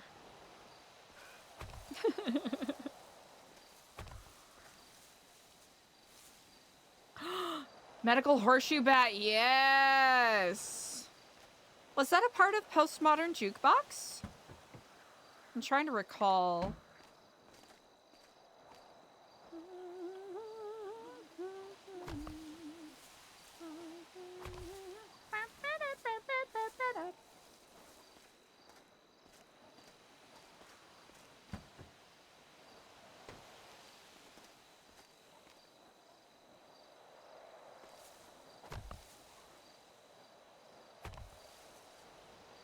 Never let her go.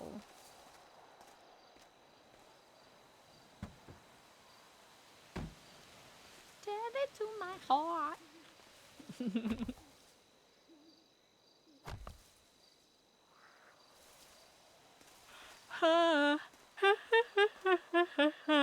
Excuse me. Sorry, chat. That is where I'm at right now. That is exactly where I'm at right now.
Hey, Finn, I hope you are having a good day. Oh, yes, thank you, Medical Horseshoe Bat Chat. If you haven't already checked that out, I recommend it. It's vibes. I can hit it. Tell it.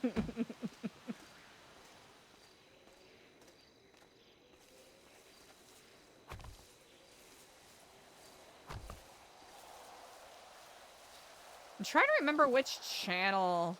Oh wait, yeah, never mind. It's this one that the one Jane Child song is on. It's pretty good. Chat, I think I've reached peak boring. But we're gonna ride out. We're gonna ride out to the end of Storm, chat. Because I feel like it is the correct thing to do.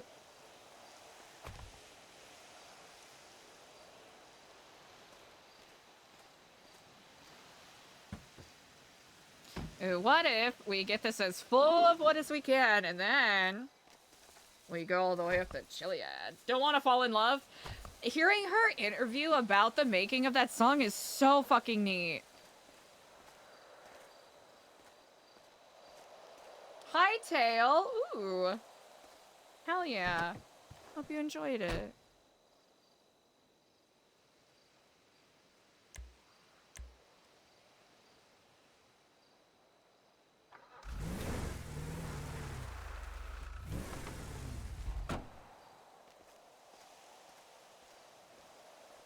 I'm tired. I juiced myself out. Now my social battery's gone. And for some reason, sometimes my social battery is inextricably tied with my performance energy battery.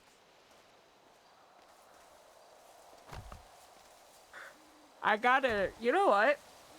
I got a new collection, or I guess new to me, an anthology of like Ursula K. Le Guin that I'm gonna dive into that I haven't really ever had a chance to read.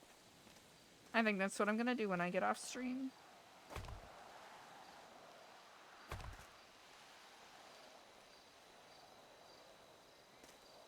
Ooh, medical horseshoe bat. None that I am aware of, at least. Or at least some. Saw the lumber that got stacked up in there, which is pretty fun.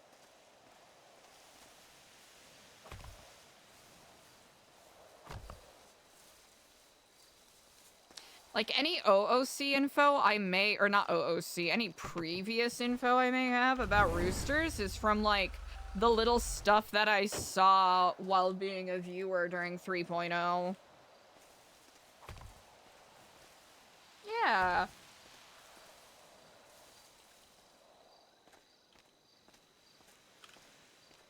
Hey, okay. I feel like I want to get into some of the Roman philosophers and kind of dig into that, because that feels like it's a big,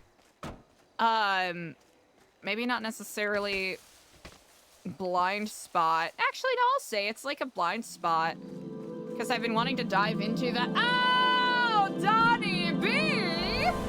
What the heck? What the flip, Donnie B?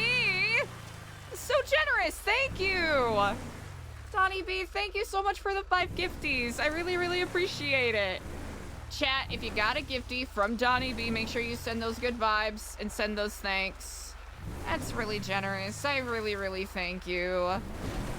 Thank you so much, Donnie B. Iconic behavior. That's really generous. Thank you, thank you.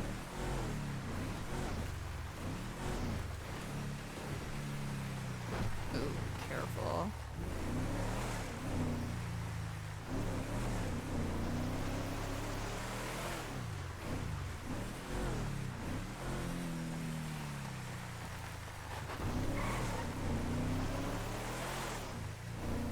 Oh, you might be able to...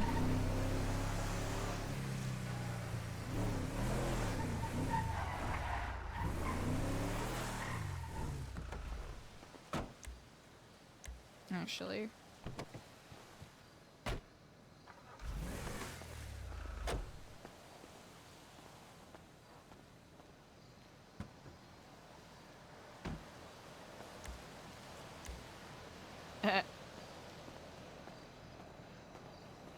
I appreciate it. Thank you so much, Finn. Axel, I've chopped down every tree. And my heart still aches for the loss of my husband. What do I do? Chop more trees? I suppose that's all I can do.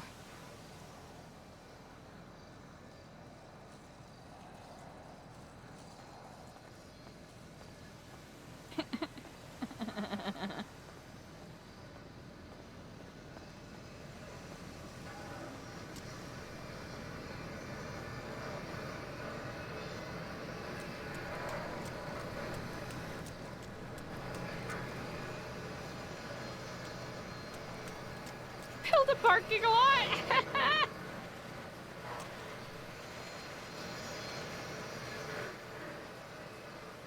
None. I was gonna be a thief. Actually, wait, there's another place we can be a thief. As long as, granted, we don't get got by a murder kitty.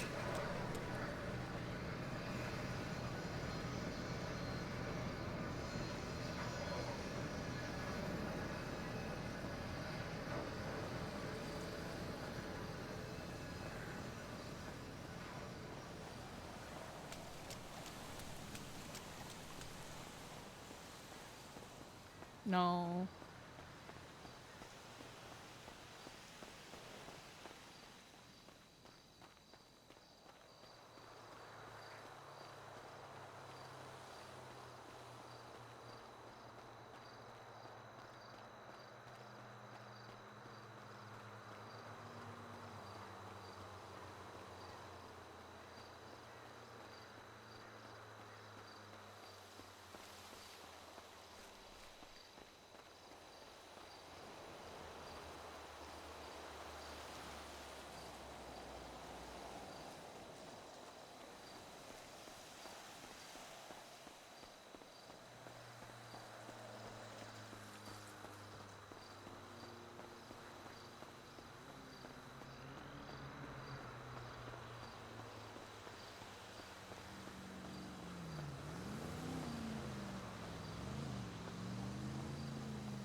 I was about to say, are there gonna be no bikes?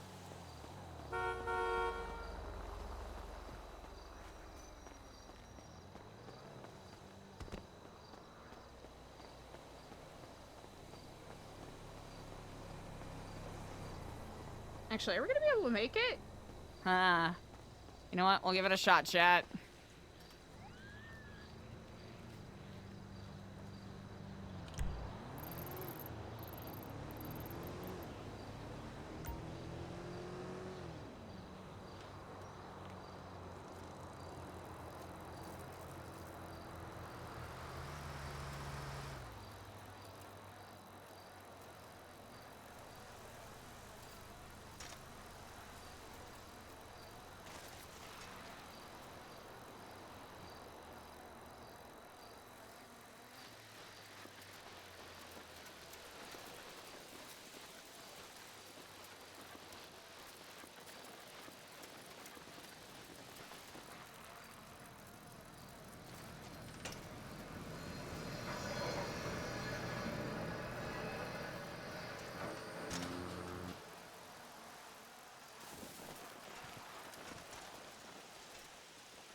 Probably should have kept that momentum, but, you know, what you gonna do?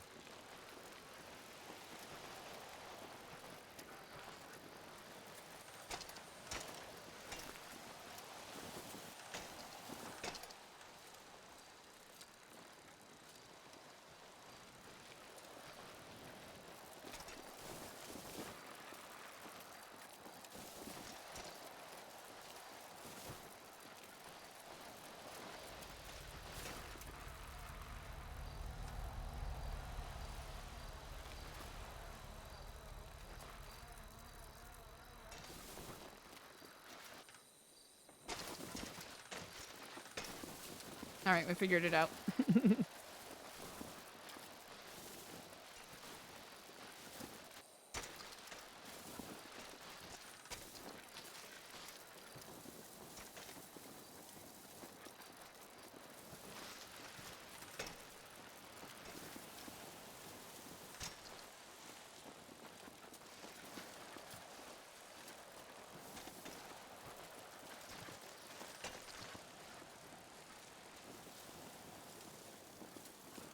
Aw, thanks, Medical Horseshoe Bet. I appreciate that.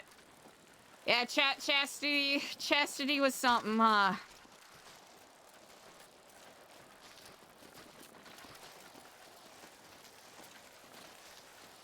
Yeah, that was so late.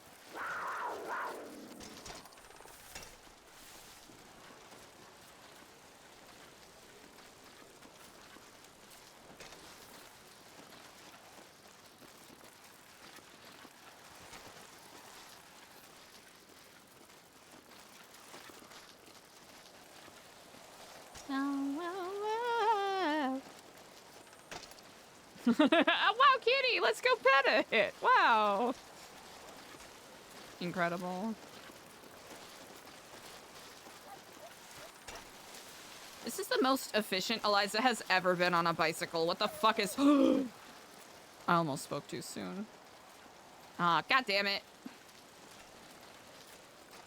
Nope. Nope. Chat, I spoke way too soon. I immediately started fucking up. This ain't good! There, we got this, we got this.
Oh. Sorry.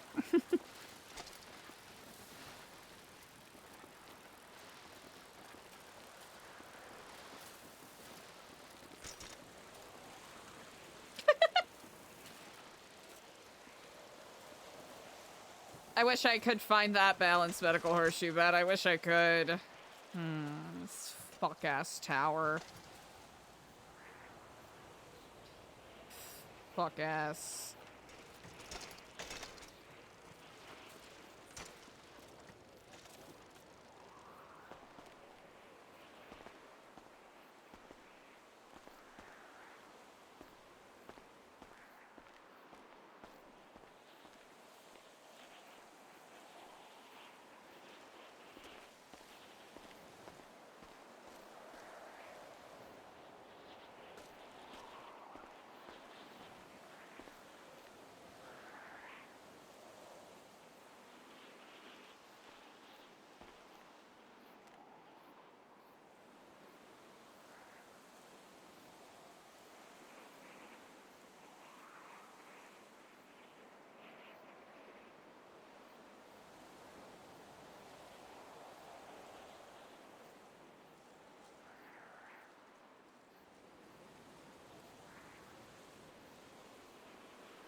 Really, medical? That's really funny.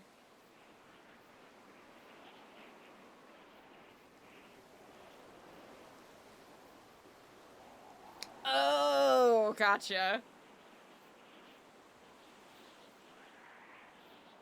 12 hours, Sherry. No, I can't. I don't got that. I can't. I'll crumble and turn into dust.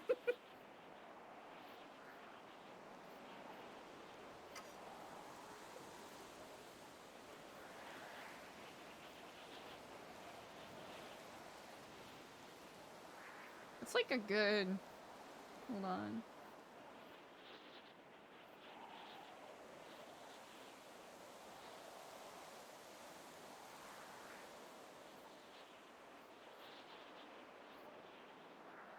Oh, you know, I mean... Yeah, short 9-hour stream.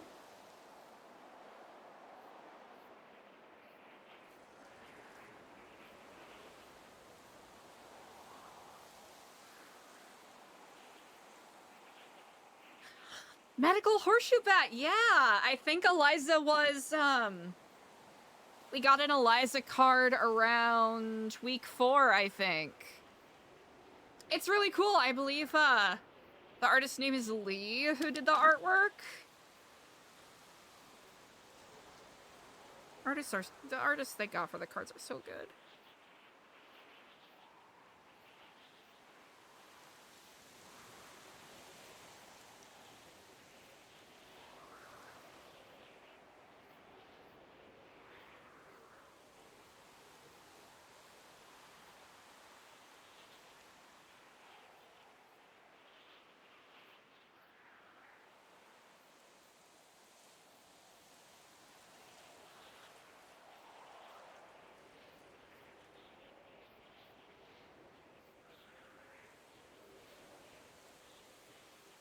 That's medical horseshoe bat. That's so fucking nice. I really appreciate that.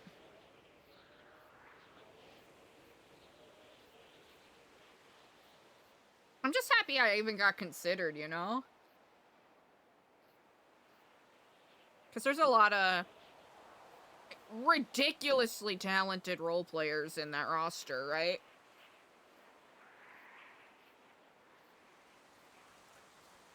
So the amount of, you know, good vibes and words of support I've gotten really mean a lot. And I know there's still a lot I can do to challenge myself creatively. It's kind of nice to know that stuff that I've been working on is, you know, appreciated by people, which is pretty cool.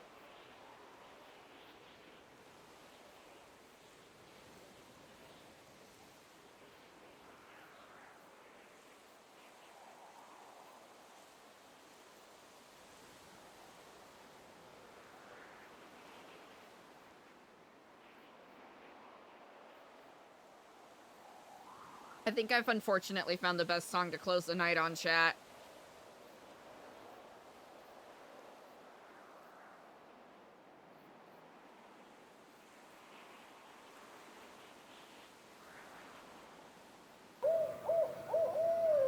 Hey! Galax! Thank you so much for the prime! Ooh! Medical horseshoe bat, that's a good question.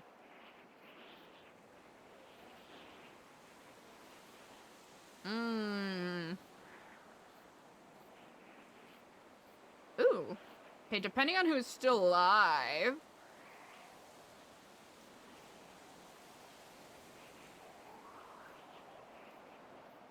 Let's see, there's a couple of good options. It really just depends on who is still alive. Here's the thing, this isn't even the closing song I was thinking about. I feel like this song kinda might be the upbeat version of what Eliza is feeling right now. Not this one right now, but this one.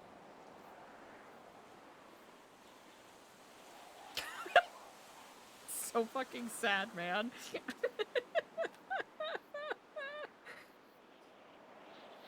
I think we can agree, right?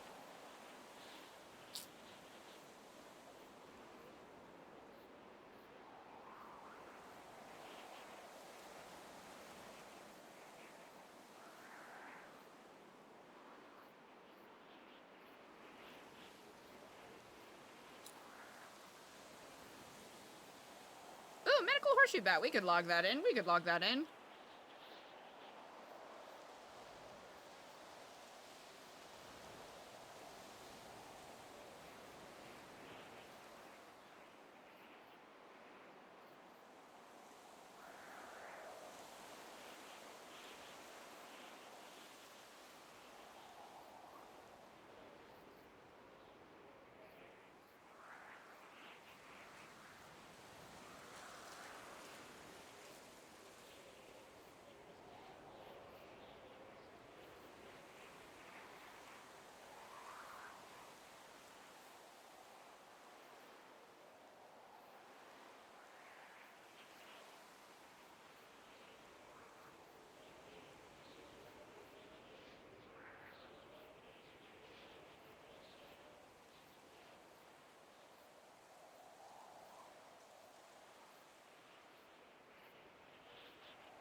Hell yeah. That's cool as hell, medical horseshoe bat.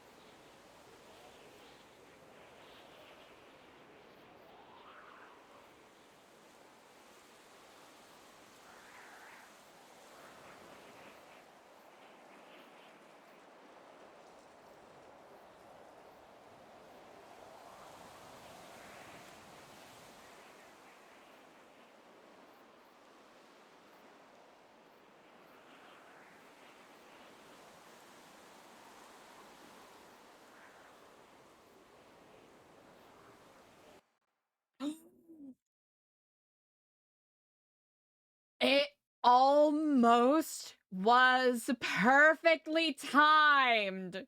So close. So fucking close. Closing time. Time to close the time, and it's time to raid Wildflower Wonder. Chat!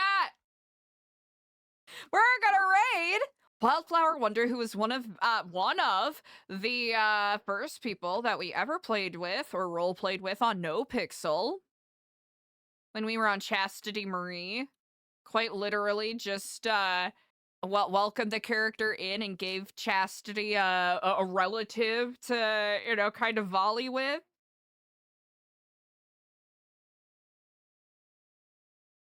And also plays, currently playing Deputy Marshal Skylar Sparks! Our queen, hell yeah. Chat Ghost and Wildflower Wonder, a fuck ton of good vibes. I really appreciate you all. Thank you so much. TBD on stream tomorrow.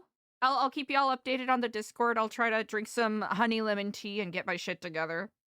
But thank you so much for sharing the incredible vibes, chat. Y'all are... I'm spoiled. Y'all are really the best.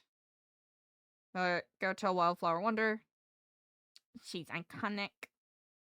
And I will see you, lovely people, maybe tomorrow, definitely Monday. Okay, bye!